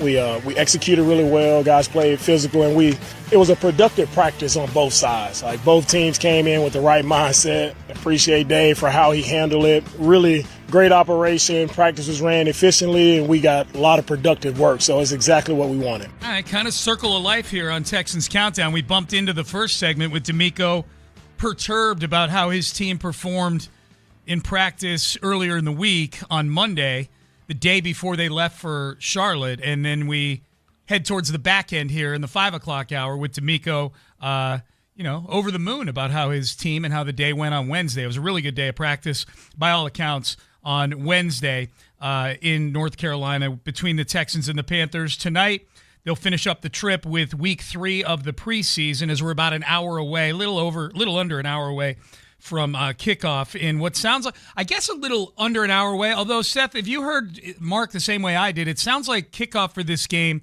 maybe pushed back at least 15 minutes or so because of the weather that they're having in Carolina. He said 7:15 local time, which is 6:15 back here in Houston. That's a miserable spot to be in as a player in preseason. Waiting for the game to start. Well, no, and especially now the starters don't have any.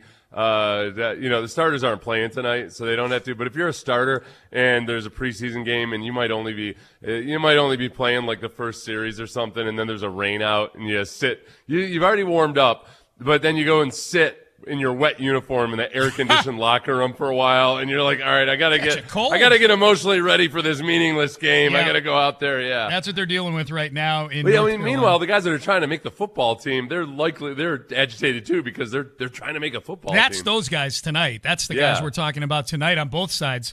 It's going to be backups. So the game will start sometime shortly after 6 o'clock local time. It sounds like the weather was getting a little bit better in North Carolina. We just talked to the men behind the mics a short time ago. You can probably rewind and listen to it on the Odyssey app if you would like to. This is where it's nice that John Harris is on the TV broadcast, because sometimes TV people, when all of a sudden they have to talk for 10 minutes, it's not their normal flow. John will take care of that. He'll be good. John's going to be just fine on that side of things. He's good at eating up innings. Yes. Yeah. Let's do the Coach's Corner here. The Coach's Corner is brought to you by 1800 Tequila, the official tequila of the Houston Texans. Here's Mark Vandermeer with Texans head coach D'Amico Ryans. Coach, before we talk about the game, the experience of coming to Charlotte, I know the joint practice had a great deal to do with it. How was that? Joint practice was amazing. Finally saw our entire team played with a relentless mindset. It was very overwhelming practice from the standpoint of our offense. Did a great job protecting, making plays. Our receivers played outstanding. CJ threw the ball very well. Davis made some big plays. And on the defensive side, those guys dominated the line of scrimmage. Will and Daniil, Mario, Rankins, they were causing havoc in the backfield all day. Kalen Bullock, 2 interceptions. Guys were just flying around, having fun, playing football. And I was very pleased with the joint practice. We did what we came to do. That was to get better, improve as a team, and it was a great way for us to end camp.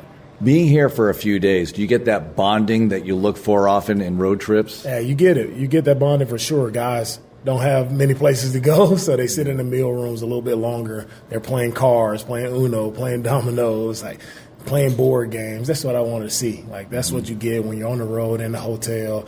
Guys just bonding, talking together, eating dinner together, fellowshipping over a meal. Our team is definitely growing over these past couple of days. What are some of the key factors, key things you're looking for in this final preseason game, Coach? Yeah, the key factor I'm looking for, I want to see guys fly around, have fun. It's the third preseason game. We're going to have a lot of young guys out there playing. I want to see our veteran guys who aren't playing. I want to see them into the game, encouraging our guys. And I just want our energy to just permeate through the television. It's a big weekend of decisions for you. Does this game help you get a good glimpse of your true depth at certain position groups? Yeah, this game is where your depth is made up. We're going to need a lot of these guys to step in for us at some point throughout the year. So it's to see the guys, can they continue to improve, and can they help us at some point in the year? If they don't make the team, great, can you make another team? We're pulling for these guys and their success, no matter if it's with us or it's with someone else, or we could possibly get them back on practice squad. One more. In some of these preseason games where the starters might not play, they do warm up. What benefit is that for them? Can you tell us? Yeah, we try to warm guys up last week just to get them to going through that process. So week 1 isn't the first time you have your pads on and you're going through that process. Now for this third game, all of our guys have kind of done it. So the third game, we'll allow those guys to just work out before the game, and then they will not go through our warm-ups. Outstanding, Coach. Thanks a lot. Thanks, Mark. That's Coach D'Amico Ryans. Back to you guys in Houston. All right, so that was D'Amico Ryans. Yeah, there are a lot of guys playing in this game tonight that there are some that are going to end up making the roster and factoring in early on.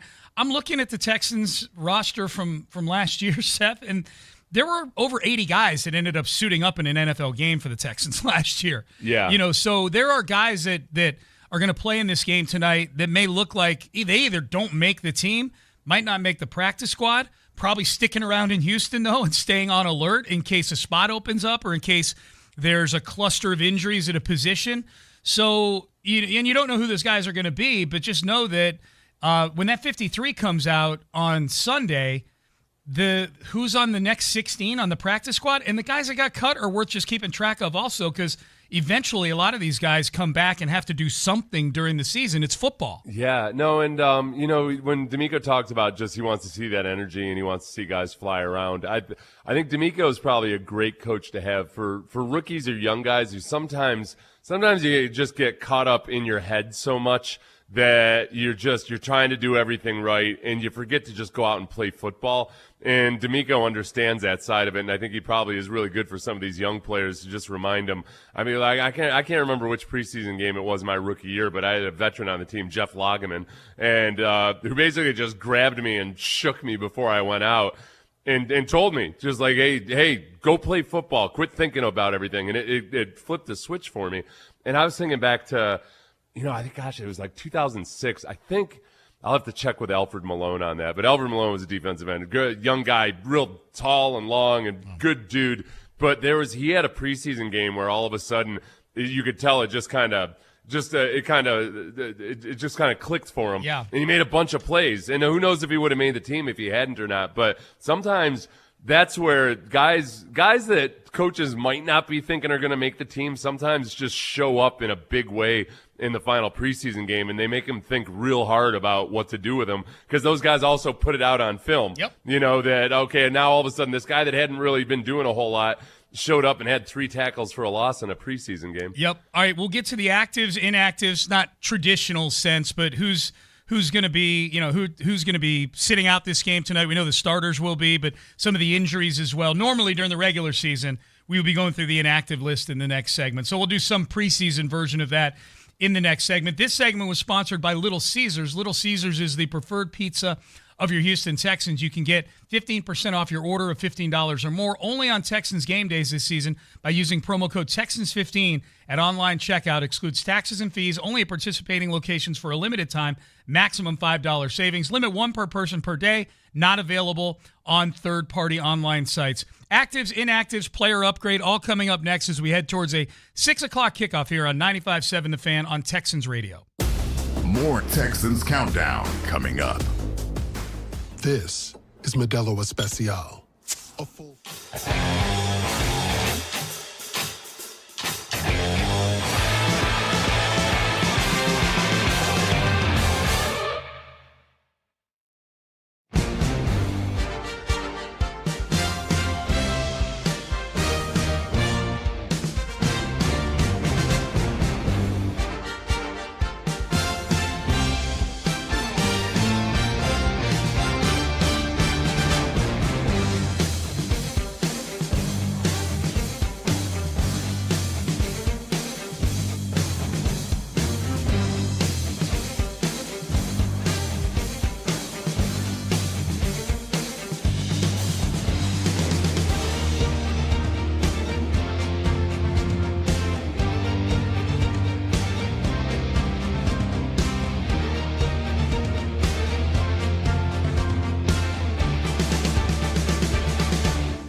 conversations with players and coaches, and your thoughts from the game on the official Texans postgame show right here on 95.7 The Fan.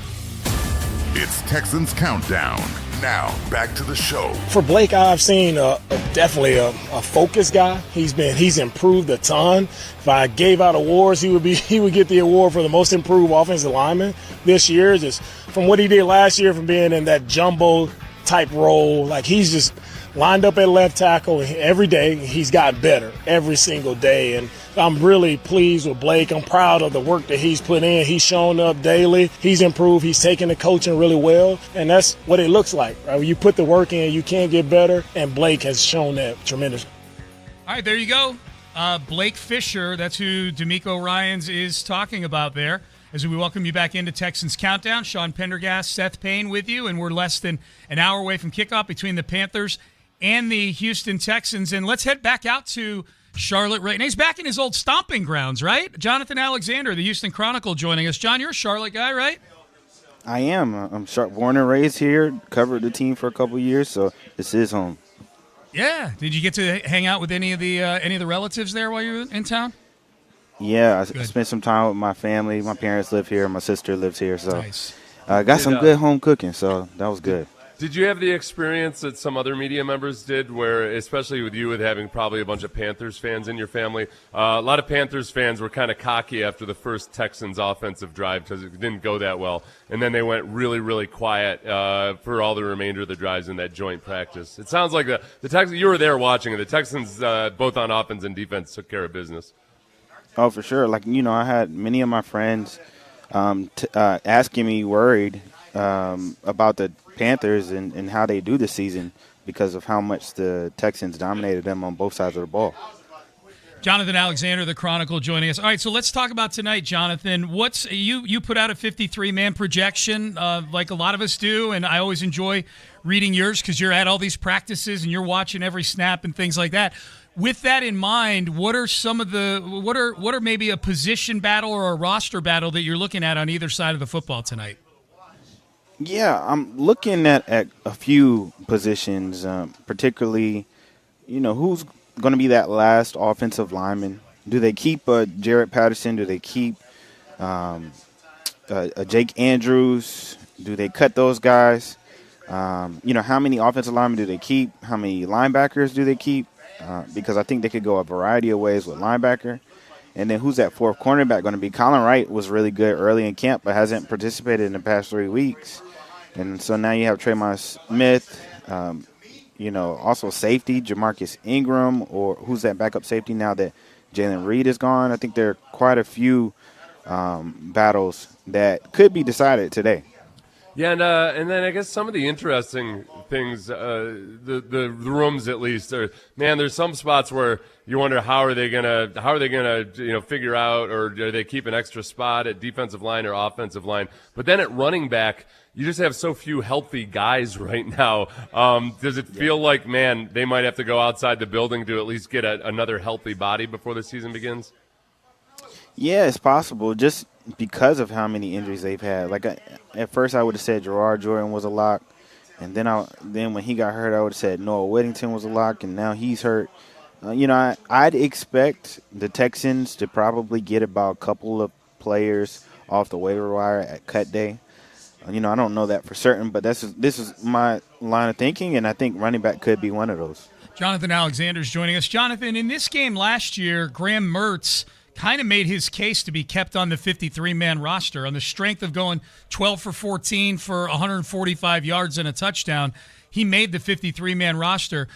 How are you forecasting the quarterback position right now for the Texans with Brett Rippon here? Rippon, obviously a different case because he's a guy that's been around a long time and played on a bunch of teams, not a rookie draft pick like Mertz was last year. What is your forecast for this quarterback position, and does tonight factor into that at all? Yeah, I think, they could ultimately decide whether they want to keep 3 or 2. I think it's possible because of his experience with Kaylee, because of the injury history, because, it's always helpful to have that third emergency quarterback. So I think whether he plays well could ultimately decide that. And because I do think Nick Caley has been comfortable with him. So we'll see how that goes. I think Graham Mertz probably was a lock for a roster before he got hurt. And, I think tonight we'll decide that. Jonathan, with a couple of the notable players who are injured, Braden Smith and Jadeveon Clowney, I know we've had reports that it might be a few weeks with Braden Smith. Haven't really gotten any forecasts on Jadeveon Clowney. Is there any reason that you've heard or feel that we should maybe be more concerned about those guys? No, not necessarily. D'Amico Ryans indicated that Jadeveon Clowney's injury wasn't that serious. So, I could see them resting him until the regular season and him being okay. Or, if he does have to miss time, it wouldn't be that long. As far as Braden Smith, and I tweeted this, earlier after the reports came out. I think Braden Smith is a guy that they don't have to rush back. And you all played the clip before. I think they have faith in Blake Fisher's growth, that he could be a legitimate swing tackle for them. And right now they like the consistency. I think Trent Brown has been a little bit more consistent than Braden Smith. So now you have your starters and a swing tackle who has experience, and that way you don't have to rush Braden Smith back. Jonathan, we got about 30 seconds. Normally we do a player upgrade here where we talk about someone who needs to improve their performance from the week before. I guess just for tonight, give us somebody who you think really needs a good game tonight. Yeah, I think it's Justin Watson. I mean, not Justin Watson, I'm sorry. Jared Wayne. Jared Wayne and Justin Watson together. Mm-hmm. Because I think the Texans, it's possible they could keep 7 receivers, especially with Tank Dell's injury, and it doesn't appear that he'll be ready week 1. So if they keep 7 receivers, it'll probably be between one of those guys who both of them have performed pretty well in camp. I would say Jared Wayne has probably outperformed Justin Watson. And I think if he can have a good final game, then he makes a case to keep 7. You got Lewis Bond in on this team? Oh, for sure. Yeah. I think Lewis Bond, he plays special teams. Yep. And he's made plays, and he's a good young guy that they want to keep around. There you go. Jonathan Alexander. You can get all this stuff on the Houston Chronicle, HoustonChronicle.com, and on Twitter at John, J-O-N-M, Alexander. Jonathan, we appreciate it. We'll see you back in Houston. Safe travels. Thanks for having me. All right, you got it. That's Jonathan Alexander joining us. You can catch him. He's constantly updating his 53-man roster projection and forecasting this like we all are as well. All right. So we've got you ready, getting you ready, continuing to do so for kickoff tonight in Charlotte. Shortly after 6 o'clock, it would seem tonight. They've had a bit of weather there earlier in the day, but hopefully fine by kickoff. And it's, as Jonathan just mentioned, it's a big night tonight for a lot of guys trying to keep that NFL career moving here, either stick with the Texans or stick somewhere else. Coming up next, it's Texans Kickoff as we get you ready for the Texans and the Panthers at Bank of America Stadium right here on Houston Sports Leader 95.7 The Fan. This is Texans Radio on 95.7 The Fan. Whether you're playing with your kids or playing for the Houston Texans, a sprain, tear, or nagging ache can...